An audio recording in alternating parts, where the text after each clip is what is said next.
A man got cancer but never died. Instead, he lived for more than 2,000 years. Every time he was about to die, he would be reborn on the day he found out he had cancer. Just like that, he was reborn 10,000 times, each time trying a different kind of life. In this endless cycle for over 2,000 years, I have mastered all the skills and languages in the world, and have worked in every profession in the world. But after I'm reborn, everyone forgets me. To avoid going insane from the constant rebirth, I reluctantly set a goal for myself on the 1,000th rebirth, to conquer 1,000 exceptional women. The current Miss Xie is the most challenging woman to conquer. So, at the last moment of rebirth, I tied her up. At this moment, Xia Rutian is filled with intense fear. Because at 18, she was pursued by her classmate Li Zixuan. Xia Rutian repeatedly rejected him in a humiliating manner, so Li Zixuan tied her up in a fit of rage. But Xia Rutian not only refused to beg for mercy, she also threatened to destroy the Li family. Li Zixuan, furious, stripped Xia Rutian on the spot, but thankfully, the bodyguards arrived in time.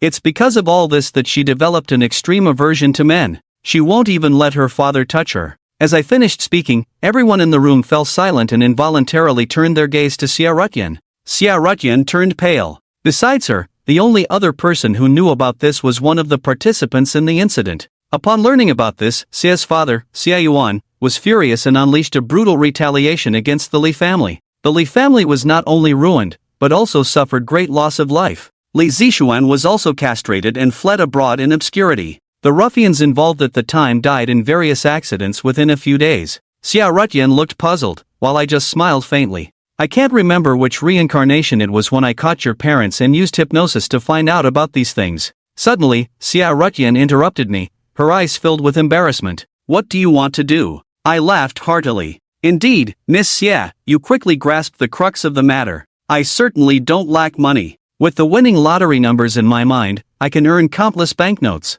Moreover, I've already enjoyed everything I should. Money is just meaningless numbers to me. The reason I kidnapped you is to fulfill a promise. What silence? Xia Rutian stared at me intently. I sighed softly. That's another story. But before I tell that story, I have to do something else. Then I raised my watch. I glanced at Xia Rutian and the others, all wearing inexplicable expressions. My name is Zhuang Liming. I'm a negotiation expert from the police. I'm here to hear your terms. Suddenly, without warning, I said these words, and the next second, a middle-aged man walked in with his hand raised. My name is Zhuang Liming. I'm a negotiation expert from the police. I'm here to hear your terms. Xia Rutian was horrified after listening, as the newcomer's words were exactly the same as mine. Zhuang Liming felt relieved after seeing that Xia Rutian was okay. Hello, can I come closer? It's too far here. I have to speak very loudly. Before Zhuang Liming could speak, I smiled and said these words to Xia Rutian and the others. Then everyone inexplicably looked at Zhuang Liming.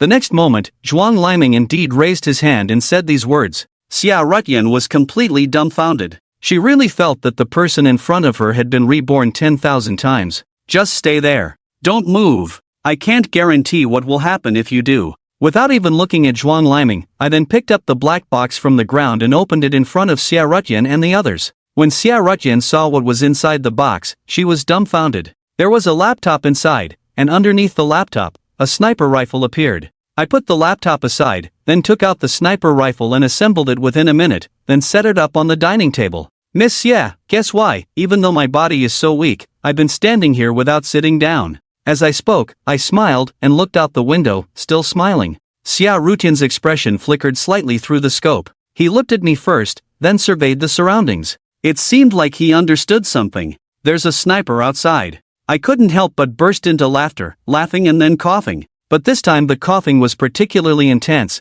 because blood started to flow from the corner of my mouth. Miss Xia's insight is indeed sharp. I casually wiped the blood from the corner of my mouth and burst into laughter again. This place is surrounded by walls on 3 sides, so the sniper can't take a shot. And although the front view is undisturbed, but with the 2 of you in front, they wouldn't dare to shoot as you'd serve as human shields. When this negotiation expert arrived, the sniper locked onto me. If I move more than a meter from this position, I'll be taken out. Xia Rutian looked at me and suddenly asked, "Isn't this the first time you've kidnapped me?" I smiled and shrugged. You see, this is the advantage of being able to be reborn infinitely. I can continue to make mistakes, and thus find out the reasons for my own failure. As I spoke, I suddenly leaned over to the sniper rifle, aimed, and then pulled the trigger. My movements were extremely fast, The whole process was seamless. In just a few seconds, the crisp sound of the gun rang out. Immediately after, a second crisp sound was heard, and a clear bullet hole appeared on the tempered glass of the restaurant. Just then, Zhuang Liming's earpiece suddenly picked up a voice. "Liming, be careful. Our sniper's rifle was destroyed by the enemy. The sniper is now hiding and has retreated." Zhuang Liming took a sharp breath. You should know it's nighttime now. And yet I was inside a brightly lit restaurant, and I managed to hit the sniper rifle of the sniper in the darkness. If he hadn't seen it with his own eyes, he wouldn't have believed such a thing could happen. And judging by my actions, it seems like I had anticipated the sniper and had prepared the sniper rifle in advance. I shifted my body and then walked to the opposite side of Xiarutyan and sat down. Alright, now let me tell the second story. As I mentioned before, in order to keep myself from going crazy, I set various goals for myself and even started playing different roles. This time, I gave myself the identity of an urban thief. As I spoke, the Zhuang Liming behind me was very embarrassed at the moment. I never paid any attention to him from start to finish. He stood there feeling at a loss. "Liming, we've already identified the kidnapper." There was a sound in Zhuang Liming's earpiece, but she didn't speak. "He is Yeshen, a wanted criminal pursued by over 70 countries worldwide." Zhuang Liming was suddenly alert, then looked at me in disbelief. Because Yeshen is not an ordinary person, but a globally famous wanted criminal. 3 months ago, I not only stole the world-famous Mona Lisa's smile, even Gates' valuable Homo manuscript worth over $100 million disappeared from his home, leaving behind the moniker of the Dark Knight God. After these events, the name of the Dark Knight God shook the whole world. Those tycoons joined forces to offer a whopping $500 million reward, all wanting to capture me. However, this did not stop me. 10 days ago, I infiltrated the Louvre and stole its treasures. I even wrote the words "Dark Knight God" was here on the president's forehead, and no one noticed. Zhuang Liming, upon realizing that I was the Dark Knight God, was stunned for half a day. He couldn't understand why someone targeting world treasures like me would kidnap Xiarutyan, marking my first time kidnapping a hostage. While Zhuang Liming was still puzzled, I swiftly started operating on the laptop. At the same time, the screens of major video and live streaming platforms worldwide forcibly switched to my face. I smiled and waved at the camera. Welcome everyone to watch my first and final live broadcast. This show will be very exciting. At this moment, the global simultaneous viewership exceeded 100 million. Seeing this, they all thought their devices had malfunctioned. Before long, most people knew that these platforms had all been hijacked at the same time. This meant that a hacker had simultaneously shut down all video and live streaming platforms. What on earth had happened? At the same time, shutting down all video and live streaming websites is probably something only a hacker group can achieve. My goodness, how did he manage to do that? I remember now. This man seems to be the internationally wanted criminal Yeshen, the one with a $500 million bounty on his head. They all want to know what I'm going to do next. After greeting everyone, I turned my gaze to Zhuang Liming. "Mr. Zhuang, if the network here goes down, people could die." Zhuang Liming's expression changed, as he had just received a notification from the command center, learning about the hacking of those platforms. Although they don't know what I want to do, they already understand the importance of this matter. If not handled properly, everyone will be in big trouble. So the command center just officially informed him to prepare to use a jammer to block the signal here. After warning Zhuang Liming, I turned my gaze back to Xiarutyan and smiled, saying, "Now, I'll tell you the reason I've tied you up." Xiarutyan's expression was full of uncertainty and surprise at this moment. On one hand, she was somewhat shaken and starting to believe what Chen Feng had said. On the other hand, she couldn't understand what Chen Feng really wanted to do.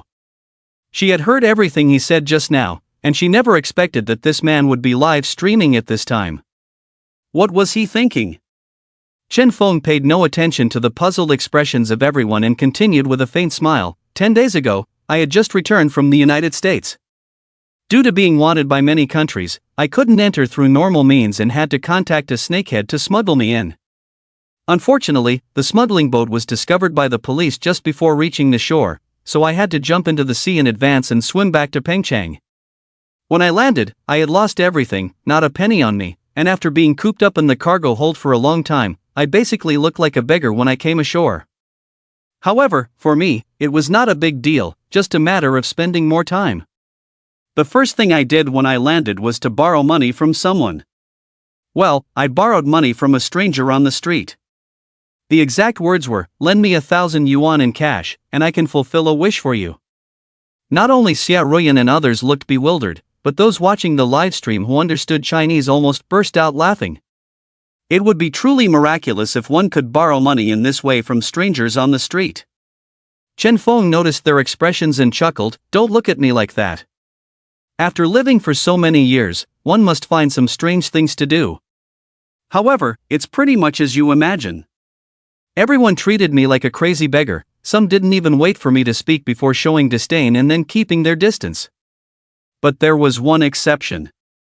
When Chen Feng said this, Xia Ruyan and others had surprised expressions on their faces, clearly indicating that someone had indeed lent him money.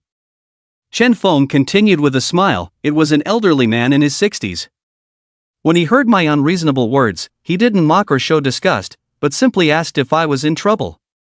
When Chen Feng mentioned this, there was a strange smile on his face. Actually, even I was surprised at the time because although I didn't look like a beggar, my behavior was like that of a madman, with a very slim chance of success. But I didn't care because I was just too bored, had endless time, and didn't mind wasting time and energy on meaningless things. That old man's name was Han Jiwei, and he ran a noodle shop called Jiwei Xian on the roadside. This name should be familiar to Miss Xia, right? When Xia Ruyan heard the name Han Jiwei, her face suddenly changed, clearly struck by Chen Feng's words. Chen Feng smiled faintly. Mr. Han didn't say whether he would lend me money or not, but first asked if I was hungry. I was exhausted at the time, indeed tired and hungry, so I bluntly said I was hungry. Mr. Han went to cook and brought me a bowl of noodles. When I tasted that bowl of noodles, I was amazed. In over 2,000 years, I have tasted all the delicacies in the world and am a master chef myself, very picky about taste. But the noodles made by Mr. Han still made me feel like one of the best foods I had ever tasted. I was extremely surprised because if the noodles were so delicious, how could Jiwei Xian not have a single customer? After savoring the noodles carefully, I immediately called out the main ingredients and seasonings used in the noodles, but there were still some key things that I hadn't figured out yet. Mr. Han was also very shocked and immediately asked me if my last name was Xia. When he found out that I was not surnamed Xia and had no relation to the Xia family, Mr. Han relaxed. I chatted with Mr. Han while eating, and we were both surprised by each other.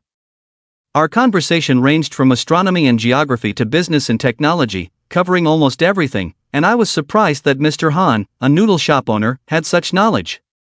When I asked Mr. Han what he used to do, he just had the son helping in the shop go to the nearby ATM to withdraw 1,000 yuan and asked me to leave quickly. Seeing that Mr. Han didn't want to answer, I didn't insist. When I received the 1,000 yuan, I asked Mr. Han if he had any wishes that I could fulfill for him. Mr. Han smiled and said he was almost in his coffin, so he had no unfinished wishes. I knew Mr. Han was joking about what I said, but I kept asking persistently. Seeing my persistence, Mr. Han, perhaps eager to send me away, casually said, "I have only one wish, to let the Han family escape this fate." When Chen Feng said this, he suddenly paused and looked at Xia Ruyan, smiling. "Miss Xia, you should now guess why I kidnapped you, right?" Xia Ruyan looked a bit uncomfortable. As Chen Feng said, she did indeed guess the reason. She just couldn't believe that Chen Feng had gone to such lengths just for that casual promise. Xia Ruyan didn't know how to respond for a moment. She was silent for a moment. "If I can resolve that matter, will you let us go?" Chen Feng laughed. No, if it's just solving that matter, I have at least dozens of ways to do it, there's no need to waste so much effort. And most importantly, my world will be reset after today, so I need to choose the most sensational way. Well, now these viewers don't know what we're talking about, please allow me to continue the story. At this moment, Night God kidnapped Xia Ruyan and Pengchang and started the live broadcast, which spread rapidly around the world like a nuclear explosion. This also caused the number of viewers watching the live broadcast globally to increase exponentially at the same time. Although many foreigners couldn't understand, the television stations started broadcasting at this time. Unlike regular video and live streaming platforms, most television stations have translators, and some even have simultaneous interpreters. With the broadcast of these television stations, at least 1 billion people around the world were watching the live broadcast at the same time. In fact, as Chen Feng said, all the viewers were in a fog, not knowing the reason for Chen Feng's kidnapping of Xia Ruyan, but they were all looking forward to his next content. When I left Zawaichuan, I deliberately waited outside for a while, and then I saw a Bentley with the license plate 88888 parked at the entrance of Zaiweixuan. Then an old man who looked about 60 years old and was wearing ordinary Zhongshan suit entered Zaiweixuan. At that moment, I immediately recognized who that person was, because in the past 2,000 years, I have known almost every prominent person in Pengcheng. That person was the helm of the Xie family, Xie Yuan, who was also Miss Xie's grandfather. Mr. Han and his son welcomed Xie Yuan at the door with a respectful attitude as if they were servants. Chen Feng sighed softly. Xie Yuan didn't stay long in the noodle shop before Mr. Han brought a bowl of noodles to him. Xie Yuan buried himself in eating, slow and focused, seemingly oblivious to the outside world, with only the bowl of noodles in his eyes.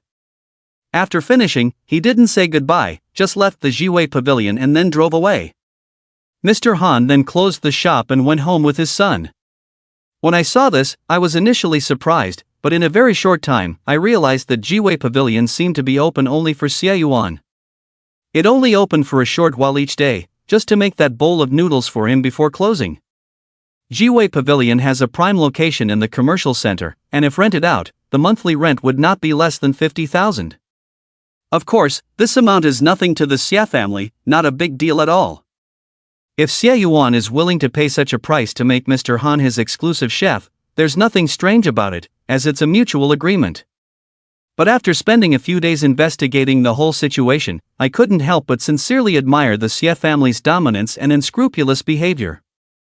Jiwei Pavilion was opened when Pengcheng became an economic special zone, with a history of nearly 40 years. The original owner was Mr. Han's father, so Mr. Han's father directly used his name for the shop. Jiwei Pavilion, shortly after opening, became famous far and wide for its unique taste, with many people queuing outside all morning just to eat a bowl of noodles there. It was at that time that Xie Yuan, who had just turned 30, noticed this noodle shop called Jiwei Pavilion. When he had his first bowl of noodles, he offered Mr. Han's father a reward he couldn't refuse and even bought the property rights of the noodle shop from the landlord to give to the Han family. From then on, Jiwei Pavilion only made noodles for him, and only he could taste that earthly delicacy. Mr. Han's father had been in the business for 20 years, now over 60 years old, weakened by age and suffering from pancreatic cancer. His skills were not as good as before, and the noodles he made started to decline in quality. So Mr. Han wanted to find an apprentice to inherit this craft. However, the secret recipe for the noodles was a family heirloom of the Han family, and Mr. Han's father had only one son and didn't want to pass it on to an outsider.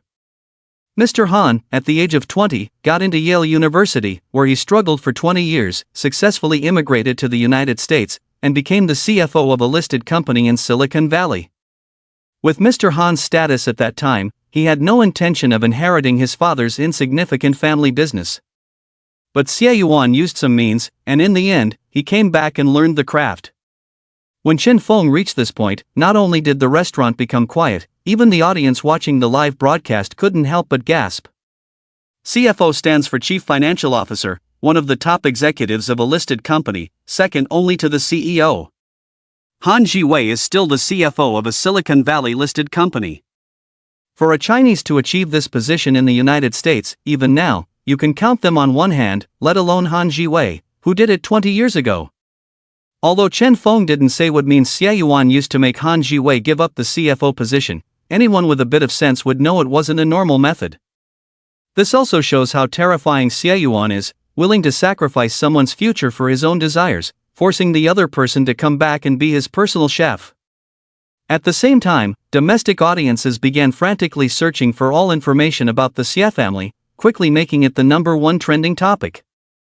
Who is Xie Yuan? The Xie family from Guangdong province. Jiwei Pavilion. In a short moment, these keywords successfully dominated the top 3 hot searches. However, to everyone's surprise, the Xie family is exceptionally low-key. Even though there is the listed real estate company, Yaoshi Real Estate, in the family, it remains unclear which members of the family own what industries. Both direct and collateral members of the Xie family rarely appear in media reports. Even Xia Ruyan, a nationally renowned beautiful female president, has limited information available about her, only her age, education, and work experience at Yaoshi Real Estate, with the rest being a blank slate. In this modern society where information is so developed, it is almost impossible, but the Xia family manages to achieve it. However, the more they do so, the more terrifying the Xie family appears. This silent behemoth lurking in the shadows poses a threat far greater than those openly known families. Qin Feng suddenly laughed silently. Do you think this is the end? Remember what I said earlier, is Mr. Han and his son still inside the noodle shop? Mr. Han's son was born in the United States and received Western education from a young age. He could not accept the situation in the Han family. He once tried to rebel and wanted to leave Huaguo, but in the end, he returned to Jiwei Xian, the noodle shop, and started learning the ancestral craft from Mr. Han. If all goes well, Mr. Han's grandson will also inherit the noodle shop, continuing Jiwei Xian, either for Xie Yuan alone or for the future leader of the Xie family. There is a saying in The Foolish Old Man Removes the Mountains that is very suitable for the situation of Mr. Han's family. Generation after generation, there is no end to the accumulation. As long as the Xie family continues to possess extraordinary power, a Han family will never escape the fate of becoming the Xie family's dedicated chef. When Qin Feng reached this point, the air in the restaurant seemed to freeze, becoming extremely quiet. Except for Xia Ruyan, people like Zhuang Liming and Xia Fan, who worked for the Xie family, were hearing about this for the first time. These people felt a chill creeping up from their feet, giving them a shiver. Xie Yuan not only had 3 generations of ancestors come to work as chefs for him but also had no intention of sparing their descendants. Xia Fan and others had spent a lot of time with the Xie family and had heard various legends about Xie Yuan, knowing the terrifying nature of the Xie family's leader. However, when they heard about this matter, they couldn't help but feel a tremor in their hearts. The audience in the live broadcast room exploded instantly. It was already 2019, yet such bullying behavior had reached this level. The arrogance and dominance of the Xie family had reached an intolerable level, sparking the anger of countless people.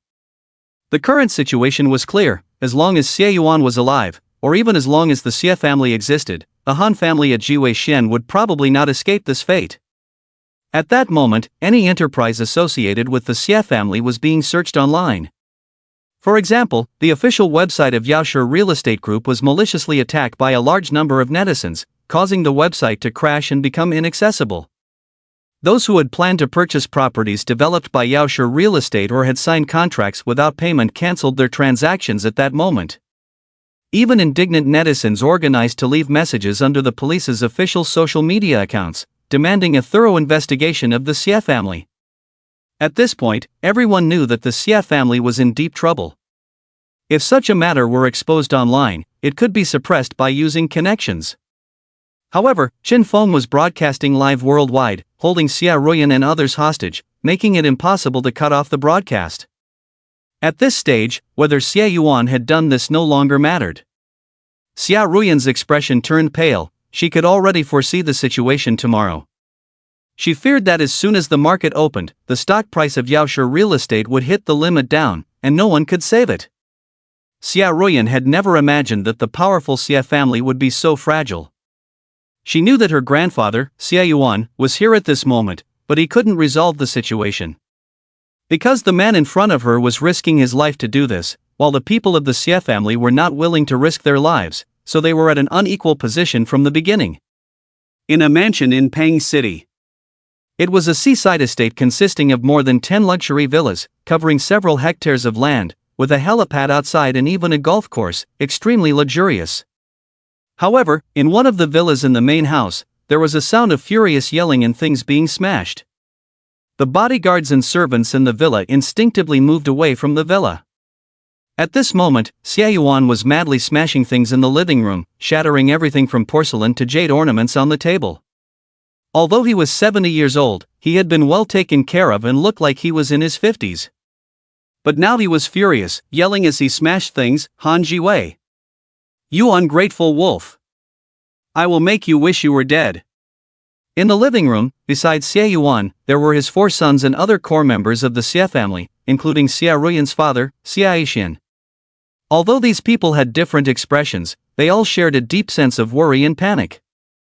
With such an incident happening, everyone present knew that the Xie family was in trouble this time, and it was possible that they might fall. Especially seeing Xie Yuan in such a state, their ominous premonitions grew stronger. Everyone present was seeing Xie Yuan so furious for the first time. As the helmsman of the Xie family, Xie Yuan had been the pillar of the Xie family for many years. No matter what challenges he faced, Xie Yuan could handle them calmly, as if there was nothing he couldn't solve. Now, with Xie Yuan losing control of his emotions, the panic spread to everyone present. Xie Yuan stared at Chen Feng's face on the screen for a long time before calming down and saying in a cold voice, "This night god, has anyone in our Xie family offended him?" "Dad, we checked. This night god, Chen Feng, has been in Peng City all along, but has had no dealings with our Xie family." Xia Yixian cautiously replied after glancing at Xie Yuan. "Is it your precious daughter?" Xie Yuan's gaze turned cold suddenly. Xia Yixian's heart skipped a beat. The Xie family had arranged many suitable suitors for Xie Ruyan, all of whom she had rejected in a cold and heartless manner, offending many people. Not only Xie Yuan, but everyone in the Xie family had some grievances against Xie Ruyan. "Dad, this really has nothing to do with Ruyan, you saw it in the live broadcast." Xia Yixian suddenly stopped, not daring to continue. What Chen Feng said in the live broadcast was related to Xie Yuan, so mentioning it was like slapping Xie Yuan in the face. Indeed, Xie Yuan immediately became angry at the mention, grabbed a blue and white porcelain from the table and threw it at Xie Yixian. "You fool! Do you really think it's because of Han Jiwei?" Seeing the porcelain flying towards him, Xie Yixian hurriedly dodged. "Dad, please don't be angry, let me explain to you." Xie Yuan missed the throw, grabbed something else and threw it wildly, roaring, "This night god is willing to put himself in such a predicament for a promise, just to target our Xie family, what does he want?" This was clearly premeditated. There must be someone behind this, either from the Fong family or the Zhang family. In Xie Yuan's view, there is no hatred without reason in the world, nor is there love without reason. Everyone acts for a certain benefit, whether it is for financial gain, emotions, status, etc. Chen Feng's actions cannot possibly be because of a promise. Who would take such a big risk and risk their life to fulfill a promise? Thinking up to this point, Xie Yuan stopped smashing Xie Yixian and coldly said, "The bloodthirsty assassin should still be in Peng City. Have them send someone to kill this night god immediately." Xie Yixian opened his mouth, looking hesitant. "Dad, if we kill him now, everyone will know it's us." Xie Yuan looked at Xie Yixian as if he were an idiot. "First, this night god has a bounty of $500 million. The assassins are doing it for the reward, it has nothing to do with our Xie family. Second, there are police snipers on the scene. Even if he is taken out, everyone will think it was the police trying to rescue the hostages." Xie Yixian hesitated for a moment and quickly responded, "I'll contact them right away." Xie Yuan gave Xie Yixian a disappointed look and then turned to a middle-aged man sitting on the sofa who bore a striking resemblance to him, and indifferently said, "Elder, sell off all industries and company shares related to our Xie family as quickly as possible. Contact our uncle in the United States, initiate the break-the-pot plan, and start transferring assets." Xie Yinan, Xie Yuan's eldest son, was taken aback. "Dad, by doing this, we will probably lose more than 50% of our assets." "Are we really at this point?" Xie Yuan coldly retorted, "What do you think?" Xie Yinan was speechless and dared not ask any more questions, immediately leaving to make the phone calls. Dad, Ruyan is calling." Just as Xie Yixian finished contacting the assassins, he saw his phone ringing, only to find it was his daughter's calling, which startled him. Everyone in the living room was stunned, knowing that Ruyan was currently being held hostage. At this moment, receiving a call from her phone, it was clear that it was from the live broadcast scene. They all turned their gaze to the TV screen, which was broadcasting the scene at the Rose restaurant. Chen Feng, dressed in a white suit, was holding a phone, smiling at the camera, waving and pointing at the phone, clearly signaling to answer the call.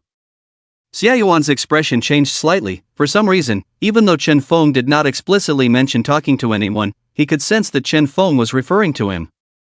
"Give me the phone," Xie Yuan said, extending his hand to Xie Yixian. "Dad, the whole world is watching this live broadcast. Answering the call at this time, I'm afraid. Not answering would only confirm our guilt," Xie Yuan sneered. "I want to see what this kid is up to." Xie Yixian didn't dare to argue and obediently handed over his phone. "Hello, Mr. Xie." Chen Feng's calm voice came through the phone. "Do you know who I am?" Of course, Mr. Xie Yuan. Xie Yuan remained silent for a moment before slowly speaking. How did you know it would be me answering the call? Chen Feng chuckled and turned his gaze to the present Xie Ruyan, as the saying goes, like father, like daughter. But in the Xie family, this saying doesn't seem to apply. Mr. Xie has 4 sons and 3 daughters, but most of them are mediocre and they tend to fight among themselves, refusing to acknowledge each other. As a result, even though Mr. Xie is almost 70 years old, he has yet to choose a successor to lead the Xie family. In this situation, only 2 people in the Xie family dare to answer my call. One is Mr. Xie himself, and the other is the Miss Xie in front of me. It's just a pity that if Miss Xie were a man, Mr. Xie would probably have skipped the 2nd generation and made her the heir. When Chen Feng said this, the expression on Xie Yuan's face in the Xie family manners suddenly became very ugly, and even the faces of Xie Yuan's 4 sons and other core members of the Xie family in the living room became unnatural. With just a few words, Chen Feng revealed how many core members the Xie family had in the current situation of the Xie family. Moreover, from the information revealed in Chen Feng's words, it was clear that he had a deep understanding of the Xie family. However, most people were extremely dissatisfied because Chen Feng's words clearly showed contempt for the Xie family, implying that only 2 people in the entire Xie family were worthy in his eyes. Xie Yuan fell silent again because he knew that what Chen Feng said was true. He was nearing 70, and his energy and strength were clearly declining, and he had long wanted to retire. It was not a matter of reluctance to let go, but rather that none of his 4 sons could put his mind at ease. Xie Yuan wanted to find a suitable heir in the 3rd generation, but unfortunately, among the grandchildren, apart from Xie Ruyan, none of them were promising. To put it simply, it had reached a point where only the worst could be chosen. Xie Yuan, belonging to the older generation, had a strong preference for males, believing that daughters were ultimately from other families, so Xie Ruyan was destined not to become the heir. Xie Yuan had lamented more than once that Xie Ruyan was a woman, but in the end, he could only choose the best among the worst. He was even forced to look for candidates to groom in the 4th generation, even though the oldest in the 4th generation was barely in their early teens. You called, it shouldn't be to tell me these nonsense. Xie Yuan said coldly, if I'm not mistaken, our competitors sent you to abduct Ruyan and defame me during the live broadcast. Upon hearing this, Chen Feng couldn't help but burst into laughter. Indeed, Mr. Xie, in such a short time, you've already thought of a counterattack. Chen Feng knew exactly what Xie Yuan was planning. The reason the other party dared to answer the call was to tell the viewers through the phone that Chen Feng might have been hired and instructed to do this. Xie Yuan sneered, am I wrong? People in this world do things for some kind of benefit. In just 3 months, you, Night God, have stolen treasures from around the world and sold them at high prices on the black market. Even if you donate all the money to charity, theft is theft, and it doesn't change the fact that you are a thief. Perhaps what you want is not monetary gain, but reputation. I really can't understand the words of someone like you, why so many people believe in them. Xie Yuan's stern voice echoed through the restaurant via the phone speaker, reaching countless viewers of the live broadcast. As soon as he spoke, many people in the live stream were stunned because most of them believed what Chen Feng said without question, without even thinking about whether this matter was true. Now, with Xie Yuan's reminder, many viewers couldn't help but start to doubt. After all, Chen Feng was an international thief, and the credibility of his words was questionable. Chen Feng laughed heartily, becoming happier as he laughed. Mr. Xie, you're right about one thing. I didn't call you to listen to these nonsense. I called you to lay down a condition. Upon hearing that Chen Feng did not respond directly, Xie Yuan felt a sudden joy. With his understanding of human nature, the less Chen Feng explained, the more the viewers in the live stream would question. Please tell me more. It's nothing much, just ask Mr. Xie to go and kowtow to Mr. Han and his family to apologize. Upon hearing this, Xie Yuan's heart surged with anger, his face turning red, but he knew he couldn't lose his temper at this moment. Xie Yuan sneered and said, although I have been to the noodle shop you mentioned called Zaiwaixuan, I absolutely did not do the things you said. Don't even think about using this to threaten me. Chen Feng seemed unsurprised by this response and laughed, if you don't go, I will kill Miss Xie, what do you say? With Chen Feng's words, the restaurant fell silent once again, even Xie Ruyan clenched her red lips, seemingly waiting for Xie Yuan's response. The audience in the live broadcast room was also shocked, not expecting Chen Feng to use Xia Ruyan's life to threaten Xia Yuan. Xia Yuan almost without hesitation said, "Since you are using Ruyan's life as a threat, even if I haven't done the things you said, even if I have to give up my dignity, I will do as you ask. But after I apologize, I hope you will release Ruyan. If you are still not at ease, I can go as your hostage. I am already 70 years old, with not much time left. Ruyan still has a long life ahead." Xia Yuan's tone became more and more somber as he spoke, and by the end, he even had a pleading voice with a hint of tears. Xia Yuan's words immediately evoked sympathy from many of the live broadcast viewers, as they heard an elderly man facing a ruthless bandit, forced to compromise in order to protect his granddaughter. Chen Feng couldn't help but laugh heartily again, and due to laughing too hard, he triggered his illness again and couldn't help but cough repeatedly. "Ha, Xia old man, it's a pity you're not an actor." Chen Feng laughed heartily while coughing violently, then his gaze turned to Xia Ruyan again, panting as he said, "Miss Xia, do you believe what Xia old man said?" Xia Ruyan's expression changed slightly. She naturally knew what kind of person Xia Yuan was. If it weren't for the billions of people watching this live broadcast, Xia Yuan wouldn't even kneel down to apologize to the Han Jiwei family even if he watched her die. Xia Yuan's immediate agreement was just a show. If he refused to kneel down to save his granddaughter, all the noble words he said earlier would be meaningless, and it would make everyone question his character. "Of course, I believe what my grandfather said." Xia Ruyan may not believe Xia Yuan, but she knew that she couldn't show any hesitation at this moment. Chen Feng laughed heartily. "Good, very good, then I'll give Xia old man another choice." After Chen Feng finished speaking, he suddenly brought over a computer, quickly operated it with his fingers, and finally pressed the send button. "Xia old man, I have sent a document to Mr. Xia's father's email. You might as well take a look first, and then listen to the other choice I provide you." Chen Feng's mouth curved into a smile, showing that his emotions were not affected at all. Xia Yuan's expression changed slightly. Chen Feng's expression was too relaxed, even though he was guiding the audience in the live broadcast to question Chen Feng, and turning his own image into a victim. But Chen Feng didn't care at all, instead calmly sent a document to Xia Yixian, indicating that the other party still had a trump card. Xia Yixian had already brought a computer over, and opened his own email in a fluster. Sure enough, there was a new email inside, but the content was quite extensive, with several tens of gigabytes and attachments alone. When Xia Yixian opened the content, his hand couldn't help but tremble, and the laptop almost fell to the ground. "Dad!" Xia Yuan and the others were originally staring at Xia Yixian. When they saw him exclaim in shock, coupled with a look of despair, everyone's hearts skipped a beat, knowing that there must be something extraordinary in it. Xia Yuan's face darkened. He took a few steps forward, snatched the laptop away, and then looked at the content on it. Other people were also extremely uneasy in their hearts, and they all gathered around to see what was on the notebook. Xia Yuan saw the contents of the email, then opened the attachments of the video and photos, and his face turned pale in an instant, his expression becoming similar to Xia Yixian's. The other members of the Xia family also had expressions as if they had seen a ghost, their faces filled with panic, unease, and fear in an instant.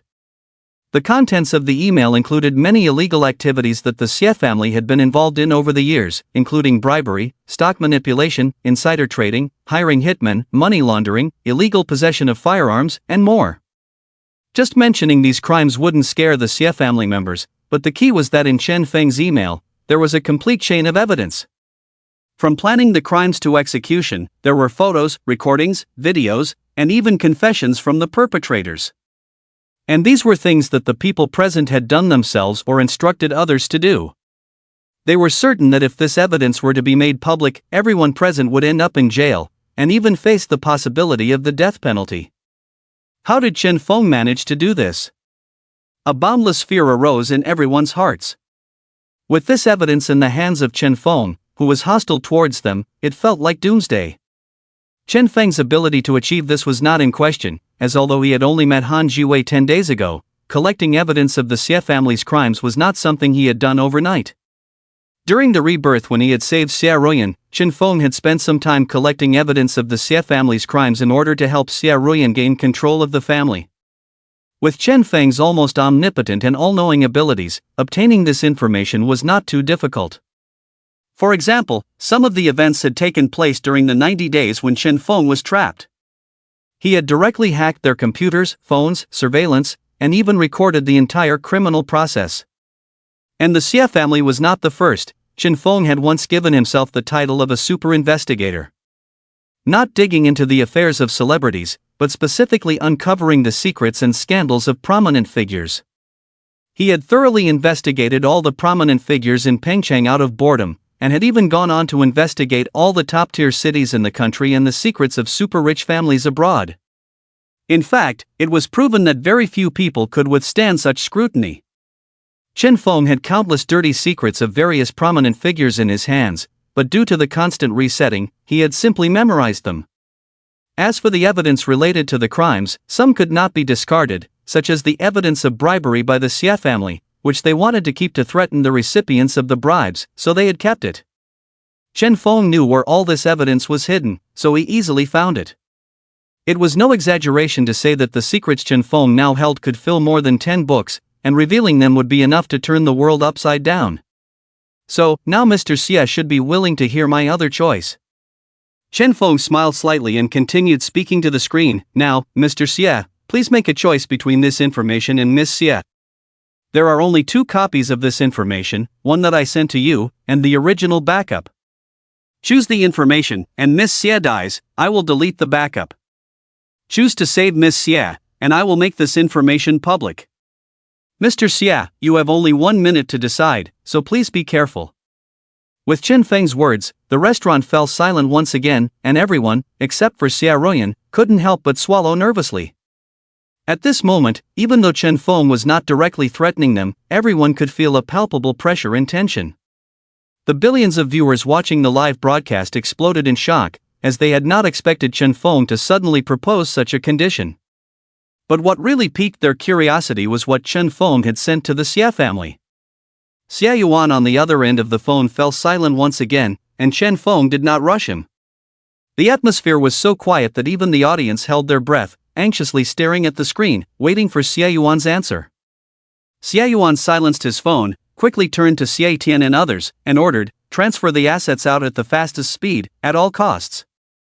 Everyone go to Hong Kong first, then move to Europe and the United States. At this moment, Xie Tian and the others were all restless, losing their composure, waiting for Xie Yuan's command. When they heard his orders, they all snapped out of their daze and began preparing to flee. Time's up. Chen Feng's calm voice drifted through the phone. Xie Yuan, still on the call, walked outside, saying, I can't believe your words. No matter what I choose, you will expose this information. By giving me this choice, you simply want to embarrass me in front of the world. Chen Feng chuckled softly, Xie Laoyi, I always do what I say, and I will follow through on my words. Oh, I see now, you're stalling for time, getting ready to escape, aren't you? Xie Yuan's expression changed abruptly upon hearing this, not understanding how Chen Feng had guessed their plan to evacuate. But he knew he had to keep Chen Feng stable at this moment, or else if he hung up the phone or admitted to anything, the other party might immediately hand over the evidence to the police. The Xie family conducts itself with integrity and has nothing to hide. Why would we need to run? Xie Yuan snorted coldly, slowing down his pace, adjusting his breathing, before disdainfully snorting. Chen Feng chuckled silently, oh? Let's get back to the point, Xie Laoyi, please make your choice. Xie Yuan sneered, just as I said earlier, why should I believe that what you're saying is true? You're just trying to sow discord. Chen Feng laughed heartily, Xie Laoyi, you have no choice now, you can only take a gamble. If you don't choose, that information will be sent directly to the police and will be published online, then your escape plan will be ruined. Xie Yuan fell silent on the other end of the phone because he knew what Chen Feng said was true. Although the Xie family had connections with the police, if Chen Feng were to publish that information online, who would dare to stand up for the Xie family? And Chen Feng's tone was so certain, convinced that the Xie family was currently preparing to move. Once that information was exposed, if the police did not take action, they would be condemned by the public. And if the police issued an order restricting the members of the Xie family from leaving the country, none of them would be able to escape. Chen Feng's words also aroused intense curiosity among the viewers watching the live broadcast. They were eager to know what Chen Feng had sent to Xie Yuan that made the entire Xie family ready to flee. Judging from Xie Yuan's words and reactions, anyone with a bit of intelligence could guess that Chen Feng had sent something extremely damaging. The escape might not be real, but Xie Yuan's panic was genuine. Otherwise, he wouldn't have suddenly softened his tone and questioned whether Chen Feng would keep his promise. After an awkward silence, Xie Yuan finally spoke, "I choose." "Wait." A clear female voice suddenly interrupted, cutting off what Xie Yuan was about to say. Not only the people present and the viewers in the livestream were stunned, even Chen Feng looked at Xie Ruyan on the seat with some surprise. "Miss Xie, do you have something to say?" Xie Ruyan looked calmly at Chen Feng. "Since you said you always keep your word, then I now want you to fulfill the promise you made at the beginning." Chen Feng was slightly taken aback, then realized what Xie Ruyan was referring to, the statement he made at the beginning. "As long as Miss Xie kisses me voluntarily, I will let you go." Chen Feng couldn't help but burst into laughter. "Good, very good, Miss Xie, you are truly impressive." "No, I should say I really like you, you are the woman I have set my eyes on." Xie Ruyan was sure she knew what Xie Yuan wanted to say. With her understanding of her grandfather, there was a 99% chance that he would choose the documents over her. If Xie Yuan said that sentence, even if Chen Feng kept his promise not to reveal the documents, the reputation of the Xie family would be completely ruined. Xie Ruyan could see clearly that Chen Feng was planning to slowly destroy the Xie family. Although it felt unbelievable, Xie Ruyan was starting to believe that Chen Feng had truly been reborn countless times, because the things happening with this mysterious man were too miraculous to be explained otherwise. If Chen Feng had truly been reborn countless times, then everything happening today was probably within his calculations and control. Even if Xie Yuan said he was giving up on Xie Ruyan, Chen Feng probably had a backup plan to completely ruin the Xie family. So Xie Ruyan directly interrupted, making Chen Feng keep his promise. He would be in a dilemma whether to keep his promise or not. If he let go of Xie Ruyan, Chen Feng would lose his most important leverage. If he didn't let go, it would be like admitting in public that he was untrustworthy. As I said, I have many flaws, but keeping my word is one of my few virtues. As long as Miss Xie kisses me, I will let you go, I will not break my promise. Chen Feng said as he walked up to Xie Ruyan, smiling at her. Xie Ruyan, with a visibly uncomfortable expression on her face, couldn't help but take a few steps back. But when she thought about what she had just said, she suppressed her discomfort and walked back towards him.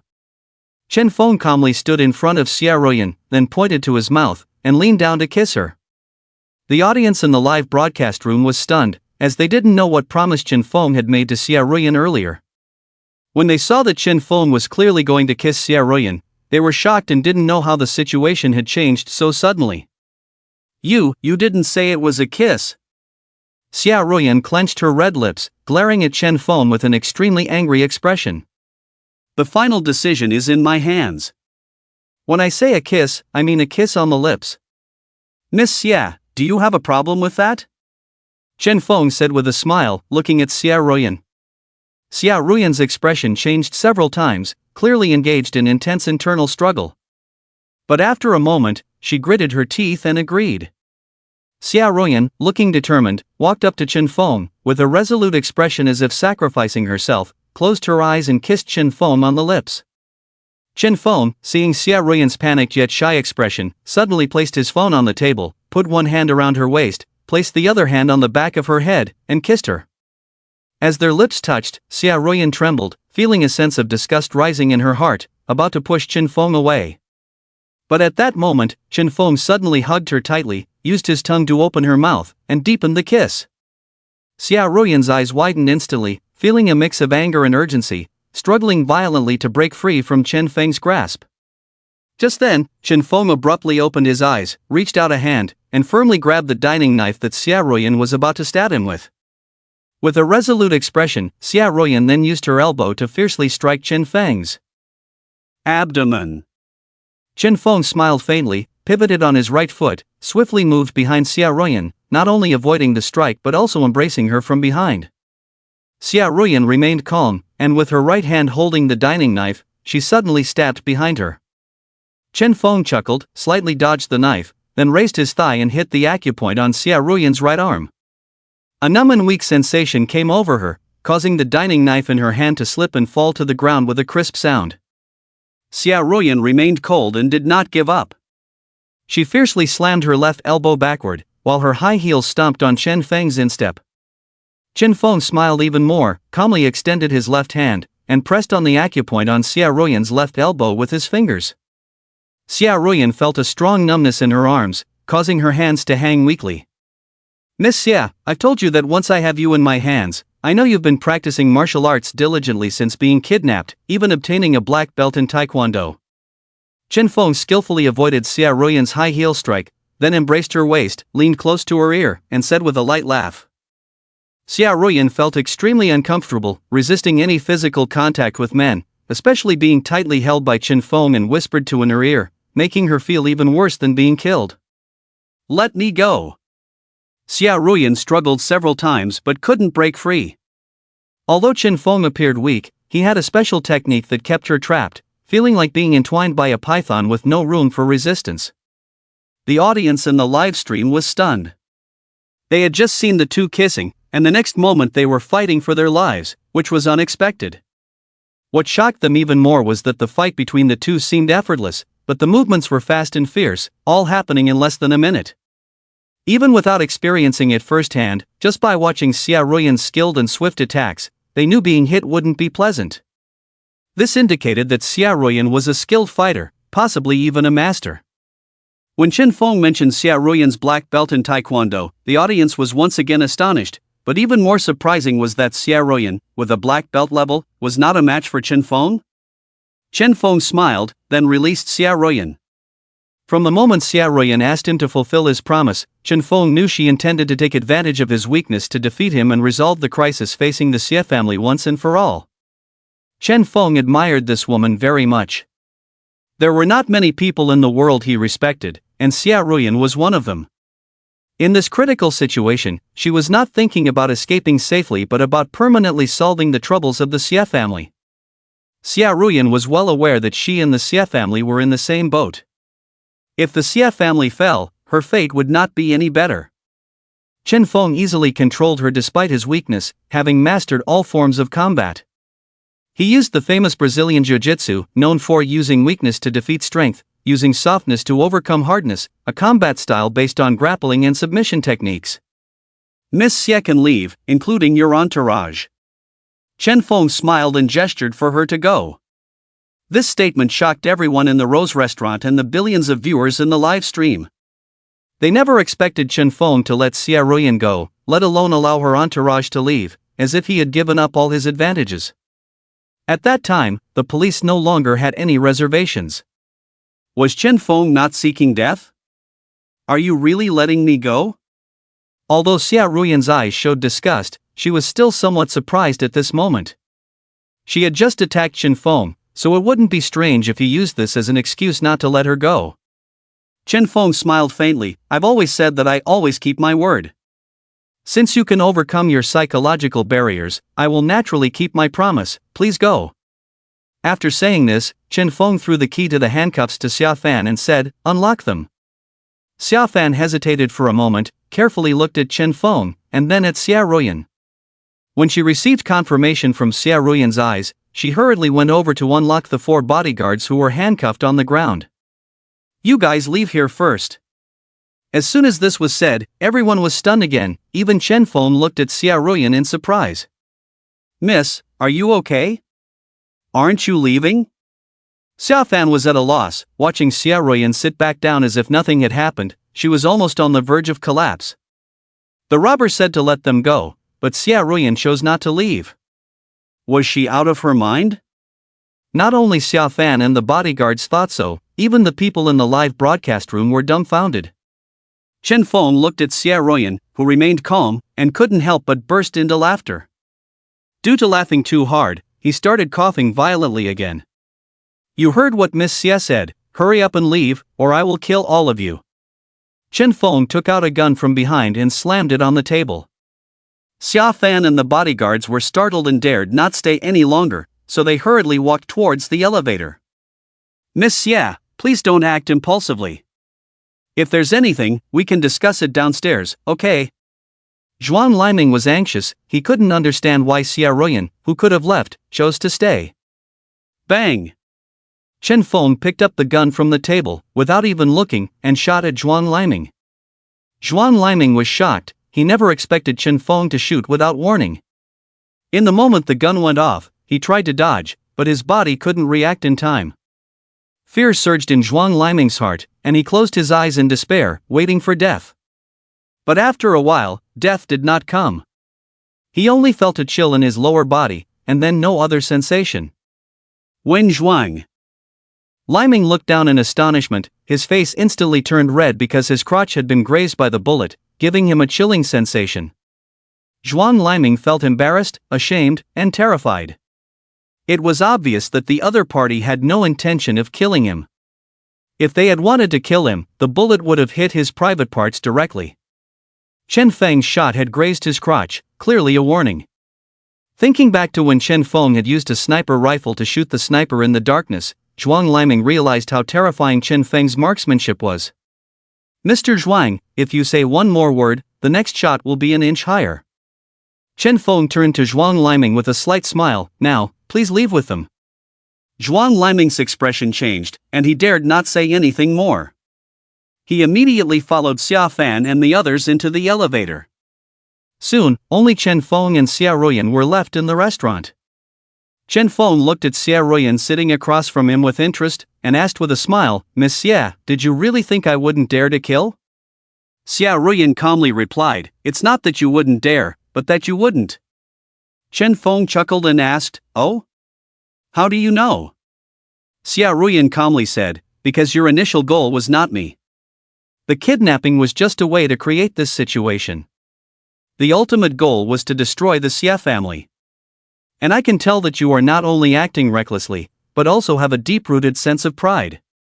Such a person naturally disdains breaking promises." Chen Feng sighed and said, "That's why people shouldn't be too smart. Overly smart people tend to be narcissistic and die quickly. However, there are too many foolish people in this world, and I still prefer to deal with intelligent people." After Chen Feng finished speaking, he continued to ask, "So, Miss Xia stayed behind to stop me from destroying the Xia family?" Xia Ruyan shook her head and said, "No, since you said you have been reborn 10,000 times, you must have made many mistakes in advance and made thorough preparations. Even if I leave, you probably have a backup plan. Anyway, I can't do anything by leaving here. So I might as well stay and see if you will really die." Chen Feng exclaimed, "Do you believe what I said?" Xia Ruyan calmly replied, "No matter what, I can't figure out how you got to this point, so the only reasonable explanation is what you said." Chen Feng stared at Xia Ruyan for a moment, then suddenly burst into laughter. "Interesting, interesting. Do you know that I have told this story to many people, and Miss Xia is the first one to truly believe me?" Chen Feng, with his keen insight and over 2,000 years of experience, combined with expertise in psychology and other factors, could discern whether a person was lying with just one glance. Xia Ruyan truly believed that he had been reborn 10,000 times and had the courage to stay and see if he would die today. Even Chen Feng had to admit that she was an extremely intriguing woman. If he hadn't been constantly reborn, he might have developed a worldly attitude and might even pursue this woman in his next life. Since Miss Xia is interested in seeing my performance to the end, I will naturally satisfy you." Chen Feng smiled slightly, picked up the phone from the table again, and said, "Mr. Xia, you should already know what happened just now. Miss Xia is now a free agent, so the condition for her choice no longer exists. Therefore, let's change to another one. Mr. Xia, go apologize to Mr. Han's family, and I will delete the backup." Xia Yuan's expression changed, and he was a bit puzzled by Chen Feng's intentions. "Since you are determined to destroy our Xia family, whether I go or not, you will still release that information. Why should I listen to you?" Chen Feng laughed, "It's simple. Mr. Xia, you have no choice now. If I release it, none of you from the Xia family can escape. You can only take a gamble now, gamble that I will keep my promise. At least before you go to see Mr. Han, I won't release the information, giving you some time to fight for yourselves, right?" Xia Yuan's heart skipped a beat, realizing that Chen Feng had truly understood his mindset. In fact, Xia Yuan's plan was to delay Chen Feng for a while, as Shenzhen is adjacent to Hong Kong, and it takes less than half an hour to fly there by helicopter. As long as they delay for this half an hour, the Xia family members can directly charter a plane to Europe and the United States once they reach Hong Kong. Xia Yuan had formulated a contingency plan many years ago, to be prepared and prevent the Xia family from facing such a crisis. After a moment of silence, Xia Yuan said, "Okay, I agree. Then, Mr. Xia, please set off. And during this process, make sure not to hang up the phone." Xia Yuan didn't say anything more, but muted the call.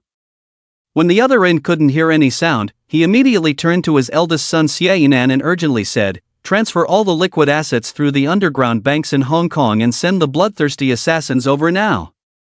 Xia Yinan hurriedly responded and quickly made the necessary calls.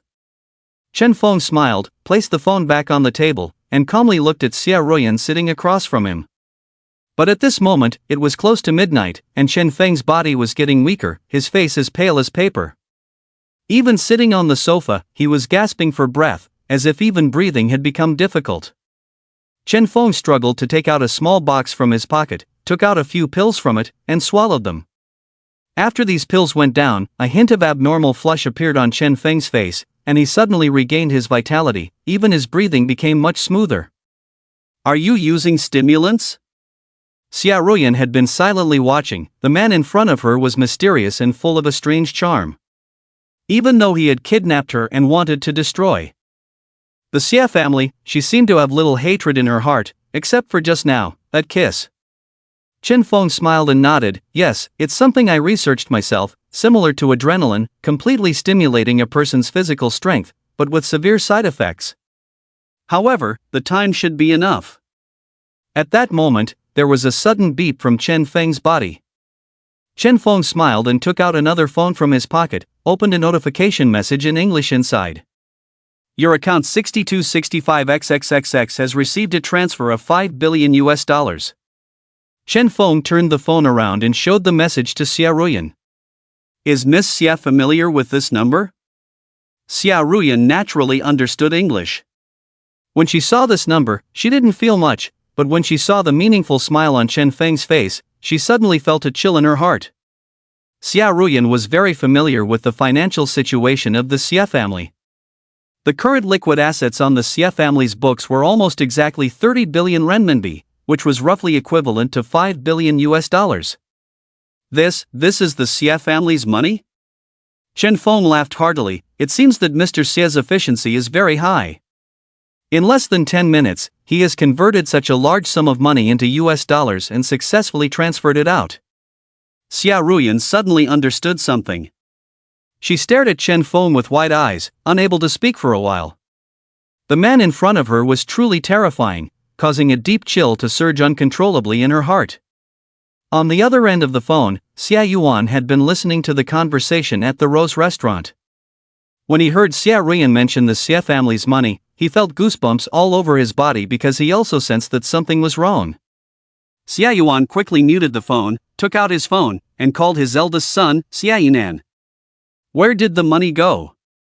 Xia Yinan heard his father Xia Yuan's frantic voice, and he was instantly confused. It took him a while to say, "It's in our Swiss bank account." "Check. Is the money in the account?" Xia Yinan panicked as well. He quickly had someone bring the computer and logged into the Swiss bank account to check. When he checked, all the color drained from his face because none of the money he had transferred before had arrived. Dad, the money is gone." Xia Yinan's voice was trembling, filled with deep fear. Upon hearing what Xia Yinan said, Xia Yuan's vision darkened, his body went limp and he fell backward. If it weren't for the quick actions of the bodyguards behind him who caught him, he might have fallen to the ground directly. It's over. Xia Yuan's urgent anger led to a sudden spike in his blood pressure. When the news about the Xia family was broadcast live, Xia Yuan was already furious, and he had to take a lot of medicine to calm down. Now, with this fatal blow, no amount of medicine would help. He could barely muster any strength now, and even walking was becoming difficult. Xia Yuan's heart was bleeding at this moment. The $5 billion were all the liquid assets that the Xia family could take away now. The rest were immovable properties, such as real estate, which could not be converted into cash in a day or two. Moreover, to convert all the money into US dollars in a short period of time, they could only do so through underground banks. However, with such a large amount of money needed urgently, the fees charged by underground banks were extremely high. When transferring out 5 billion US dollars, they would charge 15 billion US dollars, nearly 30% in fees. Even if they ran away to another country now, without this money, they would be almost as good as dead. Everything you did before was ultimately to pave the way for this step? In the Rose restaurant, Xia Ruyan stared at Chen Feng, gritting her teeth and asking. Xia Ruyan was not a fool. Upon learning that Chen Feng had intercepted the money from the Xia family, she instantly understood what had happened. As she had anticipated, Chen Feng had been planning to destroy the Xia family from the beginning. Sending them to prison was not enough for him, he was prepared to directly cut off the Xia family's roots. Even if all the core members of the Xia family were imprisoned, there were still people in the Xia family who had not committed any crimes and could inherit everything, such as Xia Ruyan standing before her. With Xia Ruyan's abilities, even if she could not stay in the country, as long as she sold off the assets of the Xia family at a low price, then emigrated abroad, she could start anew. Now, Chen Feng had created a situation where it seemed like the Xia family was about to collapse. Under the panic of Xia Yuan and others, they did not have time to think of a solution, they only wanted to transfer the funds in the shortest time possible and escape abroad.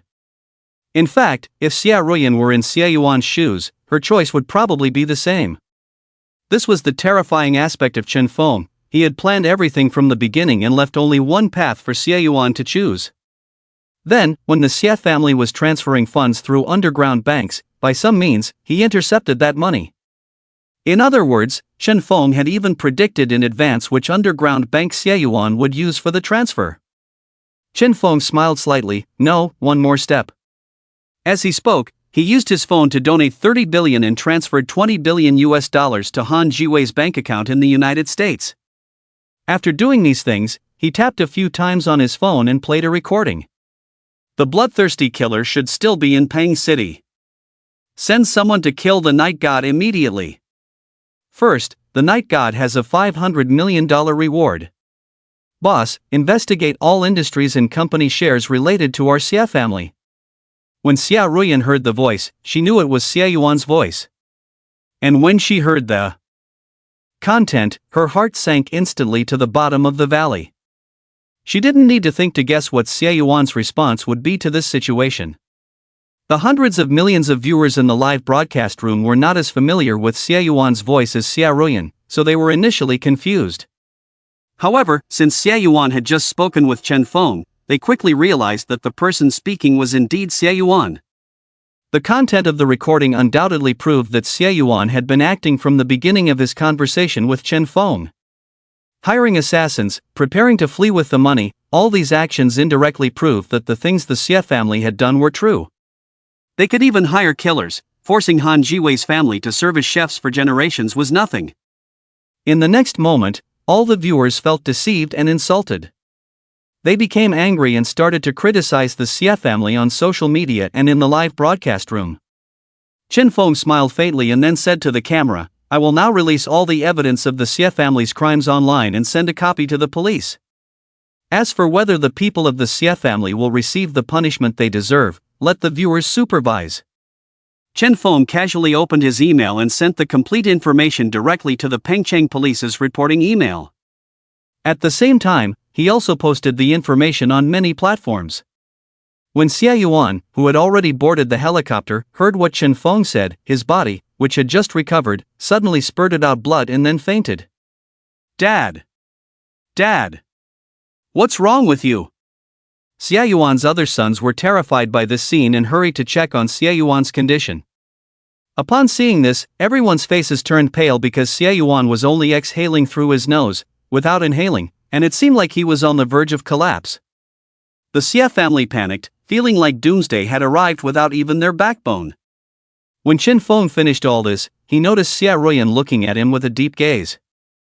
Is what you did meaningful? Xia Ruyan regained her calm demeanor and said, as you said, after today, you will be reborn again, everything will go back to New Year's Day, and the Xia family will still be the Xia family. Are you ready to do it all over again? Chen Feng chuckled and asked, has Miss Xia played games before? Xia Ruyan was taken aback for a moment but quickly understood what the other party meant. Chen Feng was treating each rebirth as a game. Those who play games know that the pleasure gained in the game is only temporary, and in reality, they gain nothing. Chen Feng shrugged, so what? You can only keep unlocking achievements in the game to maximize your pleasure. As I said before, I'm not doing all this for some lofty goal. In the end, it's just to keep myself from going crazy. I'm currently playing the role of an urban thief, so naturally, I have to take this role to the extreme and let this game revel to the end. Xia Ruyan fell silent. Although Chen Feng was smiling, the loneliness in his voice was palpable, which inexplicably evoked a sense of sympathy in her. Chen Feng smiled, picked up his phone, tapped a few times, and the image inside the Xie family's helicopter appeared. By now, Xie Yuan had already died violently, and his sons were crying loudly around his body, mourning as if it were the end of the world. This scene was also part of Chen Feng's calculations. As Xie Yuan grew older, he suffered from high blood pressure for a long time. He deliberately created such a big scene not only to push the Xie family to the brink but also to gradually stimulate Xie Yuan layer by layer into hell. Seeing this, Chen Feng calmly tapped the screen and switched to another camera. The camera now showed a rooftop of a skyscraper, where a casually dressed Caucasian with blonde hair and blue eyes stopped with a black box. He placed the black box on the ground, took out a sniper rifle from it, and quickly began assembling it on the ground. Chen Feng grinned and pointed his phone camera at the computer camera. Let me introduce you all.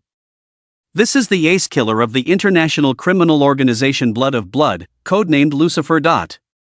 Not only were the viewers in the live stream stunned, but even Xia Ruyan had a bewildered expression, not understanding how Chen Feng had inexplicably jumped to this point. However, they quickly noticed the mention of the international criminal organization Blood of Blood, which was the assassin organization Xie Yuan had hired to kill Chen Feng before. When they saw the killer named Lucifer assembling a sniper rifle on the ground, everyone realized that this was the assassin sent by Blood of Blood to kill Chen Feng. Everyone widened their eyes, unable to understand Chen Feng's thinking. He knew that the other party was going to use a sniper rifle to take him out, yet he acted as if nothing was wrong, chatting and laughing as if everything was normal. What shocked them even more was that Chen Feng could observe the other party's every move through his phone, clearly having set up cameras in the sniper point in advance, allowing him to know the other party's actions. How did he do it? The audience in the live stream room couldn't comprehend it at all. It's understandable to know in advance that someone wants to kill you, but to know where they plan to do it is mind-boggling. Many people don't know what kind of organization Blood for Blood is. Even someone like Mr. Xie only knows about their assassin business, but in reality, they do much more than that. Chen Feng took back his phone and continued with a smile. Blood for Blood originated in Europe, but no one knows how long it has been established, not even the members of Blood for Blood. I spent over 10 years investigating, searching through countless historical records, and even managed to interrogate some members of Blood for Blood. I eventually discovered that the earliest records of Blood for Blood can be traced back to the Middle Ages in Europe, starting from the time of the Crusades. In other words, this is a mysterious organization hidden in the dark corners of the world for over 1,000 years.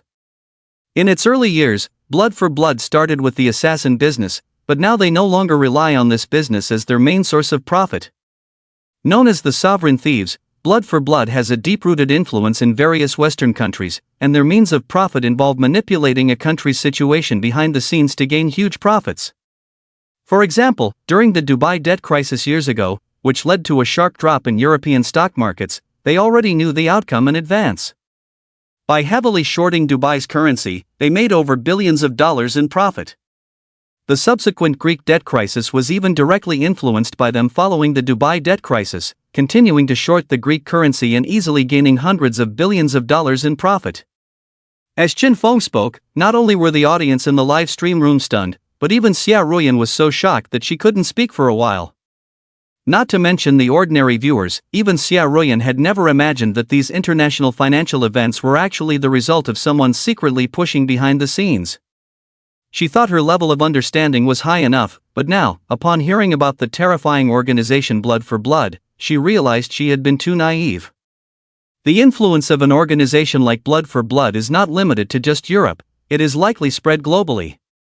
Chen Feng smiled and continued, Blood for Blood is led by 7 titans, and no one knows their real names, only a code name, each using the name of a famous emperor from European history.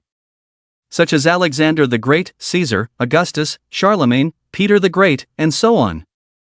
After each titan dies, the remaining titans collectively select the next successor to inherit the title. At this point, Chen Feng suddenly looked at his phone for the time. Alright, time is almost up, the educational session is over. The audience in the live stream room, who had been nervously watching the computer screen, wanting to hear more about Blood for Blood, were left feeling extremely uncomfortable when Chen Feng suddenly stopped talking. Xia Ruyan glanced at the time and instantly understood what Chen Feng meant by the time being almost up. It was only 1 minute away from midnight. If everything Chen Feng said was true, then he only had 1 minute left to live. Chen Feng stood up, walked to the window, and reached into his suit to pull out something that looked like a remote control. Let this fireworks display be the finale of this 10,000th rebirth. Chen Feng smiled and pressed the remote control in his hand. Boom! Boom! Boom! Several loud explosions rang out. Xia Ruyan was shocked to see a fierce fire rising from the rooftop of a skyscraper a kilometer away, shooting straight up into the sky. The sound of the explosions also came from above the Rose restaurant, shattering all the tempered glass outer walls of the restaurant. Glass shards rained down from the sky, and the strong wind blew in uncontrollably, making Xia Ruyan almost unable to open her eyes. After the initial shock, Xia Ruyan quickly reacted. No wonder Chen Feng didn't care that the assassin named Lucifer was outside preparing to snipe him, because he had not only set up surveillance there but also placed remote-controlled bombs. The moment Lucifer set up the sniper rifle ready to shoot, Chen Feng detonated the bomb, sending the assassin straight to the afterlife. The bomb Chen Feng set up at the Rose restaurant was clearly not meant to kill anyone, just to blow up the glass. As for what he wanted to do, Xia Ruyan had a guess. Chen Feng stood at the edge of the glass outer wall, his white suit rustling in the strong wind. Despite standing at the brink of an abyss, he showed no fear in his eyes, only a determined smile on his face. Chen Feng turned to Xia Ruyan and waved, When I wake up, maybe I'll come find you, don't leave without me. After saying that, Chen Feng opened his arms and laughed loudly at the sky. I bloom in death, like a brilliant meteor, leaving the most dazzling trace in the world. Xia Ruyan had a premonition, her heart suddenly trembling. She rushed from her seat, wanting to grab Chen Feng and pull him back. She didn't know why, even though the man in front of her had kidnapped her and destroyed the Xie family in front of her, she didn't want to see this man, full of strange charm, die in front of her. However, her actions were too slow, and Chen Feng's figure had already fallen backward. By the time Xia Ruyan reached the edge, she saw Chen Feng spreading his arms towards the sky, as if he wanted to fly. As he disappeared from her sight, Chen Feng waved at her with a smile, showing no fear of death. For a moment, Xia Ruyan was stunned, biting her lip until Chen Feng finally disappeared, and she still hadn't come back to her senses. After some time, Chen Feng slowly regained consciousness and opened his eyes. Instead of the familiar white-coated doctor named Li Hao, he saw an extremely unfamiliar face. Chen Feng suddenly froze because after each rebirth, the scene was always in the doctor's office, facing his liver disease Dr. Li Hao. The usual opening line was, I regret to inform you that you have liver cancer, and you only have 3 months left. Does your family know? I suggest you be hospitalized and cooperate actively with treatment. Chen Feng had been reborn 10,000 times, and he was extremely familiar with this process. But now, he was not in the doctor's office, and the person in front of him was not the doctor. Who gave you the courage to sleep in class?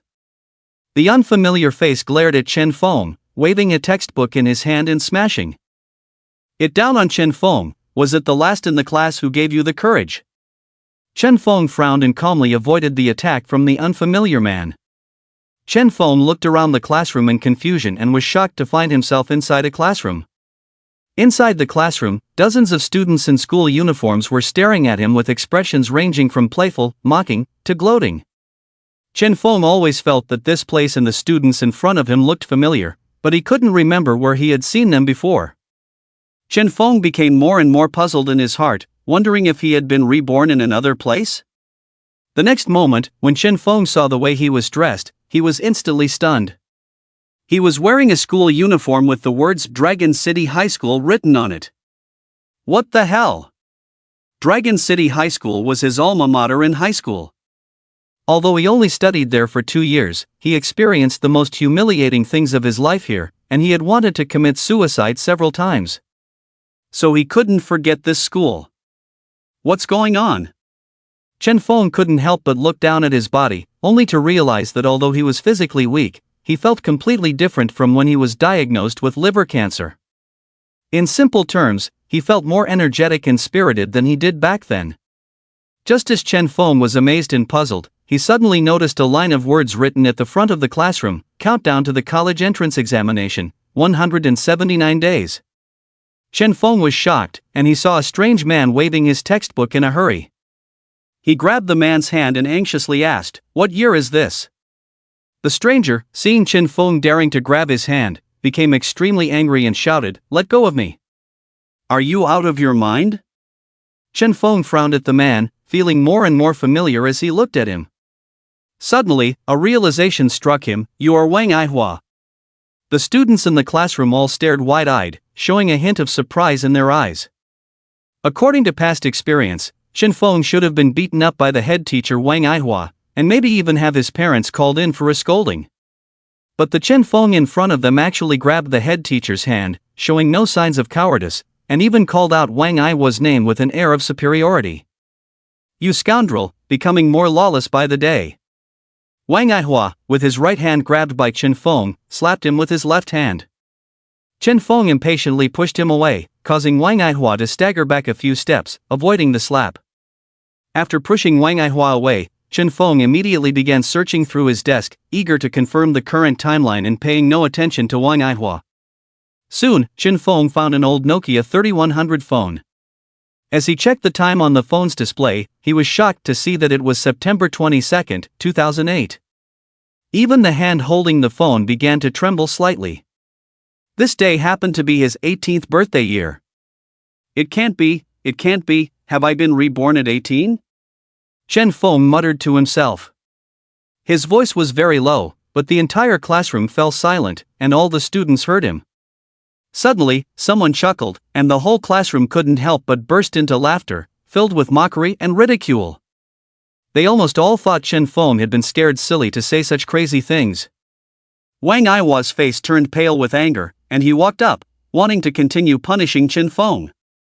But at that moment, Chen Feng suddenly burst into laughter. Staring at the phone screen, he suddenly burst into loud laughter, tears streaming down his face. His laughter was so loud, he was laughing uncontrollably, as if he had gone mad. Ha ha! Ha ha ha ha! Have I finally escaped those damn 90 days? Chen Feng laughed wildly, pounding his desk, truly excited to the point of madness. Time had finally started moving. For over 2,000 years, trapped in those 90 days, Chen Feng had collapsed several times, wanting to die but unable to, as if it were the cruelest punishment in the world. Now, discovering that he had been reborn at the age of 18, Chen Feng felt a sense of liberation from the prison, regaining his freedom. The students in the classroom and Wang Aihua were startled to see Chen Feng burst into laughter, as he seemed truly insane, sending chills down their spines. After laughing for a while, Chen Feng suddenly seemed to remember something, shuddered all over, and said, "If it was my birthday that day, then she would still be alive." Chen Feng's body stiffened suddenly, his head turning slowly towards his desk. There appeared a girl, with a perfect oval face, exquisite and exceptionally beautiful, stunningly beautiful. She exuded a natural and overflowing aura, a quality not easily possessed by ordinary girls, and she was an 18-year-old girl.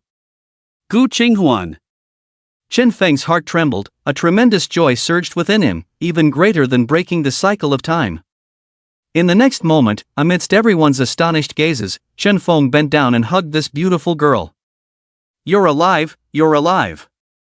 Tears of excitement streamed down Chen Feng's face, fearing that this was a dream. In countless cycles of time, Chen Feng had done everything he wanted to do, except for Gu Qinghuan, the girl who had always been his eternal regret. When Chen Feng was in his third year of high school, a girl transferred to his class, the same girl he was now holding. Gu Qinghuan was too beautiful, with a strong presence that made any girl in school feel inferior. Even most boys felt inexplicably nervous around her, and she hardly showed any interest in anyone, causing many suitors to retreat. From the moment Chen Feng saw this girl, he knew he liked her, and she became his deskmate. However, he also fell into deep self-doubt, spending over half a month as deskmates without exchanging more than a few words. At that time, Chen Feng was not as reckless and carefree as he is now, indifferent to the world. Chen Feng's self-doubt was not because Gu Qinghuan was too outstanding, but because of himself.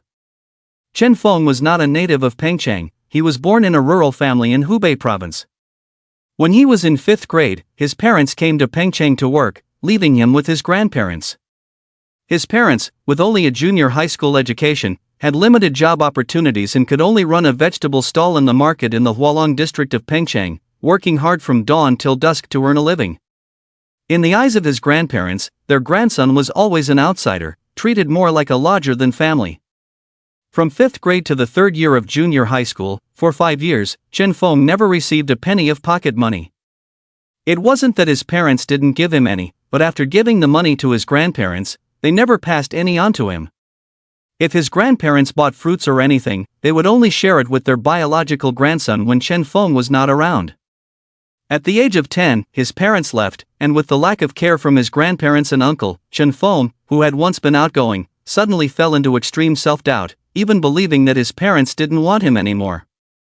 This feeling persisted for several years until his parents, who had saved up some money, brought Chen Feng to Pengcheng to attend high school. However, upon arriving in Pengcheng, Chen Feng became even more self-conscious, even withdrawing into himself at one point. He couldn't speak Cantonese, spoke with a heavy accent from his hometown, and became the target of ridicule in the class, with his accent being mocked from time to time. Even though Chen Feng worked hard to improve his Mandarin and get rid of his accent, it didn't change his status as an outcast in the class. Chen Feng became a target of bullying. Running errands and getting beaten up were common occurrences. He would often have all his pocket money taken away and be humiliated from time to time. For example, during a chemistry experiment in the lab, when there was just a small flame in the beaker, someone deliberately grabbed a fire extinguisher and sprayed wildly at him. When the teacher asked what happened, they said Chen Feng's experiment caused the fire to burn the tabletop. When such incidents became the norm and lasted for 2 full years, Chen Feng developed depression until a girl named Gu Qinghuan appeared. Chen Feng still remembers that day when he stood on the edge of the rooftop. Jumping from the 7th floor, you might not die, but if you do, at least it's clean. If you don't die, the most likely outcome is being paralyzed and lying in bed motionless, then burdening your parents to take care of you for the rest of your life. Chen Feng was startled at that moment. Looking at the exceptionally beautiful girl saying those words to him, he was stunned. He hadn't planned to jump, but after Gu Qinghuan said that, he felt a sense of helplessness and amusement. It was the first time Gu Qinghuan spoke to Chen Feng after transferring to the school a month earlier. After that, Chen Feng's favorite thing to do in class every day was to secretly glance at Gu Qinghuan, and after evening self-study, he would secretly follow her home. Evening self-study in the 3rd year of high school usually lasted until 9 o'clock at night, and even though Chen Feng's home was far from Gu Qinghuan's, he was willing to spend an extra hour on the road every day just to see her. To others, this seemed like pure stalking, especially coming from someone like Chen Feng, who was always on the edge. One of the most ruthless bullies towards Chen Feng was a guy named Niawei. On one occasion when Chen Feng was following Gu Qinghuan again, Niawei intercepted him, teasing and slapping him, even forcing Chen Feng to kneel down and call him grandpa.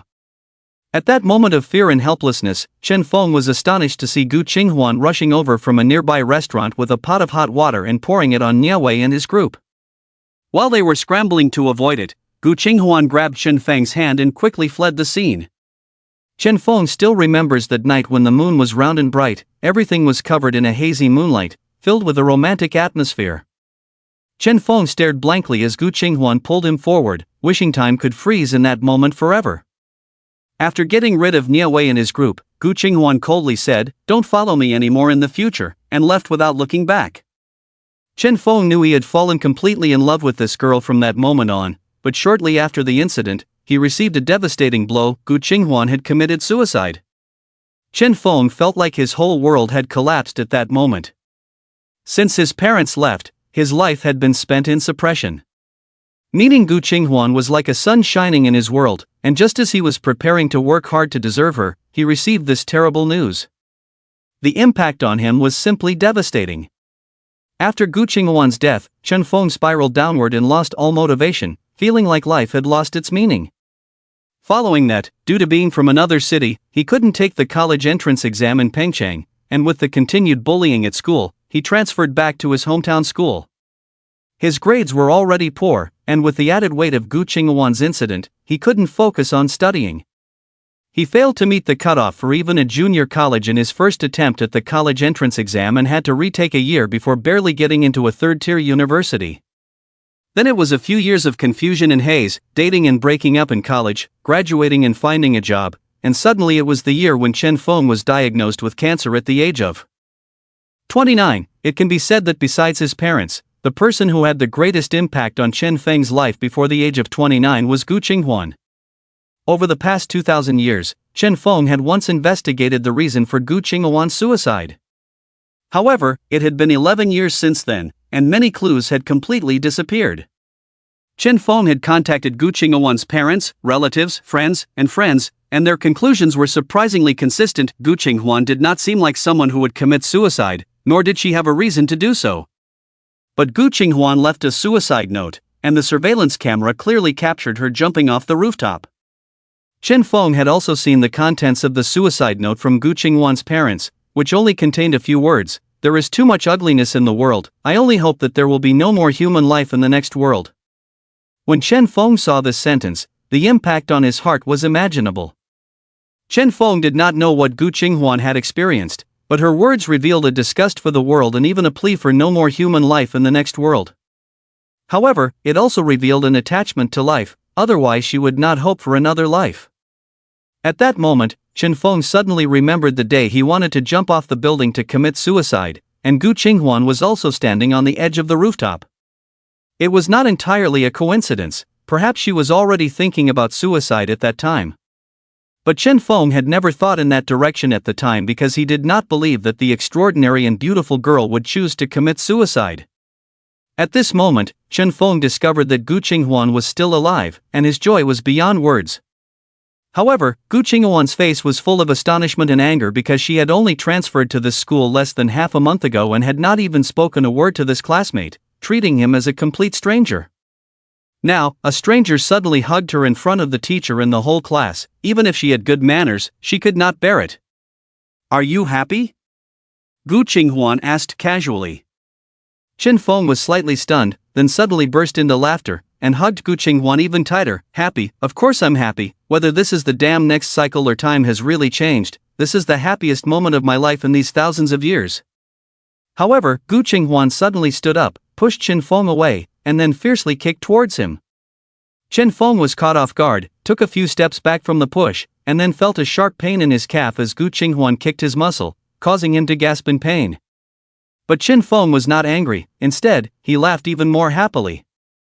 The intense pain indicated that he was not dreaming but had truly returned to the year 2008. Gu Qinghuan kicked Chen Feng, not stopping, but picking up the books on the desk and smashing them at him. Chen Feng naturally did not fight back against Gu Qinghuan, he blocked with his hands while watching the angry Gu Qinghuan with a smile. The classmates in the classroom were stunned. They had not expected Chen Feng to dare to hug Gu Qinghuan publicly, nor had they expected the usually elegant Gu Qinghuan to suddenly become violent and hit someone, completely different from her usual image. "Enough! Stop it!" Wang Aihua's angry roar echoed in the classroom. Gu Qinghuan's movements stopped immediately, as if realizing that her actions just now were a bit out of line. She quickly regained her composure and sat calmly in her seat, as if nothing had happened. The expressions of the students in the classroom were silent. Wang Aihua's reputation was not very good, often resorting to corporal punishment, so most of the students in the class were afraid of him. In 2008, far from being as strict as in later years, Wang Aihua dared to openly accept gifts from students' parents, and with a narrow mind, he naturally favored students who gave gifts. Besides arranging seats in good locations, they didn't even need to take turns on duty. For those who didn't give gifts, Wang Aihua would find trouble with various excuses, then mock, belittle, and even openly insult them. For example, just now with Chen Feng, Wang Aihua directly cursed Chen Feng as a despicable thing, and this was not the first time. There have been parents who reported this, but Wang Aihua and the vice principal had some kind of indirect family relationship, so it all ended without resolution. Are you really lawless? Wang Aihua roared in anger, took a few steps and rushed over, ignoring Gu Qinghuan, reaching out to grab Chen Feng's ear. Chen Feng's gaze shifted from Gu Qinghuan and casually glanced at Wang Aihua, then quickly grabbed his wrist and forcefully pulled Wang Aihua in front of him. Chen Feng leaned in close to Wang Aihua's ear and whispered something, like sharing a secret. But the next moment, Wang Aihua's expression changed abruptly, as if he had seen a ghost, pushing Chen Feng away and staggering back a few steps. His eyes showed fear, staring at Chen Feng, trembling. How did you know? The students in the class expected to see a familiar scene, but Chen Feng said something to Wang Aihua that changed his expression. Just a moment ago, he was furious and wanted to eat Chen Feng alive, but the next second, he looked terrified and panicked as if he had heard something extremely frightening. The change was as fast as a Sichuan opera face change. All the students were curious to death, wondering what Chen Feng had said to scare Wang Aihua like that. Even Gu Qinghuan looked over with some surprise, feeling a bit puzzled and curious. However, Chen Feng's voice was too low at the time, and even Gu Qinghuan nearby couldn't hear what he said. Chen Feng glanced at Wang Aihua indifferently. Teacher Wang, can we continue the class now? Wang Aihua's face turned pale and green, reaching a climax, repeatedly. Trying to say something but seeing the curious looks of the students around, he couldn't utter a word. Chen Feng smiled, returned to his seat as if no one was there. Wang Aihua stood frozen in place for a while, watching Chen Feng sit back down, not daring to bother him again. His mind was now full of how Chen Feng knew about that matter, and he had no more thoughts of teaching. You can study on your own. Just to clarify, this is not the next cycle, but time has truly changed. After Wang Aihua left the classroom, he anxiously took out his phone and dialed a number. Have you told anyone about our matter?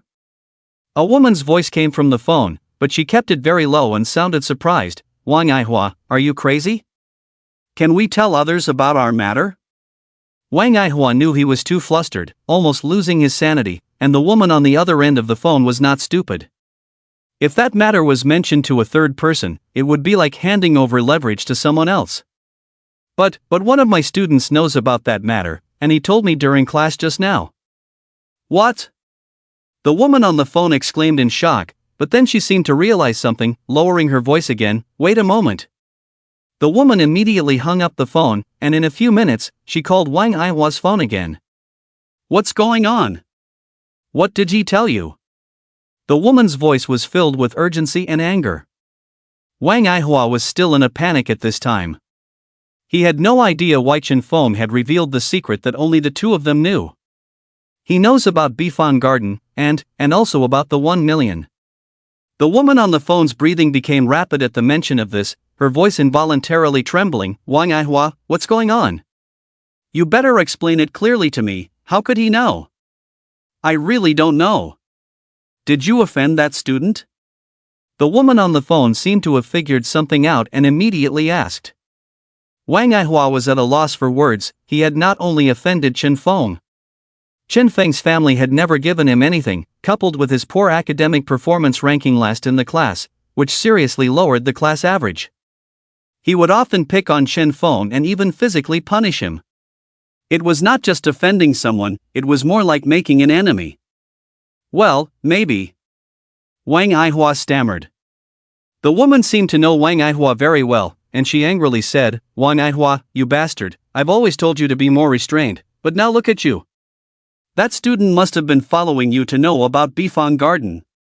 The woman scolded Wang Aihua for half an hour without holding back. Wang Aihua could only nod along, not daring to say a word. Did he say it publicly or tell you in private? The woman, seeming tired of scolding, finally remembered something and asked. It was in private. Wang Aihua didn't dare mention that he was going to discipline Chen Feng again today and was informed of the secret by him. Given the circumstances at the time, it was indeed said in private. That means he wants to share the benefits. Invite him out tomorrow, let's probe and see what he's up to, if he has any evidence. Let's quickly return the money, we've earned enough anyway. If something really happens, we'll both end up in trouble. The woman angrily laughed. I said to return it last month, but someone had to be greedy and wanted to earn more money? Wang Aihua was speechless because he knew she was talking about him. You don't need to worry about the money, you figure out the background of that student now, and how he knew about that matter. Oh, okay, I got it. Wang Aihua hurriedly responded and then hung up the phone, wanting to talk to Chen Feng. But when he returned, he found that evening self-study had already started, and Chen Feng was naturally not in the classroom. Chen Feng was leisurely walking beside Gu Qinghuan at this time. He was not following her secretly as he did in his past life, but boldly walking beside her, with a distance of less than a meter between them. Gu Qinghuan was extremely annoyed. Since Wang Aihua left the classroom, this jerk had been staring at her, and she had to use her textbook to shield her face. But even so, Gu Qinghuan still felt Chen Feng's hot gaze, as if it could penetrate the textbook, making it unbearable for her. She decided to leave early. However, what Gu Qinghuan never expected was that this jerk would follow her out early and keep following her. No matter if she sped up her pace, ran, or threatened him, Chen Feng relentlessly followed behind her like a dogskin plaster that couldn't be shaken off. What do you want? Gu Qinghuan's face was full of anger and disgust that couldn't be concealed. I want to make you love me. Chen Feng stared at Gu Qinghuan directly, without any pretense, his expression incredibly sincere. Gu Qinghuan seemed to hear a huge joke, just coldly chuckled and turned to leave. But in the moment she turned around, Gu Qinghuan's eyes inexplicably showed a hint of fluctuation. It was not because of what Chen Feng said that she was shaken, but surprised that the person sitting across from her seemed to have suddenly changed. The previous Chen Feng exuded a timid aura all over, always walking with his head down, never daring to make eye contact with her, or even speak to her. However, at the moment he was awakened from sleeping in class by Wang Aihua, Chen Feng seemed like a different person. The previous timidity and inferiority vanished in an instant. In its place was an internal and external arrogance, as well as a sense of unruly arrogance, as if a sharp sword had been unsheathed. The events of tonight made Gu Qinghuan have to re-evaluate Chen Feng. I warn you, if you keep following me, don't blame me for being impolite. Gu Qinghuan turned her back to Chen Feng, coldly threw out a sentence, and continued walking forward. Chen Feng smiled, about to catch up, but suddenly heard a mocking voice behind him. Hey, trash, didn't you hear Miss Gu say not to follow her? Can't you understand human language? Chen Feng's steps suddenly paused, a curve appearing at the corner of his mouth. He turned calmly to look at the students walking towards him, with Nia Wei at the forefront, the one who usually liked to bully him. Although Chen Feng was smiling, there was a glint of coldness in his eyes, as if a blade, directed towards Nia Wei and his group. In the 2 years, Nia Wei had bullied him countless times, even starting the nickname Trash for Chen Feng. He had impulsively thought of suicide several times because of this person. Nia Wei's father, Nia Zhiming, owned a construction company in the Hualong district. Although not significant in the entire Pengchang, it held some influence in the Hualong district. Nia Zhiming was naturally good at socializing in the business world.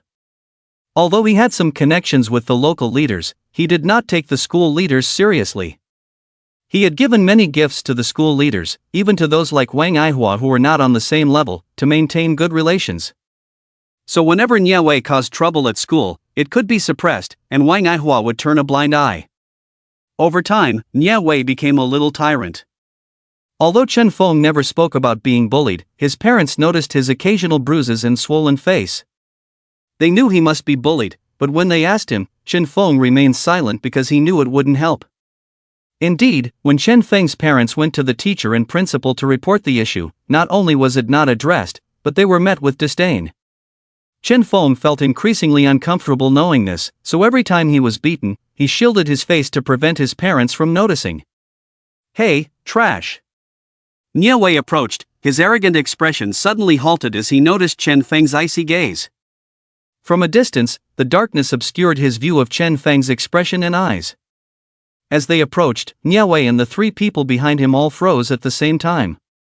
Chen Feng's eyes at this moment were extremely terrifying, as if he were a terrifying prehistoric giant beast staring at them, causing a chill to shoot from the soles of their feet to their brains, making their bodies instantly stiffen.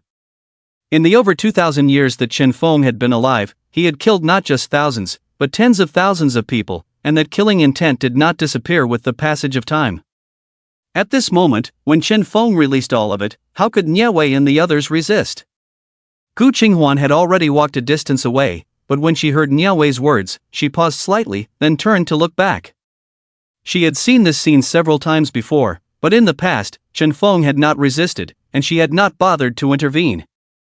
However, at this moment, Gu Qinghuan felt a sense of curiosity.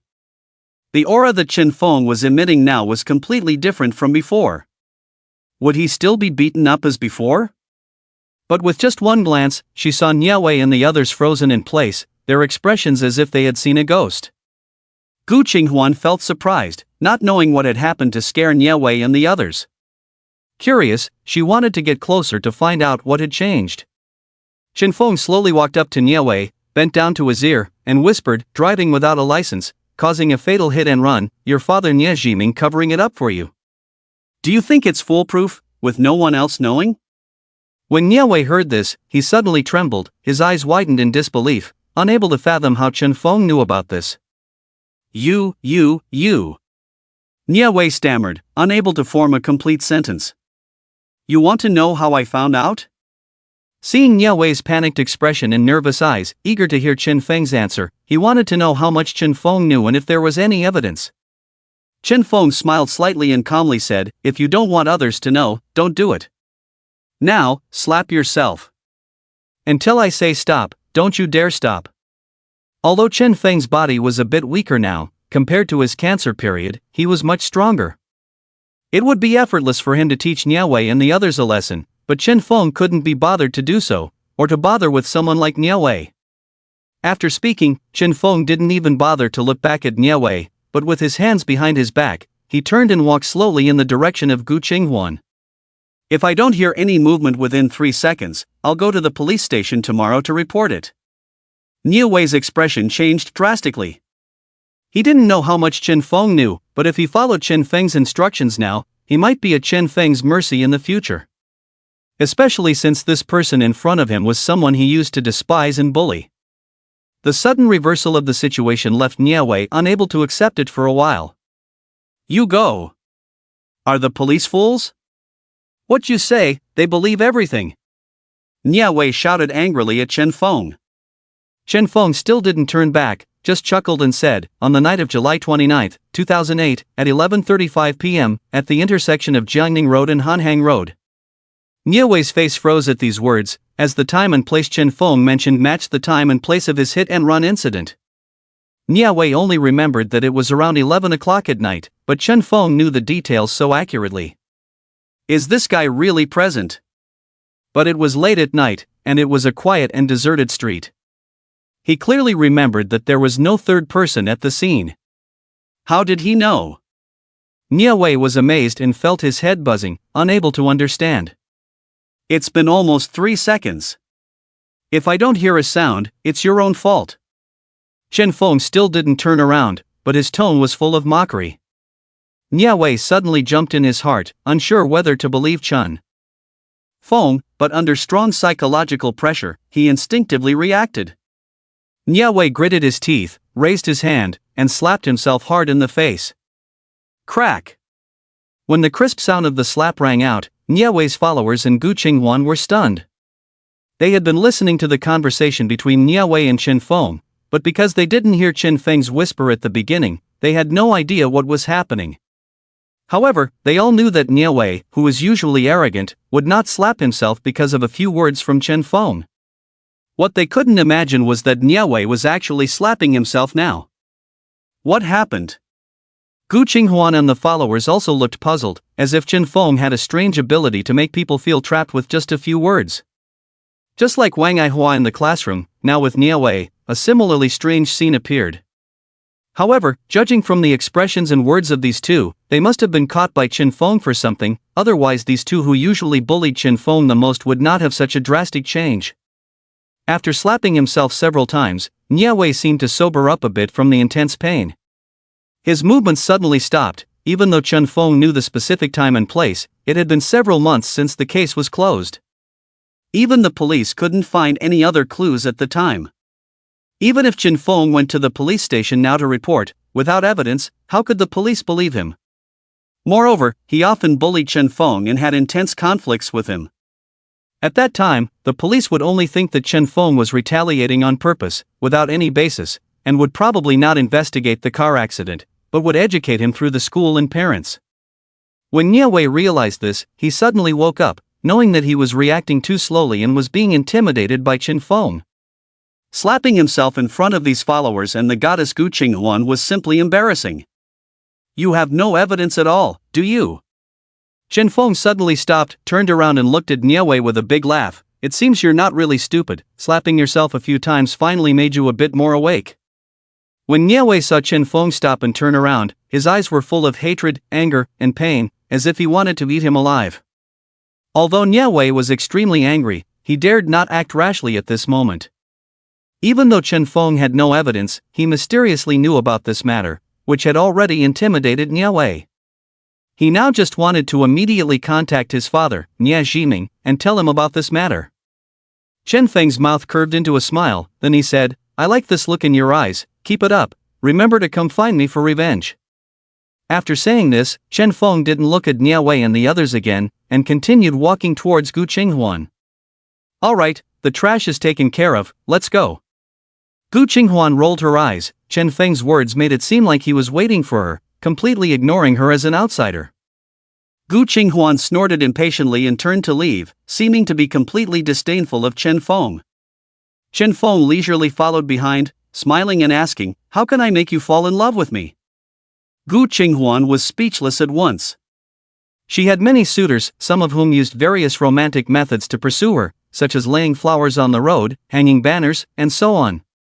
But someone as eccentric as Chen Feng was truly a first for her. Such a question would be ignored not only by Gu Qinghuan, but by any girl. In the next life. Chen Feng, however, did not show any signs of discouragement upon hearing this. Instead, he looked serious and pondered for a moment. "If I am not reborn at 18 in the next life, then I will lose you again, so, no." Gu Qinghuan looked at Chen Feng in astonishment, unsure of how to respond to his earnest expression. During evening self-study, Chen Feng claimed to have been reborn at 18, and now he was repeating it in front of her. This guy must have watched too many time travel movies and novels, thinking he's a madman or others are fools. Gu Qinghuan ignored Chen Feng and quickened her pace. Chen Feng followed calmly, still smiling. However, after a while, his smile disappeared abruptly. Gu Qinghuan had walked into a nearby police station without him noticing. Chen Feng realized instantly that Gu Qinghuan was planning to find a police officer. He chuckled silently, rubbed his nose, finding Gu Qinghuan's actions amusing. Since it wasn't far from Gu Qinghuan's home, nothing serious should happen. Chen Feng decided not to bother the police and turned to walk home. As Gu Qinghuan was about to enter the police station, she glanced back at Chen Feng, who had tactfully walked away. She snorted lightly and decided not to go in. Chen Feng followed Gu Qinghuan not just to pester her but to understand her better. In their previous life, Chen Feng had known Gu Qinghuan for less than 3 months and never dared to speak to her, so he knew very little about her. Besides her name, age, where she lived, and basic family information, he knew nothing about her interests, likes, and dislikes. During the 90 days of being trapped, Chen Feng had refrained from investigating Gu Qinghuan's cause of death as it only brought him more pain. Suddenly, Chen Feng furrowed his brow. "What happened that brought me back to 2008, coincidentally on my 18th birthday, a time I desperately wanted to change?" During those 90 days, Chen Feng had pondered many times why this had happened to him. He had speculated about gods, fate, curses, and other inexplicable reasons. However, these speculations remained unverified and became his biggest puzzle. Upon careful reflection, Chen Feng realized that nothing special had occurred during his first 10,000 reincarnations. So why did the cycle suddenly break? After much contemplation, a terrifying thought crossed his mind. Could it be that the cycle was manipulated by someone? Chen Feng found this idea somewhat amusing and shook his head. Impossible. If someone is truly manipulating it, wouldn't that person be like a god? Are there gods in this world? Chen Feng lived for thousands of years and never saw any gods. Forget it, I don't want to think about it anymore, this is a dead end. Chen Feng had not figured out this problem in over 2,000 years, and he didn't plan to understand it anytime soon. However, now suddenly reborn at the age of 18, one problem that had been troubling him disappeared. That is, he no longer had liver cancer. Chen Feng was certain that he did not have liver cancer at the age of 18 because he had to undergo a physical examination for the college entrance examination, both the first time and when he repeated the exam, and there were no issues with his health. In fact, when Chen Feng had reached the maximum level of medical expertise, he already knew where his cancer came from. While still trapped in that worldly cage, Chen Feng had discovered the source of his liver cancer. When he was in college at the age of 20, he had been infected between the ages of 20 and 29. The most direct factors that triggered liver cancer were excessive alcohol consumption and viral hepatitis, which usually came from infection. Unfortunately, Chen Feng had both of these factors. Chen Feng himself did not have liver disease, but when he was in college, he had a girlfriend who showed symptoms very similar to those of a carrier of viral hepatitis. For example, fatigue, loss of appetite, abdominal distension, and jaundice, but at that time, Chen Feng did not pay attention. During the time from college to entering society, Chen Feng had a tough time, either being a licking dog or a backup option. He was also marginalized and bullied at work, a definite loser, and gradually learned to seek solace in alcohol without restraint. With both factors combined, Chen Feng rapidly deteriorated from viral hepatitis to liver cancer. When Chen Feng had identified the root cause back then, he sought revenge on his ex-girlfriend, but soon found it tasteless because revenge could not change the fact that he was trapped for those 90 days. When everything was reset, everything lost its meaning. Now reborn at 18, he no longer had this troubling worry. However, his current body was still a bit weak. Despite being 6 feet tall, he didn't have much muscle and looked like a thin bamboo pole. Let's start exercising from now on. Chen Feng lifted his foot and ran towards home. It took Chen Feng half an hour to walk from school to his home, but he had followed Gu Qinghuan all the way, so running back took nearly an hour. It was called home, but it was actually a house rented by Chen Feng's parents for over 10 years. Because his parents had always been selling vegetables in the market downstairs, living here was very convenient, and they had never changed their address, so Chen Feng never worried about forgetting where he lived. By the time he got home, it was already past 11 at night. His parents had to get up at 2 in the morning to go buy goods, so they usually went to bed around 9 and took naps during the day. When Chen Feng opened the door and entered, he found a birthday cake on the table, along with a birthday card containing 500 yuan. "Son, happy birthday." Chen Feng felt warm in his heart. No matter how many times he was reborn, his parents were always the ones who cared for him the most. Chen Feng frowned as he looked at the rented house in front of him. He felt extremely uncomfortable. Except for the first few times he was reborn, Chen Feng had never been short of money because even buying a lottery ticket could earn him enough money for 3 months. So Chen Feng always had the best in terms of food, clothing, and shelter, and the current rental environment was too poor. Although it was a 2-bedroom apartment, the living room could only fit a table and a refrigerator, making it cramped for the family to sit down for meals. Chen Feng's room could only accommodate a bed and a desk, not even a chair, so he had to sit on the bed. Moreover, the window of the room was blocked by another building, so even during the day, he had to turn on the lights to see anything. The parents' room was slightly larger, but only had space for an additional wardrobe. The family of 3 squeezed into this space of less than 40 square meters, making it difficult for Chen Feng to adapt for a while. It looks like I need to find a way to make money quickly. After pondering for a while, Chen Feng put away the 500 yuan, took a bite of cake, placed it in the refrigerator, and then went into his own room. As he entered, Chen Feng couldn't help but feel a headache. One word was enough to describe everything he saw, and that was dog's nest. Under the bed was a mess, with shoes, books covered in thick dust, and various miscellaneous items stuffed underneath. The bed was also messy, with 5 or 6 books thrown around, pillowcases and bed sheets slightly blackened, and clothes scattered on the bed. Chen Feng sighed. The previous Chen Feng might not have felt anything, but now he didn't want to stay in this room for even a moment. Chen Feng knew why it was like this. At 18, he had given up on himself, not caring about his image at all, let alone his room. Even though his mother, Li Yun, helped him clean up every time, it quickly returned to its current state. Chen Feng took a deep breath. Well, I made the mess, so I'll clean it up. Chen Feng quickly began to tidy up the room while thinking about how to make money. Reborn 10 years ago, he naturally had countless ways to make money, but he wanted the fastest and safest method to quickly change his parents' living environment without causing them worry. The first thing Chen Feng thought of was the lottery, but unfortunately, he only remembered the winning numbers from New Year's Day to April 1, 2019. As for 2008, he didn't have the leisure to remember. Next was sports betting. He knew the champions and scores of the World Cup and European Cup over the years, but the European Cup had just ended, and the most recent World Cup was in 2010, not yet time. Chen Feng's eyes suddenly lit up as he thought of stocks. Although the global economic crisis was triggered by the subprime mortgage crisis in the United States in 2008, China was spared from severe impact due to factors such as the incomplete opening of the capital account and international balance of payments, the early stage of asset securitization, and a large amount of foreign exchange reserves. China even welcomed its eighth bull market in stocks, which lasted for over 9 months until August 2009. During the stock market bull market, due to market sentiment, the money-making effect was very strong, and all investors were optimistic, wanting to buy stocks, causing almost all stocks to rise. A playful smile appeared on Chen Feng's lips because he knew where to get the money to buy stocks. The sentence he told Wang Aihua tonight was, "By Fanjuan 2303, embezzled 1 million of school funds." This sentence was closely related to this round of stock market bull market.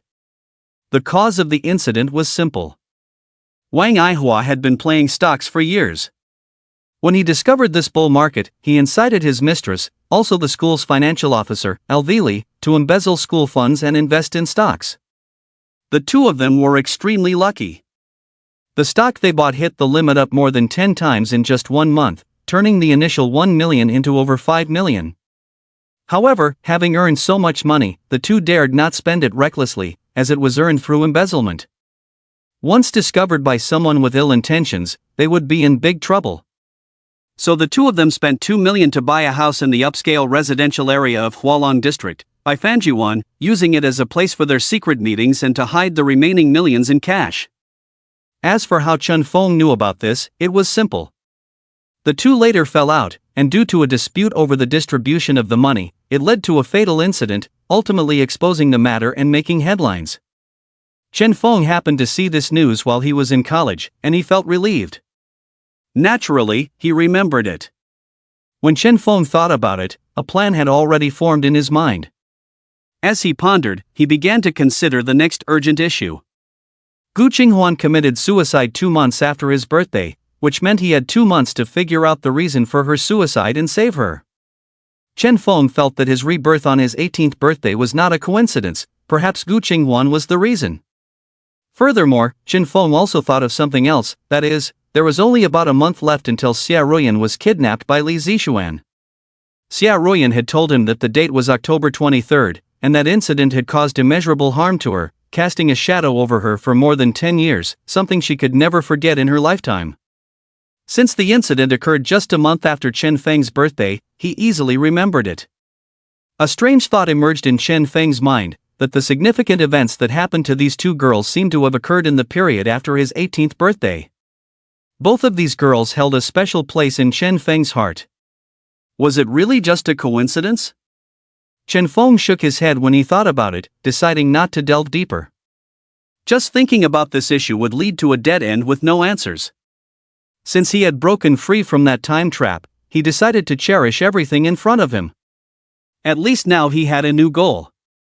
By the time Chen Feng had these thoughts, he had already cleaned up the room. The room was only a little over 10 square meters, so it took less than half an hour to clean. Looking at the reborn room, Chen Feng's mood inexplicably lightened. The next morning, at 6 o'clock, Chen Feng got out of bed, found a few iron wires and a screwdriver at home, grabbed his backpack, and left. The morning self-study session started at 7 o'clock, and Chen Feng usually left at that time. However, he was not going to school for self-study now, he was going to Bifang Garden.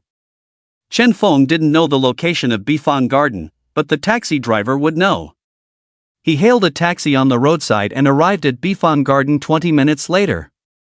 Although it was a high-end residential area, many houses were still under renovation and not many people had moved in yet. Even the property management company had not moved in, and there were no surveillance cameras installed. Chen Feng entered the community smoothly. After finding Building E, Chen Feng took the elevator directly to the 23rd floor. His purpose in coming here was to take away the over 2 million cash stored by Wang Aihua and LV Lily. He dared to come in so openly because he knew that Wang Aihua and LV Lily would not be here. These two people had their own families and would not stay here overnight. They would definitely be sleeping at their respective homes at this time. Even if they were here, Chen Feng was not afraid at all, as he held the leverage over them. Chen Feng could threaten Wang Aihua to hand over the money, but he thought it was better to take it himself. Firstly, with such a large sum of money, they would definitely be reluctant to give it up, and even if they eventually decided to give it, it would take a long time. Chen Feng did not have that patience. Secondly, it was still several million, and if they were pushed too hard, these two might do something desperate, like hiring someone to kill. Although Chen Feng was not afraid, he did not want to cause trouble over the small amount of money at this critical moment. Chen Feng found 2303, took out a few iron wires from his backpack, and started turning them in the keyhole. Even in 2019, in the most secure places in the world, such as the Louvre, Chen Feng could easily bypass the security. This ordinary anti-theft door was no different from being wide open in front of him. Within less than 10 seconds, the lock on the door made a crisp unlocking sound. Chen Feng pushed the door open and closed it behind him. This was a duplex apartment, with nearly 300 square meters, valued at over 2 million, even in 2008 when it was around 8,100 per square meter. Chen Feng clearly remembered the housing prices in Pengcheng in 2011. This area would have a subway connection in the future, and the prices would at least increase tenfold. Chen Feng glanced around and saw that the house was decorated luxuriously, even surpassing those 5-star luxury hotels. These two individuals were not spending money extravagantly in public. They probably invested it all in this house secretly. Chen Feng didn't waste time and quickly began searching the room, trying to find where the money was hidden. After a thorough search, he found no significant amount of cash in any of the usual hiding spots. Interesting, Chen Feng couldn't help but smile. These two were not foolish. They must have considered the possibility of thieves breaking in while they were away and hidden the money extremely well. Chen Feng quickly realized that they must have a secret room. The house had just been renovated, and it was likely that Wang Aihua and LV Li had a secret room installed during the renovation. Without much thought, Chen Feng went straight to the master bedroom. These two were extremely greedy, otherwise, they wouldn't have caused such a commotion. Based on his understanding of human nature, Chen Feng believed that they would keep the money close to where they slept, for a sense of security. In the 50 to 60 square meter master bedroom, Chen Feng carefully examined the room and soon found a clue. The wall behind the head of the bed and the floor had a slight angle that was barely noticeable without close observation. This was due to the reinforced steel in the secret room causing an overload of weight, resulting in a slight tilt of 1 to 5 degrees in the surrounding area. Chen Feng smiled, walked up to the wall, surveyed the area, and then focused on the bedside table. He reached behind the bedside table and quickly found a protrusion that resembled a switch. When Chen Feng pressed the switch, a crisp sound was heard, and the wall slowly moved inward, revealing a secret room in front of him. Chen Feng smiled, stepped inside, and found two huge safes standing at 1.5 meters tall. Chen Feng was not surprised at all.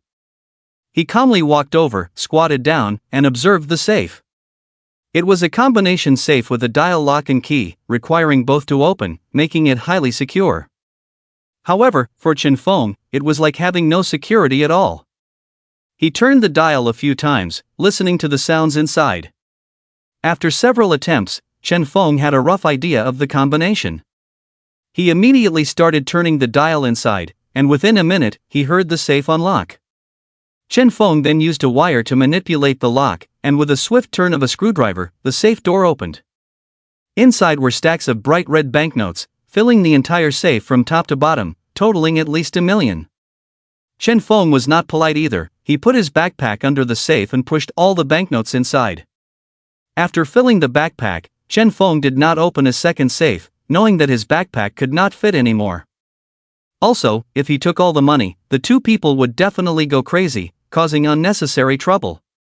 With over $1 million in hand, Chen Feng could already do a lot of things, not missing that extra $1 million. Chen Feng did not hesitate. He immediately left the Baifeng garden, not taking the money to the bank but boldly carrying over $1 million to the school. Chen Feng didn't want to deposit the money, knowing it would cause a lot of trouble. As a student-like person suddenly depositing $1 million in the bank staff who were not fools would definitely find it suspicious, and if they reported it to the police, it would be a big problem. So until Chen Feng received legitimate income, he would only deposit a portion into his card, not all of it into the bank. When Chen Feng arrived at the school, the morning self-study had already begun, and it was Wang Aihua who was in the classroom, but he seemed absent-minded. Wang Aihua had not slept well the night before because of Chen Feng's words, and when he came early the next day to talk to Chen Feng and test how much he knew, Chen Feng was unexpectedly absent. This made Wang Aihua somewhat anxious, leading him to start worrying uncontrollably. Was he late? Did that kid go to the police? What if the police come? Wang Aihua was not afraid that Chen Feng would cause trouble, but he was most afraid that Chen Feng would go to the police. As he hesitated whether to call Chen Feng's parents to inquire, he saw Chen Feng walking in with his backpack. Wang Aihua was stunned for a moment, a surge of anger inexplicably rising in his heart. Chen Feng. You. The reading noise in the classroom suddenly quieted down, becoming so quiet that a pin drop could be heard, and all the students' eyes turned towards the classroom door. Chen Feng casually glanced at Wang Aihua and said lightly, "Teacher Wang, is there something you need?" Wang Aihua, upon meeting Chen Feng's indifferent gaze, immediately softened his aggressive expression. The words he wanted to scold Chen Feng with stuck in his throat, and he stuttered, "You, come with me." The students in the classroom were all shocked, as they thought Wang Aihua was about to explode, but at the last moment, his tone changed to almost a pleading and negotiating one. Even the most obtuse student could tell that Wang Aihua must have some leverage over Chen Feng. Otherwise his attitude towards Chen Feng would not have made such a 180-degree turn. What surprised the students even more was the change in Chen Feng. In just one night, everyone could sense a huge change in him. Chen Feng smiled faintly, not refusing, and immediately followed Wang Aihua out. Chen Feng knew that Wang Aihua would definitely come looking for him, and it was unavoidable, so it was a good opportunity to speak frankly. Wang Aihua didn't dare to talk to Chen Feng in the teaching building, so he went straight to the center of the school's playground, where there was no one within 100 meters, ensuring no one would overhear them. "So, how did you find out about that matter?" Wang Aihua had been thinking about it on his way there, and after much thought, he decided to go straight to the point. Chen Feng remained calm and said, "If you don't want others to know, don't do it yourself. Teacher Wang, you don't need to worry about how I found out." Chen Feng didn't care about Wang Aihua's expression at this point. He placed the backpack behind him in front of him, unzipped it, revealing a pile of bright red banknotes inside. Wang Aihua's eyes widened suddenly. The backpack was packed full, and it was obvious that it was filled with money. Where did he get so much money from? Wang Aihua suddenly had a bad feeling in his heart. Could this money be mine? Chen Feng seemed to guess what he was thinking and smiled. "You're right, this money is what I took from Bifan Garden." Wang Aihua almost burst into flames at the words, instinctively reaching out to grab the money back. Chen Feng calmly grabbed Wang Aihua's arm and said with a smile, "Teacher Wang, this money is my hush money. Are you sure you want to take it back?" Wang Aihua was shocked. The anger in his eyes instantly subsided. He looked at Chen Feng in disbelief. "How did you get this money?" Wang Aihua's heart was bleeding. Just one glance and he knew there was at least over $1 million in the bag. Although they had earned over $5 million, losing $1 million to Chen Feng made anyone feel heartbroken. But now, held in Chen Feng's hands, even if he was unwilling, he had to accept it. "Since I know what Teacher Wang and Finance Manager LV did, compared to Bifan Garden, it's nothing, right?" Chen Feng was too lazy to explain to Wang Aihua, knowing that the less he explained, the more uncertain Wang Aihua would be, and the less likely he would act recklessly. Indeed, Wang Aihua's expression changed slightly, unsure of how to respond to Chen Feng. Before yesterday, Wang Aihua wouldn't even give Chen Feng a second glance, but since last night, he couldn't quite figure Chen Feng out. His whole demeanor and personality had undergone a drastic change, and the Chen Feng in front of him was no longer the timid student he once knew. Despite being his student, Chen Feng exuded a condescending air in front of his teacher. His sharp gaze and indifferent smile made Wang Aihua feel breathless. You can take this money, but I want to know how you found out about that matter, and whether you or someone else will use it to threaten us for money in the future. Wang Aihua was a bit flustered, but he didn't lose his composure and wanted to understand the reasons at this critical moment. Chen Feng smiled slightly. I won't tell you the reason, but I can assure you that no one else knows about this matter, and I won't use it to threaten you again. You go your way, I'll go mine, and we won't interfere with each other. Wang Aihua's face clearly showed suspicion, evidently not believing that Chen Feng would just let it go. Chen Feng, with keen insight, guessed what Wang Aihua was thinking just by observing his expression. First, if I were really greedy, I wouldn't have taken just this 1 million, I would have taken all the money from the other safe too. Chen Feng pointed to the backpack in front of him, then zipped it up and put it on his back. Wang Aihua was slightly stunned because Chen Feng's words made sense. If he really wanted more money, he could have taken all the money from Bifan Garden and not told Wang Aihua and the others. They would have just suspected it was stolen by a thief, not Chen Feng. Second, isn't your distant cousin hanging around in Hualong district? If I were to threaten you for money again, you could ask him to deal with me. I, a student, am no match for those people in the streets. Teacher Wang, you must have considered this last night, right? As soon as Chen Feng mentioned the second point, Wang Aihua was shocked because he had indeed thought of many ways last night, and asking his distant cousin was one of his backup options. He just didn't expect Chen Feng to figure it out. Wang Aihua was truly terrified at this moment, feeling like Chen Feng had him completely figured out. No matter what he did, it seemed like the other party could anticipate it. What shocked Wang Aihua even more was the fact that his distant cousin was involved in shady dealings on the streets. Feeling embarrassed about it, he didn't even tell his own wife or Elvili. How did Chen Feng find out? Chen Feng knew because of news reports from future generations. When Wang Aihua and Elvili became enemies, it was because he paid his distant cousin 300,000 to kill Elvili. Chen Feng had his own concerns, knowing that if he pushed Wang Aihua too far, he might actually resort to hiring someone to commit murder. Although Chen Feng wasn't afraid, he had too much to do in the next 2 months to waste extra energy on Wang Aihua. Thirdly, I have no evidence of that matter. At most, you can report it to the school or the police. Return the money, find a way to resolve the transfer records, and you can rest easy.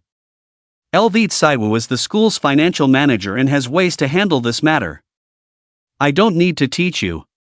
Wang Aihua was once again dumbfounded because what Chen Feng mentioned was exactly what Elvili was currently planning to do.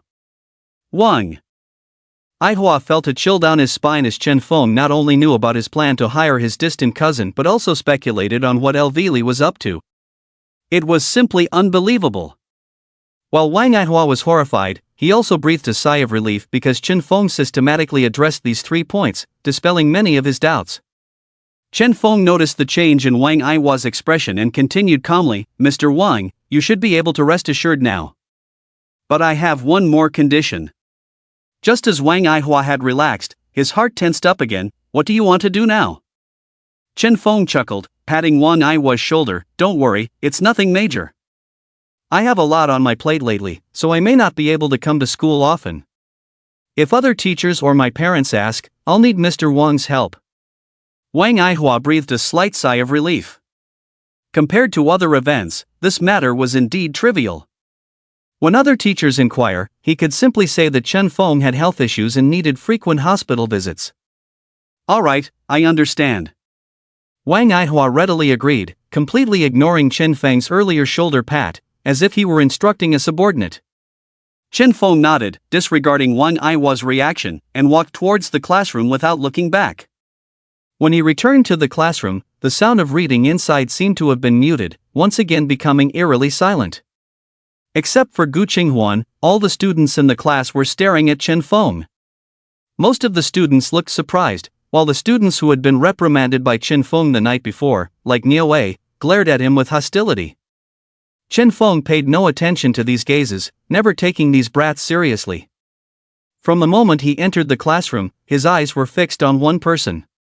After taking his seat, Chen Feng casually tossed his backpack on the floor and noticed the book Gu Qinghuan was holding. Chen Feng looked slightly puzzled because Gu Qinghuan wasn't holding a textbook but a foreign language book, and it wasn't in English either. Meditations. Chen Feng read the title aloud. Gu Qinghuan had actually noticed Chen Feng's arrival earlier, but she quickly averted her gaze, focusing on the book she was reading. However, when Chen Feng read the title of her book, she turned back in astonishment and asked, "Vos con latine?" The classroom was now so quiet that their conversation, though not loud, was exceptionally clear. But while everyone heard it, they couldn't understand what the two of them were talking about. Chen Feng and Gu Qinghuan spoke in a language that sounded like English, but with completely different pronunciation. They widened their eyes one by one, as if listening to a foreign language. Kia param, know a little. Chen Feng laughed, somewhat surprised himself. While Gu Qinghuan wouldn't find it strange to read English books, Latin was not something a typical high school student would be interested in learning. Latin was equivalent to classical Chinese in Europe, serving as the common language for diplomats and written documents during the Middle Ages when Europe was under strong Catholic control. Many ancient universities in Europe still offer Latin courses, but only students in history and literature departments would study it. Vatican City, a conservative religious state, is one of the few places still using Latin today, although its glory has faded. However, Latin has become one of the languages that nobles must learn in Europe, as it is a way for them to distinguish themselves from common people, earning it the title of language of the nobility.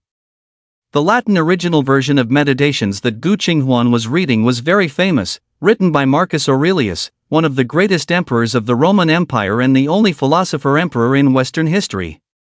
Chen Feng didn't know, but Gu Qinghuan was even more surprised than him.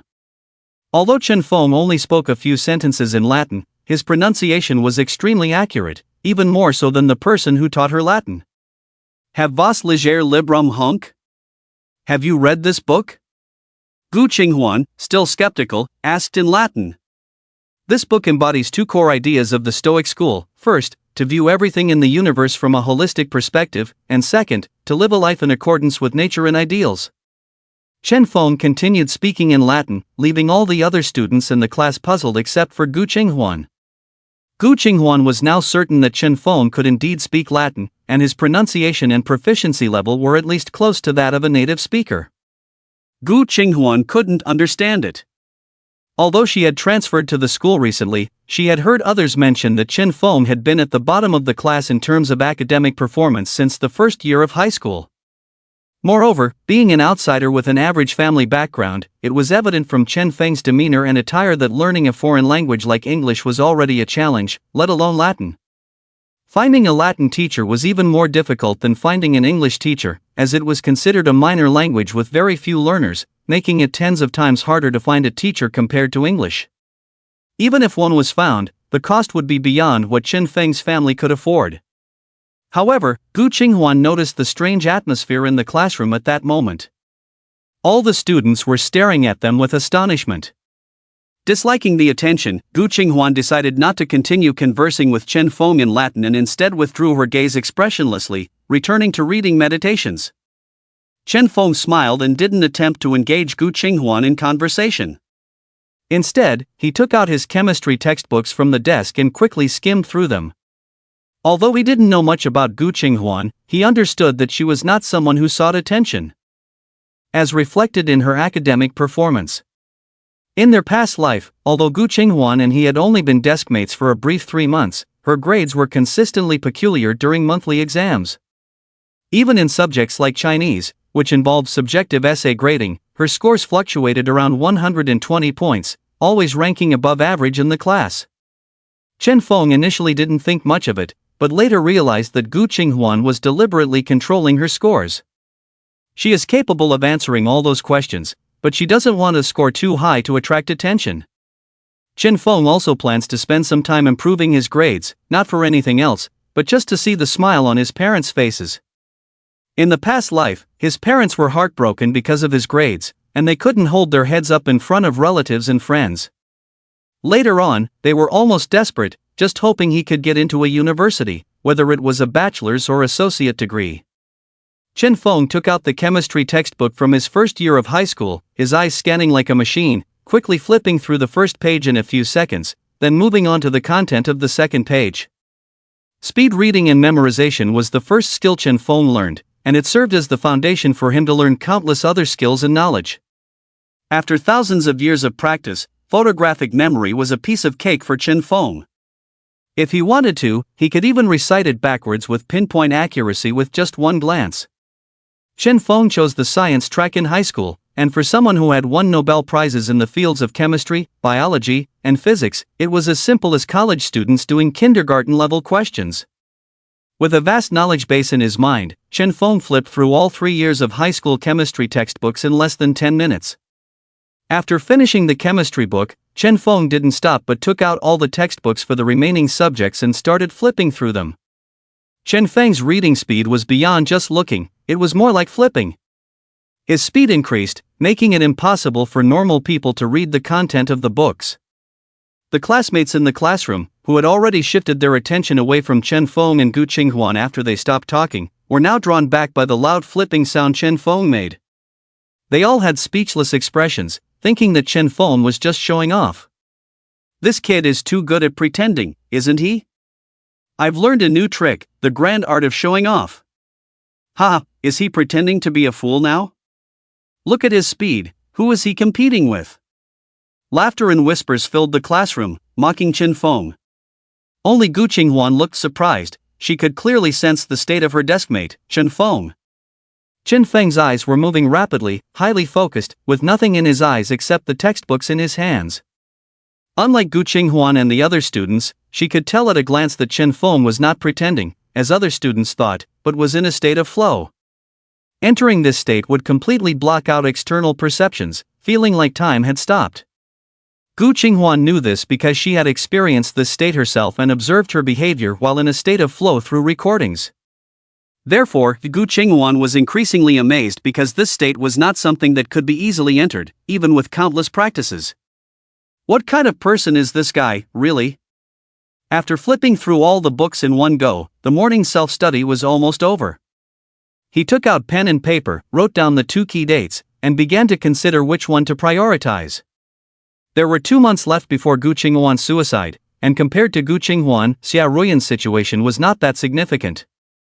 However, the harm caused to Xia Ruyan by being kidnapped and almost raped was too deep, directly affecting her entire life. Solving this matter was a piece of cake for Chen Feng. All he had to do was rescue Xia Ruyan from Li Zixuan on October 22. But what Chen Feng needed to consider was another matter, that is, Xia Yuan. Chen Feng and Xia Ruyan had no intersection, but at a critical moment, Chen Feng saved Xia Ruyan. With Xia Yuan's cunning and ruthless nature, he would definitely be suspicious.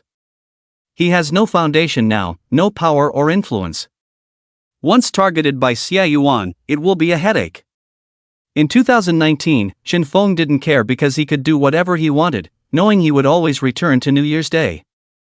But now, back in 2008, Chen Feng is more cautious. He finally escaped from the time trap, and if he dies and returns to 2019, or worse, dies directly, what will happen?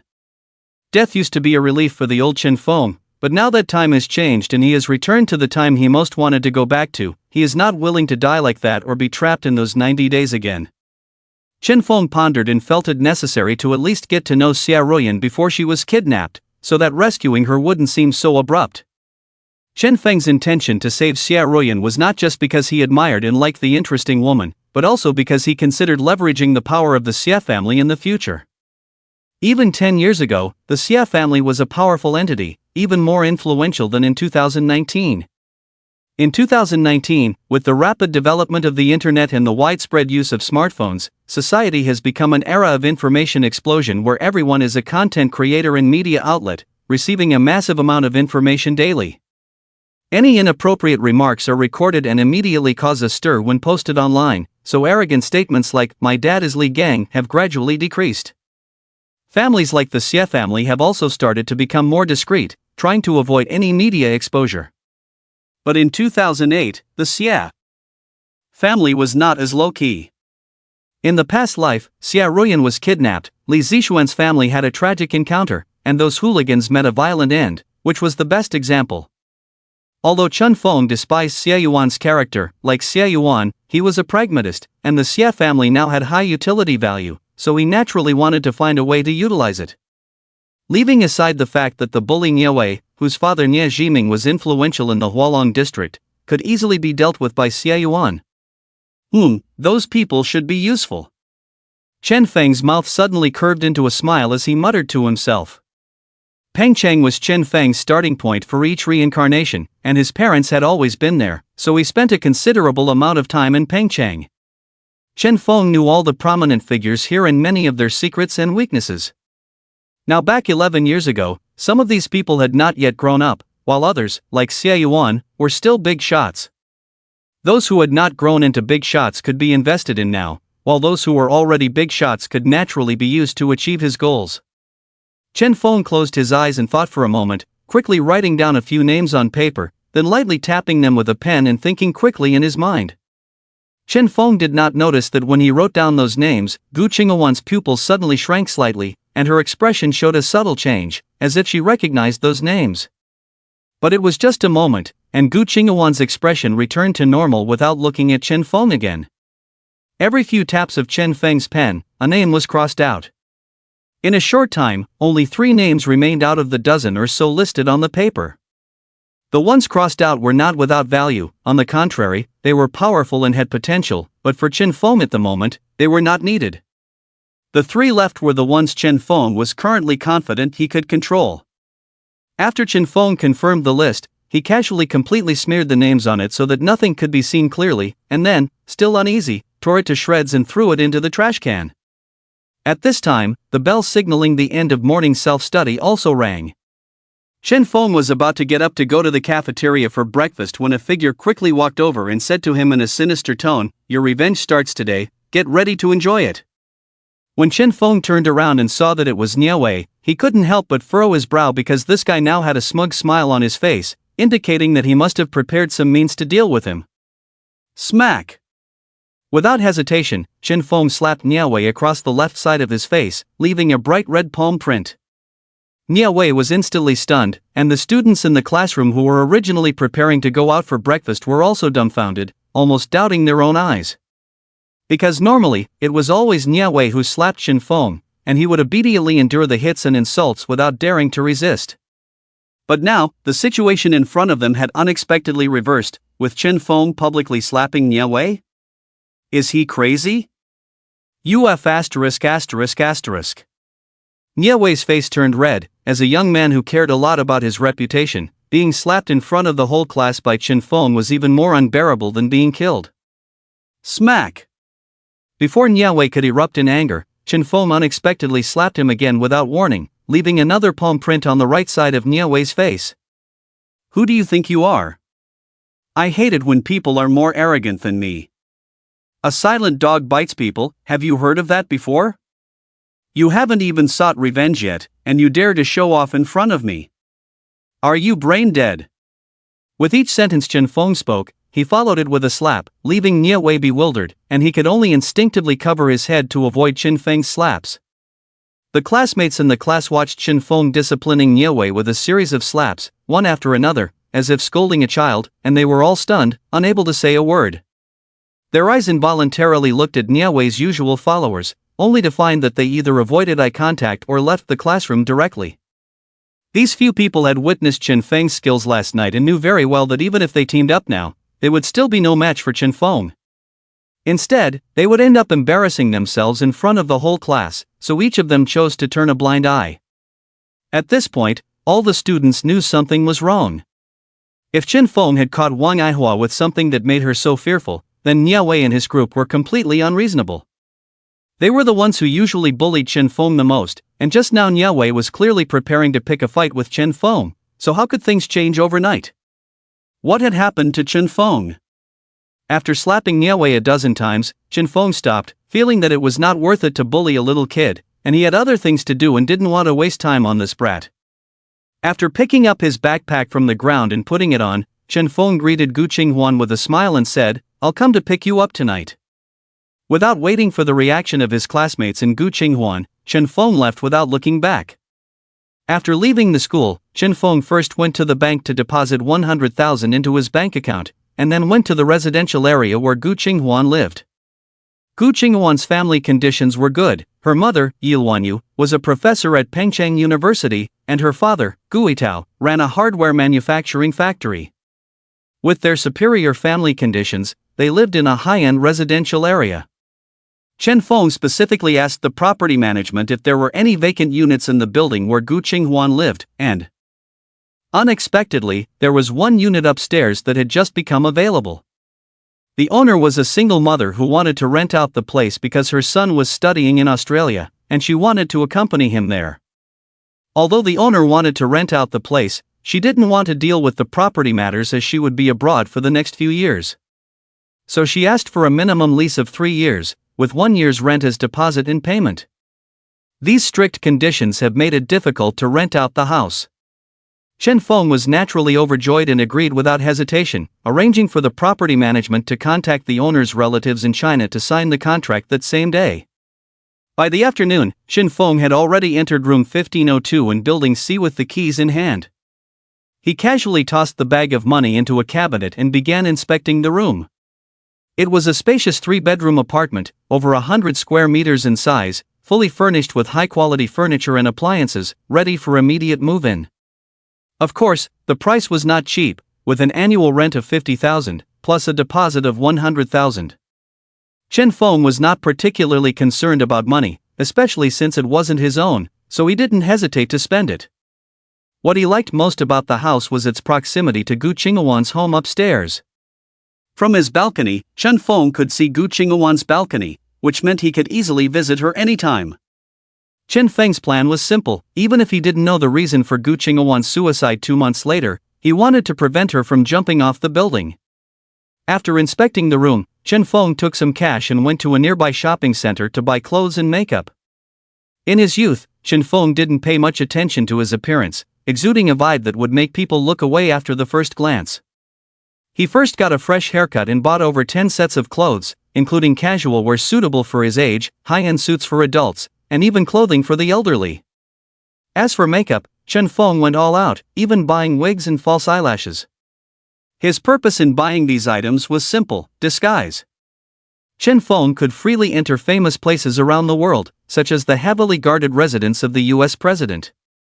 He utilized various abilities, such as creating fake documents to enter the residence, hacking into databases to add his information, and bypassing security systems, with disguise being the most crucial ability. Chen Feng had mastered the art of disguise to the maximum extent, being able to transform an ugly person into a beauty or vice versa without any issues. When entering the residence, he even disguised himself as a Caucasian without anyone noticing. Despite being wanted by over 70 countries, no one knew Chen Feng's true appearance. His eventual discovery was due to his carelessness and underestimating the determination of the US government to capture him. While selling the Lincoln portrait on the black market, Chen Feng discovered that the US government had been closely monitoring all black market activities. Once the Lincoln portrait appeared on the black market, the FBI quickly traced it back to Chen Feng, exposing his true appearance. Although Chen Feng managed to escape in the end, he could no longer return to his home country through normal channels. The FBI knew of Chen Feng's expertise in disguise and conducted thorough checks on anyone attempting to leave the country, ensuring their true identities before granting permission. The reason Chen Feng rented this house was also to conveniently store props and clothing. His mother, Li Yun, would tidy up his room every few days, and if she saw the cash and strange props and clothing, she would be shocked. Chen Feng was preparing to disguise himself to meet the 3 big shots he had selected, as using a student appearance would not only lack credibility but also likely prevent him from gaining entry to their doors. Chen Feng did not rush to meet 18-year-old Xia Ruyan, but decided to first get to know her. Chen Feng knew that she attended a prestigious private school, where most students came from wealthy families. By this time, Xia Ruyan had already received a full scholarship to Harvard, so she didn't need to take the college entrance exam and could go straight to Harvard the following year. It was easy for Chen Feng to get to know Xia Ruyan, as she talked about what happened in high school and what she did in her free time. At that time, Xia Ruyan's favorite activity was street racing. Her biggest hobby in high school was collecting sports cars, a hobby that not everyone could afford. But for Xia Ruyan, it was no problem at all. She started learning about stocks and futures in middle school and spent her summer vacations working at her father's financial company. By the end of the summer, Xia Ruoyan had earned enough money to buy her first supercar. In her sophomore year, when she received her acceptance letter from Harvard, her father and grandfather each rewarded her with a supercar. On her 18th birthday, in addition to receiving a $30 million trust fund allocation from her family, she also received several birthday gifts from her elders, all of which were sports cars. Including the cars she had bought with her own investments over the past 2 years, Xia Ruoyan already owned more than 20 supercars by the age of 18, driving a different one every day without repeating for a month. When Chen Feng heard this, he couldn't help but feel a sense of awe. This was the difference between the wealthy and ordinary people, where some are born at the finish line, playing with different toys and leading completely different lives. For example, in his past life, Chen Feng was bullied in high school and achieved nothing by the age of 30. Meanwhile, at the age of 16, Xia Ruoyan had earned her own sports car, and by the age of 29, she had become the CEO of a listed real estate company. This was the saying that it's not about being afraid of someone having a better background than you, but being afraid of someone with a better background working harder than you. With so many sports cars, Xia Ruoyan naturally didn't leave them sitting at home but enjoyed driving them out for street racing. There were many mountains in Peng City, and in the southernmost part was a mountain called Nanyuan Mountain, which was not a popular tourist spot and rarely visited. However, it was a favorite spot for street racers because of its dangerous mountain road, with few vehicles during the day and even fewer at night, making it a great place for racing competitions. Xia Ruoyan loved street racing and would go to Nanyuan Mountain to compete whenever she had free time, often placing bets. Li Zixuan had once tracked Xia Ruoyan to Nanyuan Mountain and kidnapped her there. Chen Feng pondered for a moment, then took out his phone and quickly dialed a number. Fatty Monkey? Who is this? There was a surprised voice on the other end of the phone because the incoming call was from a completely unfamiliar number. Although Fatty Monkey had many phone numbers, the one Chen Feng was calling from was a private number known to very few people, usually reserved for his most important clients or VIPs. Who I am is none of your business. I need a Yamaha Tyrannosaurus. If I don't see it within a week, I'll dismantle your lair. Fatty Monkey was shocked to hear this threat. If it had been anyone else calling, speaking so arrogantly, he might have exploded in anger. But now he dared not, as Chen Feng's tone and voice carried a sense of superiority, as if he were above the clouds. Fatty Monkey had only heard this tone from those important clients before. Moreover, although Chen Feng only said a few words, it was already evident that he knew him very well. The Yamaha Tyrannosaurus is a custom heavy motorcycle produced by Yamaha, which will not be on the market until next year. Most people simply do not have the means to get it now. Fat Monkey is the only person in Pengcheng who has the ability to get this bike early because he is involved in smuggling. He has his own smuggling networks in Hong Kong, Europe, and the United States, with his biggest clients being the second-generation heirs of wealthy families. In 2008, sports cars and some novel items from abroad usually take a long time to be released in China. Wealthy young heirs usually lack patience and are willing to pay several times, even tens of times the price, to have someone like Fat Monkey bring the items in early. Chen Feng knew Fat Monkey well because he was one of the 3 big shots mentioned in Chen Feng's writing. This guy's real name is Ho Yaozong, a local in Pengcheng who started hanging out on the streets in his youth and got into trouble several times. After getting out, he started smuggling with his cousin, initially smuggling electronics from Hong Kong to Pengcheng. Ho Yaozong found the money too slow, so he started taking jobs from wealthy young heirs, as one job from them could sustain him for a year. Ho Yaozong's initial accumulation of wealth was during this time. Later, his smuggling business grew, and he successfully transitioned to legitimate businesses, becoming the head of several trading companies with a net worth of billions. Chen Feng was familiar with Ho Yaozong in 2019, but their relationship was purely transactional. For example, the sniper rifle at the time was brought back to China through his channels. This, Ho Yaozong didn't know how to address Chen Feng but spoke respectfully. Sir, I can try to get the Yamaha Tyrannosaurus, but this bike needs to be customized, and a week is simply not enough time. Chen Feng coldly interrupted Ho Yaozong, impatiently saying, I know Xia Hongfei has ordered a customized one from you, and it will arrive before National Day. I want that one. Ho Yaozong's expression changed on the phone. Xia Hongfei is Xia Ruoyan's cousin, who had previously ordered a customized Tyrannosaurus from him. Apparently, he liked the bike and ordered another one. Chen Feng found this situation not surprising, but knowing the exact timing of the delivery was somewhat unbelievable. Because of this, Ho Yaozong couldn't spread the word everywhere, only he and a few trusted aides knew about it. Were there any traitors among those aides? However, Ho Yaozong knew it was not the time to worry about that. The young master on the other end of the line had not hung up yet. If he angered Chen Feng, who knows if he would come and destroy his operation in a fit of rage. At this moment, Ho Yaozong had already assumed that Chen Feng was a wealthy young heir. Otherwise, he wouldn't have mentioned Xie de Xiao in such a disdainful manner and known that Xie de Xiao had ordered a second Tyrannosaurus.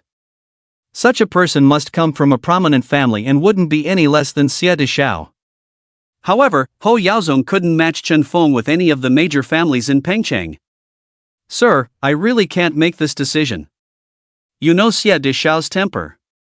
If I can't provide a reasonable explanation, he will definitely break my legs. I don't care how you explain it to Xia Hongfei, but if I don't see that Tyrannosaurus before National Day, it won't be as simple as breaking your leg. Chen Feng's voice was indifferent but carried an unmistakable sense of threat. Ho Yaozong inwardly cursed his luck. The threatening tone in Chen Feng's voice implied that if he didn't deliver the Tyrannosaurus, he might lose more than just his legs, he might even lose his life. This was like being roasted over a fire. Of course, I won't let you suffer losses. Before National Day, Customs and the police will conduct a joint operation in the port area to crack down on smuggling. You should know what to do. Chen Feng said this lightly and then hung up the phone directly.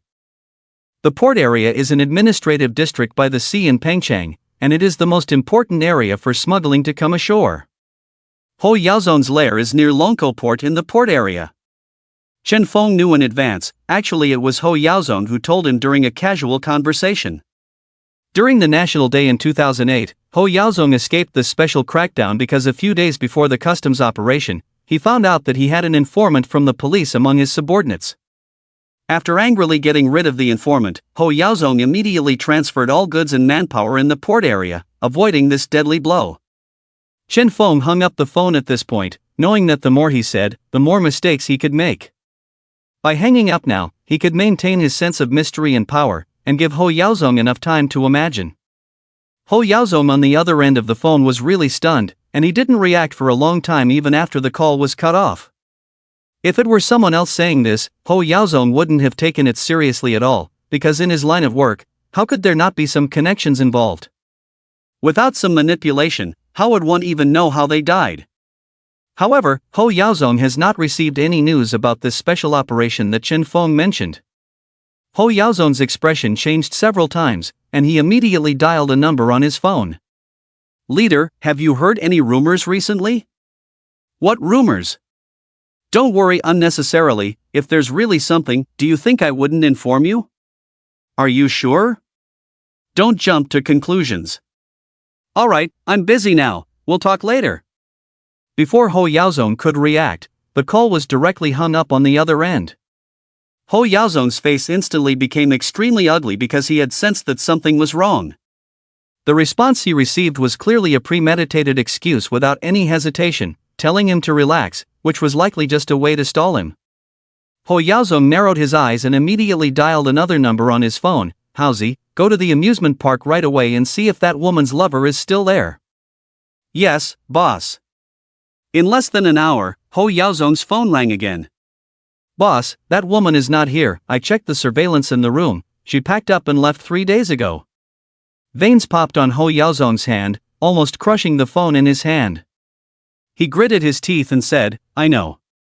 Notify the brothers immediately to move all the goods out. Ah? Boss, what's going on? Stop talking nonsense, get to it now. Yes, yes. Hearing Ho Yaozong's angry roar, Haozi didn't dare to say anything more and quickly went to carry out the orders. Damn bastard. After hanging up the phone, Ho Yaozong couldn't contain his anger and smashed his phone to the ground, shattering it. Ho Yaozong's anger was not without reason. He had provided a lot of money to that leader on a regular basis, and even supported the leader's mistress. Not only did he buy a house for the mistress, but the money he provided went directly to her. Ho Yaozong knew that the leader dared not take money directly, fearing leaving evidence, so deliberately used the mistress to collect the money. But Ho Yaozong was not stupid. He had his suspicions when buying that house and installed surveillance inside. He wanted to capture video evidence of the leader and his lover meeting, just in case. Now it seems that the move he made back then was indeed useful. You son of a b***********. If you want me dead, I'll send you to hell. Ho Yaozong's goods in Longko port are worth nearly 50 million. If we include the smuggled goods from before, the total value would definitely exceed 1 billion. In 2008, such a huge amount could have led to a death sentence, until the revision of the criminal law in 2011, which abolished the death penalty for ordinary smuggling. Ho Yaozong is now well aware that the other party must know that serious actions have been taken from above, and he cannot be saved. So he decisively abandoned Ho Yaozong and completely cut off this connection. Since the money he provided was not handled by himself, all he needed to do was send away his mistress. After Ho Yaozong's anger subsided, he suddenly felt a chill down his spine, realizing that he had broken out in a cold sweat. At this moment, Ho Yaozong's respect and gratitude towards Chen Feng reached an unprecedented level. That leader was also a top figure, unable to even protect himself, let alone leak any information. However, Chen Feng casually revealed this news to him, which may not mean much to Chen Feng but was a life-saving grace for Ho Yaozong. The fact that Chen Feng knew even such strictly confidential information undoubtedly indicated his high status. Apart from the offspring of those big families, Ho Yaozong could not think of anyone else with such great power. Ho Yaozong naturally knew to whom the Tyrannosaurus had been given. Xia Dashao already had one and was not in a hurry. He could urge the US side to expedite the delivery of another one, even if it meant spending several times more money. Compared to his own life, this was nothing at all, and he could also please Chen Feng, this mysterious big shot. Taking up the phone, Ho Yaozong wanted to call Chen Feng to express his gratitude, but at the thought of the other party's status, he put down the phone. Such a big shot would not need his thanks, so Ho Yaozong could only wait for Chen Feng to contact him or for the Tyrannosaurus to arrive and fulfill Chen Feng's request. While Ho Yaozong was imagining on his own, Chen Feng was preparing to go to school when he received a call from his mother, Li Yun. Shaluo, the water pipe at home burst, everything is flooded, and it's uninhabitable now.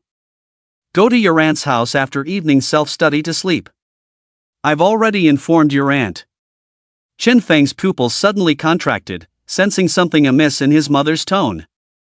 When Li Yun spoke, there was a hint of fatigue and panic in her voice, completely different from her usual tone. Something had happened at home. Chen Feng did not expose Li Yun but smiled and said, "Mom, I understand. I'll go to Aunt's house tonight." "Okay, if it gets too late, you can stay at a small hotel near the school for the night. We'll clean up the house by tomorrow."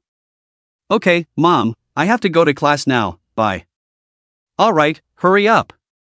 Chen Feng hung up the phone, a cold light flickering in his eyes.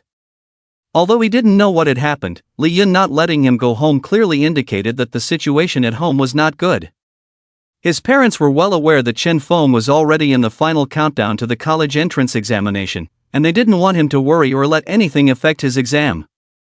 Chen Feng immediately took out his makeup tools and quickly disguised himself. In less than half an hour, Chen Feng's entire appearance had changed. At this moment, he had transformed into a man in his 30s. When he put on the $20,000 high-end suit, Chen Feng's demeanor changed instantly, exuding the aura of a successful professional in the workplace. After checking himself in the mirror and confirming that his true identity was completely concealed, he immediately left the room and headed towards Hualong Market. By the time he arrived at Hualong Market, it was already past 5 in the afternoon. At this time, due to the mealtime, there were many people buying groceries in the market. When Chen Feng arrived at his family's vegetable stall, he found not only the stall closed, but also a mess outside. Judging from the traces outside, Chen Feng immediately realized that it had been vandalized, and he even saw some bloodstains on the ground. Chen Feng's heart sank slightly, worried that it might be his parents. However, Chen Feng took a deep breath and quickly calmed down. Judging from his mother's tone, it seemed that nothing serious had happened. Chen Feng's eyes flashed as he walked to the neighboring vegetable stall and curiously asked, "Boss, I come here to buy vegetables every day. Why is their stall closed today? The boss actually knew Chen Feng because Chen Feng would often come to help during his holidays. However, the boss couldn't recognize Chen Feng in disguise and didn't think much about it. The vegetable stall boss sighed and said, "Don't mention it. They must have offended someone." A group of helmet-wearing bikers just came and started smashing things with iron rods. The boss got injured accidentally and has been taken to the hospital. After the boss's wife called the police, she went to give a statement with the police. The vegetable stall boss stopped abruptly, looking at Chen Feng with fear. Just as he was speaking, he suddenly felt his body stiffen. Before he could understand what was happening, he saw a cold, almost beast-like light emanating from Chen Feng's eyes. The vegetable stall boss was greatly shaken, feeling the extreme coldness of that light, as if facing a fierce beast, causing him to involuntarily take a few steps back. Is the boss badly injured? The vegetable stall boss was startled and reflexively replied, "And no, I don't think it's serious, just got hit on the arm while trying to stop those people." Chen Feng breathed a sigh of relief, then turned and left the Hualong market. His eyes flickered as he began to think quickly. Nothing happened at home before or after, but on the second day of his rebirth, this couldn't be a coincidence. In just a moment, Chen Feng identified Wang Aihua and Nia Wei as the culprits. However, he quickly ruled out Wang Aihua. While $1 million was a significant amount to him, having leverage over Wang Aihua would not benefit him and might even provoke him. Even if Wang Aihua was foolish, he wouldn't be foolish to that extent. The only remaining possibility was Nia Wei. Chen Feng remembered Nia Wei's words to him, "Your revenge starts today. Get ready to enjoy it." At the time, Chen Feng thought Nia Wei was just bluffing, but he never expected that fool would actually instruct people to target his parents. Nia Wei had the capability to do so. Nia Jiming knew people from all walks of life, and finding a few thugs to vandalize a vegetable stall would be a piece of cake for him. Moreover, they weren't afraid of the police as the bikers wore helmets, concealing their identities. Nowadays, there weren't surveillance cameras everywhere like in the future, so after smashing things, they would just ride off on their motorcycles, making it impossible for the police to catch them, and the matter would be left unresolved. "If you seek death, then I shall grant it to you." Chen Feng's killing intent surged. If Nia Wei came after him, Chen Feng wouldn't even be angry, but if he dared to harm his parents, he would touch Chen Feng's reverse scale. Chen Feng returned to the rented house, opened his computer, and swiftly began operating it. In less than a moment, a surveillance footage appeared on his computer screen. Having lived in the Hualong market for 2 years, Chen Feng knew that although there were no surveillance cameras inside the market, there were some at the entrance. Chen Feng had hacked into the surveillance system of the Hualong Market Management Office to identify the biker gang. He needed to ensure they faced the consequences they deserved and to determine who was behind it all. The system of the Hualong Market Management Office is no different from being defenseless for someone like Chen Feng, who can hack into any computer in the world. Chen Feng only took a few minutes to retrieve the surveillance footage at the entrance and found the image of the street racing gang leaving. Chen Feng pressed the pause button, continuously zoomed in on the image, and quickly saw clearly.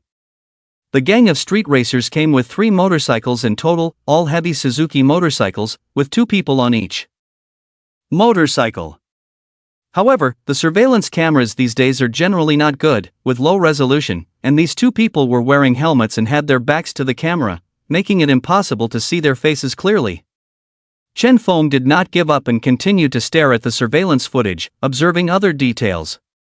Although he couldn't see the faces of the street racing gang clearly, each person's attire was different, but they all had a common feature on their bodies: tattoos on their arms.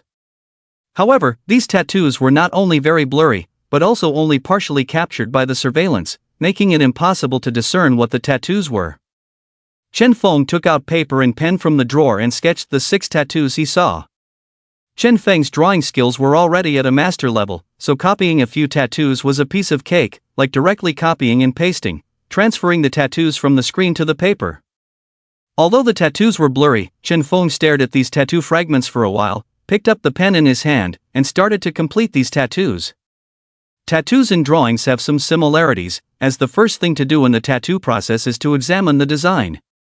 The so-called examination of the design is to observe the structure, color tones, and spatial sequence of the pattern, which is equivalent to observation and finalization in drawing. Chen Feng was proficient in drawing, so deriving the lines and textures of the tattoos was not difficult for him. He knew at a glance which direction the lines behind these tattoo fragments should go. Moreover, although each captured area of the tattoos was different, from the structure and color tones, it was obvious that these 6 people had the same tattoo. With the 6 fragments in Chen Feng's deduction, in less than a moment, he drew a complete tattoo pattern. As expected, these street racers had unoriginal tattoos of a dragon. Chen Feng compared the complete dragon tattoo with the other 5 fragments, and without exception, they all matched perfectly. Chen Feng sneered, took out his phone, and immediately dialed Ho Yaozong's number.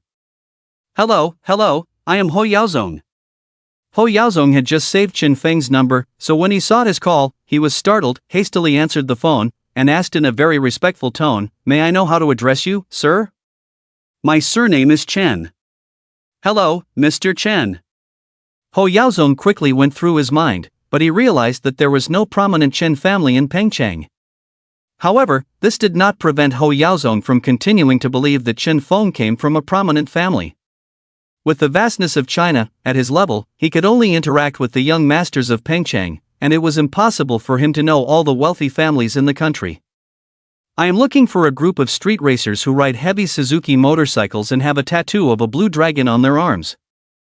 Have you heard of them?" Ho Yaozong also had connections in the underworld, but his level was much higher than that of the street racers. Not to mention the people and funds under his control, Ho Yaozong even had firearms smuggled in his possession. Ho Yaozong was taken aback for a moment, thinking that Chen Feng was asking about the Yamaha Tyrannosaurus motorcycle, but he was actually inquiring about a group of hoodlums. However, Ho Yaozong quickly figured it out on his own. Chen Feng had just asked him for a Tyrannosaurus, and now he was immediately asking about the heavy motorcycle riders, with a cold tone in his voice. Without a doubt, that group of street racers must have offended Chen Feng for some reason, perhaps with their heavy motorcycles. Chen Feng is looking to settle the score with these troublemakers. However, Ho Yaozong is not concerned about this. He quickly thought for a moment and said, "There are not many street racing gangs in Peng City. Based on the characteristics you mentioned, it should be the Qinglong group. Their leader goes by the nickname Qinglong, so all his men have a tattoo of a dragon. Is there territory in the Hualong district?" "Yes." "Arrest all of them, handle it properly, and let me know the address." "Yes, young Master Chen." Ho Yaozong agreed without hesitation. The Qinglong street racing gang is just a group of insignificant troublemakers, and Ho Yaozong doesn't need to personally deal with them. He can send his men to take care of it. After Chen Feng hung up the phone, in order to prove his abilities, Ho Yaozong even mobilized some of his men who were transferring goods to go directly to the Qinglong street racing gang's headquarters. Ho Yaozong's men outnumbered the street racers several times over, and with a sudden attack, the street racers were caught off guard and quickly subdued. Including Qinglong, all members of the street racing gang were captured. When Chen Feng rushed to the location notified by Ho Yaozong, he found himself at the seaside. All members of the Qinglong street racing gang had black hoods over their heads, were tied up and kneeling neatly in a row on the ground. At first sight of Chen Feng, Ho Yaozong knew that the person who had arrived was young Master Chen. Although he had never met Chen Feng before, he could intuitively discern a person's social status from their demeanor, eyes, and way of walking. Not to mention Chen Feng's expensive high-end suit. Despite his slow pace, there was an air of control in his every step. What further confirmed Ho Yaozong's belief was Chen Feng's sharp gaze, as if he could see through people's hearts. This was no ordinary person, not even someone from a wealthy family. Ho Yaozong was shaken to encounter someone exuding such a powerful and oppressive aura for the first time in his life. With a sense of awe, he led his men to greet Chen Feng. "Young Master Chen, hello?" Ho Yaozong, who weighed over 200 pounds, ran like a ball. When he approached Chen Feng, his nodding and bowing looked quite comical. Ho Yaozong's men also showed subtle changes in their expressions, as they had never seen their boss act like a sycophant before. They quickly followed Ho Yaozong in bowing and saluting. Chen Feng casually waved his hand, glanced at Ho Yaozong, and asked, "How did you know it was me?" Although Ho Yaozong was not completely sure at first, hearing Chen Feng's voice confirmed his suspicions. Ho Yaozong smiled apologetically, his chubby face trembling with the effort. There are few people in this world who possess your grace, young Master Chen. Even if I were blind, I could recognize you. Chen Feng remained indifferent to Ho Yaozong's flattery and walked straight to the people kneeling on the beach. Ho Yaozong hurried behind him, and when they reached the group of Qinglong street racing gang members, he pointed to the person kneeling in the front and said, "Young Master Chen, this is their leader, Greenworm." But Chen Feng paid no attention to Ho Yaozong's playful nickname.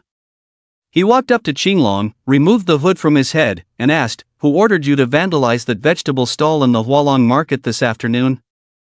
Qinglong was trembling with fear, thinking he had offended some big shot.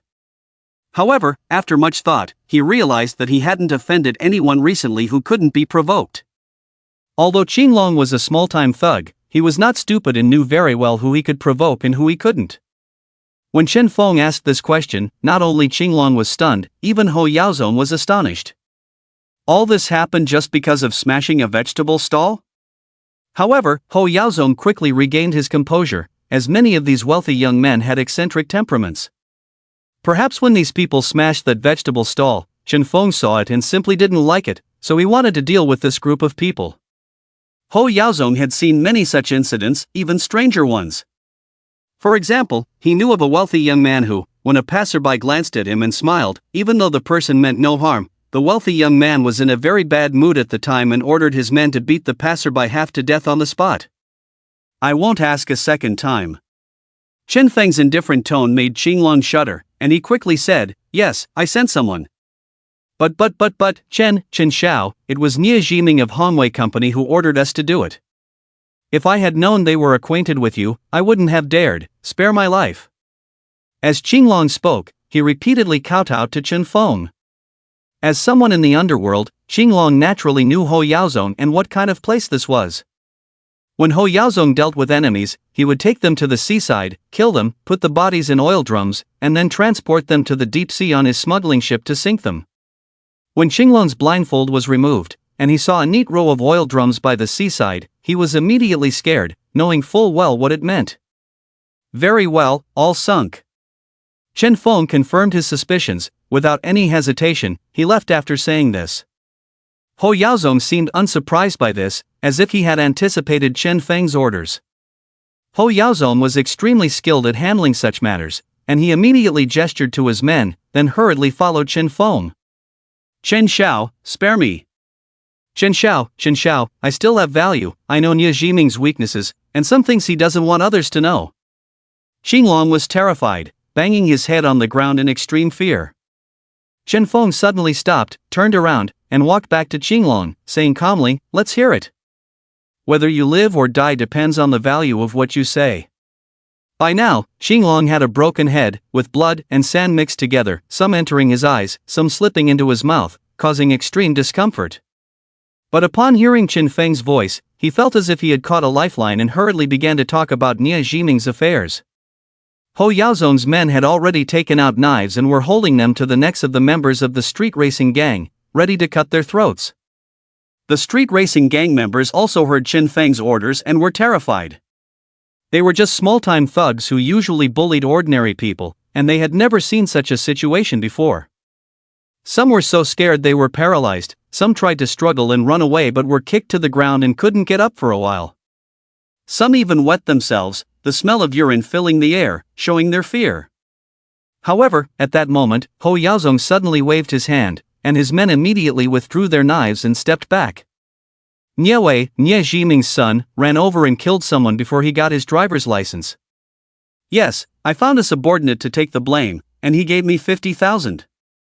Also, Nie Jiming has a mistress who looks for gigolos outside, and I was the one who broke the legs of one of those gigolos. His construction company owes a lot of wages to the migrant workers. When they gathered to ask Nie Jiming for their pay, I was the one who brought people to drive them away. Chen Feng found this somewhat interesting. To save his own life, Qinglong spilled all the beans on what Nie Jiming had done, but it got a bit boring towards the end. For example, Nie Jiming's wife Lin Yan also kept a few gigolos outside, so Qinglong had people surveil her. "Do you have evidence for what you're saying?" Xinglong hesitated for a moment, then quickly said, yes, when he asked me to find someone to take the blame, although he paid in cash, the person taking the blame is a close friend of mine, I can make him confess. And the person whose legs were broken, he only suspected it was Nie Jiming's doing, but didn't know who, and there's no evidence. I can make those who carried out the act confess. Chen Feng suddenly interrupted Xinglong, very well, go to the police station now and confess to everything Nie Jiming has done. Xinglong felt a sense of relief upon hearing this. The crimes he confessed to were not too serious, and with the added credit of confessing, he might only serve a maximum of 10 years. If he didn't listen to Chen Feng, he would be dead by now. The choice was clear to anyone with common sense. Yes, as long as Mr. Chen spares my life, I will go confess immediately. Chen Feng coldly chuckled, you may escape the death penalty, but not the consequences of your actions. One person, one finger. After saying this, Chen Feng looked at Ho Yaozong and calmly said, you, come with me. Ho Yaozong nodded quickly, then turned to his men and ordered, you heard Mr. Chen, why aren't you moving yet? The men behind the street racing gang immediately stepped forward, each pair holding down their fingers, and without hesitation, they cut them off. Ah! Ah! The successive screams echoed on the beach. Chen Feng ignored them, not even a hint of emotion on his face. Mr. Chen, should we let that worm go like this? He might just run away. Should I send someone to keep an eye on him? Ho Yaozong cautiously asked from behind Chen Feng. No need. Whether he turns himself in or not, Nie Jiming will die.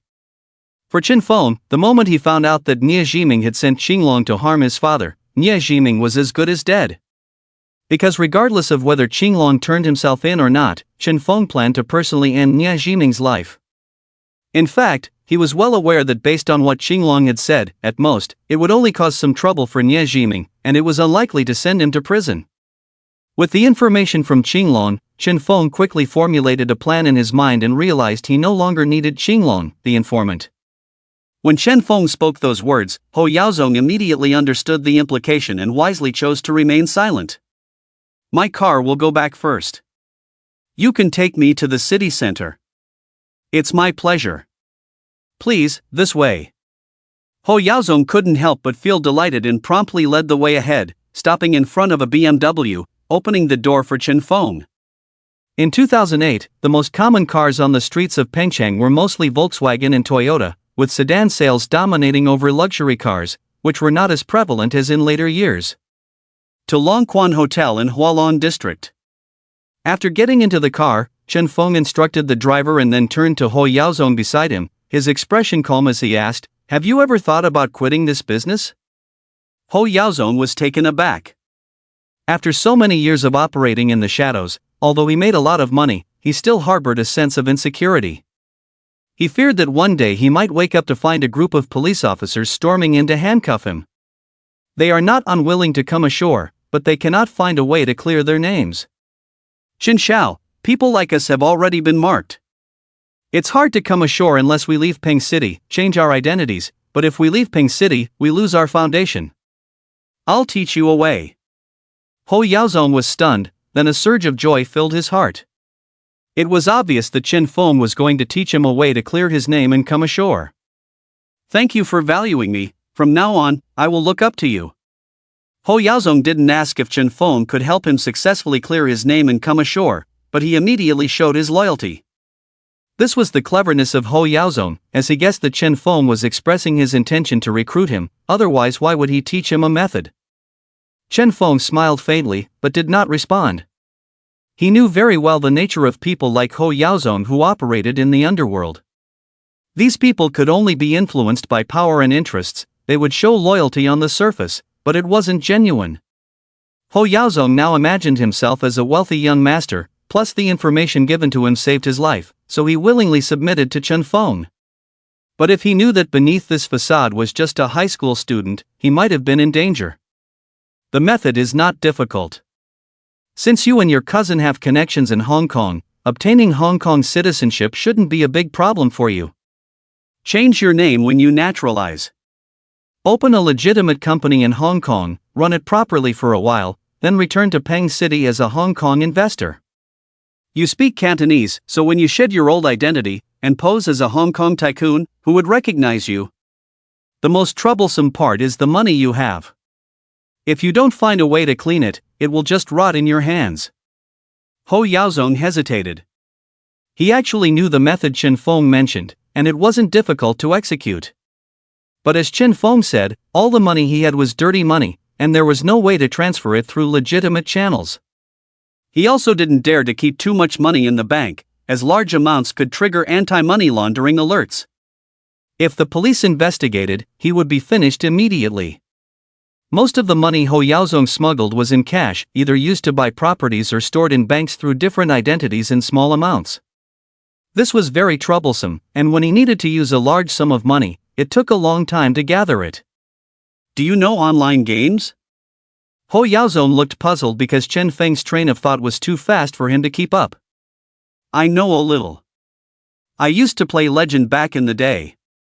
In 2008, the computer penetration rate was not very high, less than 20% nationwide. Even in economically developed cities like Peng City, it was only between 30% to 40%.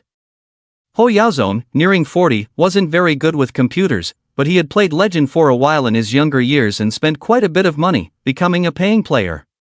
Online games are one of the best ways to launder money, such as web games. What Chen Feng said was actually Ho Yaozong's own experience. His method of clearing his name and coming ashore was through changing his identity, and then, following someone's advice, he chose web games to launder money. Chen Feng wasn't surprised by this, as he had seen many dark sides of the world and understood the rules of the underworld. The cultural industry has always been a favorite platform for criminals to launder money. For example, auctions have high risks and costs, belonging to the high-end violent money laundering category, and film and television are also frontiers of such activities. But the gaming industry, being relatively new, has the most innovative profit mechanism and is much softer and more flexible.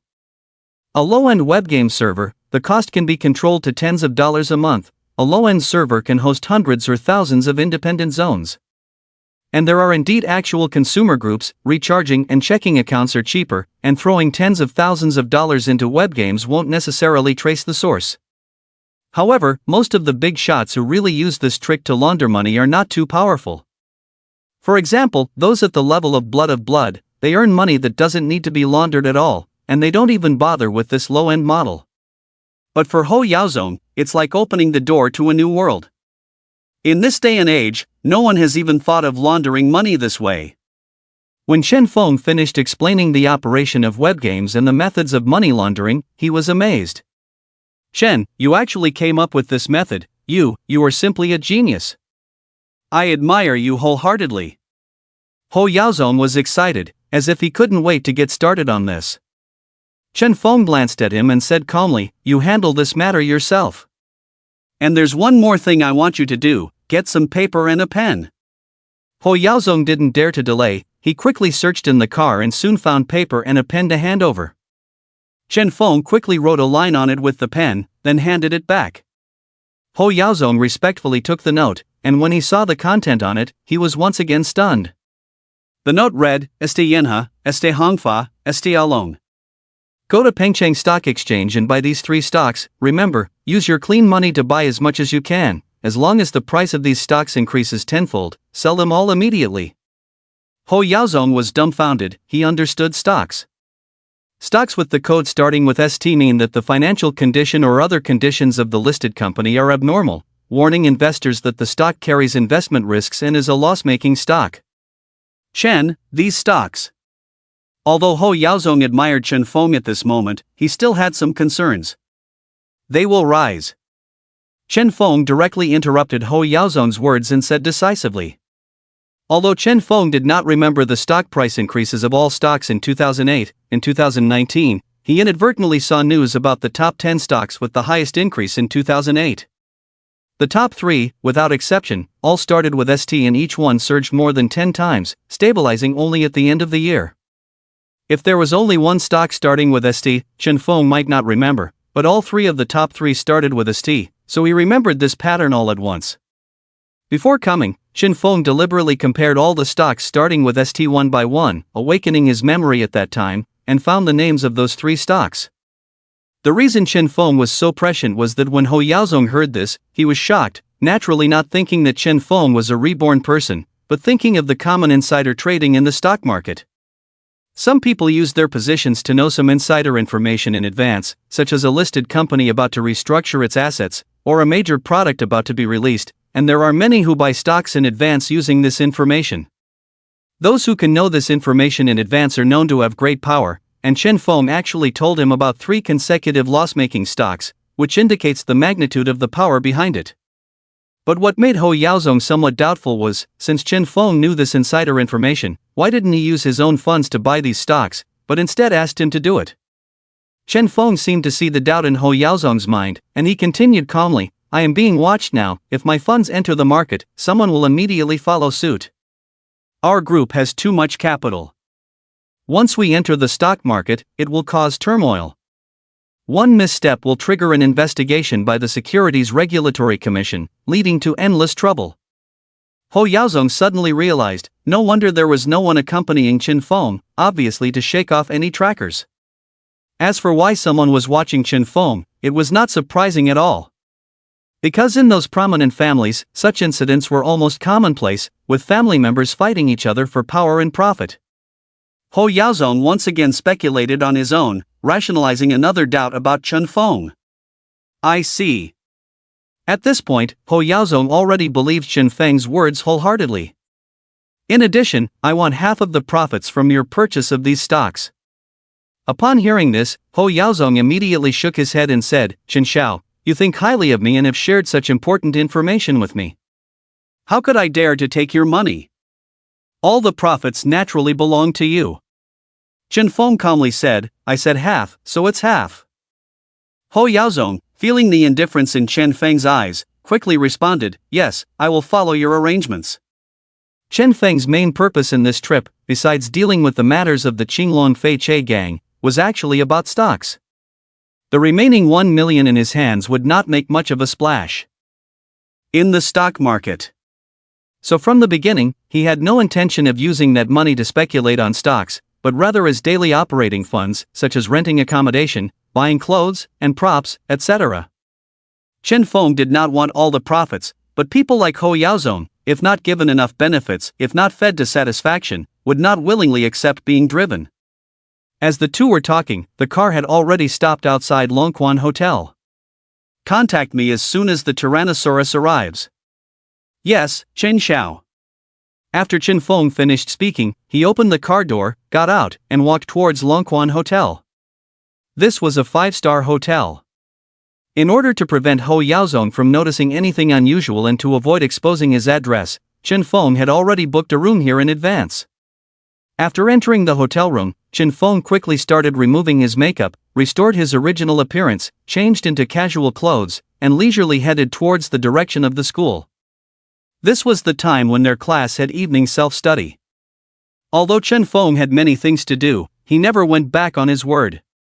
Since he had said he would go pick up Gu Qinghuan, he would put aside any other matters. Moreover, Chen Feng could continuously refine the plan in his mind on the way, searching for any potential loopholes. This was a habit Chen Feng had developed over thousands of years. He liked to plan before acting, analyzing step by step the various possible outcomes and reactions the other party might have. Only when he was sure there was no room for error would he take action. For others, this might take a long time, but over thousands of years, Chen Feng had honed his deductive reasoning skills to the extreme. What others needed days or even months to plan, he could formulate detailed plans within minutes or hours. As he walked and contemplated, Chen Feng soon arrived at the school gate. He did not go in, even though he knew that at this time Niawei was probably in the classroom. He had no intention of retaliating against Niawei. Chen Feng was patient. For him, going in now would at most result in a beating for Niawei. Physical pain alone would not satisfy Chen Feng, as there were things in this world more painful than physical pain. Glancing at the time, Chen Feng leaned against the wall and waited. When the bell signaling the end of evening self-study rang, it didn't take long for Chen Feng to see Gu Qinghuan walking out of the school. Gu Qinghuan had just transferred to the school and had no friends, always alone. At this moment, The unique aura emanating from her, like a lotus emerging from the mud, stands out even among the crowded students leaving school. Both male and female students on the street pay attention to Gu Qinghuan. Although it has only been about 20 days since the start of school, Gu Qinghuan has already become a well-known figure among all the teachers and students in the school, and has become the well-deserved school flower. This is also the reason why Gu Qinghuan has no friends. Boys cannot get close to her, and girls are unwilling to, making her feel inferior. When Gu Qinghuan reached the door, she noticed Chen Feng. It's not that Chen Feng is outstanding, but his gaze is completely different from that of ordinary students. When male and female students in the school look at her, they are very restrained. If Gu Qinghuan feels uncomfortable and looks over, those students will also avoid her gaze nervously. However, Chen Feng is the opposite. His gaze is focused and intense, not hiding his feelings of affection at all. If Gu Qinghuan looks at him coldly, Chen Feng not only does not feel intimidated, but instead engages in a deep gaze. This is why Gu Qinghuan is forced to use books to block Chen Feng's line of sight, because even she cannot withstand Chen Feng's aggressive gaze. Since last night, Gu Qinghuan has sensed a blatant arrogance from Chen Feng. This guy doesn't care about any aura or normal interpersonal rules, he just does whatever he wants. As Gu Qinghuan passed by Chen Feng, she tried to control her gaze, not looking at him, choosing to ignore him directly. Do you have something on your mind? Chen Feng naturally doesn't care about Gu Qinghuan's attitude, calmly following behind and suddenly asking. Gu Qinghuan glanced at Chen Feng, continued to ignore him, as if she hadn't heard anything, and walked on. Chen Feng didn't mind at all, smiling as he approached, quickly sizing up Gu Qinghuan. After a while, Chen Feng, looking somewhat surprised, asked, "Did a loved one die because of you?" Gu Qinghuan's face suddenly turned pale. She turned to look at Chen Feng, her eyes showing a hint of panic, fear, and deep pain. Chen Feng saw Gu Qinghuan's eyes turn red in an instant, revealing an extremely sad emotion, and her face seemed to lose its vitality. He immediately regretted it. Chen Feng realized that this was probably the hidden pain deep within Gu Qinghuan. After observing the details on her, Chen Feng drew a conclusion and couldn't help but blurt it out. Gu Qinghuan clenched her lips tightly, still not saying a word, just ran away. For the first time, Chen Feng felt a bit flustered, but at the same time he also realized something. The fact that just mentioning that matter could cause such a huge emotional upheaval in Gu Qinghuan, it might be the reason for her suicide. Afraid that Gu Qinghuan might be in trouble, Chen Feng hurriedly chased after her. Gu Qinghuan's running direction was not towards home. She seemed to have no specific goal, just running desperately forward. Chen Feng kept chasing after her, but as he chased, he noticed a problem. Gu Qinghuan's stamina was surprisingly good. She had been running for 10 minutes and her speed was not slow.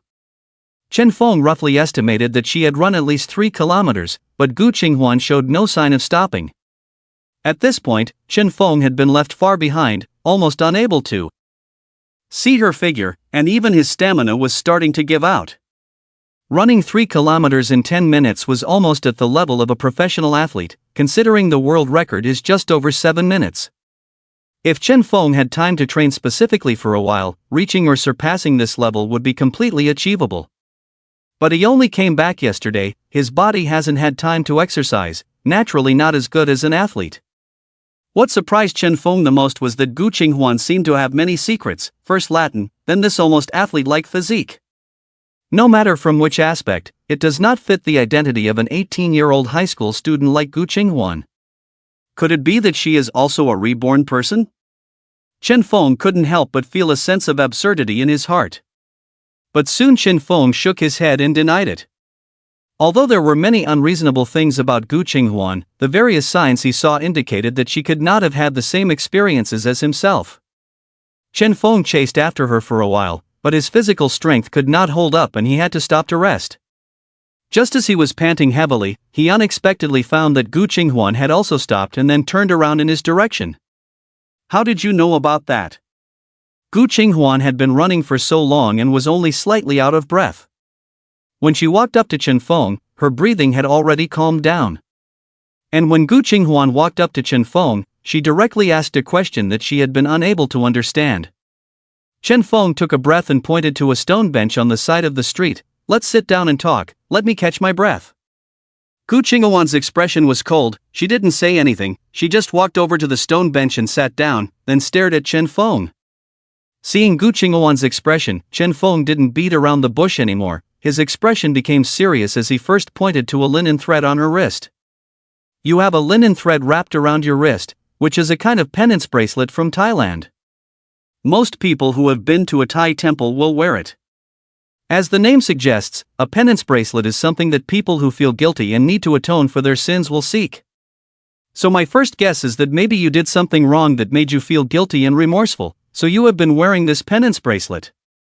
Gu Qinghuan was stunned. She didn't expect Chen Feng to know about the penance bracelet, which few people in China know about, and you can't even find it online. Only people who have been to Thailand and visited a temple there might know about it. This penance bracelet is hand-woven with linen, the quality is very good, and it can only be worn out over time.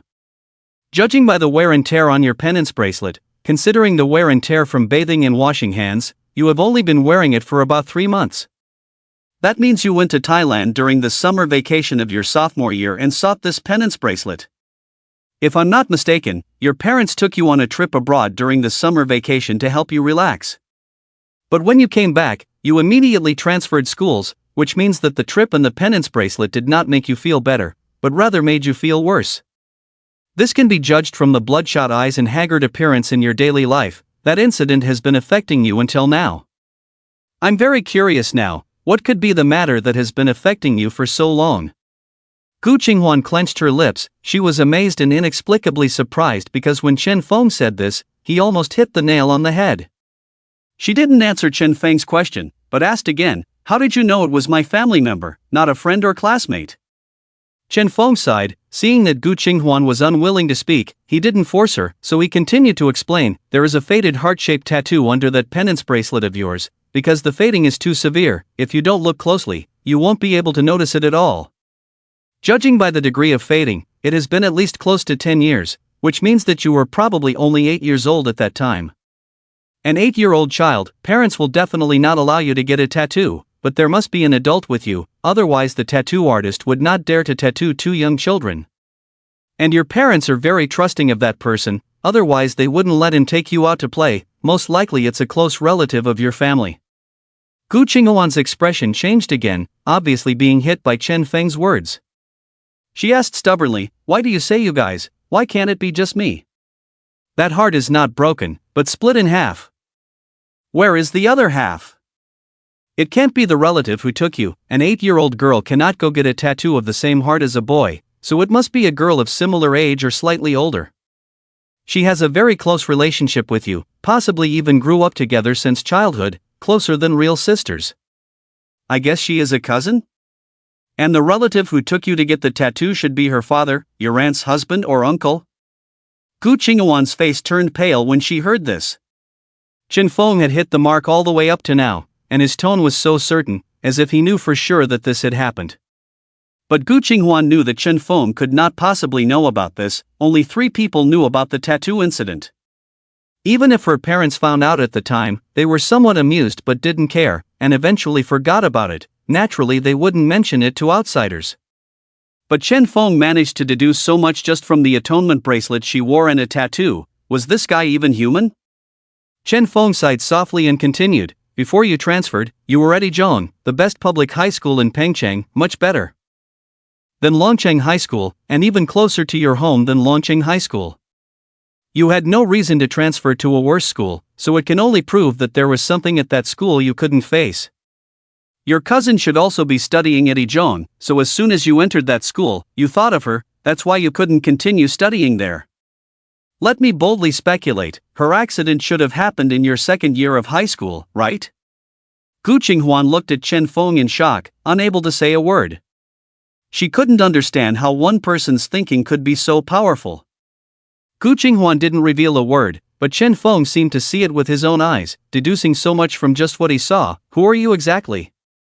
Gu Qinghuan couldn't understand. Just yesterday he was a timid person. How could he have transformed overnight into a completely different person? "As I said, I am a reborn person, coming back from the future to save you." Chen Feng laughed and said this boldly.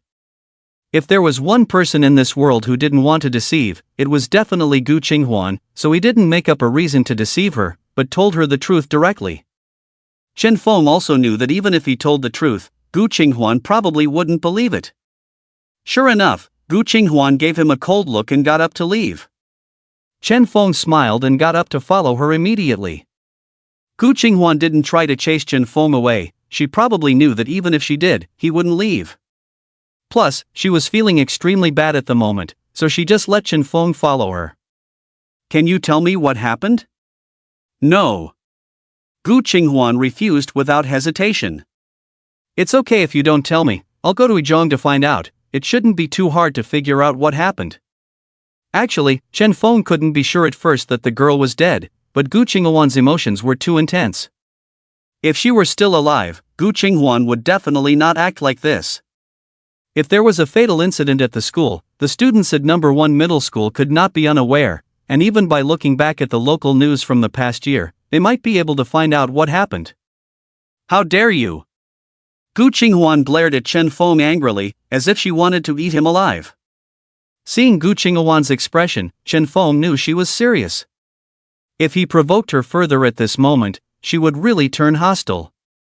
Chen Feng suddenly spoke, "We are more fragile than we know, but at the same time, we are also stronger than we imagine. I don't know what you've been through, but if you want to talk about it with someone, I'll be here." Chen Feng was well aware that Gu Qinghuan had no friends, and the thing that was still weighing on her mind, which she didn't know about yet, and her parents couldn't help with. Continuing to suppress it could lead to suicide, which wouldn't be surprising at all. But Chen Feng couldn't push too hard right now because, for Gu Qinghuan, he was still just a stranger, so he had to leave it at that. Gu Qinghuan looked at Chen Feng with a complex expression, but in the end, she didn't say a word and continued walking forward. Chen Feng didn't bother Gu Qinghuan anymore, as saying anything more at this point would be unnecessary. The two of them walked back quietly like this, and although the atmosphere was somewhat eerie, at least it wasn't as awkward as last night. When they reached the entrance of Gu Qinghuan's residential area, Chen Feng watched her go upstairs, waved to her, and then turned to leave. If Gu Qinghuan found out that Chen Feng had moved into the same building as her, it was clear that she would be furious on the spot. Chen Feng had finally managed to get a little closer to Gu Qinghuan, and he wasn't foolish enough to let this matter ruin their current understanding. Besides, Chen Feng had other things to do. He needed to find out what had happened to Gu Qinghuan a year ago and deal with Nie Jiming. While Chen Feng was on the road, he suddenly received a call from his mother, Li Yun. "Shaluo, didn't you go to your aunt's house?" Chen Feng knew that Li Yun must have called his aunt first and found out that he hadn't gone, so she immediately called him. He smiled and replied, "Aunt's house is too far away, and I have early self-study tomorrow, so I booked a room at a nearby hotel." "Oh, that's fine." Li Yun was relieved and then added, "Your dad and I are going back to our hometown to get the second-generation ID cards and deal with some house matters. It might take about a week. I left 1,000 yuan in your room. If you need more, give us a call." Chen Feng sighed inwardly, knowing that his mother didn't want him to see his father injured and had chosen to return to their hometown directly. What Li Yun said wasn't just an excuse, they had planned to go back to their hometown for these matters long before. His parents had moved to Pengcheng when he was 10 years old, and at that time, their ID cards were still first generation. Now that the ID cards had been updated to the second generation, their old ones were no longer valid. This caused a lot of trouble, such as their bank cards becoming unusable and requiring the new second-generation ID cards. As for the house matters, it was because his parents didn't want to return to the rural hometown, and they couldn't afford to buy a house in Pengcheng, so they bought a house in the county town of their hometown. However, at that time, the down payment was made by his father's uncle using his father's first-generation ID card, but they couldn't sign a formal contract with the real estate company because they also required the second-generation ID card. So the parents had long been planning to return to their hometown, but they were reluctant to lose a day's worth of money by not working. They even haven't gone back for Chinese New Year in recent years, and have been putting it off until now. This time, the parents happened to use this as a reason to go back and handle this matter. However, this also indirectly indicates that the father's injury shouldn't be too serious, and he should be able to recover in about a week. Chen Feng also pretended to smile as if nothing had happened and said, "Mom, I understand. You haven't rested during Chinese New Year all these years. This trip back can be a good opportunity to take a break, so don't worry about me." On the other end of the phone, Li Yun couldn't help but pause for a moment, because Chen Feng had undergone significant changes since they left their hometown. Especially in the past 2 years when he was studying in Pengcheng High School, his personality became quite reclusive. When at home, if they didn't initiate a conversation, he hardly spoke at all. They could guess it was because of the bullying incidents at school. Since Chen Feng's household registration was not in Pengcheng, he couldn't take the college entrance exam there, so they could only hope that Chen Feng would improve if he transferred back to their hometown. Now Chen Feng's tone of voice was completely different from before, showing concern for them, something Li Yun had never felt before. "Alright, I'll inquire about the transfer to another school when I go back this time," Li Yun said, her tone suddenly sounding a bit low as she thought about Chen Feng's experiences at school, which had directly changed his personality. "It's all our fault for not being capable enough, causing you so much suffering." Chen Feng hurriedly comforted her, "Mom, I haven't suffered, and I won't suffer in the future. I won't let you suffer either. Our days ahead will only get better."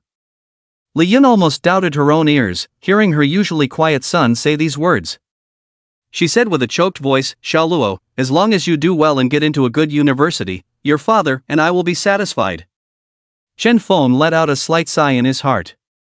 If possible, he actually didn't want to go to any university because it would be a waste of time for him. But it was his parents' wish, and it wasn't difficult, so Chen Feng didn't mind fulfilling it. "Mom, don't worry, I will get into a good university." Mom believes in you." "Alright, Xiaoluo, your father and I need to pack up now." After hanging up the phone, Chen Feng felt that it was the right time for his parents to go back. Once he retaliated against Nie Jiming, if that guy was pushed to a corner, he might resort to targeting his parents again.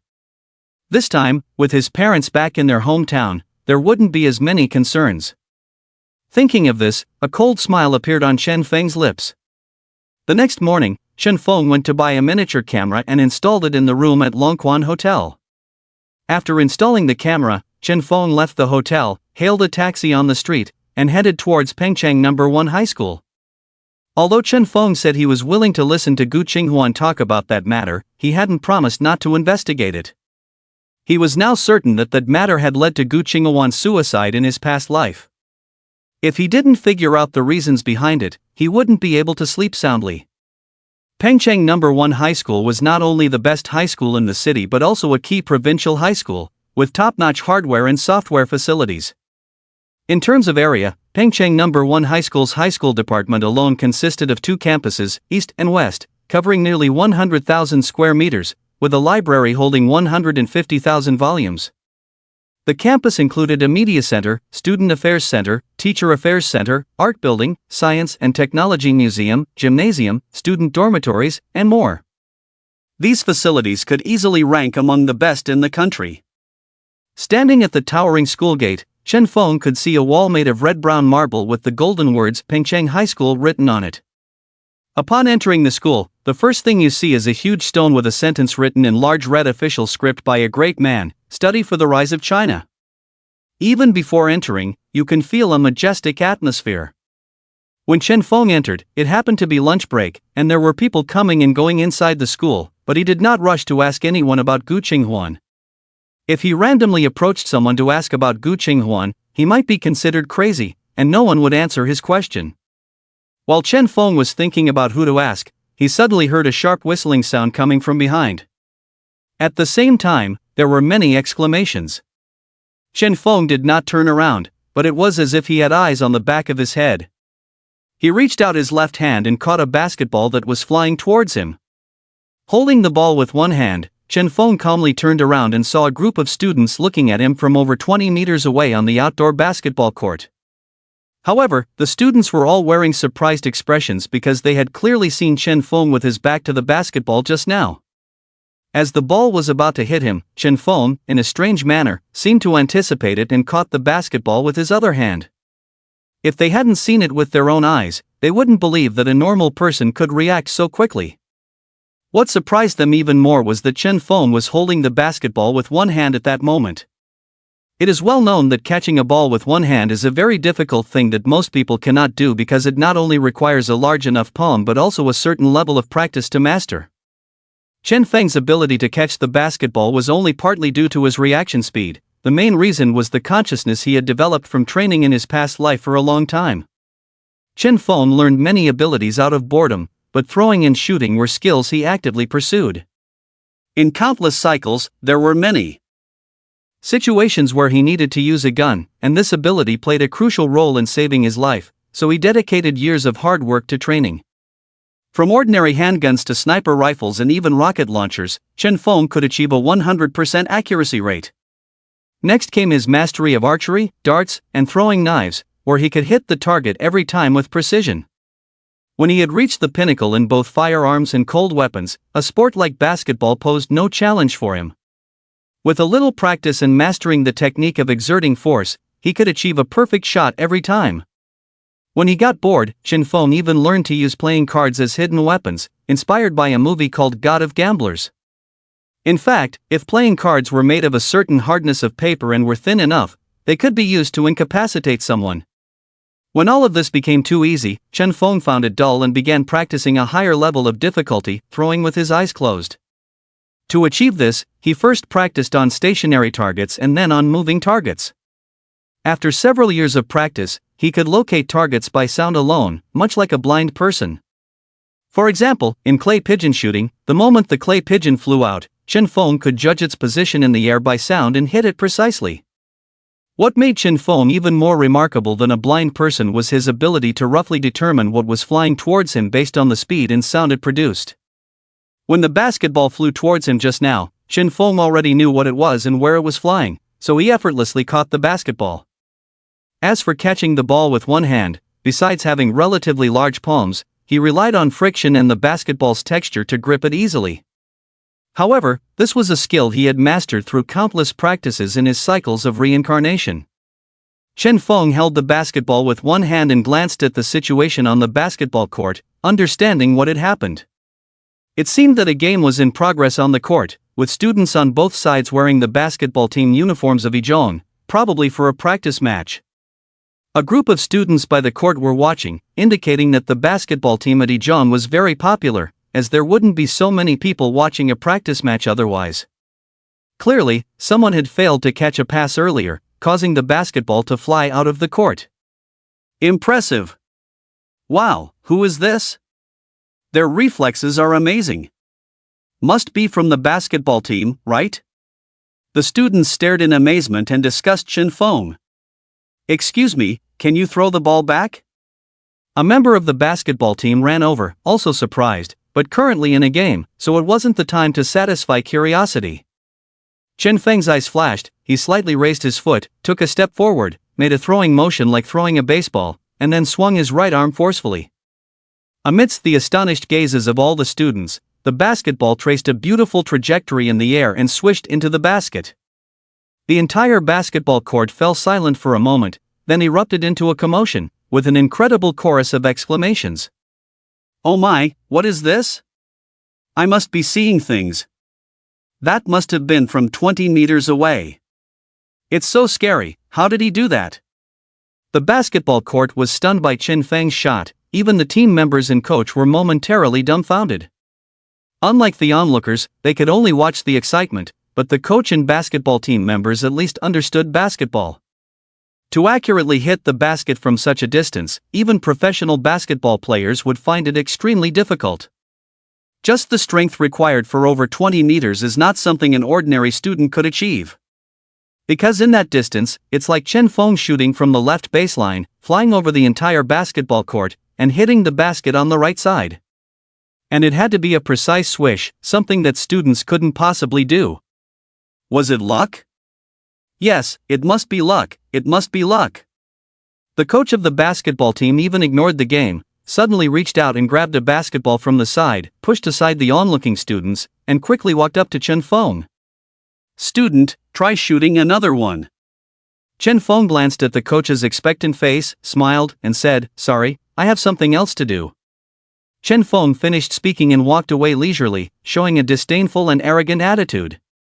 The coach was stunned for a moment, and the students on the playground were also astonished, not expecting Chen Feng, who clearly looked like a student, to show such disrespect to the coach. "Student, what's your name and which class are you in?" The coach snapped back to reality, hurriedly caught up, feeling like he was scratching his heart, eager to find out if Chen Feng was just lucky or truly had that skill. If it was luck, then so be it, but if he truly had that skill, he could definitely play professional basketball. If he could develop a professional basketball player, the reward would be secondary, the honor it would bring would be immense. But Chen Feng paid no attention, continued walking forward, and the coach, unwilling to give up, persistently followed behind, finally blocking Chen Feng's path. Chen Feng, looking impatient, said, "Excuse me, teacher, I really don't have time, could you please move aside?" The coach stared at Chen Feng. "Fine, as long as you make another shot, I'll let you go." Chen Feng seemed helpless, took the basketball from the coach's hand, and said, "It's a deal, if I make it, you won't bother me anymore, right?" "Yes, yes." Chen Feng grabbed the ball with one hand, took a few steps forward to gain momentum, then lifted his foot again and kicked forward forcefully. It was as if history was repeating itself. The basketball soared high into the air, and everyone on the basketball court, whether students or team members, stared at the ball as if all their attention had been drawn to it. Amid the anticipation of the crowd, the basketball traced a beautiful arc in the air and flew towards the basket more than 20 meters away. Swish! The basketball went hollow into the basket. The entire court erupted in excitement, with both boys and girls letting out screams and exclamations. It was so cool, so handsome, so unbelievable. If the first time was luck, then the chance of luck striking twice was almost zero. The coach's eyes lit up, and he excitedly approached Chen Feng. "Have you practiced before, student?"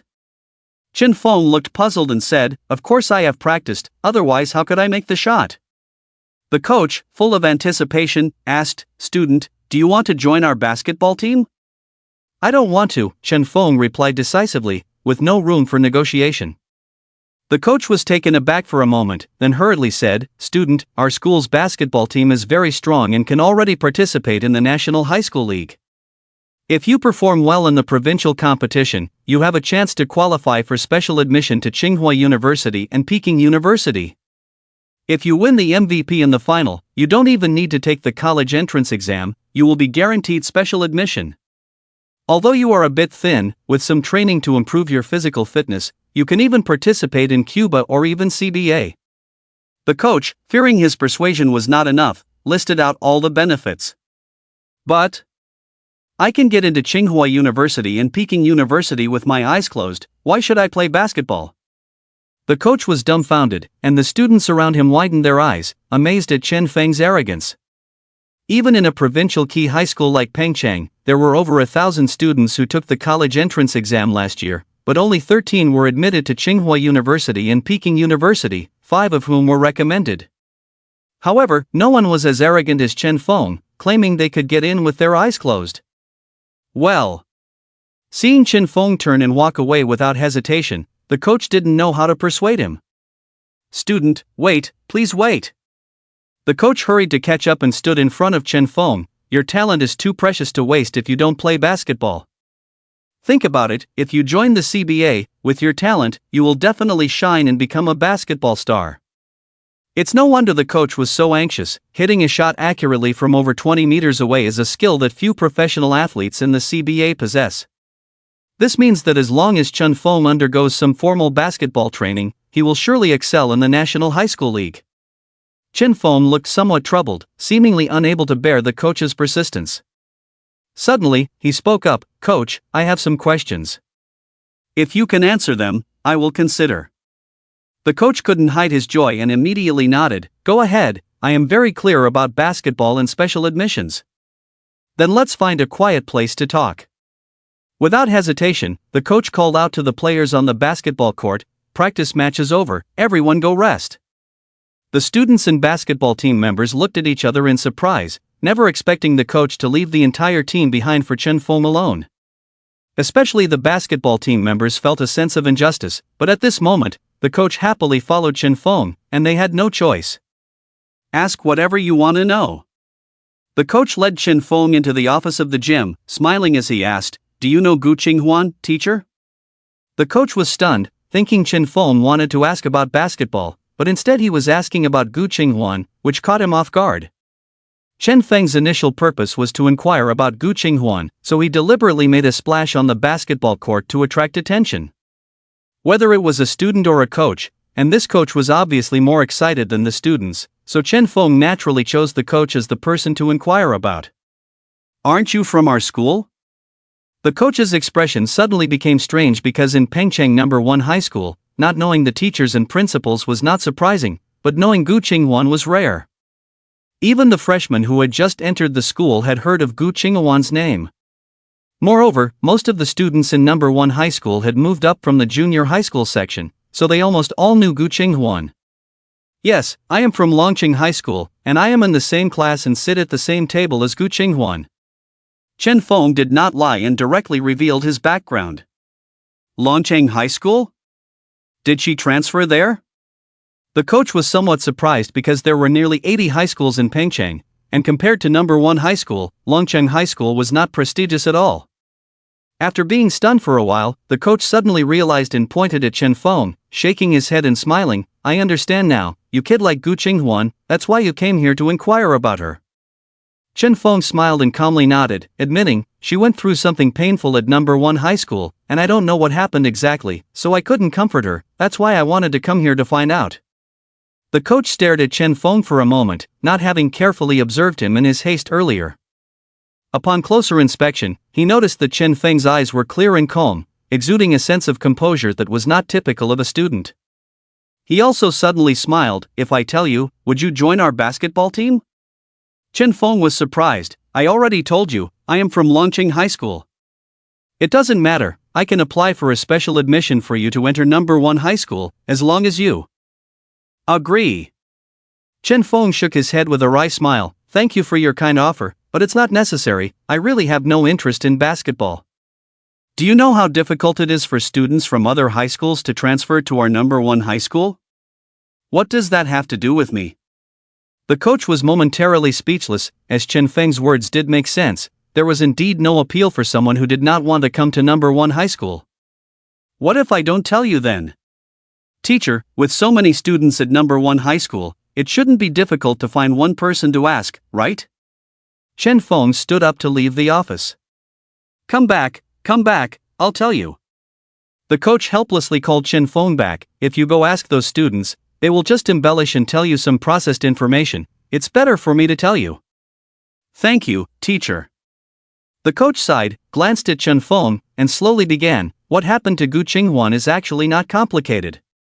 Gu Qinghuan and her cousin Lu Yeji grew up in the same residential compound, with their families living in adjacent buildings, so they were very close since childhood.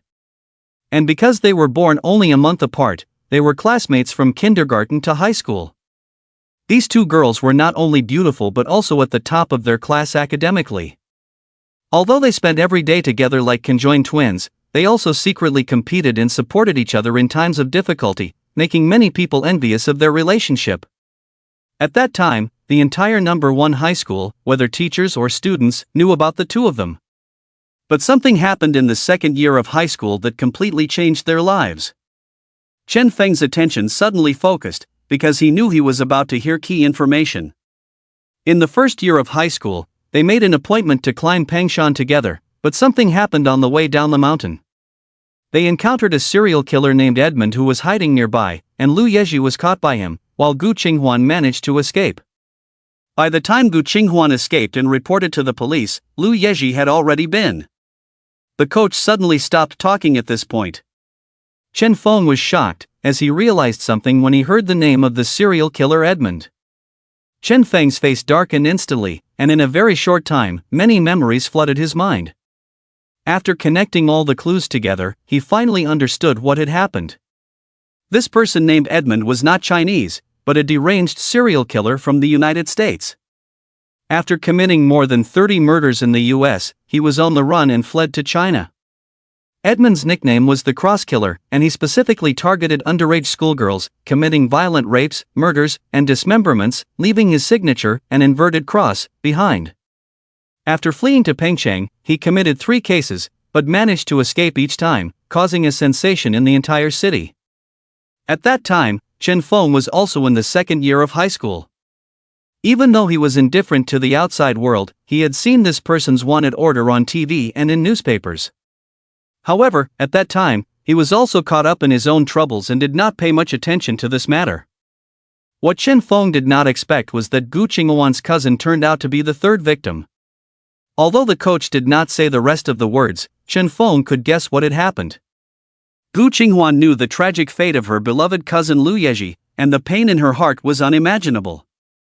The reason for her self-blame, Chen Feng could also guess, was probably because of the trip to Pengshan suggested by Gu Qinghuan. Gu Qinghuan's thoughts were not difficult to understand. She must have thought that if she had not suggested climbing Pengshan, Lu Yeji would not have been in trouble. Gu Qinghuan blamed herself for Lu Yeji's death and had been tormenting herself because of it. Chen Feng's expression suddenly changed slightly, realizing that his hands were trembling slightly. Not out of fear, but because he thought of something incredibly absurd. The reason Chen Feng knew that Lu Yeji was the 3rd and final victim was that Edmund had died 2 months later, in November. And he died in a very gruesome way, being dismembered and decapitated in almost the same manner, and left in the wilderness. Normally, Chen Feng might not have cared, but now that he knew what had happened to Lu Yeji, he felt something was amiss.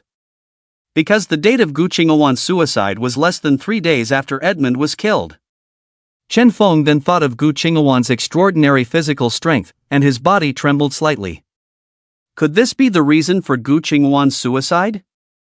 Improving her physical fitness to find the killer who murdered her cousin, seeking revenge in the same way, and then being unable to bear the guilt of her cousin's death and the guilt of killing, leading to her suicide. Chen Feng suddenly stood up from his chair, rushed out of the office without caring about the coach shouting behind him. Impossible! Chen Feng felt his entire chest filled with a sense of panic. Just as he couldn't imagine Gu Qinghuan committing suicide, he also couldn't imagine Gu Qinghuan killing someone in such a cruel way. When Chen Feng walked out of the school in a daze, he suddenly took a few deep breaths, calming himself down quickly. For thousands of years, he had experienced countless things and had long learned to face everything with equanimity. Now he was visibly a bit unsettled, breaking the calm demeanor he had maintained in the past. However, after Chen Feng realized this, he calmed down. From what he could see now, he had just connected some seemingly related places earlier, and there was no evidence to suggest that Gu Qinghuan had killed Edmund. And even if Gu Qinghuan had killed Edmund, what would it change? Chen Feng quickly shook his head. If it was really Gu Qinghuan who did it, he didn't think it mattered, nor would it change his mind. Debts must be repaid, and killing must be avenged. It was only natural, especially when the victim was a sadistic murderer like Edmund. However, Chen Feng found himself with one more thing to do, which was to deal with this sadist in advance. Regardless of whether Gu Qinghuan was responsible for that incident, as long as there was a possibility that it led to suicide, Chen Feng would not let it go. By taking out that guy in advance, Chen Feng was also avenging the unjustly deceased students in Gu Qinghuan. A sadistic killer was nothing to Chen Feng, and he remembered the news reporting the whereabouts of this guy at the time. Thinking of this, Chen Feng immediately took out his phone and dialed Ho Yaozong's number. "I'll give you a few addresses to watch. As soon as you see any foreign white people, contact me immediately." Ho Yaozong didn't dare to ask for the reason and quickly agreed. Huihai District Lishan residence, Tianfu District Tiantong Garden. Remember, there must be someone watching there 24 hours a day. Okay, young Master Chen. The sadist Edmund had hidden in a room in one of these 2 neighborhoods for a period of time before being caught in the end. However, the news did not report the room number or which neighborhood he first hid in. In fact, it was already difficult for Chen Feng to remember these 2 neighborhoods, and now he could only have Ho Yaozong send people to wait outside to see if this guy would show up. At the time of the news report, there was a mystery that had not been solved even in 2019. The owners of the 2 places where Edmund had hidden had both gone abroad on vacation for a month, only to return and find that their houses had been lived in. After checking the surveillance footage, it was discovered that it was the sadist Edmund. The police later analyzed that it was likely that someone had assisted Edmund behind the scenes, helping him hide in these 2 locations. Otherwise, it would not have been so coincidental for Edmund to know that the owners of these two houses were not at home. However, the police investigated each lead one by one and found no clues, so the matter was dropped. After hanging up the phone, Chen Feng thought for a moment and hurried back to the residential area where Gu Qinghuan lived. The first thing he did when he got back was to run 5 kilometers on the treadmill in the house. His body was still a bit weak. Chen Feng knew he had to start improving his physical fitness from now on, otherwise, if he encountered an emergency, having poor physical fitness would be a headache. Chen Feng had his own method of exercising that he had figured out, and as long as he persisted for a period of time, it would have a noticeable effect. He had even researched a potion that could quickly strengthen muscle fibers, but he currently lacked medical equipment and resources. It's time to get to know the second big shot and solve the problem of formulas and equipment. The 3 names Chen Feng had selected were carefully chosen, at least they had some ability that he could use. Achieving this was actually quite easy. Chen Feng had spent decades in Peng City, and he was familiar with every corner of the place. Just like playing a game, he knows the spawn points and where the boss is located on the Pengchang map, and is familiar with the timing of respawns. The second person that Chen Feng wants to get to know and control is Jiang Junyan, the chairman of Mingqing Pharmaceutical, which is expected to be ranked among the top 3 in the biopharmaceutical industry in the future. However, at this time, Jiang Junyan has not taken over the company yet. Currently, his father, Jiang Mingcheng, is the boss of Mingqing Pharmaceutical, and Jiang Junyan is working and studying management within the family business. In 2008, Mingqing Pharmaceutical was not even in the top 10 in Pengchang, let alone nationally or globally. The rise of Mingqing Pharmaceutical in the future, becoming a well-known biopharmaceutical company nationwide and even worldwide, can be largely attributed to Jiang Junyan. Jiang Junyan took over Mingqing Pharmaceutical in 2008, but the succession process was very painful. However, Chen Feng is not in a hurry to meet Jiang Junyan now, he has another matter to attend to. After finishing his workout, Chen Feng took a nap and woke up in the evening. He quickly changed his appearance slightly and leisurely went out. He didn't make significant changes, just looked a bit more mature based on his original appearance. Although Chen Feng doesn't look like a high school student, his facial features are still youthful, making him appear like a young man. After a bit of makeup, Chen Feng looked at least 10 years older, resembling a young man in his late 20s. Chen Feng hailed a taxi on the street and went to a place called Night Encounter Bar. There were seductively dressed female bar attendants at the entrance, and nowadays bars are not as restrained as in the future, using more straightforward methods to attract customers. For example, these female attendants had good looks and various body types, reminiscent of women soliciting customers at brothels in ancient times. Chen Feng walked to the entrance, didn't wait for the female attendant to greet him, and directly stated that he was looking for someone before entering the bar. The atmosphere inside the bar was no different from the future, with loud music, people chatting, and a chaotic scene of dancing. At night, with alcohol and dim lighting, everyone was releasing their emotions and instincts. Female attendants in the bar were playing rock paper scissors with customers, while men took the opportunity to touch and flirt in the darkness. However, this was an unspoken agreement: customers buy drinks, and attendants give them advantages without breaking that barrier. With Chen Feng's experience, he was already accustomed to these situations and casually headed towards the bar counter. When he reached the bar counter, Chen Feng quickly spotted his target. A woman in her mid-30s, wearing a red dress, sat at the bar. She had a charming appearance, fiery red lips, exuding a mature charm. She also emitted a foxy aura, with a natural coquettishness between her eyebrows, making her allure as a mature woman more enticing than a young girl. At this moment, there were already 2 men sitting on either side of her, trying hard to get her attention. Everyone knew their intentions. However, while the 2 men were competing in secret, the woman seemed disinterested, absent-mindedly gazing at the dance floor in the bar. A smile appeared on Chen Feng's lips as he walked towards her. This woman in the red dress was Lin Yun, the mother of Nie Wei and the legitimate wife of Nie Zhiming. Xinglong had revealed many things about the Nie family, such as Lin Yun being a frequent visitor to Night Encounter Bar, engaging in one-night stands and directly taking in young men she liked. Although Nie Zhiming was aware of this, he couldn't control Lin Yun. Because Nie Zhiming and Lin Yun are originally in a family alliance, the power of the Lin family is not smaller than that of the Nie family. On the contrary, Nie Jiming has many places where he needs to rely on the Lin family. However, these two people have no emotional foundation, and Lin Yun even dislikes Nie Jiming. After giving birth to Nie Wei, she seemed to have completed a certain task and began to completely let herself go. There was an understanding between the two, each playing their own game outside, not caring about each other, and Lin Yun even stopped caring about Nie Wei directly. The reason why Nie Wei turned out like that was largely due to the lack of maternal love. Nie Jiming had the Azure Dragon monitor Lin Yun, not out of jealousy or anything, but to ensure that Lin Yun's entourage wouldn't cause any trouble and tarnish his reputation. Although they have no feelings for each other and don't care about each other's affairs, Lin Yun is after all Nie Jiming's wife in name. If that entourage goes around spreading rumors, where would he put his face? When Chen Feng walked up to Lin Yun, he immediately grabbed the man on her left and pulled him off the chair, saying, "This seat is mine." The man, caught off guard, was furious and turned to glare at Chen Feng, but before he could finish his sentence, he saw Chen Feng's icy gaze.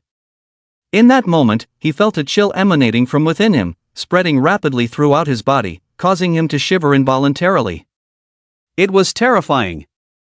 The man couldn't help but think that he had never seen such a cold, emotionless gaze before. Especially with the terrifying aura emanating from Chen Feng at that moment, it was like looking at a chicken waiting to be slaughtered. "Do you have a problem?" "No, no." Hearing Chen Feng's indifferent tone, the man shuddered and quickly walked away, trying to escape the suffocating feeling. Lin Yun was surprised, slightly opening her crimson lips, still not understanding what had happened. The man who was angry and ready to fight when Chen Feng pulled him down, why did he suddenly run away in fear the next second? Even the man sitting on Lin Yun's left was puzzled and couldn't understand what was going on.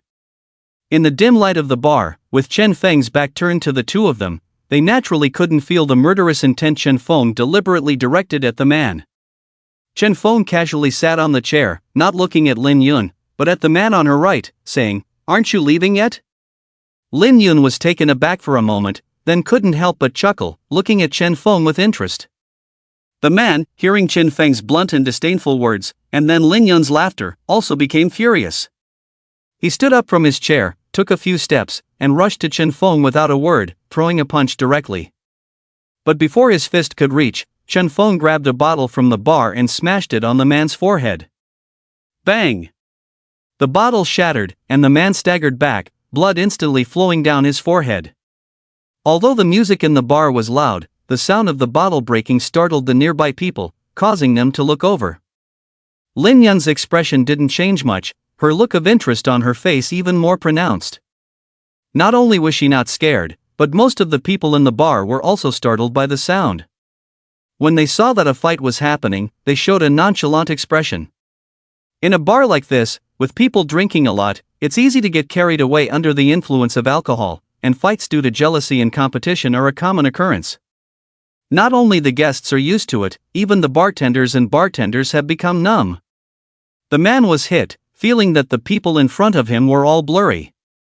He shook his dizzy head and slowly felt better. But when he touched the blood on his hand, he was suddenly furious and roared angrily, "You bastard, I'll kill you today." He reached behind and actually pulled out a dagger, holding it and fiercely stabbing towards Chen Feng. Seeing the knife, many people were scared and moved away. Even Lin Yun's expression changed, taking a few steps back, apparently not expecting things to escalate to this point. Although they avoided it, no one ran away. Instead, they watched the excitement from a distance. The reason they still had the leisure to watch was that they knew the people in the bar wouldn't ignore it. Nowadays, running a bar is not simple, especially in a bustling area like this. The background is not simple. Although they didn't know who the boss behind the bar was, anyone who caused trouble here before never appeared again. Even when there was a fight resulting in a death, the bar only closed for a day and resumed business as usual the next day. At the moment the man pulled out the dagger, a bartender went to inform the bar's security personnel, commonly known as the scene watchers.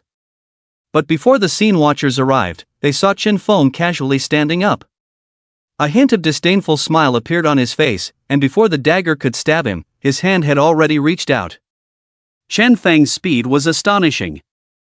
In the blink of an eye, the dagger in the man's hand inexplicably ended up in Chen Feng's hand. Then they saw Chen Feng kick the man in the abdomen, causing him to scream in pain and fall to the ground in a sorry state. You're dead. Do you know who I am? You wait for me. The man painfully got up from the ground, pointing at Chen Feng's nose, roaring in anger. He reached into his jacket pocket and took out a phone, preparing to dial a number. At that moment, a hand reached out and grabbed his phone. Friend, give me some face, don't make a big deal out of this. A burly man walked up, followed by a group of bar security personnel. The onlookers, who were initially amazed by Chen Feng's skills, showed disinterest when they saw the burly man and his entourage. The bar staff intervened, meaning there would be no more excitement to watch. But to their surprise, the situation did not end there. Let go of me. The man was furious, being held onto the phone almost drove him crazy. Damn it, I'll call someone to come and smash this damn bar with you. Such big words, I want to see who you are. The burly man walked up, and when he saw the man's face clearly, his pupils suddenly contracted, showing a hint of embarrassment on his face. He opened his mouth, immediately let go of the man's hand, and said with a smile, "Oh, Mr. Zhang, it's you. It's all because my men below are ignorant. If I knew you were coming, I would have arranged the best private room for you. There are some people you shouldn't mess with when running a bar, like the current Zhang Xiaohu. Although he's not a big shot, his brother Zhang Xiaohao is the big boss on the streets of Hualong district. And people like Lin Yun, with the Nye family and Lin family as their background, are not to be trifled with in the Hualong district. I'll package your mom." Zhang Xiaohu snatched back his phone and glared at the burly man, saying, "Are you going to deal with this bastard, or should I call someone to clean him up along with this crappy bar of yours?" The burly man wasted no time and immediately ordered his men behind him, "Bring him over and let Master Zhang vent his anger." Hearing this, the dozen or so thugs moved towards Chen Feng, ready to start a fight. The onlookers around them became excited once again, their eyes widening as they watched. At this moment, more people stopped dancing and gathered around, even the music stopped playing. Chen Feng had a smile on his face as he toyed with the dagger in his hand, seemingly ready to confront them. Lin Yun had been watching Chen Feng's expression all along. From the beginning, the man had a nonchalant smile on his face, exuding a calm and composed demeanor. Whether facing Zhang Xiaohu's attack or the bar's thugs closing in, he remained indifferent, completely disregarding these people. Lin Yun's eyes flashed with admiration as she suddenly stood in front of Chen Feng, blocking the thugs. Wait! Zhang Xiaohu and the burly security chief were both stunned, unsure of Lin Yun's intentions. The onlookers became even more excited, finding the situation increasingly entertaining. Violence and bloodshed, causing casualties, is not beneficial to anyone. Lin Yun chuckled, "It doesn't matter who was right or wrong earlier. Since Master Zhang can't swallow this anger, why don't we play a game to resolve this conflict in a simpler way?" The security chief looked troubled, as Lin Yun seemed to be stepping in for Chen Feng at this moment. He couldn't afford to offend this woman either, even if the boss were to arrive, he might not give face. After some thought, he approached Zhang Xiaohu and revealed Lin Yun's identity. Zhang Xiaohu's expression changed slightly. Despite feeling extremely frustrated, he had to consider the consequences upon learning Lin Yun's identity.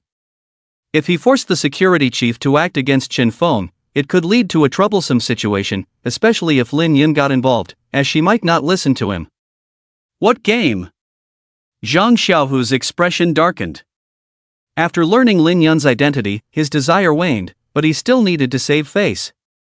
Lin Yun smiled and said, "Knife between the fingers." As soon as Lin Yun spoke, the onlookers were shocked. Most people who frequented bars had heard of this game and knew its dangers. The game involved spreading out the 5 fingers and quickly moving a sharp knife between them until someone got cut. Zhang Xiaohu suddenly wore a smug smile on his face. People in the underworld were familiar with this game and often used it to show courage and toughness. Zhang Xiaohu had played it before and was skilled at it. He carried a dagger not to stab someone at any moment but because he was good at both the game and using the dagger, which is why he liked to have it with him. I agree. Zhang Xiaohu smirked and looked at Chen Feng provocatively. Bastard, do you dare to play? Chen Feng smiled silently. He paid no attention to Zhang Xiuhu but gained a new understanding of the cruelty of this woman, Lin Yun. Lin Yun stood in front not to shield him from harm but simply to watch the show, wanting to see two men fight for her. This game originated in the 18th century in the American West, a time dominated by bounty hunters and cowboys. Besides marksmanship and the ability to talk big, cowboys also needed to have some solid knife skills. Sometimes, cowboys would compete in knife skills to show off their courage in front of girls, as using guns wasn't suitable when there were no deep grudges involved. Chen Feng chuckled, since this lady requested it, I naturally have no problem. Upon hearing Chen Feng's agreement, the bar suddenly erupted with excitement. The onlookers eagerly gathered around, afraid of missing out on the spectacle. However, at that moment, Chen Feng suddenly spoke again, but since it's a game, there should be some stakes. Zhang Xiuhu smirked, stakes? Winning means you can leave unscathed, but if you lose, it's not just losing a finger, it's all your fingers. With Zhang Xiuhu's words, the onlookers gasped in shock at the severity of the stakes. Chen Feng, however, paid no attention to Zhang Xiuhu and instead smiled at Lin Yun. If I win, you have to accompany me tonight, deal? Lin Yun was momentarily stunned by Chen Feng's unabashed expression of desire, especially in front of so many people. Chen Feng completely disregarded the onlookers and was unfazed by their gazes. This wild man intrigued Lin Yun in a way she had never experienced before, bringing a strange sense of excitement. Suddenly, Lin Yun chuckled and threw a flirtatious glance at Chen Feng. Sure, if you win, I'll go with you tonight. The onlookers' faces showed a mix of ambiguity and excitement, eager to witness the fierce competition for a woman. Zhang Xiuhu, seeing the two flirting in front of him, felt his anger rising and demanded, stop the nonsense, let's get on with it. The head of security, seeing both parties agree, had no reason to intervene and knew he couldn't stop them, so he arranged a space for the two. Soon, a table and two chairs were cleared in the middle of the dance floor. Chen Feng and Zhang Xiuhu sat opposite each other, each holding a sharp dagger in hand. Whether intentional or not, the bar's light suddenly dimmed, leaving only a beam of light on their table, allowing everyone nearby to see clearly. Some people couldn't see and had already stood on tables or sofas to get a better view. At this moment, Chen Feng and Zhang Xiuhu placed their hands on the table, waiting for Lin Yun to give the signal to start. Lin Yun glanced at the two, smiled, and said, let's begin. Almost simultaneously, Zhang Xiuhu and Chen Feng raised their daggers and started stabbing between their fingers. Thump! Thump! Thump! The rhythmic sound of the knife points hitting the table echoed in the bar, capturing everyone's attention. At that moment, the sound seemed to possess a magical power, drawing everyone's focus to the two contestants. Zhang Xiuhu calmly raised and then dropped his dagger, confident that soon he would see Chen Feng cutting his own finger. Zhang Xiuhu's strong self-assurance stemmed from the extensive practice he had put in. This game is about who is faster and who can poke the finger first. Once the strength and speed exceed the mind, not only will the skill not be dazzling, but it will also turn into a disabled person in minutes. But as long as you master the skills, remember the knife techniques in sequence, count and count, there will be almost no accidents before exhaustion. Zhang Xiuhu quickly realized that something was wrong, because Chen Feng's speed in poking the knife was comparable to his own, and he didn't even look at his own palm, but instead eagerly stared at him. Zhang Xiuhu was slightly surprised. Even if he reacted slowly, he understood that the other party must have also played this game, and it seemed like a master. Otherwise, Chen Feng would not be able to calmly stab down without even looking at his palm. Zhang Xiuhu gritted his teeth and immediately accelerated the speed of his knife, and the sound of pang pang pang suddenly accelerated. Chen Feng smiled, calmly followed his increased speed, and strangely, Chen Feng's knife speed was actually synchronized with his.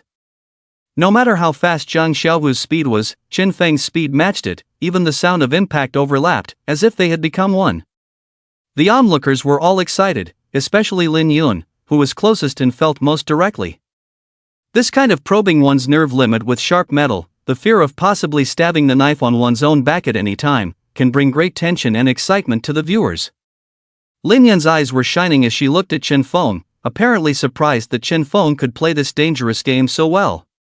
Zhang Xiuhu's expression became increasingly ugly. Even a fool could understand that Chen Feng was not just a master, but a master among masters.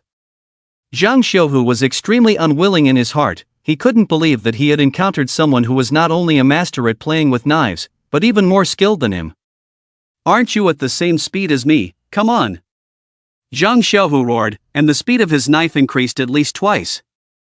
If at the beginning, the speed at which he stabbed down was like a normal person walking, now it was like jogging. However, what Zhang Xiaohu didn't expect was that Chen Feng's dagger in his hand also quickly synchronized at this moment, and the sound of impact on the table quickly merged into one. By this time, the onlookers were already stunned. Even at the original speed, they themselves couldn't go for such a long time without poking their fingers. When the two accelerated, a more thrilling feeling than before surged up, making many people widen their eyes, afraid of missing any moment. Zhang Xiaohu's face changed several times in succession, his anger rising again. Pang pang pang pang. The rapid and intense sound of impact rang out. All attention was suddenly drawn to them, and when they looked back again, Chen Feng and Zhang Xiaohu's fingers seemed to be dancing lightly on the table. The speed of the knife's movement was no longer like a person jogging, it was like a full sprint. Chen Feng still smiled at Zhang Xiaohu, still not looking at his own palm, but able to maintain the same speed as him. At this point, even the bystanders noticed something was wrong. Firstly, the expressions of the two formed a stark contrast, and Chen Feng's gaze never looked at his own palm from start to finish, clearly showing who was superior. At this rate, it was only a matter of time before Zhang Xiaohu broke his own fingers. However, at this moment, Chen Feng suddenly stopped and retracted the dagger. Zhang Xiaohu couldn't help but feel ecstatic at the sight. He also stopped immediately as if relieved, triumphantly saying, "Bastard, you lost." Zhang Xiaohu's palms and back were sweating at this point, his attention was highly concentrated just now, he dared not be distracted in the slightest, and he hadn't noticed, but now that he came to his senses, he felt uncomfortable all over. Chen Feng chuckled, "Don't be in a hurry, I just think that determining the outcome this way is too slow, let's increase the difficulty of the game." Chen Feng's words puzzled everyone, not understanding what he meant. "How about covering your hand with paper, then stabbing down to determine the winner?" Chen Feng quickly answered everyone's doubts. Zhang Xiaohu's face changed instantly. Chen Feng's way of playing increased the difficulty of the game in a straight line.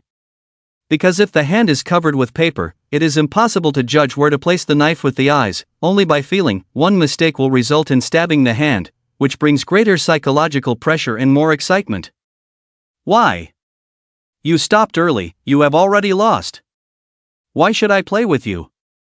Zhang Xiaohu immediately rebuked fiercely. "Wait, when did we say that stopping early counts as losing? And if we really continue, are you sure I will lose?" Chen Feng looked at Zhang Xiaohu with a smile that was not a smile, and asked lightly, "Are you lacking courage?" As soon as Chen Feng's words fell, the onlookers immediately booed at Zhang Xiaohu, full of mocking meaning. The situation just now was very clear. As long as they continued, Zhang Xiaohu was definitely finished. Zhang Xiaohu's face turned red, he looked at the disdainful eyes around him, couldn't bear the stimulation, and angrily said, "Who dares not? Who doesn't dare, who is a coward, come on." Chen Feng clapped his hands and laughed, "Very well, let's begin." The head of the security team, shortly after the start, had a face as ugly as Zhang Xiaohu's, because if Chen Feng lost, it didn't matter, Zhang Xiaohu would take care of it anyway. But if Zhang Xiaohu lost, he would definitely be in trouble as well. When he heard Chen Feng's proposal, his expression suddenly changed, and he hurriedly said, "I'll go get the paper." The head of the security team left quickly and returned quickly, but by this time, the lights in the bar had dimmed a bit, not as bright as before. When he arrived at the table, he handed a piece of paper to Chen Feng and Zhang Xiaohu respectively. When Chen Feng saw these two pieces of paper, a strange smile appeared at the corner of his mouth, and he looked thoughtfully at the head of the security team. The head of the security team seemed a little uneasy, avoiding eye contact with Chen Feng, and pretended to look away as if nothing had happened. Chen Feng's smile was not without reason, because the thickness of these two pieces of paper was different. The paper given to him by the head of the security team, when placed on the back of the hand, could not see anything underneath. But Zhang Xiaohu's paper was very thin, and when placed on the hand, you could vaguely see the back of the hand and fingers underneath. However, at this moment, with the dimmed lights and the onlookers standing at a distance, they could not notice this difference, not even Lin Yun, who was right by the table. The head of the security team thought that Chen Feng would not notice these details, but he actually noticed them the moment the papers were distributed. He felt somewhat frustrated, thinking that Chen Feng would definitely expose it and demand a paper exchange for Zhang Xiaohu. But to his surprise, Chen Feng didn't say a word. He suddenly stood up, walked smilingly to Lin Yun.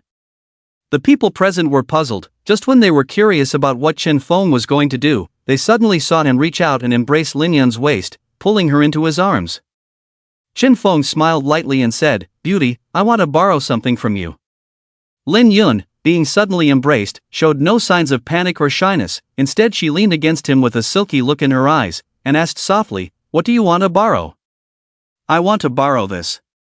Just as Chen Feng finished speaking, Lin Yun suddenly felt a chill on her buttocks, as if something was missing. The next moment, Chen Feng held something in his hand and waved it in front of Lin Yun. The whole scene fell silent, everyone staring in shock at Chen Feng holding a black lace panties in his hand. You. Lin Yun stared at Chen Feng with wide eyes, knowing exactly whose panties they were. Lin Yun was incredulous, not understanding how Chen Feng had managed it. Chen Feng smirked mischievously. "He used paper, so I'll use your panties." Everyone was confused at first, but then it dawned on them, Chen Feng had somehow managed to strip Lin Yun of her panties in that instant? Damn! Is this guy insane? Chen Feng didn't care about Lin Yun or the onlookers' reactions. He just sat back down in his chair, flashing a wicked smile at her. Chen Feng knew Zhang Xiaohu was going to lose, so he changed the game rules on the spot just to humiliate Lin Yun. This woman, seeking thrills, was so malicious as to incite two complete strangers to play such a dangerous game. If she wasn't made to pay a price, it wouldn't sit right. Chen Feng had no grudge against Zhang Xiaohu. He had deliberately provoked him just to get Lin Yun's attention. At this point in the game, Lin Yun had noticed him, so there was no need for Zhang Xiaohu to lose a finger. And if he did lose a finger, this guy probably wouldn't take it lying down. He would seek revenge. Chen Feng wasn't afraid, but he had a purpose for being there, not to fight ruthlessly, which is why he called a halt. As for how he did it, it was simple. While hugging her, Chen Feng had already slipped a dagger into his hand and in an instant, cut through her bra. Chen Feng had been a master thief, so discreetly taking things from others was second nature to him. While everyone was still shocked at how Chen Feng had done it, Lin Yun suddenly burst out laughing, leaving everyone stunned once again. Is this woman crazy? Lin Yun seemed to be genuinely crazy, her eyes shining as she looked at Chen Feng. Initially feeling embarrassed, Lin Yun soon felt a surge of excitement and stimulation. Chen Feng was taken aback, seeing Lin Yun blush and involuntarily clench her legs, with a look of springtime in her eyes. Oh my god! This woman! Chen Feng was speechless, underestimating just how twisted this woman was. If it weren't for the crowd, Lin Yun might have pounced on him. Truly, birds of a feather flocked together. From Nia Jiming and Nia Wei to this Lin Yun, each one more bizarre than the last. Chen Feng smiled, quickly diverting his gaze and placing Lin Yun's black lace panties in his palm, then looking at Zhang Xiaohu across from him. Let's make it quick, I can see this beauty can't wait. With these words, everyone around looked at Lin Yun in surprise. Men were stunned, while women cursed her silently. Seeing Lin Yun's seductive look, Zhang Xiaohu's heart fluttered, but when he noticed her gaze fixed on Chen Feng, he felt an inexplicable anger rising. Bring it on, I'm not afraid of anyone. Zhang Xiaohu also noticed the special paper given to him by the security head, giving him some confidence. Especially when he saw Chen Feng's hand completely blocked by the lace panties, he felt even more assured. Chen Feng just laughed, raising the dagger in his hand and stabbing it forcefully into his palm. Amidst the crowd's gasps, the dagger pierced through the panties, making a sharp sound as it struck the table. Soon, Chen Feng casually pulled out the dagger, not giving Zhang Xiaohu a chance to react, and said with a smile, "This difficulty level is too low, let's increase the difficulty." The people present were initially surprised when they saw Chen Feng suddenly stab down, but before they could react, Chen Feng had already pulled out the dagger unscathed. As they were still processing this, Chen Feng suddenly suggested increasing the difficulty further, causing them to widen their eyes in disbelief. How could the difficulty be increased at this point? Who has a handkerchief or towel? Anything to cover the eyes will do. Chen Feng casually asked the onlookers. This statement caused a stir in the audience, as everyone understood what Chen Feng meant by increasing the difficulty. He actually wanted to blindfold himself while stabbing his hand. Zhang Xiaohu's face instantly turned ugly, realizing that Chen Feng had put himself in a difficult situation. Just covering the hand was already risky, and if he blindfolded himself, what difference would it make whether there was paper or not? He would have to rely on his instincts, greatly increasing the chances of stabbing his fingers and palm. The head of the security guards was also shocked, unable to speak for a while as he finally understood why Chen Feng didn't care whether he could see the paper or not. Because Chen Feng had planned to blindfold himself from the beginning, the paper was irrelevant. As for Lin Yun, her eyes were almost teary, and she voluntarily approached Chen Feng, leaning in close and revealing her fair chest in front of him. Lin Yun whispered in Chen Feng's ear, "I can lend you another piece of underwear." Chen Feng chuckled, understanding that she was referring to the underwear she was wearing. He had seen seductive women before, but in terms of promiscuity, this woman could rival the open-minded white women of the Western societies. Chen Feng naturally had no interest in Lin Yun's proposal and leaned into her ear, saying, "Save the last one for me to take off." This seemed to touch Lin Yun, as she moved to kiss Chen Feng in excitement. However, Chen Feng suddenly raised his hand to stop her, saying with a smile, "Don't rush, we have plenty of time." Lin Yun's face showed no disappointment, but rather excitement, with a look of anticipation. "I have a scarf." At that moment, someone in the crowd shouted loudly and emerged from the crowd waving a long scarf. Chen Feng turned to see a girl with heavy makeup approaching, looking at him with admiration, and offering her scarf. "Big brother, I have a handkerchief, use mine." "I have an eye mask." "Brother, I have a towel." God knows why these people in the crowd had such strange items on them while clubbing. The onlookers were all excited to the extreme, as such tense and thrilling situations were usually only seen on TV and in movies. Witnessing this scene in person made everyone's emotions boil over. Allowing Chen Feng to use their belongings was considered an honor, and they eagerly offered their items one by one. Chen Feng smiled, glanced at the girl who had offered her scarf first, and took it from her hand. The girl jumped with excitement and let out a thrilled scream. Chen Feng took the scarf but didn't tie it himself. Instead, he handed it to the head of the security guards, saying, "I'll tie it myself, but I'm sure you won't trust me, so you do it." The head of security guards was stunned, and his gaze towards Chen Feng had completely changed by now. At first, he just wanted to calm down Zhang Xiaohu's anger. But as the game progressed, even if he was stupid, he knew that Chen Feng was not an ordinary person.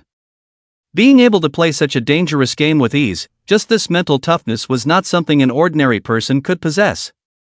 When he saw Chen Feng handing over the scarf, he hesitated for a moment, then politely accepted it. The security leader folded the scarf together until it was opaque, then put it on his own eyes. After confirming that he couldn't see outside, he handed the scarf to Zhang Xiaohu for inspection. At this moment, Zhang Xiaohu felt bitter in his heart.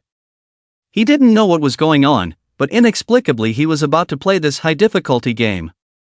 It seemed that from the beginning, the whole situation was under Chen Feng's control, and he seemed to be forced to follow along. But with so many people watching at this moment, he was someone who cared a lot about his reputation. Backing down at this time would be truly embarrassing. What if this guy stabs his own hand first? Zhang Xiaohu felt a bit lucky in his heart. He immediately took the scarf, carefully inspected it in his hand, confirmed it was fine, and then handed it back to the security leader. Seeing no objections from him, the security leader walked over and blindfolded Chen Feng with the scarf, then tied a knot at the back of Chen Feng's head. At this moment, Chen Feng spread his palm on the table and then raised the dagger. Everyone widened their eyes, staring at the dagger in Chen Feng's hand and then at his palm on the table. They held their breath, afraid of missing any moment. Chen Feng raised the dagger and stabbed it down on the table. Bang! The dagger landed between his fingers, not hitting his fingers or palm. The onlookers immediately let out screams and enthusiastic applause. But at that moment, Chen Feng raised the dagger again and stabbed down. The cheers abruptly stopped. They thought Chen Feng would remove the scarf and hand it over to Zhang Xiaohu, but unexpectedly, Chen Feng raised the knife again and stabbed down. And Chen Feng's speed was extremely fast. In the instant he stabbed down, he lifted it up again and stabbed down once more. Bang! Bang! Bang! The dagger in Chen Feng's hand moved quickly between his fingers, getting faster and faster. If one word had to be used to describe it, it was like a sewing machine needles swiftly moving on fabric. Everyone was speechless, shocked, not a single person could speak. At the same time, they understood that Chen Feng was playing the game of stabbing between his fingers with his eyes closed. How is that possible? It was simply incredible. Even an ordinary person couldn't achieve such speed, let alone stabbing between their fingers with their eyes closed. After continuously moving back and forth for at least 3 minutes, Chen Feng hadn't even grazed his skin. Not only were the onlookers stunned, Lin Yun, Zhang Xiuhu, the security captain, and others had their jaws dropped, almost unable to believe their eyes. The way they looked at Chen Feng was like looking at a monster. How could a normal person do this? When Chen Feng finally stopped and withdrew the dagger, everyone in the bar erupted into thunderous cheers, looking at Chen Feng with admiration and disbelief. Chen Feng took off the scarf on his head, casually threw the dagger, and then nailed it into the table. He glanced at Zhang Xiuhu across from him and said with a smile, "I think there's no need to continue the competition." Zhang Xiaohu's face turned as red as a pig's liver. He wanted to muster the courage to continue, but he knew that not only would it be embarrassing, but he might also lose his fingers. He opened his mouth, wanting to say a few harsh words, but never did. Chen Feng finished speaking without even looking at Zhang Xiuhu, walked over and embraced Lin Yun's waist, laughing and saying, "Beauty, it's time to get down to business." Lin Yun's eyes were watery, her seductive eyes sweeping, almost her entire body pressed against Chen Feng, coquettishly saying, "What are we waiting for?" As Chen Feng embraced Lin Yun and walked out, the onlookers parted ways as if bidding farewell to a hero. "My car is over there." After leaving the night encounter bar, Lin Yun seductively handed her car keys to Chen Feng. Chen Feng smiled, took the car keys, pressed the unlock button, and saw an Audi in the bar's parking lot beep. Chen Feng walked over with Lin Yun, just opened the car door and sat in the driver's seat, but Lin Yun followed and sat on his lap, then eagerly kissed him. Chen Feng was speechless in an instant. Is this woman crazy? No patience at all, wanting to do it in the car directly? Chen Feng laughed and lifted Lin Yun, placing her on the passenger seat next to him. "Beauty, we can't do much in the car, I've already booked a room at the hotel, don't worry." "But I can't wait." Lin Yun pouted and tried to come closer. At that moment, Chen Feng inserted the key, started the car, shifted gears, stepped on the gas pedal, and then quickly turned the steering wheel. The Audi suddenly started, made a 90-degree turn in the parking lot, and rushed out of the parking space. The car's tires and the ground made a harsh friction sound, then straightened out. In that instant, Chen Feng adjusted the gear again, stepped on the gas pedal. In a very short time, the Audi completed the reverse and accelerated onto the street. Lin Yun, who hadn't fastened her seatbelt, experienced the 90-degree turn and sudden acceleration, the huge inertia tossing her back and forth in the car, almost making her vomit, finally grabbing the handrail next to her to stabilize herself. When the car finally rushed onto the street, Lin Yun had a look of shock and fear on her face. Everything just happened too fast, but after a brief moment of astonishment, she understood what had happened. In just a few seconds, Chen Feng completed the series of actions of reversing and accelerating. This reaction speed and driving skill were not something an ordinary person could possess. Lin Yun looked at Chen Feng with admiration. "You're really amazing. This is just the beginning, I have many more amazing skills." Chen Feng showed a mischievous smile to Lin Yun. "Now I want to know how amazing you really are." Lin Yun said with a hint of eagerness, seemingly wanting to continue what they had started earlier. Chen Feng couldn't help but admire this woman's boldness. He had played like this before, but he really had no interest in this woman. Chen Feng had high standards. He had his own rating system for women. Only extraordinary women like Xia Ruoyan and Gu Qinghuan, who could score 100 points, could attract his interest. Such women, even when the population of Peng City exceeded 15 million in 2019, did not exceed 1,000, meaning 1 in 10,000. Lin Yun's appearance was passable, coupled with her seductive charm. In Chen Feng's rating system, she scored no more than 60 points, barely passing. But Chen Feng was a clean freak, with this woman's promiscuity, having been with several gigolos, who knows how many people she had slept with. Chen Feng laughed, "Don't worry, I've already booked a room at Longquan Hotel, I promise you, we'll be there in 5 minutes." Chen Feng stepped on the accelerator, and the car speed instantly soared to 100. On this road in the main urban area where the speed limit is 60, he was already seriously speeding. But Chen Feng didn't care, and Lin Yun, this woman, was not only unafraid but even more excited. It was just after 8 o'clock in the evening, and there were still many vehicles on the street. Chen Feng suddenly accelerated, weaving in and out of the traffic, startling many drivers. Some even rolled down their windows and cursed at the Audi. Chen Feng drove recklessly all the way, not even stopping for red lights, causing chaos on the road. Fortunately, the vehicles on the road were not fast, and no accidents occurred. As the number of vehicles on the road decreased, Chen Feng's speed increased again, and in less than 5 minutes, he arrived at Longquan Hotel. When the two entered the hotel room, Lin Yun immediately pounced on Chen Feng, kissing him while trying to tear off his clothes. At that moment, Chen Feng hugged Lin Yun and pressed hard on the back of her head. Lin Yun, lost in her emotions, did not expect Chen Feng to suddenly attack her. Before she could react, she felt a blackout and then lost consciousness, falling limp into Chen Feng's arms. Chen Feng placed Lin Yun on the bed in the room, took out some ropes from the drawer, tied her hands and feet to the bed, and then sealed her mouth with tape. After doing this, Chen Feng leisurely took out a set of cleaning tools and began to clean his fingerprints off Lin Yun's body. He then returned to the Audi in the parking lot downstairs and cleaned all the surfaces inside the car that could have fingerprints. As a criminal mastermind, Chen Feng was well aware of all the possible places where evidence could be left. When he entered the room, except for bringing Lin Yun in just now, he always wore gloves and shoe covers to avoid leaving any clues. He used a stolen ID to check in at the hotel, booked the presidential suite, and the receptionist didn't bother to verify his identity. Moreover, when entering and leaving the room, Chen Feng mostly did not show his true face. Even when he did, he wore a hat to cover his appearance. Even if the surveillance footage was reviewed later, no clues about him could be found. Furthermore, Chen Feng had no intention of leaving the hotel with surveillance footage. He accessed the hotel's computer in the room and quickly hacked into the hotel's surveillance center, deleting all the surveillance records from the past few days without being noticed by the hotel staff. After handling everything, Chen Feng made a few phone calls. After waiting for a while, he pressed hard on Lin Yun's philtrum with a gloved hand. The next moment, Lin Yun suddenly woke up, her eyes widened in shock when she saw that she was tied up all over her body. But when she saw Chen Feng smiling at her, she relaxed, even showing a hint of a smile in her eyes.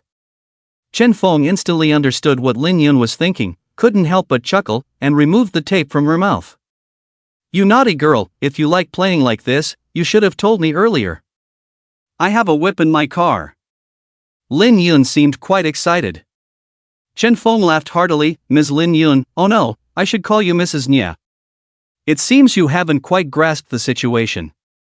Let me remind you, this isn't the kind of kinky game you're used to, this is a real kidnapping." The coquettish smile on Lin Yun's face froze instantly as she looked at Chen Feng in astonishment, her mind momentarily unable to process what was happening. However, Chen Feng immediately called out her name and identity, obviously knowing who she was long ago. She was suddenly shocked. If this was true, then what happened tonight was clearly planned by the other party. The purpose was to deliberately get close to her, and make her willingly follow the kidnappers. Lin Yun suddenly understood in an instant, her face turned pale, filled with a sense of panic. "You, don't mess around, do you know who I am?"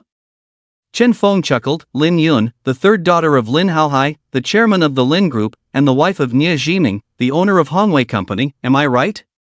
Lin Yun's expression changed again. The fact that the other party knew her identity and still kidnapped her meant that the other party was not afraid of her background. It was even possible that knowing her background, knowing that the Lin family and the Nia family were wealthy, was why they kidnapped her. "What do you want to do? Do you want money?" "I have a lot of money, I can give it to you, as long as you let me go." Lin Yun was a little flustered. Although she liked adventure and excitement, she couldn't bear this kind of excitement. Chen Feng's mouth revealed a hint of a smile, and said lightly, "Mrs. Nia, it's a pity. This time I'm not here to rob you or take advantage of you, because my employer only wants you dead. What do you think about that? Lin Yun was shocked. Chen Feng's intention was clear. He was actually a hired killer, specifically sent to kill her. Who was it? Several names flashed through Lin Yun's mind, but they were quickly dismissed because although she had offended some people, it wasn't to the extent of being targeted for death. Whoever hired you to kill me, I'll pay 3 times the price. Chen Feng impatiently interrupted Lin Yun, saying lightly, Mrs. Nye, don't waste time with the same old lines. This isn't a movie or a TV drama. As assassins, our reputation and credibility are paramount. If everyone was like you, we assassins wouldn't be able to continue, just having more money than others would be enough. Chen Feng picked up a dagger from the table and placed it on Lin Yun's neck, making a motion as if to slit her throat. Lin Yun was terrified, her face almost transparently white, her whole body trembling, screaming in fear, please, don't kill me, I don't want to die, I'll give you money, I really have a lot of money. Chen Feng impatiently taped Lin Yun's mouth shut. Just as he was about to continue, his phone on the table suddenly rang. Chen Feng put away the dagger and reached for the phone. In the process of grabbing the phone, intentionally or unintentionally, he let the panicked Lin Yun see the screen of the phone. Lin Yun was so scared that she didn't know what to do. Her eyes happened to see the contact name Boss Nye on Chen Feng's phone screen. Lin Yun was stunned, her face filled with a puzzled expression, her eyes widened.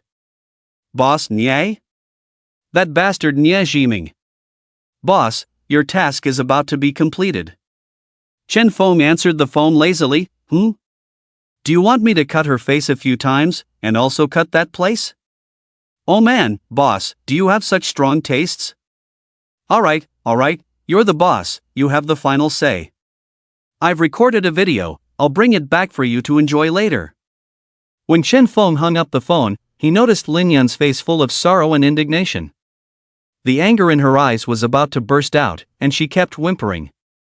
Even though Chen Feng couldn't hear what Lin Yun was saying clearly, he knew she was probably cursing. Chen Feng chuckled, removed the tape from Lin Yun's mouth, and heard her start cursing loudly. Is it that bastard Nye Jiming who sent you to kill me, you son of a bitch who wants my whole family dead? Mrs. Nye, don't be clever. It's not Boss Nye who wants to kill you. Chen Feng's expression changed slightly, then quickly adjusted his demeanor, looking as if nothing had happened. Lin Yun immediately noticed the change in Chen Feng's expression, and the more he denied it, the more Lin Yun believed it was Nye Jiming. Her anger towards him grew even stronger. Nye Jiming. You scoundrel. I've kept my distance from you, even gave birth to a son for the Nye family, and yet you want to kill me? I curse your ancestors. Lin Yun initially didn't know who wanted to kill her, but now she was certain it was Nye Jiming, and she began to curse angrily. She couldn't understand why Nye Jiming would do this when they had an understanding. This unusual anger made her forget even her fear. Chen Feng smiled faintly, Mrs. Nye, let me send you on your way. Lin Yun's anger froze on her face as she realized her life was in Chen Feng's hands. Wait, even if you don't want money, so many people at the bar saw us leave, and they all know what you look like. If you kill me, the police will surely catch you soon. Chen Feng chuckled, you see, that's the interesting part. People who know you are aware that you like to hang out at bars, bring men to hotel rooms, rarely return to the Nye family's residence, and disappear for days or weeks. You left with me tonight, and many people at the bar saw it, and you even asked to leave with me. Whether it's the police or the Lin family, they will assume you found a new lover and went off somewhere as usual. Lin Yun's face turned pale as she realized Chen Feng was right. But at the same time, she became more convinced that Nye Jiming had sent someone, otherwise how could this assassin know so much about her? If I kill you now and sink your body to the bottom of the sea, it may take a month before anyone realizes you're missing. By then, I'll have already left Peng City, it's perfect. Lin Yun's heart sank as she trembled slightly all over, since I'm doomed, can you at least let me know if Nye Jiming sent you? Chen Feng smiled, very well, let Mrs. Nye become a clear ghost. Yes, your supposed husband Nye Jiming did send me to kill you. With Chen Feng's confirmation, Lin Yun's sense of injustice and anger surged again, and she began to curse vehemently like a shrew. Nye Jiming, you despicable scoundrel. You son of a bitch who can't even produce a son. You damn bastard. Even if I become a ghost, I won't let you off. After cursing for a while, seeming tired of it, she resigned herself but still looked unwillingly at Chen Feng. Why does he want to kill me? Chen Feng smiled faintly. Let Mrs. Nye die knowing the truth. It's because a gigolo recorded your intimate video and sent it to Mr. Nye, demanding 10 million, even threatening not to give the money within a week and to post the video online, making your whole family famous. They even plan to send the full set of videos to your son, Nye Wei. You know Mr. Nye values his reputation the most. How could he continue in Peng City if this matter were exposed? Lin Yun was stunned, never expecting the gigolo she supported would dare to record a video and use it to threaten Nye Jiming. How dare those scoundrels? But soon, Lin Yun understood that those gigolos indeed dared to do such things for money. They were only after money, willing to do anything for it. Lin Yun also realized the impact if those videos were exposed. Just recently, the Edison Chen photo scandal had caused a huge sensation earlier this year and was still a hot topic. If there is a mainland version, not to mention the Nye family, even the Lin family will lose face.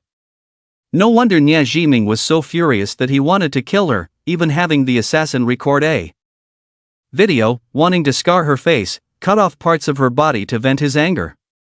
Lin Yun understood, feeling regretful in her heart, wishing she had restrained herself earlier.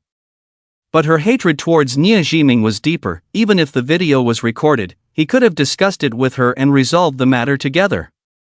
However, Nye Jiming completely disregarded any gratitude and wanted to kill her directly. Lin Yun had given birth to a son for Nye Jiming. This guy was too ruthless. Lin Yun did not doubt Nye Jiming's capabilities, knowing that this was nothing to him. Chen Feng noticed the changes in Lin Yun's expression and eyes, knowing that his goal had been achieved. One of Lin Yun's flings did record a video, but knowing that both the Nye and Lin families were not to be trifled with, he dared not threaten them for money. His plan was to use the video to threaten her and Nye Jiming if he was ever abandoned by Lin Yun. However, before he could carry out his plan, he was discovered by the surveillance. The surveillance naturally took all the videos, but kept a backup in case they needed money in the future. To avoid raising suspicion from Lin Yun, the surveillance threatened the fling to stay by her side but not record any more videos, or else he would lose his hands. That night, in order to save himself, the fling revealed the situation.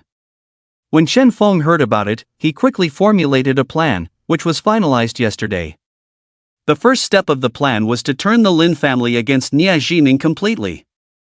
Without the Lin family's support, it was like cutting off Nye Jiming's arms, and many of his projects would be hindered, and he would not be as influential in the Hualong area as before. So, Chen Feng's task was to make Lin Yun believe that Nye Jiming wanted to kill her, and then let her go. With her cruelty, she would surely seek revenge on Nye Jiming in the most vicious way. Chen Feng's plan was flawless, and Lin Yun would definitely search for the sex videos first thing when she returned, interrogating each fling. She would eventually find out that the surveillance had taken the videos. Interestingly, the surveillance was already terrified. After losing a finger that night, he did not turn himself in or contact Nye Jiming. As predicted by Ho Yaozong, he ran away. Lin Yun would definitely go after the surveillance to retrieve the videos, but upon investigation, she would realize that the surveillance was a lackey for Nye Jiming, and by then, the surveillance would have disappeared. Lin Yun would think that Nye Jiming was behind it, and after retrieving the videos, she would make the surveillance disappear as well. At this point, Lin Yun would not seek any more evidence and would directly retaliate against Nye Jiming. As for how to release Lin Yun without a trace, Chen Feng had already made arrangements. Just then, a sharp police siren was heard outside. Lin Yun was startled at first, then showed a happy expression and shouted, "Help! Help!" Chen Feng's expression changed dramatically. Looking panicked, he quickly taped Lin Yun's mouth shut. He rushed to the window and looked downstairs. A police car appeared downstairs, and several police officers in uniform got out of it. Two of them quickly found the Audi car in the parking lot, then they swiftly entered the hotel. Chen Feng hurriedly returned to the room, took out a dagger, and made a gesture as if to cut Lin Yun's neck again. Lin Yun screamed in fear and struggled violently. She knew the police had arrived when she heard the sirens, and she saw hope, but the killer clearly wanted to kill her before the police arrived. Just as Chen Feng was about to make a move, they suddenly heard the sound of the door opening. Chen Feng was surprised, put away the knife, and walked to the room door, peeking into the living room through the crack. The presidential suite had 3 bedrooms and 2 living rooms, with a total area of nearly 200 square meters. A group of masked men carrying iron rods rushed in and began searching the suite. They were very purposeful, heading straight for the 3 rooms. After they dispersed, Zhang Xiuhu entered with a sinister expression, followed by a nervous-looking waiter. Chen Feng's mouth twitched slightly when he saw the scene, knowing that everything was in place. He put on a mask and a hat, covering most of his face, then suddenly opened the door and rushed outside. The thugs hesitated for a moment, then realized that this person was the one Zhang Xiuhu was looking for, so they immediately raised their iron rods and attacked Chen Feng. Chen Feng's eyes flashed with coldness as he kicked the first person in the stomach. His legs were long, and before the iron rod could strike, he had already kicked the thug in the stomach. The thug screamed and staggered backward, bumping into his companion and dropping the iron rod. Chen Feng grabbed the iron rod and swept it at the others. The remaining men took a few steps back after being hit by their companion, not reacting in time. Chen Feng struck them with the iron rod, causing them to retreat while holding their heads in pain. The corridor was narrow, and the group of men collided into each other. Chen Feng stepped on the chest of the first fallen person, using the momentum to leap over their heads towards the living room. Landing lightly on the ground, Chen Feng threw the iron rod at Zhang Xiuhu, who looked surprised. Startled, Zhang Xiuhu quickly dodged to the side. While the thugs from the other rooms had not caught up yet, Chen Feng immediately rushed out of the presidential suite. As he dashed out, Zhang Xiuhu's furious voice echoed from behind, "What are you standing there for? Chase after him!" Chen Feng laughed and turned to see a group of thugs wielding iron rods chasing after him. He chuckled and ran towards the direction of the elevator. As he ran, the elevator doors opened with a ding, revealing 3 people inside. A hotel staff member and 2 police officers in uniform. When Chen Feng saw the police inside, he quickly stopped, then turned and ran towards the staircase. The 2 police officers, seeing Chen Feng wearing a mask and a hat and looking panicked, along with a group of people chasing him with iron rods, knew something was wrong. "Stop!" one of the female police officers shouted, immediately chasing after Chen Feng. Tang Qin, the other police officer, watched as Tang Qin chased after someone alone, his face full of helplessness, wanting to catch up but finding that the group of thugs were not intimidated by the police officer and instead aggressively continued to chase. Seeing the situation was not in his favor, the police officer immediately took out his walkie-talkie to call for backup. "What do you think you're doing?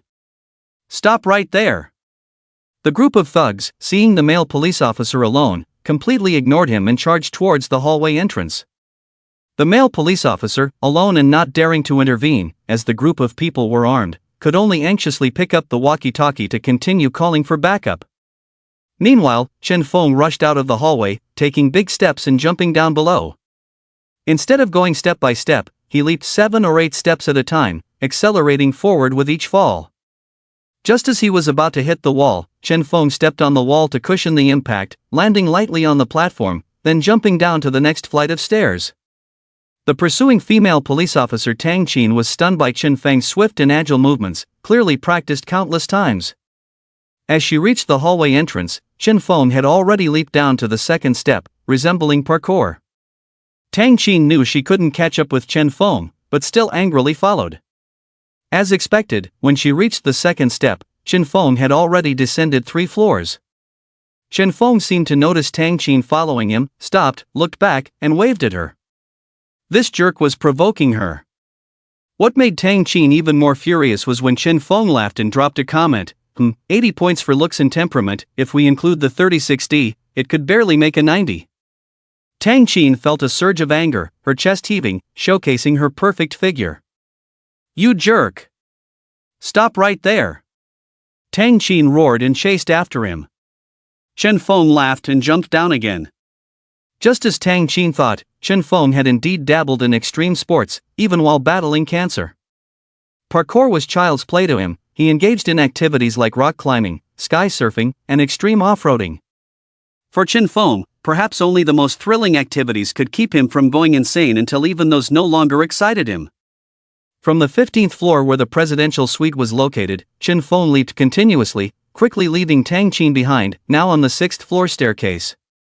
However, Chen Feng's stamina was starting to wane, his consciousness and experience were intact, but his physical strength was failing.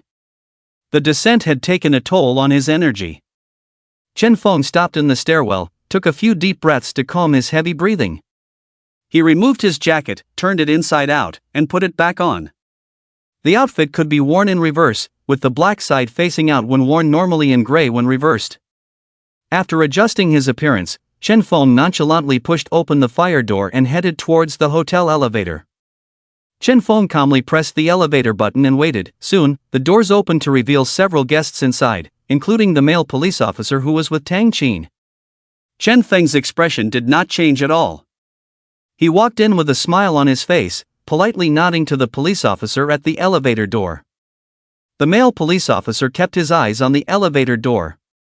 When Chen Feng entered, he immediately pressed the close button, seeming anxious and not bothering to look at Chen Feng.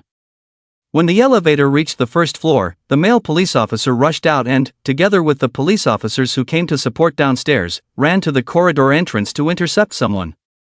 Chen Feng smiled faintly, leisurely got out of the elevator, then left the hotel and hailed a taxi on the street.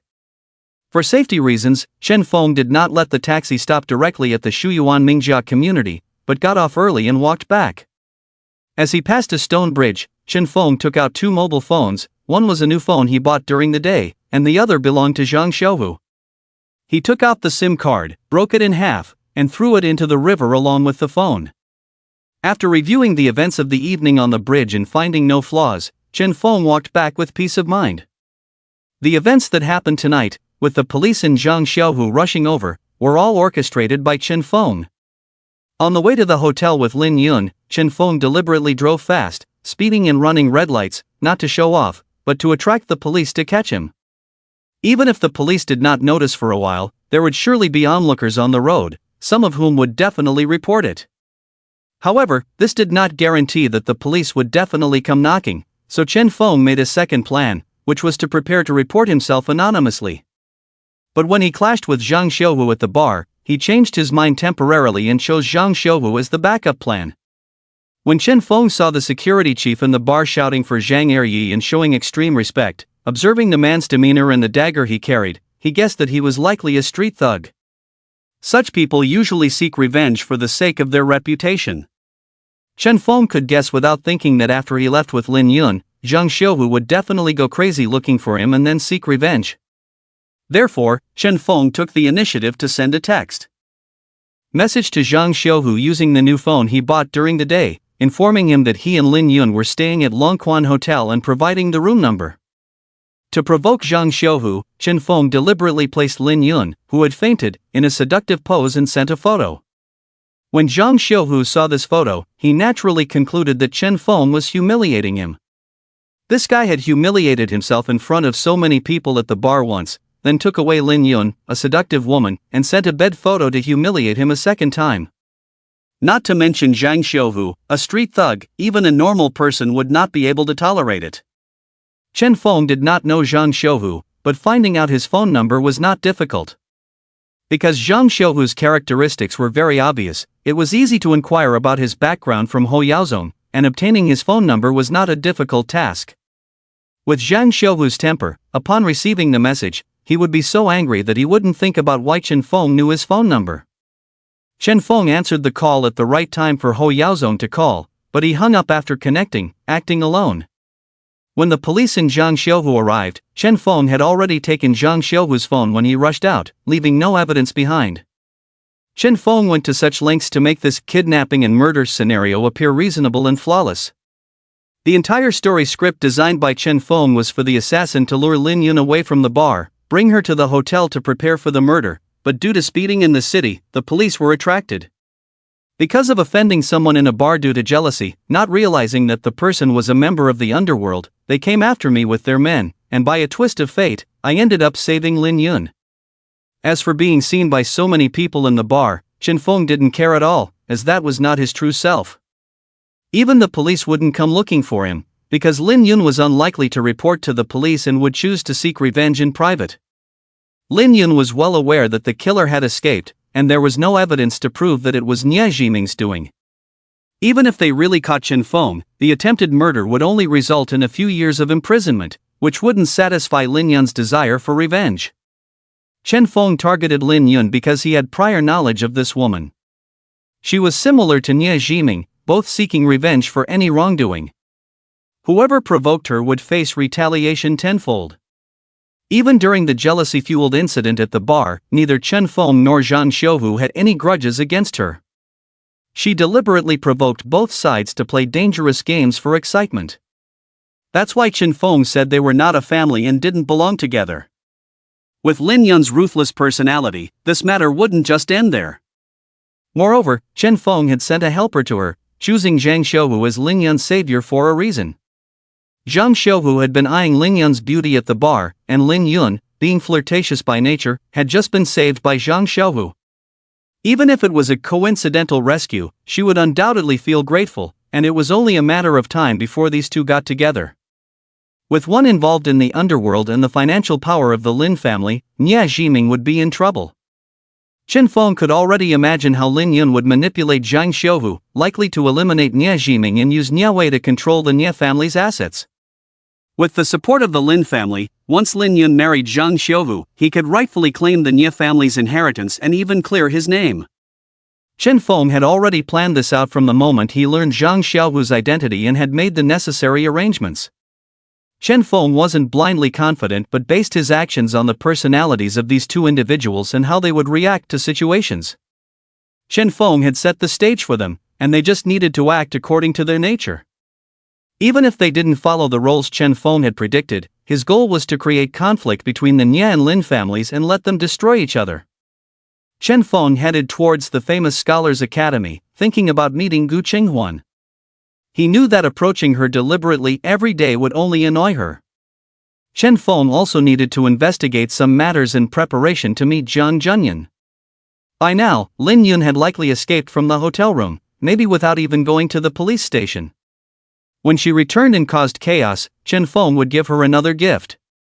The miniature camera Chen Feng had installed in the hotel room was not without reason. He had recorded the footage of the attempt to kill Lin Yun in the room and the fact that it was orchestrated by Nie Jiming, which would serve as solid evidence. Now, all he had to do was quietly wait for their conflict to escalate, and when the time was right, Chen Feng would deliver the final blow. Although Chen Feng could have discreetly eliminated Nie Jiming and made it look like an accident, that wasn't his way of seeking revenge. He excelled at slowly pushing his enemies into a corner, making them suffer while still alive. Thinking about the video, a smile crept onto Chen Feng's face as he held the video that Qinglong had snatched from Lin Yun's little white face. Should we send it to Nie Wei for appreciation? Chen Feng revealed a hint of malicious smile. Chen Feng had no psychological burden. That guy was driving without a license, causing a hit-and-run accident after killing someone. Such a person is a waste of food. Chen Feng leisurely walked into the rented house, then made a call to Ho Yaozong. Have you found it? Young Master Chen, we found it.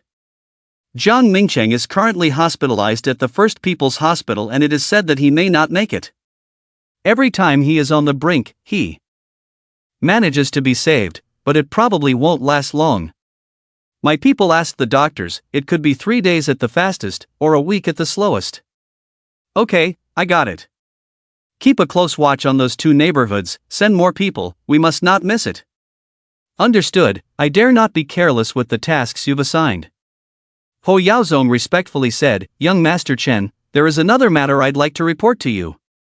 I bought a total of 10 million in those 3 stocks, all using previously laundered legitimate income. You truly have a keen insight. I just bought them this morning, and by the time the market closed in the afternoon, they had already doubled. Ho Yaozong's tone was filled with undisguised excitement. Doubling in just one day means earning 10 million instantly, which is faster than robbing a bank. If the stock really rises tenfold as Chen Feng said, then that 10 million will turn into a billion.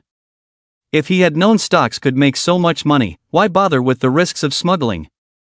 Young Master Chen, I want to invest more money. No. Chen Feng calmly interrupted Ho Yaozong, decisively refusing. Your 10 million investment is already substantial, injecting more funds will surely attract attention. Although Ho Yaozong felt some regret, he already regarded Chen Feng as a deity and dared not go against his words, so he could only smile apologetically. You're right, I was greedy.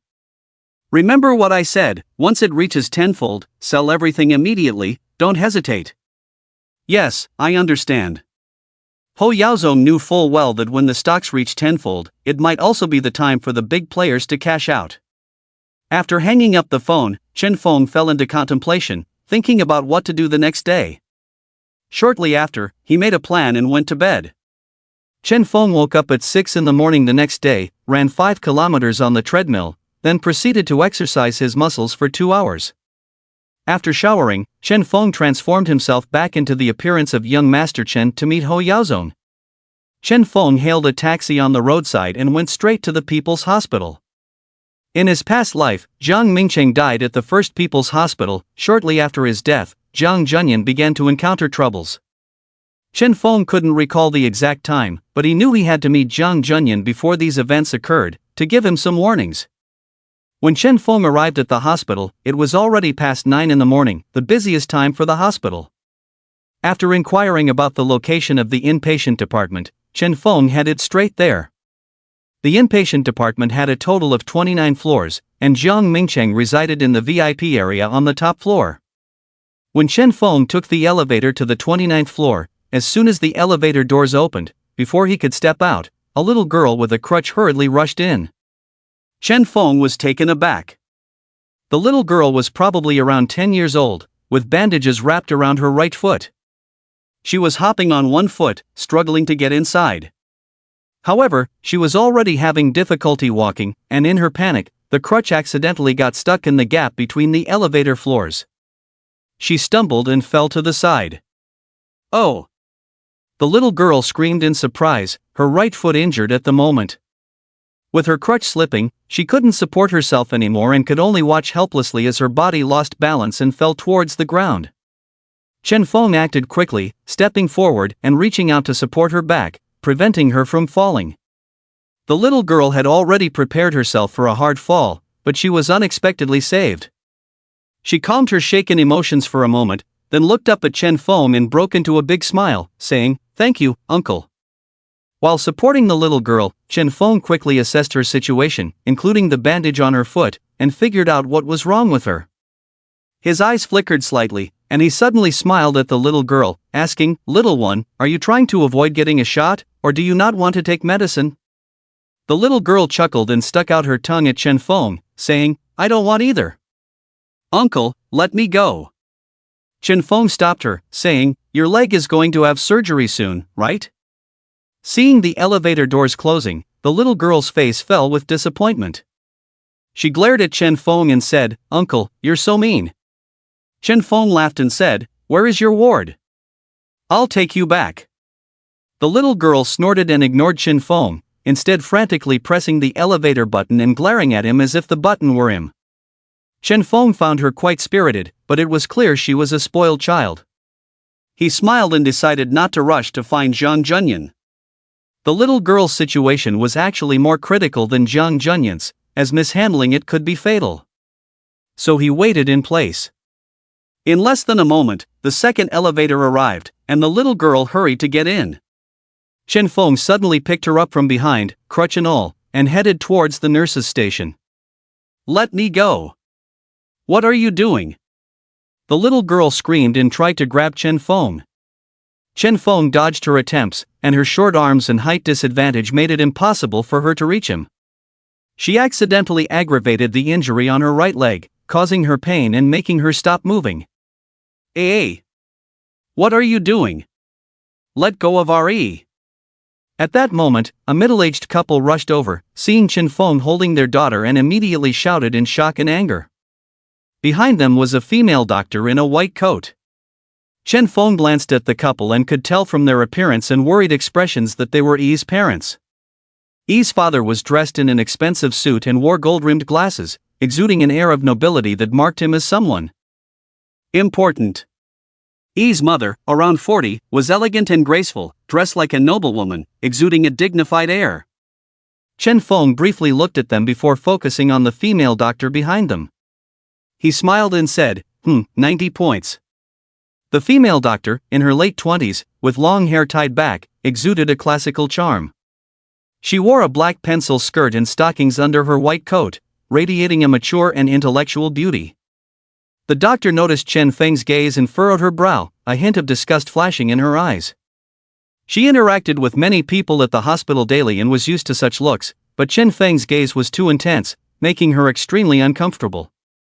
"Dad, Mom, he bullied me." While Chen Feng was still admiring the female Dr. Yi Shixia, the little girl Yi had already complained to her parents discontentedly. Yi's parents' faces changed immediately, and Yi's mother even rushed up to break Chen Feng's hand.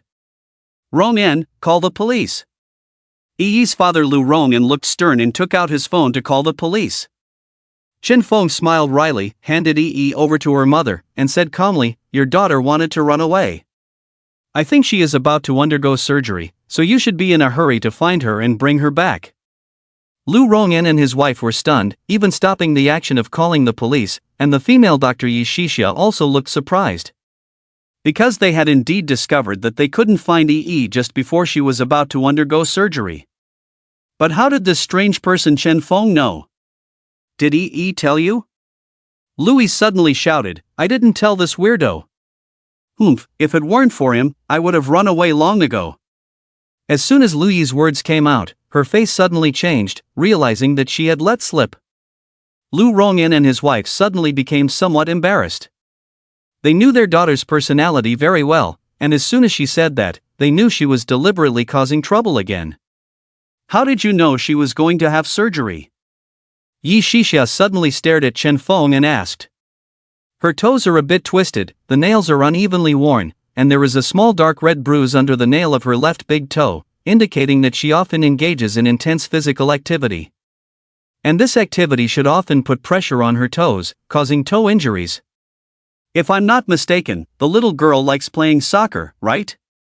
Judging by the degree of wear on her toes, she must be on the school soccer team."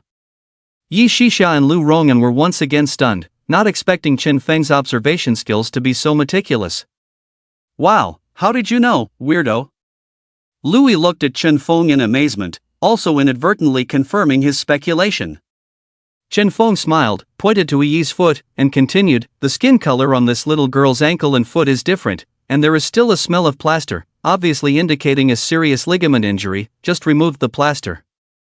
I have treated many professional soccer players and know very well that this is an injury to the anterior cruciate ligament, requiring surgery for repair."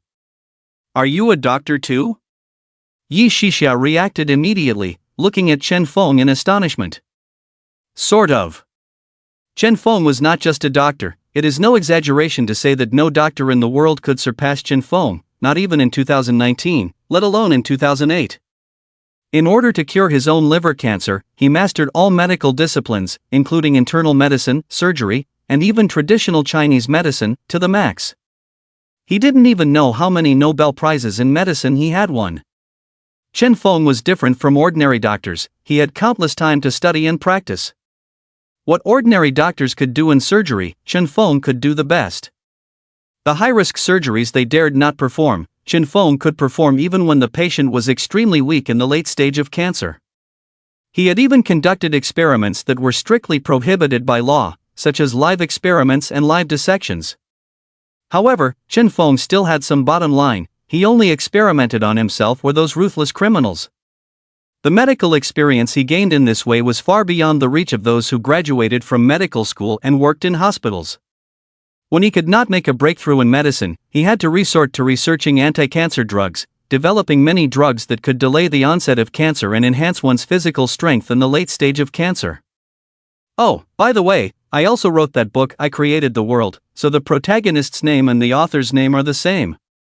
"Are you the doctor who will perform the ligament repair surgery on her?" Chen Feng finished answering and suddenly asked again. Yi Shixia nodded in confusion, but gave Chen Feng a strange look before turning to Mr. and Mrs. Lu Rongyan and saying, "Mr. Lu, let's take Yi back to prepare for the surgery." When Lu Rongyan heard that Chen Feng was a doctor, he finally understood the cause of the incident and knew not to blame Chen Feng. "I'm sorry, doctor. Our Yi has always been mischievous. Please don't mind her." Lu Rong'an smiled apologetically at Chen Feng and was about to leave with Lu Yi. "Dad, when have I been mischievous? I'm smart, clever, and brave." Lu Yi protested discontentedly to Lu Rong'an. Yi's mother gently tapped her on the head and indulgently said, yes, you're smart, clever, and brave enough to get yourself into the hospital." Lu Yi pouted, "If it weren't for my crucial goal, our school would have lost." "Wait." Chen Feng saw the family about to leave and called out again, "The little girl has endocarditis. If she undergoes this ligament repair surgery, she will die." The expressions of Mr. and Mrs. Lu Rong'an suddenly changed. If Chen Feng had said this earlier, they wouldn't have believed it, but what happened just now had already proven his keen eyesight and medical knowledge. Moreover, the consequences Chen Feng mentioned were extremely serious. The surgery would lead to Lu Yi's death, so they immediately focused their attention on Yi Shixia. Compared to Chen Feng, who was still a stranger, they trusted Yi Shixia more, as she was the most outstanding and youngest surgical doctor at the First People's Hospital. It took a lot of effort to bring Yi Shixia in for the surgery. However, Yi Shixia frowned. She gave Chen Feng a cold look and said, "Please do not question my professionalism as a doctor. I have conducted preoperative examinations and checked Yi's heart. There are no murmurs in her heart, nor is there any genetic history of congenital heart defects. So you only used a stethoscope and conducted a simple preliminary examination, without performing a standard endocarditis test, is that right? And you can diagnose based solely on that?" Chen Feng's series of questions caught Yi Shixia off guard. Although she had only used a stethoscope for the examination, she was confident in her judgment, based on years of practice and experience. "In most cases." Chen Feng interrupted Yi Shixia, "Don't think about most cases. This concerns a child's life. If you can diagnose endocarditis without conducting a standard test and solely relying on a stethoscope, it shows a lack of regard for the patient's life, doesn't it?" A hint of anger appeared on Yi Shixia's face, and she blushed slightly from being upset. "Then may I ask, mysterious doctor, are you a specialist in cardiology? On what basis can you determine that EE has endocarditis? The bleeding and splitting of the toenail are the most direct evidence of endocarditis. The split is very subtle, and many doctors may mistake it for a soccer injury and not take it seriously. I know you're not convinced, but I suggest you perform an echocardiogram before the surgery." Yi Shixia was once again taken aback, as Chen Feng had hit the mark. Although she had noticed the bleeding on Lu Yi's toenail, considering that Lu Yi was a member of the school's soccer team, she naturally assumed it was just an injury from playing soccer and didn't consider the possibility of endocarditis. When Mr. and Mrs. Lu Rong'an saw Yi Shixia suddenly fall silent, they also felt uncertain. "Dr. Yi, why don't we perform the examination that this doctor suggested before the surgery for EE?" Mr. Lu Rong'an glanced at Yi Shixia's expression and cautiously asked. Yi Shixia glanced at Chen Feng again, seeing his calm expression and exuding an unusually confident aura. He didn't seem like someone who would speak without thinking, and it didn't seem to benefit him to act this way.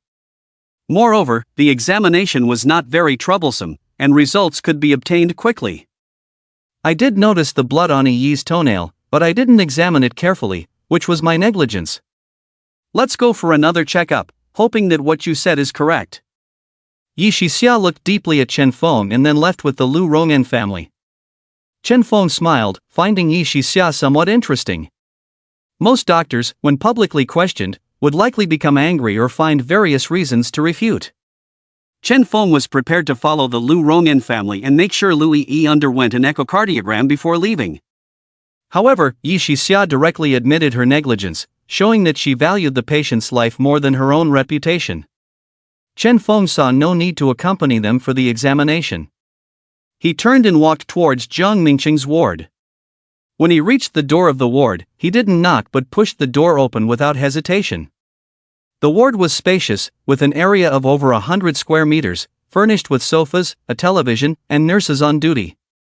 There were several people in the ward, both men and women of different ages. Chen Feng quickly spotted Jiang Junyan among them, as he only knew Jiang Junyan in the room. However, the current Jiang Junyan was only 32 years old, much younger than in later years when he would be in a wheelchair with white hair in his 40s.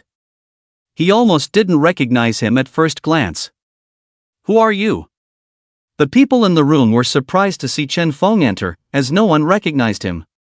"Mr. Jiang Junyan, I would like to talk to you about Chairman Jiang Mingqing's will." As soon as these words were spoken, the room fell silent, and everyone looked at Chen Feng in astonishment, sizing him up. Those present in the ward were the closest relatives of the Jiang family, such as Jiang Junyan and his wife, his brother Jiang Juan's wife, and others. They all knew that Jiang Mingqiang was terminally ill with brain cancer and that his will was of utmost concern. However, Jiang Mingqiang had said before falling into a coma that the will would be disclosed by a designated lawyer after his death, so no one in the room knew its contents. "Are you a lawyer from Zhanwei law firm?" Jiang Junyan was momentarily puzzled but quickly realized and asked in confusion. Chen Feng did not answer but calmly said, "Please come with me for a moment. It's not convenient to discuss this matter in front of so many people." Jiang Junyan glanced at the various expressions of the people in the room, hesitated for a moment, and followed Chen Feng out of the ward to the corridor. "My father has not passed away yet. Why has someone from your law firm come?" As they left the ward, Jiang Junyan observed Chen Feng, who exuded a strong sense of confidence and presence, appearing more like the boss of a law firm than a lawyer.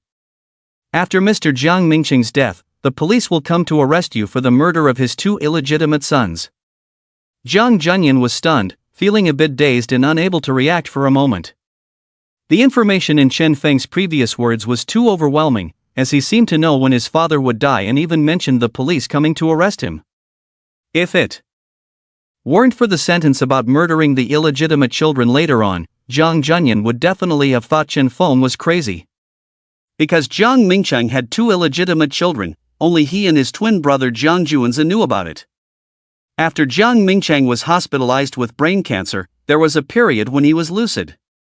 He knew he didn't have much time left, so he called his two brothers to his bedside and told them a long-hidden secret. When Jiang Mingqiang was young, he was a playboy and had relationships with many women, two of whom gave birth to a son and a daughter for him. Over the years, although he had not been in contact with these two illegitimate children, facing death, he felt guilty towards them and wanted to make amends. When the two brothers Jiang Junyan and Jiang Juanza learned about this, they were shocked and angry at first, but considering that their father Jiang Mingqiang was about to die, they couldn't blame him. However, what puzzled the two brothers was that Jiang Mingqiang proposed to leave a portion of his inheritance to those two illegitimate children. Jiang Mingqiang wanted to give them real estate and millions in cash, which was a huge sum in 2008. After Jiang Junyan calmed down, knowing that this was their father's final wish, he agreed generously. But his younger brother Jiang Juanza firmly refused and left in anger on the spot. What made Jiang Junyan even more heartbroken was that the next day, his brother fell down the stairs due to being upset about this matter, hit the back of his head, fell into a deep coma, and was admitted to the First People's Hospital, where he has not woken up since. "How do you know about this?" Jiang Junyan looked at Chen Feng in shock. Obviously, his father could not have told such a secretive matter to an outsider. Suddenly, a thought struck him. "Are you the private detective hired by my father?" Jiang Mingqiang had said that he had hired a private detective to investigate the current situation of those two illegitimate children and found that they were living in difficult circumstances, which led to the idea of leaving them a portion of the inheritance. Chen Feng calmly said, "Mr. Jiang, you are focusing on the wrong point. Didn't you hear what I said clearly? You will be taken away as a suspect in the murder of your two half-siblings. Of course, you are being framed, and the real culprit is..." Chen Feng glanced around, but still walked up to Jiang Junyan and whispered in his ear, "The culprit is your brother Jiang Juanza." Jiang Junyan was first stunned, then his face quickly turned red. He angrily pushed Chen Feng away and shouted, "Are you crazy?" It's no wonder Jiang Junyan lost his composure. Jiang Junyan and Jiang Juanza were twins and had been close since childhood. Now, with their father dying soon and his brother seriously injured and unconscious in the next room, Jiang Junyan's emotions were pushed to the extreme, already on the verge of exploding. Now this crazy person in front of him suddenly appeared, first saying his father would die, then saying he would be arrested by the police, and even saying that his unconscious brother killed the two illegitimate children of their father. A normal person couldn't bear it. Jiang Junyan's suppressed emotions erupted completely at this moment. He angrily clenched his fists, looking like he couldn't hold back from hitting Chen Feng. Chen Feng remained indifferent, giving a faint smile. "Remember, when your legs are broken and no doctor in this world can make you stand up again, remember to come find me. Because only I can save you. My phone number is already in your pocket, goodbye." Jiang Junyan was even more furious at these words. Chen Feng not only accused his brother of murder but also cursed him with broken legs. He was immediately enraged and about to punch Chen Feng. However, at that moment, the door of the hospital room suddenly swung open, and a woman rushed towards Jiang Junyan, urgently calling out, "Junyan, Dad is not doing well, come quickly." Jiang Junyan's expression changed drastically, and he didn't even care about teaching Chen Feng a lesson. He turned around and rushed into the ward. Chen Feng's eyes flashed. When he first met Jiang Junyan, he said that when Jiang Mingqing died, he was taken away by the police for investigation and couldn't even attend Jiang Mingqing's funeral, which became his biggest regret. And now that Jiang Mingqing was about to pass away, it meant that the police would be coming soon. Chen Feng suddenly frowned. Ho Yaozong had asked the doctor, and the doctor had said that Jiang Mingqing had at least 3 more days to live, so how could he suddenly die? Although no one could predict cancer, since the doctor had said there was still so much time, it wouldn't be unreasonable. As Chen Feng was pondering, he suddenly heard footsteps approaching from behind. He saw Yi Shixia walking towards him with a proud expression. When Yi Shixia noticed Chen Feng looking over, she quickened her pace as if eager to get ahead. Chen Feng was taken aback. He had already guessed what Yi Shixia was up to. This girl had come to show off her results and embarrass him. How could he let her have her way? Did the echocardiogram not show anything? Without waiting for Yi Shixia to speak, Chen Feng asked first. Yi Shixia's expression froze. She had come with the intention of proving herself right in Chen Feng wrong, but she didn't expect him to guess the result first. This made Yi Shixia feel frustrated, as if punching cotton. Chen Feng had already guessed what Yi Shixia was up to. She had come to show off her results and embarrass him. How could he let her have her way? These are the images. Please have the expert take a look and confirm if this is endocarditis. Yi Shixia snorted and tossed the images she was holding to Chen Feng without courtesy. Chen Feng took the image and looked at it. At first glance, he couldn't help but furrow his brows because the image didn't show any signs of endocarditis. Chen Feng quickly felt it was impossible. With his intuition and experience, the likelihood of making a mistake was extremely low. He thought for a moment before speaking again. Do another transesophageal echocardiogram. I can confirm she has endocarditis. Yi Shixia was taken aback at first, then chuckled. If you made a wrong judgment, just admit it. What's the big deal? Why be so stubborn when the evidence is right here? Is saving face that important? Oh, I see. Is it because I'm a woman? Ha, you men. Chen Feng looked at Yi Shixia dumbfoundedly. He glanced at this strong-willed female doctor and couldn't help but find it amusing. From your expression and tone, it's likely that you faced a lot of unfair treatment due to your gender, such as being looked down upon or even discriminated against by male doctors. Perhaps this attitude started in medical school and continues in this hospital, right? Yi Shixia's contemptuous smile faded instantly as she looked at Chen Feng in astonishment, not knowing how he knew these things. Do you know me? Yi Shixia looked at him incredulously. Chen Feng smiled without answering, and continued, furthermore, it's highly likely that your family follows traditional values of favoring sons over daughters. Even though she has worked hard to become a doctor and the best surgeon in this hospital, she hasn't received the recognition and respect she deserves. So you feel that many people treat you unfairly because of your gender. Those despicable men are not impressed by your medical skills, but by your appearance. Yi Shixia's expression suddenly changed, and she involuntarily took a step back, shocked and speechless for a moment. Who are you, really? Yi Shixia couldn't imagine that a stranger, just after their first encounter and a few casual conversations, seemed to know her for a long time and deduced her experiences over the years. Who am I? It doesn't matter. I'm just a passerby who wants to prevent you from causing harm, Chen Feng said with a smile. Impossible. Yi Shixia couldn't believe what Chen Feng said because his reasoning ability was too terrifying, beyond what a normal person could possess. Wait, you're not the person that Xiaofan introduced me to, are you? Yi Shixia suddenly remembered something and looked at Chen Feng in astonishment. Since graduating and entering the First People's Hospital, Yi Shixia had been busy every day, not even finding time to date for several years. So her best friend Wu Xiaofan suggested introducing a boyfriend to her, a young and promising man who was an executive in a company, only 32 years old this year, 4 years older than Yi Shixia. Wu Xiaofan knew that Yi Shixia was busy with work, so she arranged for the blind date man to come to the hospital to meet her. Chen Feng, in terms of age and temperament, was very similar to the person described by Wu Xiaofan, so Yi Shixia, unable to believe Chen Feng's terrifying reasoning ability, subconsciously assumed that her friend had told him her information. Chen Feng chuckled. He understood what Yi Shixia was thinking. This woman couldn't accept being seen through at a glance, so she found a seemingly reasonable excuse to deceive herself. When Yi Shixia mentioned that person, Chen Feng also guessed what she meant, most likely a blind date arranged by a friend or family member. Impressive, impressive.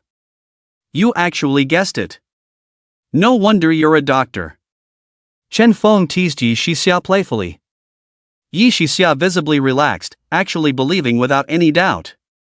She seemed to think it was more reasonable this way. However, soon Yi Shixia looked at Chen Feng in surprise, but Xiaofan said you work in an investment company. When did you become a doctor? Oh, I studied medicine before, but I found it too difficult, so I switched to studying investment management, Chen Feng replied naturally, maintaining a poker face while lying. With Chen Feng's acting skills at an Oscar level, Yi Shixia couldn't detect anything unusual. I see, that's why you said you could be considered a doctor earlier. Yi Shixia had a look of realization, starting to rationalize the abnormality. Dr. Yi, regarding Yi's surgery, I still insist on performing an esophageal Doppler echocardiogram. Yi Shixia was suddenly pulled back from her earlier astonishment by these words, remembering she had a surgery to perform. However, she had a strange expression on her face. What kind of weird blind date was this that Xiaofan arranged? Coming to the hospital without contacting her, pretending not to know her, and asserting dominance right away? Was this a test to see if she was a mediocre doctor? Who was this person? Look at this, even now they were trying to direct her, doubting her decisions. According to Chen Feng, he was at best a medical school student, so why should he be teaching her? Although Yi Shixia was dissatisfied, she couldn't ignore the fact that this was a blind date arranged by her best friend. She couldn't lose face and make a fuss. After all, another examination wouldn't be troublesome, and she could have the results in just 20 minutes. Fine. Yi Shixia glanced at Chen Feng, but if the examination shows no issues, I will proceed with the surgery and won't be free until the afternoon. That's too long. How about we schedule another time? Chen Feng smiled slightly. No need, I don't have anything to do today. You go ahead with your work, and remember me when you're done. Then I'll go for another checkup. Wait for me in the rest area, Yi Shixia replied decisively, without any unnecessary words, nodded, and left directly.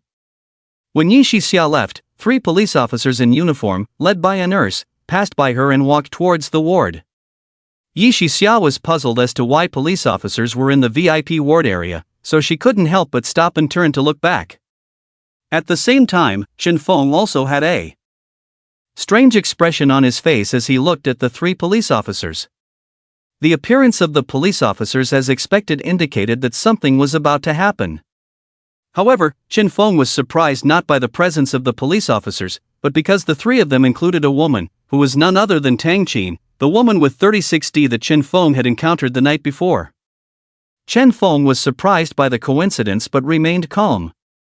Last night, Chen Feng had his face covered, so Tang Qin had not seen his true face.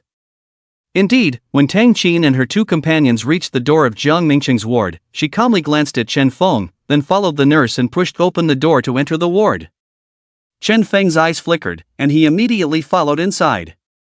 On the other side, Yi Shixia saw this scene and once again had a bewildered expression, not understanding why Chen Feng suddenly barged into someone else's ward. Chen Feng was there for a blind date, so if he knew someone in the ward, why didn't he tell her earlier? Could it be that he saw the police officers entering and thought there was something interesting to watch, so he ran over to join the crowd? Yi Shixia was at a loss and increasingly felt it was possible. She hurried over, ready to pull back this unreliable guy. Xiaofan, what kind of person did you introduce me to? Yi Shixia thought to herself, she actually didn't have a good impression of Chen Feng from the beginning. Although he seemed like a person of importance, what had he done so far? Despite being an adult, he still enjoyed watching the excitement like a child. But when Yi Shixia followed into the ward, she couldn't help but be stunned. Before the police officers entered, the ward was filled with cries, with Jiang Junyan kneeling by the bedside, holding the hand of an elderly person on the bed and crying bitterly. When Jiang Junyan returned to the ward, Jiang Mingcheng didn't say a complete sentence, just held Jiang Junyan's hand, mumbled a few words unclearly, and then passed away. While they were in tears, a nurse led 3 police officers into the room. The police officers were also somewhat surprised by the scene before them. Seeing no response from the ventilator, they guessed what had happened. However, knowing aside, they had to do what needed to be done. One of the male police officers took out a hand-drawn portrait, quickly found their target after a comparison, and said, "Mr. Jiang Junyan, you are suspected of involvement in 2 murders. Now, according to the law, we will take you back for investigation. Please come with us." The relatives of the Jiang family in the room, who were still crying, were stunned when the police entered, and even the crying stopped, not knowing why the police were there. When the police mentioned Jiang Junyan's involvement in the murders, everyone was shocked once again, unable to believe what had happened. After the police spoke, ignoring the reactions of the people in the room, they directly grabbed Jiang Junyan, who was still kneeling on the ground, and walked towards the ward's exit. Jiang Junyan was struck as if by lightning. He had just been immersed in the grief of losing his father, and the police suddenly appeared and accused him of murder, leaving him dumbfounded. "Wait! I didn't kill anyone, don't wrongly accuse me. Mr. Jiang Junyan, if we don't have evidence, we won't randomly arrest people." The police seemed accustomed to the suspect's denial and simply left a cold remark before taking Jiang Junyan away. Jiang Junyan, who had just lost his father and was now being taken away as a murder suspect, felt his heart collapse. "I'll go with you, but please let me see my father one more time." Jiang Junyan's eyes were filled with tears, struggling to return to the sickbed, but was forcibly taken away by the 2 police officers. "Junyan!" Jiang Junyan's wife, Zhao Wen, suddenly changed her expression. She wanted to catch up, but was blocked by Tang Qin.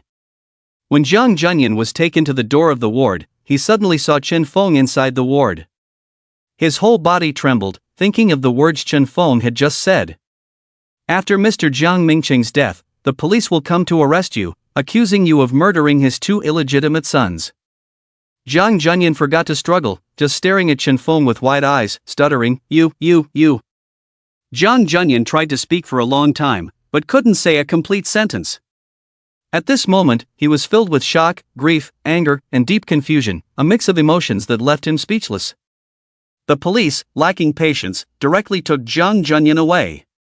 Chen Feng remained indifferent, not paying attention to Jiang Junyan, and walked to the sickbed.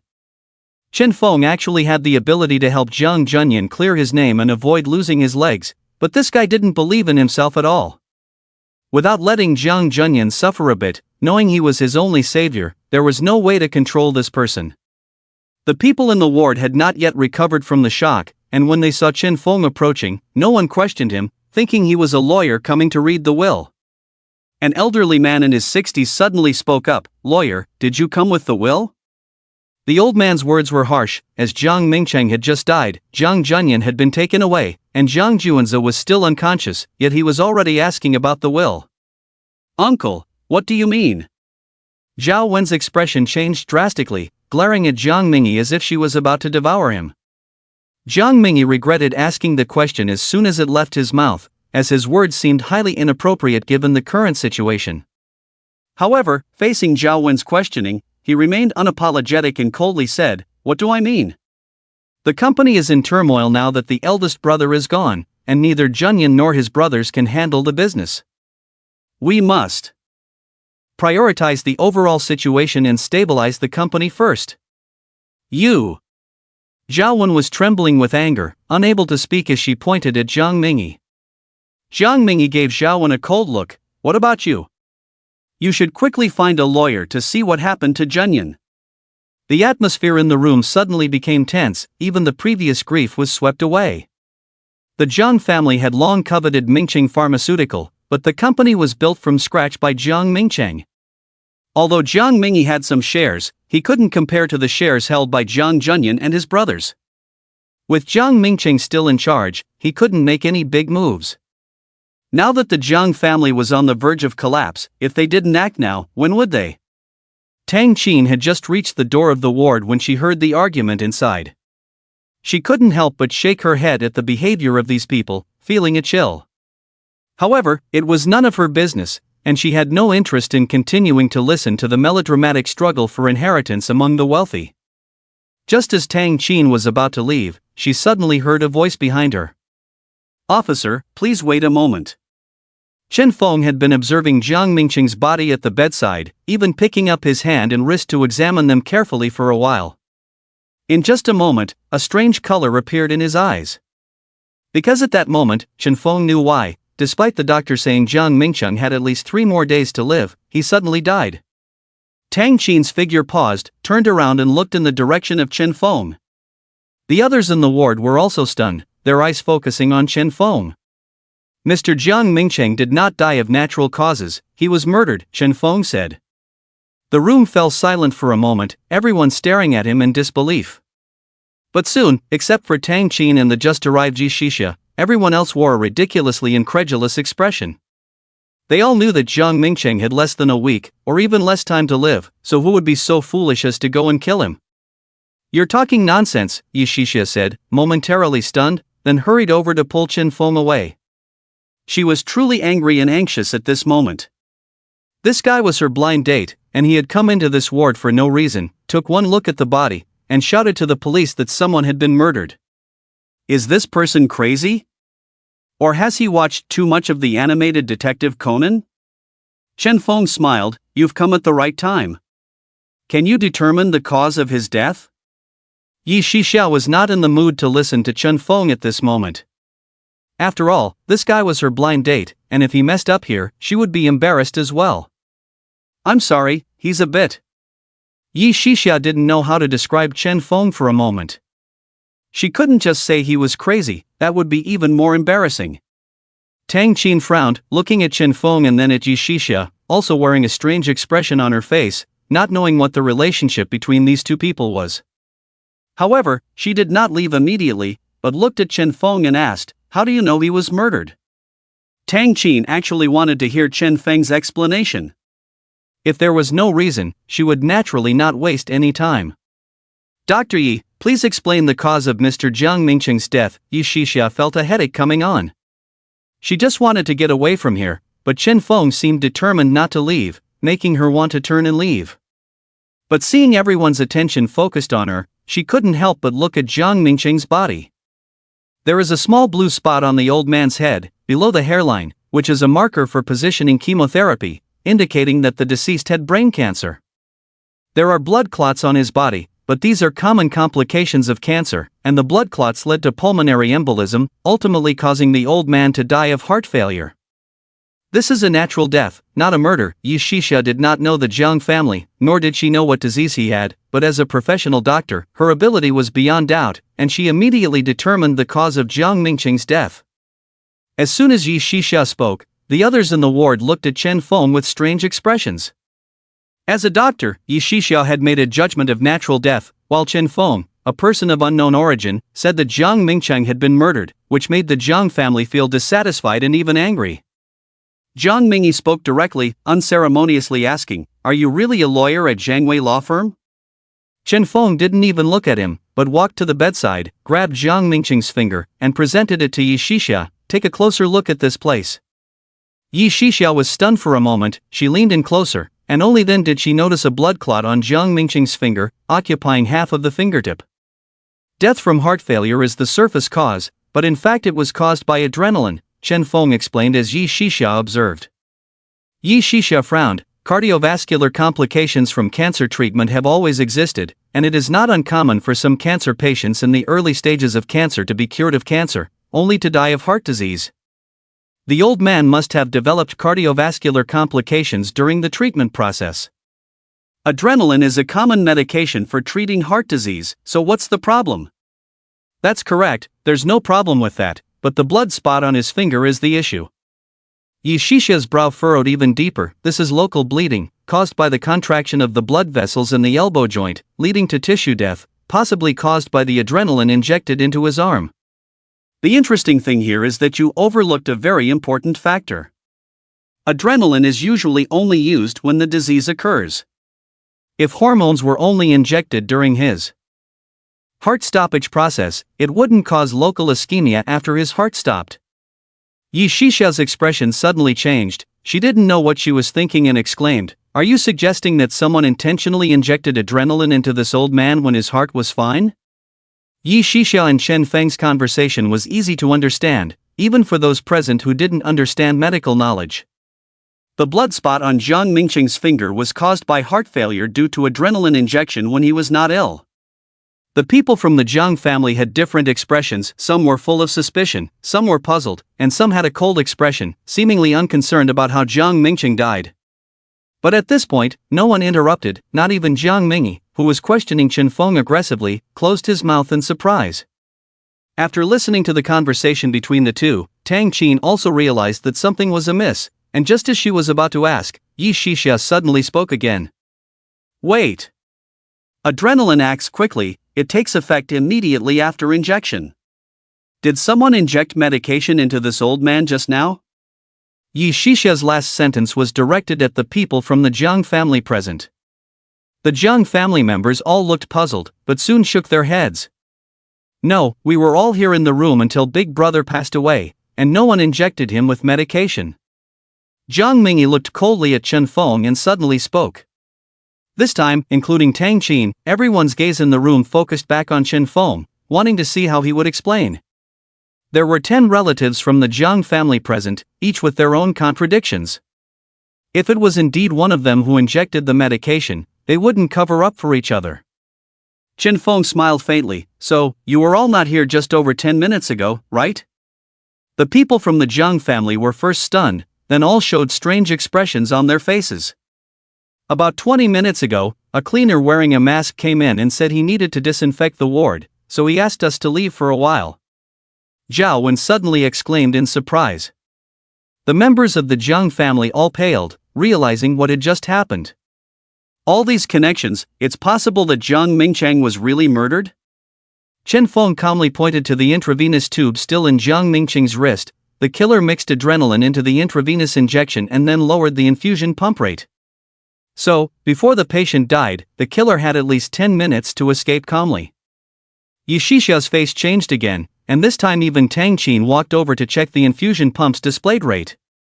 The infusion pump was set to 40 milliliters per hour, just basic nutrients, glucose, and water. There's no reason to adjust it to below 100 milliliters. Yi Shixia was stunned by the numbers displayed on the infusion pump. And upon hearing Yi Shixia's explanation, Tang Qin also instantly understood. Combining the analysis of these two people just now, along with what the Jiang family members said earlier, it was basically confirmed that Jiang Mingqiang was indeed murdered. "Of course, if this policewoman still doesn't believe it, we can perform an autopsy," Chen Feng said, suddenly reaching out and grabbing Yi Shixia's wrist, leaving her stunned and not understanding what he was doing. Yi Shixia was still shocked by Chen Feng's reasoning ability at this moment, unable to speak, and even when her hand was grabbed, she didn't react. Chen Feng rolled up her sleeve, glanced at the time on the dial. "However, 10 minutes have passed now, the culprit should have run far away by now, we probably won't be able to catch them."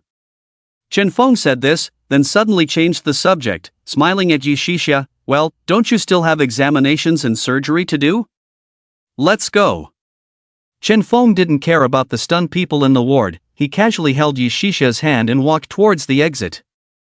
Yi Shixia was a bit dazed, only realizing what was happening when Chen Feng led her out of the ward, then blushing suddenly and shaking off Chen Feng's hand. Why are you like this?" Yi Shixia was now filled with amazement, confusion, and a bit of embarrassment. Chen Feng had clearly done it on purpose just now, taking the opportunity to hold her hand. Oh my, how could there be a man who holds a girl's hand on the first blind date? Yi Shixia's emotions were extremely complicated, but for some reason, she didn't feel repulsed, just filled with more curiosity towards the man in front of her. Chen Feng chuckled, completely unconcerned, showing no hint of embarrassment, and even took a step forward, forcing Yi Shixia to step back a few steps until she hit the wall behind her. I've always been like this, did it surprise you? Did it make you curious about how I did it? Yi Shixia's eyes widened, she was almost going crazy. She had been on blind dates before, and had been pursued by others, but everyone was polite, trying their best to showcase their strengths, fearing to leave a bad impression. However, encountering someone like Chen Feng who would say such things without reservation on their first meeting, Yi Shixia truly encountered it for the first time.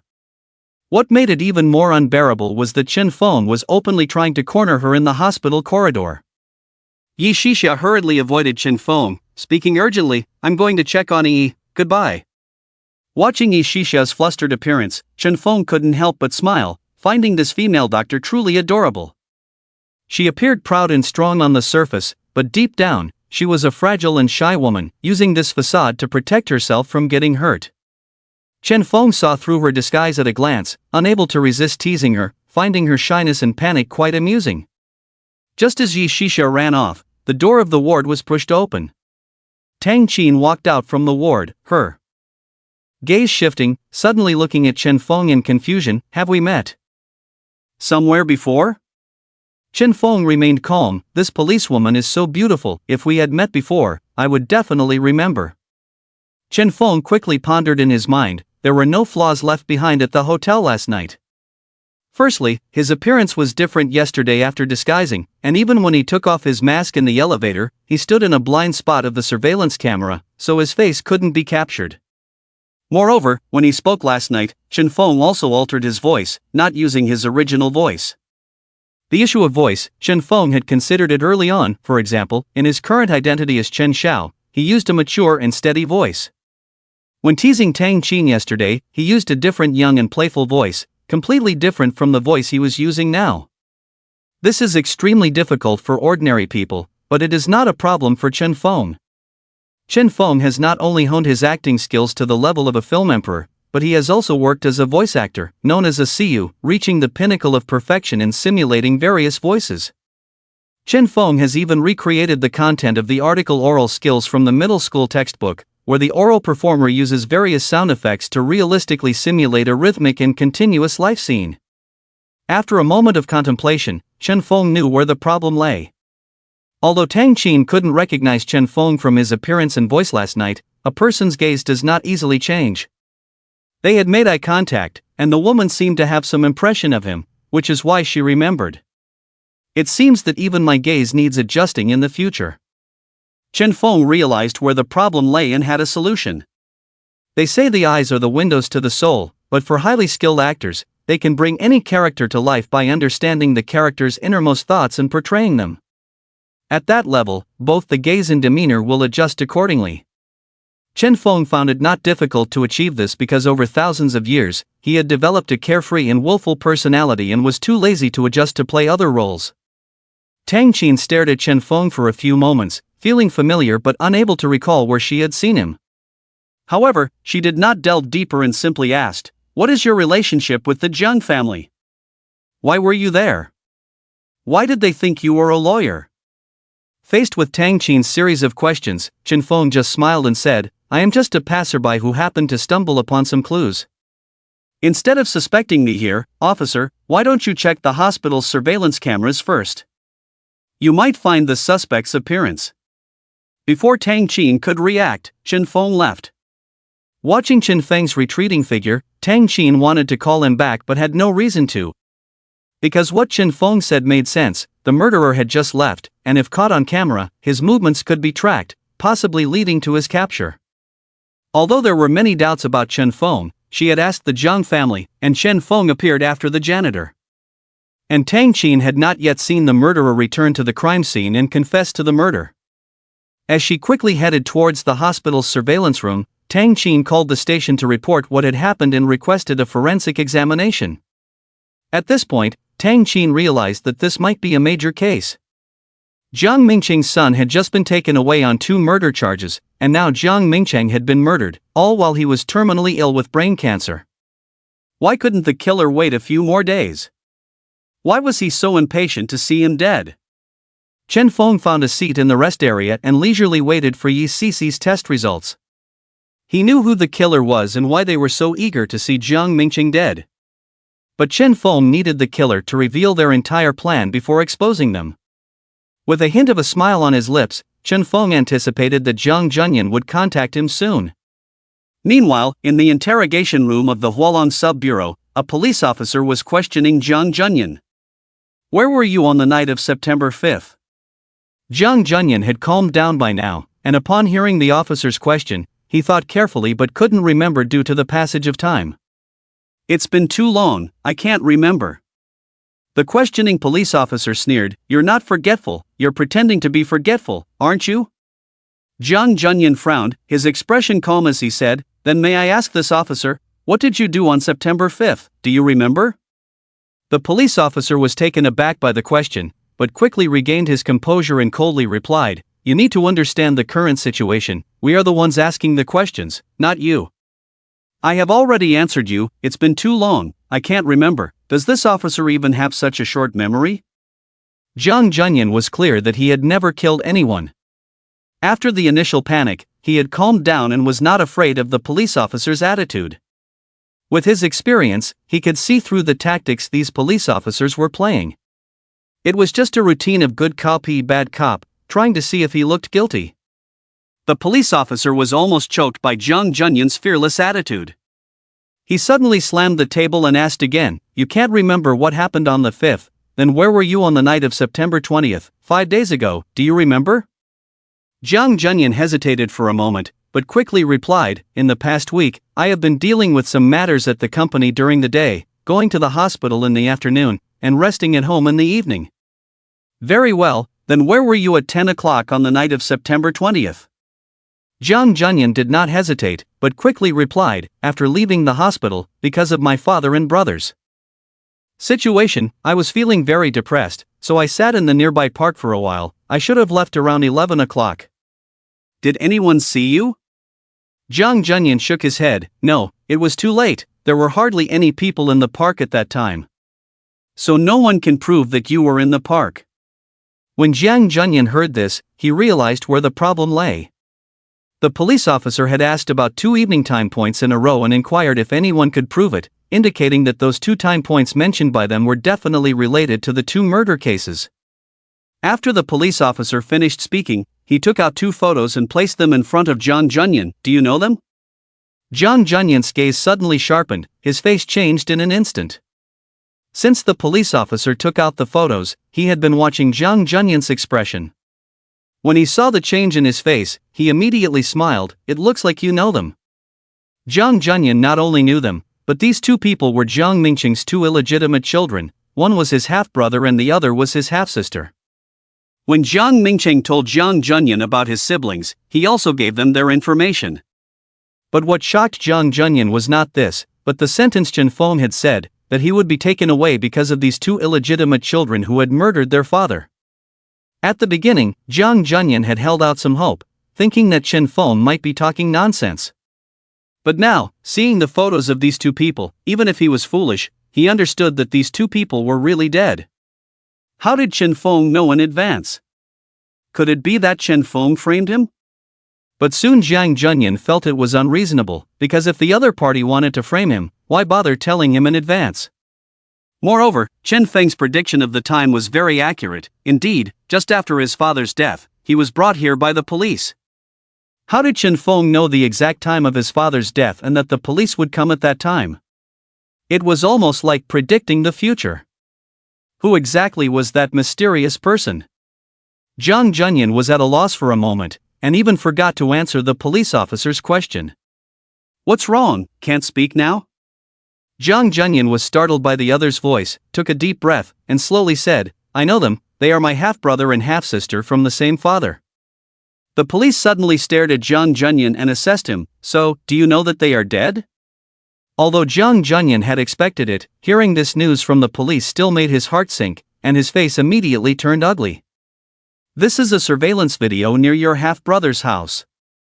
Do you recognize this person? The police pushed a photo in front of Jiang Junyan and pointed to a person in the photo. The moment Jiang Junyan saw the photo, he trembled all over. Although the person in the photo was wearing a hat, covering half of his face, and the night lighting was too dark to see the facial features clearly, Jiang Junyan still recognized at a glance that the person in the photo was himself. But Jiang Junyan was very clear that it was not him, but his younger brother, Jiang Juanza. Jiang Junyan saw the timestamp on the photo, which was 12:07 a.m. on September 5, 2008. How is this possible? His younger brother, Jiang Juanza, was clearly in a deep coma and had been lying motionless in a hospital bed for a month. This is my younger brother, Jiang Juanza. Heh, I knew you would say that. The police sneered. Your brother has been in a deep coma for a month due to an accident. We have confirmed with Jiang Juanza's attending physician at the hospital that he cannot wake up during this time. And we found your fingerprints on the two deceased, and eyewitnesses saw you coming out of the victim's house and helped us draw this sketch. Otherwise, how do you think we found you? Now the evidence is conclusive, but we still want to give you a chance to confess voluntarily. If you confess now, we will consider it as a meritorious act. Jiang Junyan's expression changed drastically. No wonder the police brought him here directly. This evidence was almost ironclad, and no matter how he tried to defend himself, it would be futile. Jiang Junyan's heart sank to the bottom of the valley. In almost despair, he suddenly thought of Chen Feng's figure and the words he said. The murderer is your brother, Jiang Juanza. Could it really be his brother who did it, and then framed and set him up? When this thought crossed Jiang Junyan's mind, he almost collapsed. He couldn't understand why his brother would do this. Jiang Junyan and his brother were twins, always close since childhood. With some special connection between twins, they could sometimes sense each other's thoughts. When his brother was sent to study in Country D during college, they grew apart. When he returned 4 years later, they were no longer as close as before, and they couldn't sense each other's thoughts anymore. Jiang Junyan even felt that his brother was distancing himself from him, and gradually he realized where the problem lay. During Jiang Juanza's time abroad, Jiang Junyan had been learning management alongside Jiang Mingcheng, treating him as the heir to the company. At first, Jiang Junyan didn't pay much attention, thinking that his father, Jiang Mingcheng, valued his brother Jiang Juanza more, otherwise he wouldn't have sent him abroad for further studies while keeping him in the country. Even Jiang Juanza thought so. However, when Jiang Juanza returned to the country, although Jiang Mingcheng let him into the company, he didn't give him important responsibilities but made him start from the bottom. Jiang Junyan became Jiang Mingcheng's right-hand man, handling many important business matters for Mingcheng Pharmaceuticals. It seemed that from that time on, they grew more distant. But Jiang Junyan couldn't. Imagine that his brother, Jiang Juanza, would kill two half-siblings and frame him. Jiang Junyan could guess that his brother might be after the family fortune, but he couldn't understand or accept it. But at this moment, all signs indicated that it was indeed possible that his brother had done it. Who else in the world could be exactly like him and easily obtain his fingerprints to frame him? But what Jiang Junyan couldn't understand the most was, how did Jiang Juanza do it? He was clearly in a deep coma, unable to move. This was not just the judgment of a doctor at the First People's Hospital. After Jiang Juanza fell into a coma, Jiang Junyan spared no expense to invite domestic and even foreign brain specialists to Pengcheng for consultation. The results were surprisingly consistent, indicating a severe coma. Because the human brain is a very complex organ, research in this field is scarce, and it is impossible to determine whether he can wake up. Jiang Juanza had killed 2 people in a row. He had to sneak out of the hospital, commit the murders, and then return to lie down pretending to be in a coma. How could he deceive the hospital's doctors and nurses? But Jiang Juanza really did it, which meant it had turned into a perfect murder and frame up. He had almost no chance of turning the tables. Suddenly, Jiang Junyan thought of something and frantically searched through his pockets, quickly finding a note in the inner pocket of his suit. I want to contact my lawyer. Meanwhile, at the People's Hospital, Chen Feng spread his hands and placed them on the backrest of a long sofa in the rest area, then crossed his legs and arrogantly occupied the entire sofa. There were other people in the rest area, with all other seats taken except for his, creating an extremely eerie scene. When Yi Shixiao walked over and saw the scene, she couldn't help but roll her eyes. Yi Shixiao was a bit speechless. This guy seemed to exude an aura of being the best at any time and place, making her want to beat him up when she saw him, wondering how he managed to survive without being beaten to death. However, at this moment, Yi Shixiao was filled with gratitude towards Chen Feng, mixed with more curiosity. Because the results of the second test were out, Lu Yi indeed had endocarditis.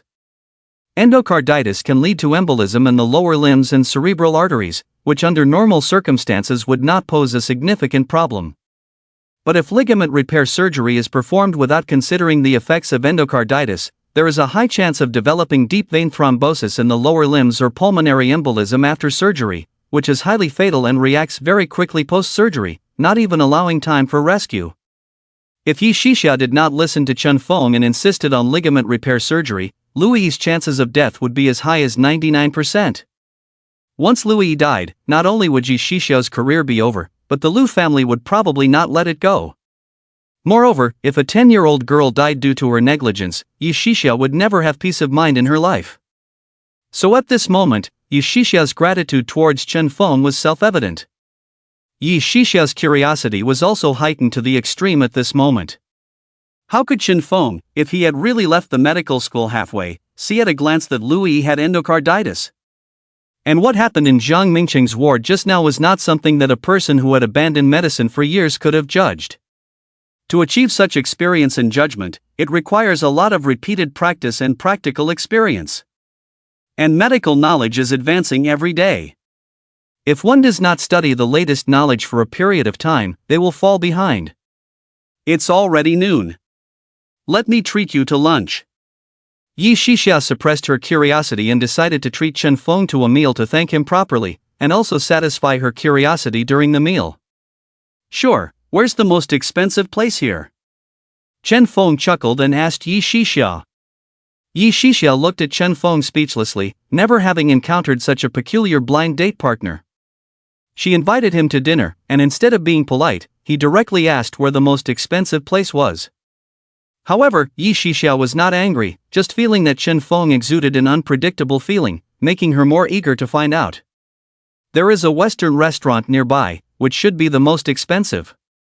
Chen Feng smiled and leaned towards Yi Shixiao, saying, "Let's go." Yi Shixiao thought Chen Feng wanted to hold her hand, and instinctively stepped back in fear. What's wrong? Am I that scary? When Yi Shixiao realized that Chen Feng was teasing her with a smirk, she immediately understood that this jerk was deliberately flirting with her. Yi Shixiao blushed, glared angrily at Chen Feng, and said sternly, "Yes, you are scarier than a thug, stay away from me." Chen Feng chuckled, "No way, I haven't had steak in a long time.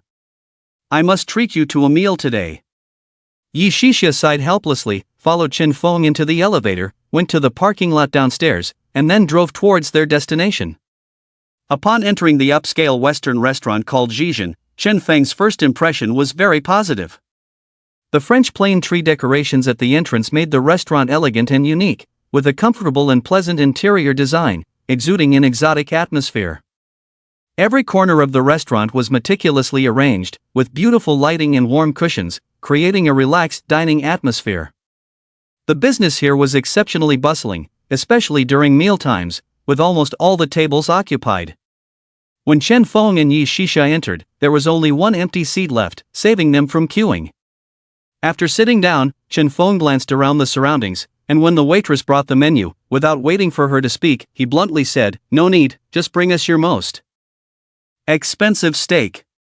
Chen Feng deliberately raised his voice, attracting the attention of the surrounding people.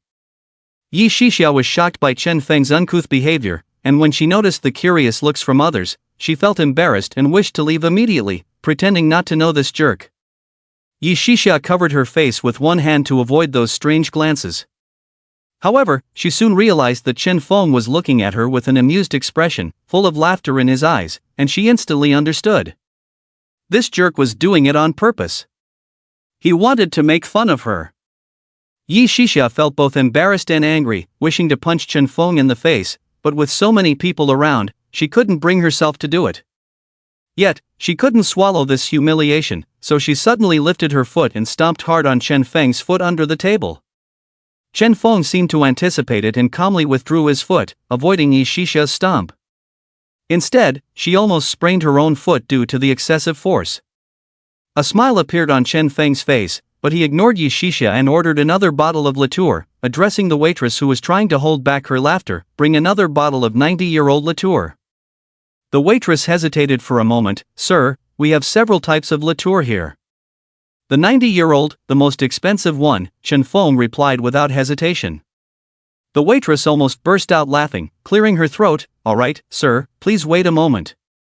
Yi Shixia missed her target this time, and upon hearing Chen Feng ordering another bottle of 90-year-old liqueur, she felt her heart ache. Liqueur is one of the 5 first growths of Bordeaux's left bank, known for its robust and powerful wines, with a rare depth that few other wines can match, earning it the title of Bordeaux's Wine King. Of course, it comes with a hefty price tag, and a bottle of 90-year-old liqueur is estimated to cost over 10,000 yuan. In 2008, it was around 10,000 yuan, equivalent to about 25,000 yuan in 2019. Yi Shixia's monthly salary is just over 10,000, and she has to work overtime to earn it. When Chen Feng arrived, he said he would treat her to a good meal. She thought he was joking, but it turned out that this jerk really saw her as a cash cow. Feeling the killing intent in Yi Shixia's eyes, Chen Feng laughed. "Look, I helped you solve a big problem, and yet you can't even bear to spend this little money." "Huh, I can bear it, what's there not to bear?" Yi Shixia said expressionlessly. As she spoke, she actually felt extremely resentful. If it were any other man, Yi Shixia would have made an excuse to leave long ago, but for some reason, even though she found this man exceptionally annoying, she didn't want to leave. "Are you always so unscrupulous in your speech, not caring at all about other people's feelings?" Chen Feng chuckled. "Life is short. If I always cared about other people's feelings, how tiring would that be?" Yi Shixia glanced at Chen Feng, realizing that he and she were completely different. She was too concerned about others' opinions, which was why she worked so hard to prove herself. But this man, who was so different from her, exuded a strange charm that made her involuntarily want to get closer. As Yi Shixia fell silent, the waitress returned and showed them a bottle of wine. "Sir, is this acceptable?" Chen Feng had tasted countless wines and even worked as a professional sommelier, so he could tell if a wine was genuine just by looking at the packaging and label. In order to make a profit, many Western restaurants would often use inferior wines as substitutes for good ones, especially in this day and age. However, to Chen Feng's surprise, this wine was actually genuine. With just a glance, Chen Feng nodded and pointed to a nearby table. "Send it to them." Yi Shixia and the waitress were both puzzled and followed Chen Feng's gesture to the table nearby, where a man and a woman were dining and chatting happily, sitting close together with sweet smiles on their faces, clearly a couple. "Are you crazy? You ordered the most expensive wine just to give it to someone else." Yi Shixia was immediately displeased. This jerk had already taken advantage of her, and now he wasn't even going to drink it himself, but was giving it away? "They're about to propose, so of course I want to witness it." Chen Feng smiled slightly and gestured for the waitress to bring the wine over. "Wait, how did you know he was going to propose?" The waitress was also curious as to how Chen Feng knew that the couple at the next table was going to propose. She had hesitated to bring the wine over when she heard Yi Shixia's outburst, and when she heard Yi Shixia call out to her, she stopped, because she also wanted to know the reason. The young man's suit showed signs of wear from dry cleaning, and it should be his only suit, so he must have prepared it for a very special occasion.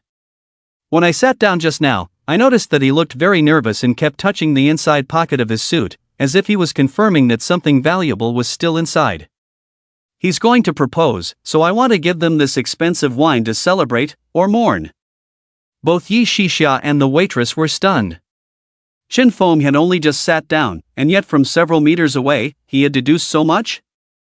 The waitress instinctively felt it was impossible, but Yi Shixia had witnessed Chen Feng's terrifying reasoning ability and didn't immediately deny it, but instead looked over seriously.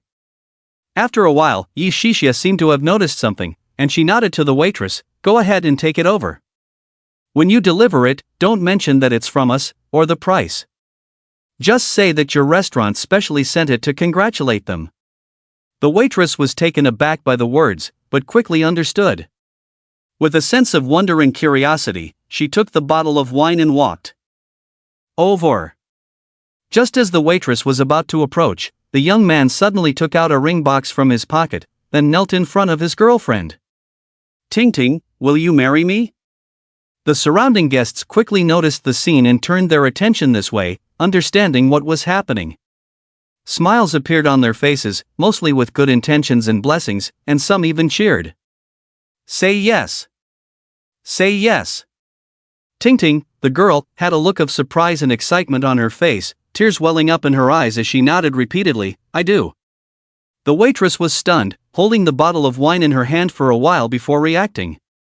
She glanced back at Chen Feng, with a look of surprise in her eyes, then adjusted her expression and walked to the table. Fortunately, the waitress didn't forget Chen Feng's instructions. She smiled and said that it was a congratulatory gift from the restaurant. The couple also had faces full of surprise, thanking the waitress profusely. Other guests couldn't help but show surprise as well, not expecting the restaurant to be so thoughtful. They also secretly noted it, with many even considering proposing here. Aren't you someone who never considers others' feelings? Why didn't you let the waitress reveal the price, and that it was from us? Chen Feng looked at Yi Shisha with a smile. Even if you don't consider others' feelings, it depends on the person and the occasion. The young man's financial situation is obviously not affluent, yet he chose this expensive Western restaurant to propose, clearly valuing his girlfriend. Oh, wait, it's obvious that he's placing his fiancée in a very important position. If a stranger like me were to send over an expensive bottle of wine, it would only lead to unnecessary thoughts for him, and might even dispel the courage he gathered to propose. Yi Shisha stared at Chen Feng for a moment, not sure what kind of person he really was. His medical knowledge and his terrifying deductive ability were amazing, yet he also had a reckless and uninhibited style. While Chen Feng seemed to disregard others, he also thought for them, considering such detailed issues. Did you really not graduate from medical school? Yi Shisha asked a question she had been curious about for a long time. Of course, I didn't receive a diploma or a medical license. Chen Feng didn't lie. Although he had studied for many years at world-renowned medical schools, he didn't need a degree or diploma. As for a medical license, he could easily create one, even making it look authentic and verifiable in the system, without the need for exams. It's impossible. If you haven't practiced medicine for so long, how could you diagnose their symptoms at a glance? Yi Shisha didn't believe it at all, even suspecting that Chen Feng might be practicing medicine illegally without a license. It wasn't impossible. Yi Shisha knew that many people without medical licenses ran clinics or treated injuries for the privileged, handling conditions like domestic violence injuries that couldn't easily be taken to a hospital. Perhaps I'm the kind of genius that legends speak of, learning at once and being effective when used. Chen Feng laughed heartily, looking very pleased with himself. Yi Shisha watched Chen Feng's arrogant demeanor and was speechless, saying in exasperation, "Do you brag without even preparing your story?" Chen Feng's mouth curved into a smile as he said to Yi Shisha, "Since you don't believe me, let's make a bet. You can choose any knowledge or skill, and if I can't learn it or do it, I will strip naked and run to the hospital from here." Yi Shisha looked at Chen Feng in astonishment, unsure if this guy was confident or just plain crazy to make such a bold statement. "This is your idea. Don't back out if you lose," Yi Shisha said defiantly, staring at Chen Feng. "I always keep my word, never go back on it," Chen Feng smiled slightly. "But if I lose, there will be a punishment." "What if I win?" Yi Shisha snorted, "You dare to think about winning even after setting such conditions? What if I win?" Chen Feng didn't answer but continued to ask with a smile. Without hesitation, Yi Shisha said, "If you win, I'll do whatever you ask me to do. It's a deal." Chen Feng laughed heartily and said to Yi Shisha, "Here's another offer for you. I don't need you to do anything else. Just ask me to do something, and I'll do it. You can kiss me until you're satisfied." Yi Shisha blushed suddenly and exclaimed, "Pervert. I am a pervert, so do you agree or not?" Chen Feng, looking unbothered, leaned closer to Yi Shisha. Startled, Yishisha quickly withdrew her hand from the table and moved back, trying to keep a safe distance from Chen Feng. I agree. I'm not afraid of you. Anyway, you're going to lose. Chen Feng turned to the waitress and said, Did you hear what we just said? The waitress blushed, feeling embarrassed that Chen Feng had caught her eavesdropping. Since she delivered the wine earlier, she had been listening attentively. This was the first time she had encountered someone as mysterious as Chen Feng, who could discern so much with just a glance. I'm sorry, sir, I didn't mean to eavesdrop on your conversation. Chen Feng waved his hand and said, I'm not blaming you. I just want you to be a witness so that no one can go back on their word. Do you agree? Although Chen Feng was speaking to the waitress, his eyes were fixed on Yishisha, clearly suspecting her of going back on her word. Yishisha chuckled, All right, let's see who will keep their word. Chen Feng smiled slightly and gestured, Let's begin. Yishisha hesitated for a moment because she couldn't think of a skill to challenge Chen Feng with. However, when she heard the piano music coming from the restaurant, her eyes lit up, and she pointed to the piano in the center of the restaurant, saying, That one. Play a piece, Chen Feng said directly with a silent smile. Yishisha was dumbfounded, realizing from Chen Feng's calm expression that he was likely able to play the piano. Despite feeling some regret, Yishisha quickly composed herself, as Chen Feng's demeanor suggested he came from a well-off family and might indeed know how to play the piano. However, Yishisha soon regained her composure because Chen Feng was too arrogant, letting her choose the piece. Although Yishisha couldn't play the piano, she knew that some pieces were not easy to perform. Wait a minute. Yishisha took out her phone, opened the browser, and searched for world's most difficult piano piece in the search engine. Yishisha quickly saw a search result, and then she smiled, with a provocative tone, saying, Rachmaninoff's Piano Concerto No. 3. Chen Feng looked at Yishisha with a smile that was not quite a smile and asked, Are you sure? Yishisha felt a little flustered by Chen Feng's gaze for no reason, not knowing why. The expression on his face seemed to be telling her that she had made a wrong choice. Chen Feng smiled and continued, Have you seen The Pianist on the Ocean? Yishisha was slightly startled. This movie was extremely famous, telling the legendary story of an abandoned baby named 1900 who became a piano master on an ocean liner. The movie was released globally in 1998, although it was not shown in China, it could be downloaded and watched online long ago. Yishisha naturally knew about this movie, liked it very much, and had watched it many times. Most people might forget the plot over time, but she knew she could remember the climax of the piano duel even after 7 or 8 years. Do you happen to know that four-hand piano duet? Yishisha suddenly widened her eyes and stared at Chen Feng, her tone becoming a bit stuttered. The so-called four-hand piano duet is a performance form in which two people collaborate to play on the same piano, requiring tacit cooperation to complete. The reason why the piano duel in The Pianist on the Ocean was so shocking was that the protagonist 1900 completed the four-hand piano duet that normally requires two people to play. And it was all played on the black keys of the piano, meaning all halftones were played, showcasing master-level piano playing skills. Chen Feng smiled slightly, So, this one then? Yishisha was stunned for a moment. Although she didn't understand piano music much, even with common sense, she could tell that completing a four-hand piano duet alone was more difficult than the Piano Concerto No. 3. Without waiting for Yishisha's response, Chen Feng stood up directly and said to the waitress, Please bring me a cigarette. The waitress had been listening the whole time. When she learned that Chen Feng wanted to perform the four-hand piano duet from The Pianist on the Ocean, she was once again surprised.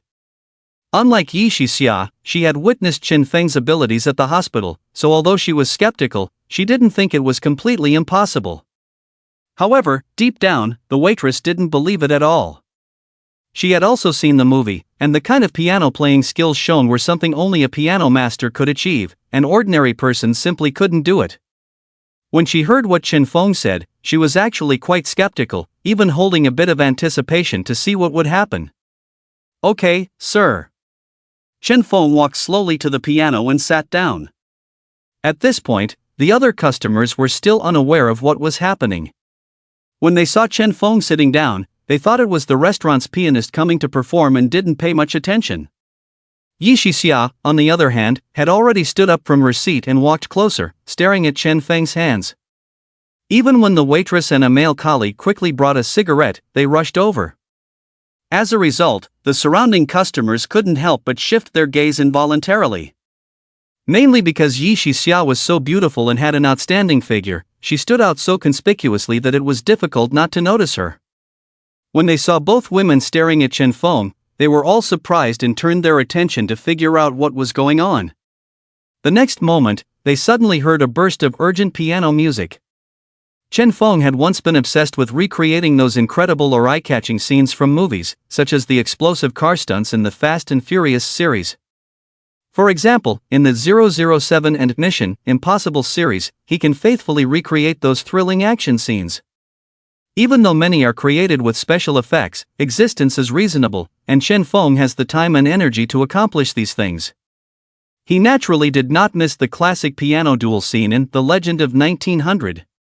At the beginning, Yi Shixia and the restaurant guests couldn't quite figure out what was happening, but soon they could taste the flavor. The music started to fluctuate, like the buzzing of bees, sometimes near, sometimes far, sometimes fast, sometimes slow, full of charm. Chen Feng's slender fingers moved like flying, dancing on the black keys, so fast that it was almost overwhelming to the eyes. Yi Shixia and the waitress couldn't believe their eyes. Chen Feng's fingers were so fast that they had the illusion that there were actually 4 hands dancing on the keys. Yi Shixia stared in amazement, fixedly watching Chen Feng's hands without looking away for a moment. Just from the beginning, looking at Chen Feng's fingers, Yi Shixia knew that this man could really play with 4 hands. And the piece Chen Feng was playing now, she could tell, was the same flight of the bumblebee played by the protagonist in the movie. At this moment, the cheerful melody transitioned into a more intense one. The piano actually played with a symphonic feeling, the passionate and stirring sound of the piano rushing like waves, captivating everyone. Even someone who knew nothing about piano music could easily feel the dynamic momentum of the flight of the bumblebee in the music. Everyone fell into a deep silence, not a single person made a sound, only the increasingly intense piano sound reverberated throughout the entire hall. Before long, all the restaurant guests stood up involuntarily and gathered around Chen Feng. Not only them, even the restaurant waiters, and even the newly arrived guests were all irresistibly drawn to the piano music. Flight of the Bumblebee has the characteristic of infinite motion, referring to an instrumental piece played with fast notes, a kind of music with a fast-paced rhythm throughout. This music basically starts with a strong and short prelude of notes, foreshadowing the strong momentum and tense atmosphere of the entire piece. Chen Feng's performance brought out this momentum and emotion to the fullest. Under the strong and powerful melody, the audience felt their blood boiling, wanting to shout out loud, but afraid of interrupting this extremely exciting performance. Bang! Bang!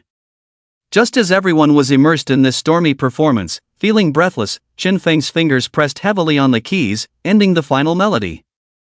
The hall remained silent, not a single person made a sound, only the creaking sound of chairs as they stood up. Chen Feng took a deep breath. The high-intensity performance had seriously drained his energy. In just a short while, his forehead was covered in sweat. Chen Feng turned around and saw countless eyes staring at him, not knowing when, his surroundings were already crowded with people. These people looked at Chen Feng in awe, shock, and disbelief, their expressions rich and varied. Who said I was going to write Piano Concerto No. 3? Of course, I won't play by the rules. Chen Feng smiled slightly, walked up to the stunned waitress, took the cigarette from her hand, and then walked back to the piano. The crowd had not yet come to their senses, not knowing what Chen Feng was about to do. At the next moment, they saw Chen Feng uncover the piano lid and place the cigarette on the piano strings. Soon, a puff of smoke rose up. Amid the astonished and almost ghostly expressions of the crowd, the cigarette was lit. The Western restaurant fell into a silence so profound that one could hear a pin drop. Some people had their mouths wide open, unable to close them for a while, almost doubting their own eyes. Anyone who knows a little about pianos knows that to heat the strings enough to light a cigarette, the playing speed must exceed the limit, causing the steel wire connecting the keys to the string cone to heat up, making it possible to light a cigarette. Achieving this level is not just a matter of frantically pressing the keys with your fingers. It requires reaching the pinnacle of rhythm and speed during playing, keeping the strings continuously heated so that they remain hot even after the performance stops, allowing the cigarette to be lit. Amazing! My goodness, how did he do it? Do we have such a talented piano master in our country now? Wait, I feel like I've seen this scene before. Yes, this piece also seems familiar, but I can't remember where I heard it. I remember now, it's the most classic scene from the movie The Pianist on the Ocean. Oh my, I remember now too. Can someone really do that? After some people realized what had happened, all the guests watching suddenly remembered. Then, the entire restaurant erupted in thunderous applause and screams, with everyone looking at Chen Feng as if he were an idol or a deity. Holding the cigarette, Chen Feng walked up to Yi Shixia and asked with a smile, "Do you smoke?" Yi Shixia was also in a dazed state at this moment. Upon hearing Chen Feng's question, she could only reflexively shake her head, not knowing how to respond. Yi Shixia was deeply shocked, as she had never imagined that Chen Feng's piano skills could reach the level shown in the movie. Could this man really learn any skill instantly and make it work on the spot? Impossible. How could there be such a person in the world? Dr. Yi, it's time to fulfill the bet now. After handing the cigarette to the female server, Chen Feng approached Yi Shixia again. Yi Shixia was first stunned by his words, then her face quickly turned red because she knew what Chen Feng meant. Yi Shixia's face showed a mix of conflict and regret. She had never thought Chen Feng would win, so she had agreed without even considering it. But who knew, Chen Feng actually did it, putting her in a dilemma. Now, in front of so many people, with everyone watching, Yi Shixia had no courage to kiss Chen Feng. But if she didn't follow the agreement, this jerk would probably not let her off the hook. Yi Shixia bit her red lips, hesitated, and said, Can we change the conditions?" Chen Feng chuckled. He found Yi Shixia's embarrassment and shyness the most amusing, so he naturally wouldn't change the conditions at this moment. Of course, not. When Yi Shixia heard the first two words from Chen Feng, her heart hung in the balance, thinking he might consider her situation like when he proposed to the couple. But this jerk made a 180-degree turn, and what's worse, he had a mischievous smile on his face, clearly teasing her. Yi Shixia was close to biting her lips off, knowing there was no escape, so she hesitantly leaned towards Chen Feng.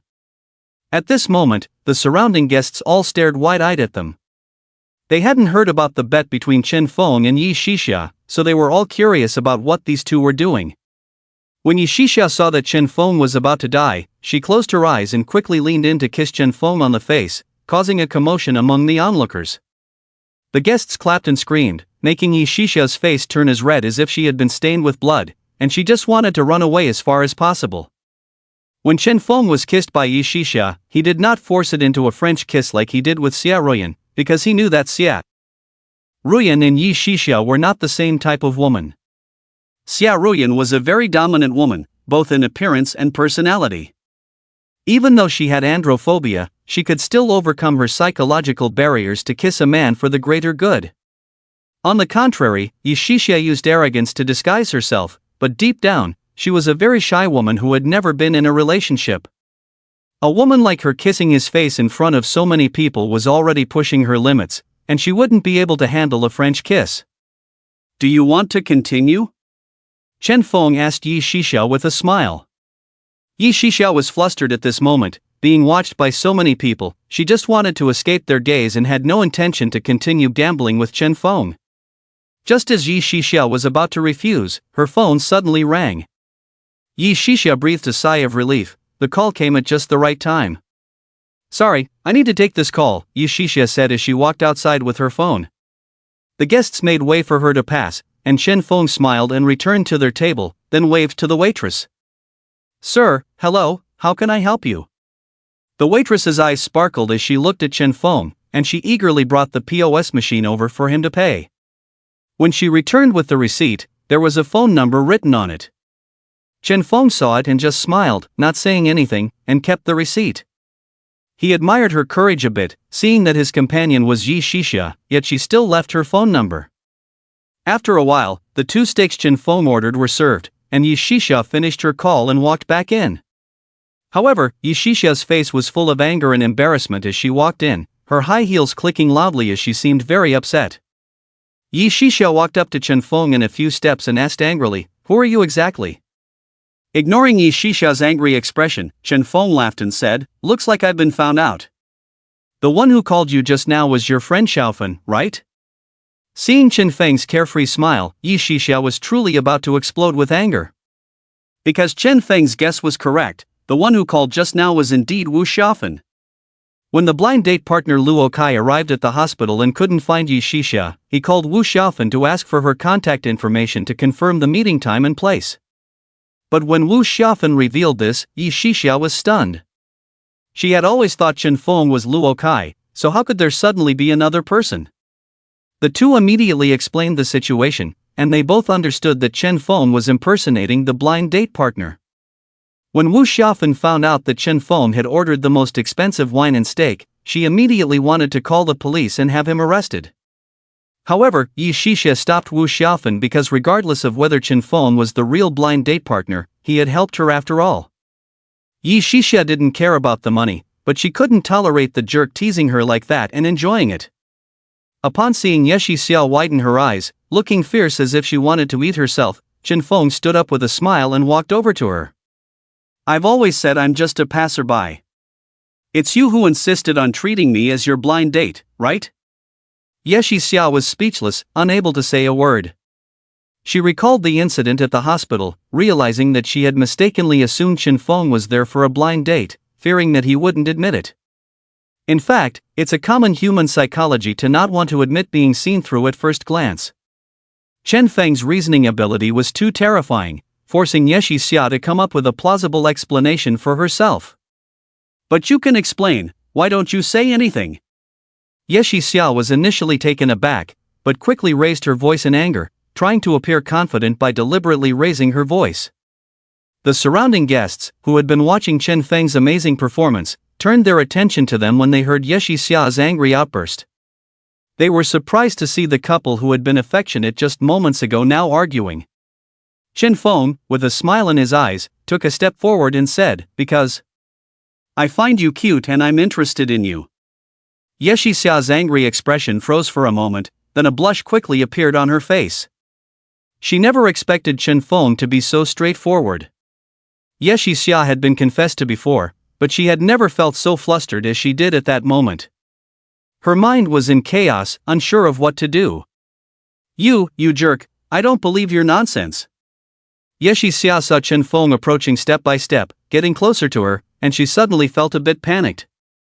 She turned and ran out of the Western restaurant without even finishing her meal. "Hey, aren't you going to pay the bill?" Chen Feng laughed heartily and called out to Yi Shixia's retreating figure.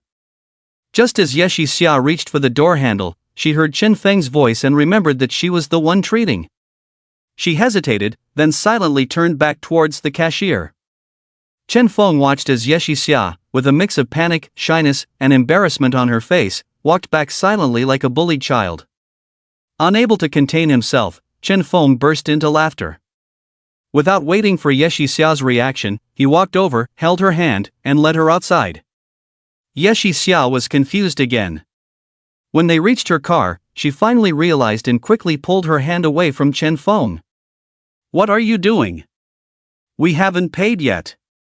Yi Shixia tried to remain calm and turned back towards the restaurant. "We haven't eaten, why should we pay? Today's meal is on the house."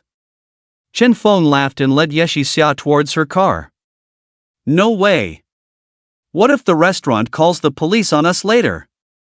I can't afford to lose face like this." Yi Shixia struggled again to go back. Seeing her serious expression, Chen Feng couldn't help but laugh again. "Silly girl, I've already paid. Otherwise, why didn't the restaurant staff chase us out?" Yi Shixia was stunned for a moment, realizing the truth. But this jerk, deliberately asking her to go back to pay earlier, was he just trying to make fun of her? Yi Shixia felt a surge of anger again and kicked towards Chen Feng's leg. That's harsh, especially in high heels. Chen Feng easily dodged the kick, winked at Yi Shixia, who missed, and turned back towards the restaurant. "Hey, why are you going back?" "To pack up." Chen Feng was stunned for a moment at the words, then suddenly burst into laughter again. This woman was not only cute but also very practical. Yi Shixia had thin skin and was definitely embarrassed to sit back and eat under the gaze of so many people, so she simply packed up and left. Chen Feng didn't follow her, waiting for Yi Shixia to come back with the takeout box before getting in the car and rushing back to the hospital. While in the car, Yi Shixia remained silent with a straight face. As they neared the hospital, she pretended to be indifferent and asked, "What's your name, and what do you do?" "My name is Chen Feng, a reincarnator. In simple terms, I died in 2019 and then was reborn, back to 2008. Do you understand now?" Yi Shixia rolled her eyes at his words, glared at Chen Feng without good humor, and coldly snorted, "Humph, if you don't want to say, forget it, who cares?" After a moment of silence, Yi Shixia suddenly spoke again, "My name is." "Your name is Yi Shixia, 28 years old this year, graduated from the best medical school in the country, Beijing Union Medical College Hospital, and now the best surgeon at the First People's Hospital." "How do you know that?" "Guess." Chen Feng looked at Yi Shixia with amusement as he drove. Yi Shixia really felt like she was seeing a ghost. Could this bastard even deduce this? Seeing Yi Shixia's expression, Chen Feng couldn't help but laugh again. "You are so cute when you're silly. When you went to do the second check for that little girl, I asked the nurse." Yi Shixia was almost choked by Chen Feng's words. She was about to retort when a phone rang. Chen Feng picked up the phone and smiled as he said, "The call finally came." Chen Feng had bought a new phone and number, only telling Zhang Junyan. "Miss Xiao, hello." Chen Feng answered the phone and spoke directly. Zhao Wen on the other end of the line was stunned. She didn't react for a moment. How did Chen Feng know it was her calling? "Do you know me? Have my number? Zhang Junyan can't make calls in the station now." "Miss Xiao, as his most trusted person, naturally you would make this call." Chen Feng smiled slightly and explained casually. However, Chen Feng did know Zhao Wen, not now, but in 2019. After Zhang Junyan encountered successive accidents and lost his legs, Zhao Wen had been by his side. Even when Zhang Junyan took over Mingqing Pharmaceutical and faced several crises that almost led to bankruptcy, Zhao Wen never left him, helping him through the difficulties. Zhang Junyan's ability to develop and expand Mingqing Pharmaceutical was also thanks to Zhao Wen, the woman behind the successful man. So their marriage has always been harmonious and happy. Even among those wealthy families, it was rare. Zhao Wen quickly came back to her senses and remembered what she said to Zhang Junyan when they met at the police station. "Perhaps only that person can help me. Contact him as soon as you leave." Zhao Wen asked who Chen Feng was, and Zhang Junyan said he didn't know, only telling her that he was the person who came to see him in the ward. After hearing this, Zhao Wen immediately knew who Zhang Junyan was referring to. Chen Feng had judged at a glance in the ward that Zhang Mingcheng was murdered, and the subsequent forensic autopsy confirmed this. Such a person naturally left a deep impression on Zhao Wen, making it hard to forget for a while.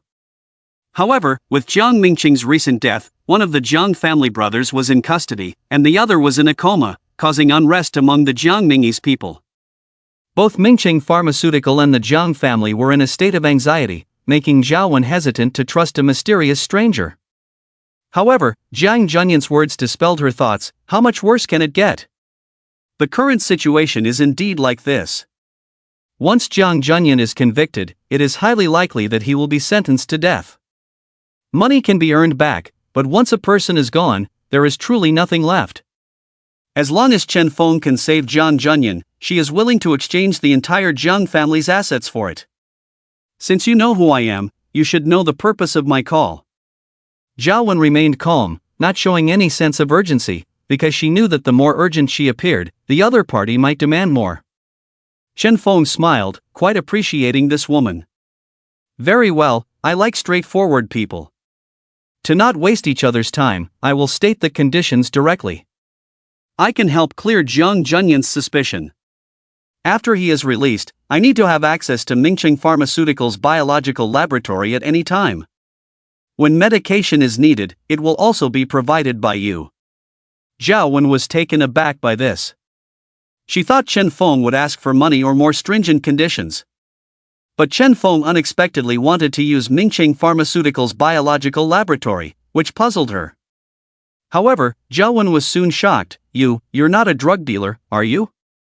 It was not surprising for Zhao Wen to have this thought, as some drug dealers set up biological laboratories to produce drugs. Chen Feng chuckled, "Don't worry, Miss Xiao, I can assure you that I will not do anything illegal in your laboratory or conduct any illegal experiments. I just need to conduct some drug research, and I will provide you with a list of medications for analysis by Mingqing Pharmaceuticals research staff or other experts." Zhao Wen breathed a sigh of relief, fearing that Chen Feng might do something illegal. If something went wrong, how could their Jiang family escape the consequences? Then, I agree on behalf of Junyan. Very well, take note of an address. Please wait. Zhao Wen trembled. Although she did not know what Chen Feng was going to say, she guessed that this was likely the key to saving Jiang Junyan. Building 36, Unit 301, Fuyunu Village, Datong Street, Tianfu District. The person living there is named Su Shangyang, a stalker and voyeur. When he was stalking and taking photos of women, he accidentally captured Jiang Junyan in the photos. Those photos are the key evidence to clear his suspicion. Find him, and Jiang Junyan can clear his name. Zhao Wen was stunned. One of Jiang Junyan's biggest problems now was the lack of an alibi, as the time would be displayed when photos were taken with a digital camera. Since Chen Feng said these photos could clear Jiang Junyan's suspicion, it meant that Su Shangyang's photos were taken at the time of the victim's death, providing Jiang Junyan with an alibi. But what shocked Zhao Wen even more was how Chen Feng knew about this. Perhaps not even Su Shangyang had realized it, nor did he know that it was a matter of life and death for someone. Remember, have someone watch him first, and inform the police in 3 days. Just say you found out about this from an anonymous call. Zhao Wen was once again stunned. She wanted to call the police immediately to arrest Su Shangyang and clear Jiang Junyan's name, but Chen Feng insisted on waiting for 3 days, which she could not understand at all. Why? Don't ask why. I said 3 days, so it's 3 days. Not one more day, not one less day, or else you will bear the consequences. Chen Feng did not explain further and continued in a calm tone, "That's it. 3 days later, when Jiang Junyan is out, have him contact me." Without waiting for Zhao Wen to react, Chen Feng hung up the phone. "Hello?" Zhao Wen stared at the disconnected phone, unsure of what to do next. She did not doubt what Chen Feng said, because as long as she found Su Shangyang, she would know whether he had taken that photo. But why did Chen Feng insist that she wait 3 days before reporting to the police? Could there be some hidden agenda behind this? Zhao Wen hesitated for a long time, but ultimately chose to trust Chen Feng. Firstly, it was because of the abilities that Chen Feng displayed, as well as the incredibly strong confidence he exuded when speaking, which made her unable to doubt him. Secondly, she was too afraid that something unexpected would happen, preventing Jiang Junyan from clearing his name, and with only 3 days left, she could afford to wait. Meanwhile, in the car, Yi Shixia looked at Chen Feng in astonishment. The person taken away by the police at the hospital just now was Jiang Junyan? Are you here for him? Yi Shixia had actually been listening the whole time, and Chen Feng did not deliberately avoid her. Although she did not hear Zhao Wen's voice on the phone, she heard Chen Feng's words loud and clear. Yi Shixia was not stupid. After listening to what Chen Feng said and recalling the events at the hospital just now, she immediately guessed why Chen Feng had come to the hospital. Chen Feng smiled and glanced at Yi Shixia, giving her a thumbs up. Impressive, impressive, you figured it out. If she had heard this before she knew Chen Feng, Yi Shixia might have thought it was a compliment. But the words sounded familiar and strange to her. Yi Shixia recalled where she had heard it before. Wasn't it when she mistakenly thought Chen Feng was a blind date and he said that? Yi Shixia was about to go crazy. This guy always seemed to have a way of infuriating her with just a few words, and he seemed to enjoy it. Don't get angry, don't get angry. Yi Shixia repeated in her mind several times before finally calming herself down. How did you know that the stalker who took photos of Jiang Junyan was caught? Although Yi Shixia didn't know what Jiang Junyan had done, it was clear that Chen Feng already knew the other party was innocent, which was why he had come to the hospital early to use this as leverage in a deal. Chen Feng chuckled, didn't I tell you before? I am a reincarnator, I already know what will happen in the future. Is there anything strange about knowing this? This incident was actually something Chen Feng had heard from Jiang Junyan himself in 2019. In his past life, Jiang Junyan had been arrested as a suspect, with seemingly solid evidence against him, awaiting trial. Faced with that evidence, even his lawyer could only hope for a suspended death sentence to prepare Jiang Junyan mentally. But as luck would have it, 3 days after he was imprisoned, the Hualong Sub-Bureau received a report. A girl had called the police, saying that a stalker had been following and taking photos of her for some time. The police from the Hualong Sub-Bureau responded and caught the guy red-handed when Su Shangyang was once again following and taking photos. Then, while searching for evidence in his camera, they coincidentally found Jiang Junyan in one of the photo sets. Su Shangyang confirmed that the location where the photos were taken was the park Jiang Junyan had mentioned. Comparing the timestamps on the photos, it matched the time of the second victim's murder. Moreover, the park was over an hour's drive from the crime scene, making it impossible for Jiang Junyan to commit the crime unless he had the ability to be in two places at once. Even more coincidentally, in Su Shangyang's camera, they found evidence that Jiang Junyan was not present during the first case. Su Shangyang stalked single women at night, and it just so happened that before the first case occurred, he was following Jiang Junyan's half-sister. At that time, Jiang Junyan happened to be meeting this half-sister to get to know her better, and Su Shangyang captured him on camera. Jiang Junyan said at the police station that he couldn't remember because it had been too long. It wasn't that he truly couldn't remember, but he knew that once he mentioned this matter, even if he had a mouth all over his body, he wouldn't be able to explain it clearly. The reason why he was caught in a photo and could still prove that he wasn't present was simple. Su Shangyang saw the two people meet and talk for a while before separating before the incident, then followed Jiang Junyan's sister home without seeing Jiang Junyan appear. Based on Su Shangyang's testimony, the police retrieved surveillance footage near the meeting place of Jiang Junyan and his sister, and indeed found Jiang Junyan's movements, confirming that he did not commit the crime.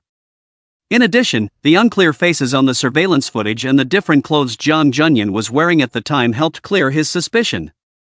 Chen Feng insisted on having Zhaowen report to the police 3 days later because he wanted to maintain the original course of events. If Jiang Junyan had come out early, Chen Feng didn't know what butterfly effect might occur, leading to changes in subsequent events. Chen Feng knew these things, but Yi Shixia did not. When she heard Chen Feng say this, she thought he was talking nonsense again. Yi Shixia sneered, "Since you are a reborn person, then tell me, what will be the lottery numbers tomorrow?" Chen Feng chuckled and asked back, "If you were sent back to 1998, would you know the lottery numbers for that year?" Yi Shixia was stunned for a moment, then unwillingly said, "Then how can you prove that you are from 2019? Chen Feng smiled and suddenly said, "How much more do you need for the down payment on your house?" Yi Shixia was taken aback, her face full of astonishment. "How did you know?" Chen Feng laughed, "You didn't even think about how to prove that you are a reborn person, you just mentioned the lottery directly. This shows that you have been short of money recently, and the shortage is significant enough to make you think that the only solution is to win the lottery. This matter must have been troubling you for a long time, causing you great distress. With your income as a doctor, which is probably between 10 to 20,000 a month, what could make you short of money must be something of relatively high value. You've already bought a car, so the most likely thing is a house." Yi Shixia was dumbfounded. She was almost afraid to speak to Chen Feng. This guy was simply too terrifying. He could deduce so much information from her unconscious words. "How do you know that I need money for something else, not just to buy a house?" Yi Shixia still looked incredulous, staring at Chen Feng. Chen Feng pointed to the brochures of several real estate projects in the back seat of Yi Shixia's car and said with a smile, "Silly girl, you have several real estate brochures there, isn't it obvious? You are so strong-willed, you must not want to borrow money from others, or even ask your family for help. If I'm not mistaken, you must have been through a lot at home, right? Buying a house is not only to prove your ability but also to move out and live on your own." Yi Shixia's heart trembled. She had never expected Chen Feng to understand her so well in just half a day, completely deciphering her thoughts. Hey, silly girl, watch the road, I don't want to die at your hands." Chen Feng saw Yi Shixia distracted, about to make a turn but not moving, so he quickly reached out and placed his hand on the steering wheel to adjust the direction. Yi Shixia then woke up and began to control the steering wheel again. Buy the Royal Dragon Huafu among those real estate projects. In 5 years, a subway line will pass through, and by 2019, the price will at least increase tenfold. Chen Feng smiled and continued, I don't know the lottery numbers, but I can tell you about 3 stocks. Buy as much as you can afford. But remember, once the price has increased 5-fold, sell everything immediately, understand? Yi Shixia looked back in astonishment once again, because Chen Feng's tone and expression did not seem like a joke, as if stating something that was destined to happen. Are you serious? Yi Shixia looked at Chen Feng in surprise. Aren't you trying to prove whether I am a reincarnator? You can try buying the stocks I mentioned. Not only can you earn the down payment money, but you can also verify if what I said is true. Isn't it a win-win situation? If you don't believe it, you can buy a little less, and when you earn money, you can continue to add more. Chen Feng looked at Yi Shixia with a smile, knowing very well that even if Yi Shixia bought the stocks and they rose, she wouldn't believe he was a reincarnator. After all, it was a bull market now, with the overall market rising, it was just a matter of which stocks rose more and which rose less. Even if Yi Shixia made money in the end, she would think he had insider information and wouldn't believe what Chen Feng said was true. Yi Shixia hesitated for a moment, then said disdainfully, Humph, I don't have the spare money to buy stocks. What if I lose? When will I have enough money for the down payment? I'll write the names of the stocks for you, whether you buy them or not is up to you. But, don't regret it later. Chen Feng finished speaking and started looking for a pen and paper in the car. In a short while, he found paper and a pen in the storage space in front of the co-driver's seat. He wrote down the names of the 3 stocks starting with ST that he had mentioned to Ho Yaozong, then stuffed it into Yi Shixia's bag. This is all I can do to help you, the rest is up to you. Yi Shixia looked at Chen Feng, unsure whether to believe him or consider it another one of his tricks. Because since he appeared, Chen Feng had been teasing her and liked to play tricks, but every time she got angry, it mysteriously disappeared.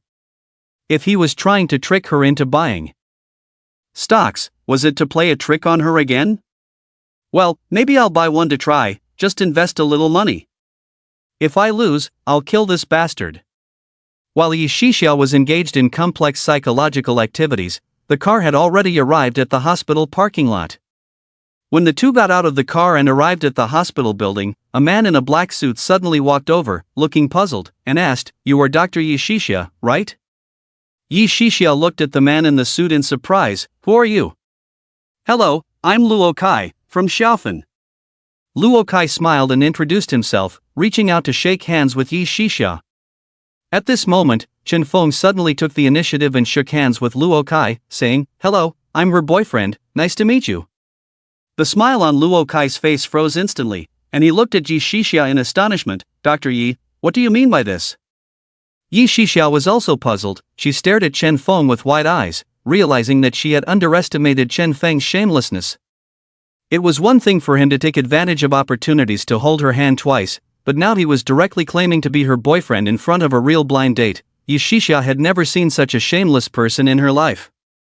Before Yi Shixia could speak, Chen Feng grabbed the hand that Luo Kai was shaking and pressed on his pulse. Accelerated pulse, significantly increased breathing rhythm. In just a short time, you blinked frequently, your eyes were unfocused, showing signs of difficulty concentrating. The suit you're wearing is loose, but new, indicating a significant weight loss recently, but you haven't had time to buy new clothes. Shixia, do you know what these symptoms mean? Chen Feng suddenly turned to Yi Shixia and asked with a smile. Yi Shixia was going crazy. Before she could even explain that Chen Feng was just a friend, he had already started examining her. Yi Shixia was too flustered to distinguish the symptoms and just wanted to get out of this awkward situation quickly. This is just the excitement that comes shortly after smoking meth, Chen Feng said calmly as he withdrew his hand and glanced at Luo Kai.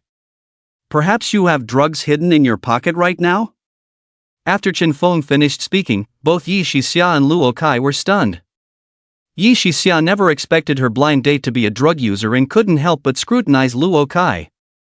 Upon closer inspection, Yi Shixia noticed that Luo Kai's reaction was indeed similar to that of a drug user, almost indistinguishable if not observed carefully. What the hell are you talking about? The previously polite Luo Kai suddenly became furious, pointing at Chen Feng's nose and cursing. Chen Feng smiled faintly. Let's see if there's something in your right pocket. Luo Kai's face darkened with anger, but he quickly became even more enraged. Who the hell do you think you are, telling me to? Ah! Chen Feng suddenly grabbed Luo Kai's hand, exerted a little force, and twisted it, causing him to scream in pain. Chen Feng reached into Luo Kai's right pocket and pulled out a small packet of white powder in a transparent plastic bag. Yi Shixia's expression changed abruptly. Now there was physical evidence. Yi Shixia was furious, never expecting Wu Xiaofan to introduce her to such a person. She glared angrily at Luo Kai, then turned and walked into the hospital, ignoring Chen Feng as well. Chen Feng smiled and didn't pay it any mind. He casually let go of Luo Kai and walked towards the direction of the trash can.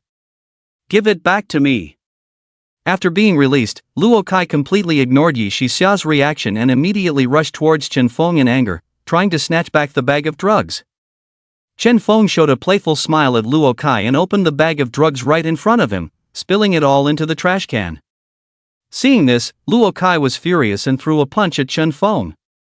Chen Feng frowned, grabbed Luo Kai's hand, and pushed him towards the trash can. Trash belongs with trash. Bang! Luo Kai's head hit the trash can with a crisp sound, and he fell to the ground unable to get up for a while. Chen Feng didn't even spare him a glance and walked into the hospital. Yi Shixia had already gone inside, but when she heard the sounds of fighting and a loud noise outside, she was startled. Not knowing what was happening, Yi Shixia felt a bit worried about Chen Feng and quickly turned to go back and see what was going on. Unexpectedly, Chen Feng strolled in leisurely, waved at her with a smile, and said, "It's okay, let's go." Seeing Chen Feng unharmed, Yi Shixia felt a slight relief, but she didn't show it. Instead, she snorted coldly, turned around, and walked away. Yi Shixia's proud demeanor made Chen Feng smile involuntarily as he continued walking forward. However, Chen Feng didn't follow Yi Shixia but headed towards the inpatient building to meet the mastermind behind the current and subsequent conspiracies, Zhang Juanzi. When Yi Shixia saw that Chen Feng didn't follow her but went towards the inpatient building, she couldn't help but be slightly surprised. Chen Feng had been showing signs of wanting to pursue her, so she naturally thought he would continue following her. Now, seeing him suddenly leave, she thought he was angry. "Hey, aren't you going to eat?" Yi Shixia watched as Chen Feng walked further and further away. She glanced at the packed lunchbox in her hand and suddenly shouted at him. Chen Feng waved lazily at Yi Shixia and said, "No, I have something to do." Yi Shixia was stunned for a moment, and when she saw Chen Feng not even looking back, she became angry and went straight to her office without paying any attention to him. Yi Shixia also had a lot of work to do. Louis's ligament repair surgery could not be done, and she had to first treat endocarditis. However, she was not a heart specialist and needed to communicate with the relevant departments of the hospital.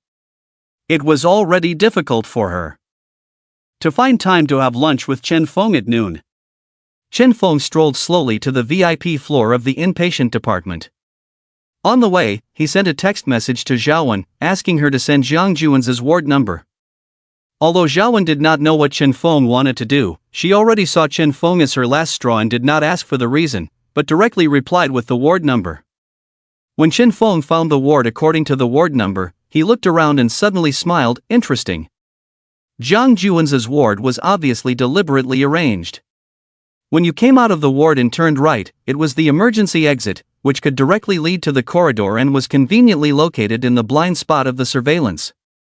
When Chen Feng pushed open the door of the ward and entered, there was a female nurse washing Zhang Juanzi's body. "Who are you?" The nurse was somewhat surprised to see someone coming in. "I am a friend of Zhang Juanzi." Chen Feng smiled and walked to the bed to look at Zhang Juanzi. Perhaps due to long-term bed rest, Zhang Juanzi's face was unusually pale and he looked very weak. The nurse was stunned for a moment, but soon smiled and said, "Since he was hospitalized, few friends have come to see him."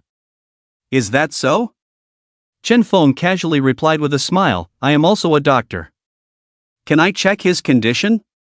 The nurse looked at Chen Feng in surprise, and, after observing his demeanor, attire, and confident tone, she involuntarily believed him. "Sure, but many domestic and foreign doctors have been invited by Zhang's family to diagnose him, but they have not been able to find the cause of his coma. Chen Feng smiled and did not speak, but instead grabbed Jiang Juan's right hand, lifted it up, and then suddenly let go when it was near his head. Snap!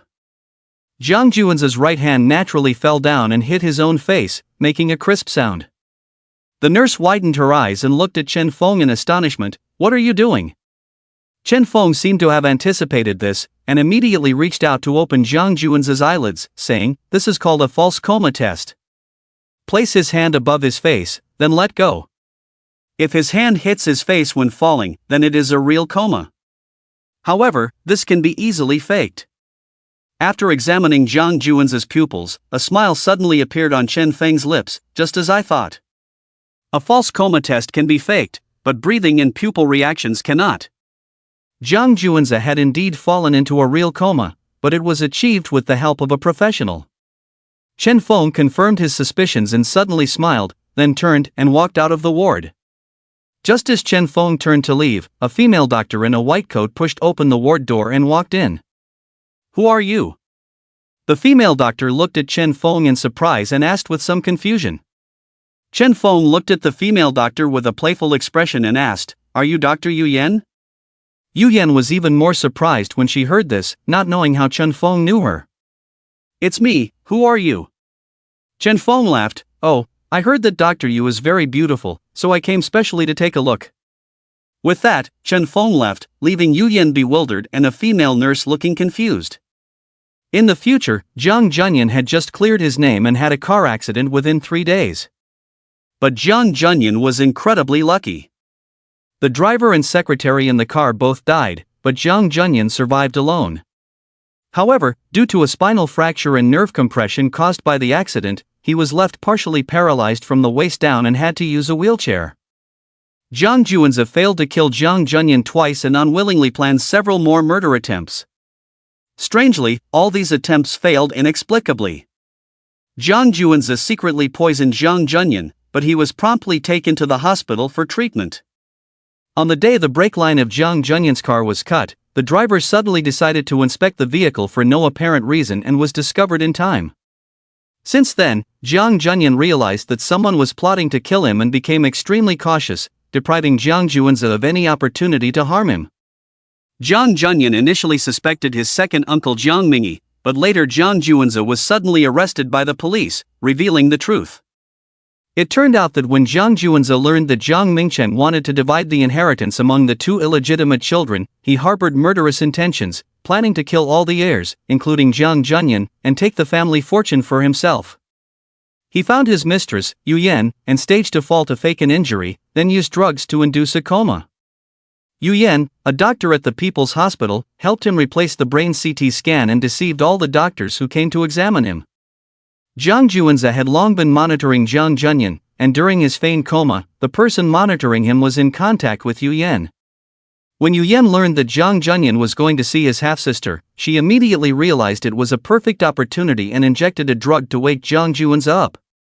After committing the murders, Jiang Juanza left Jiang Junyan's fingerprints at the scene and deliberately revealed his own identity before returning to the hospital to continue pretending to be in a coma.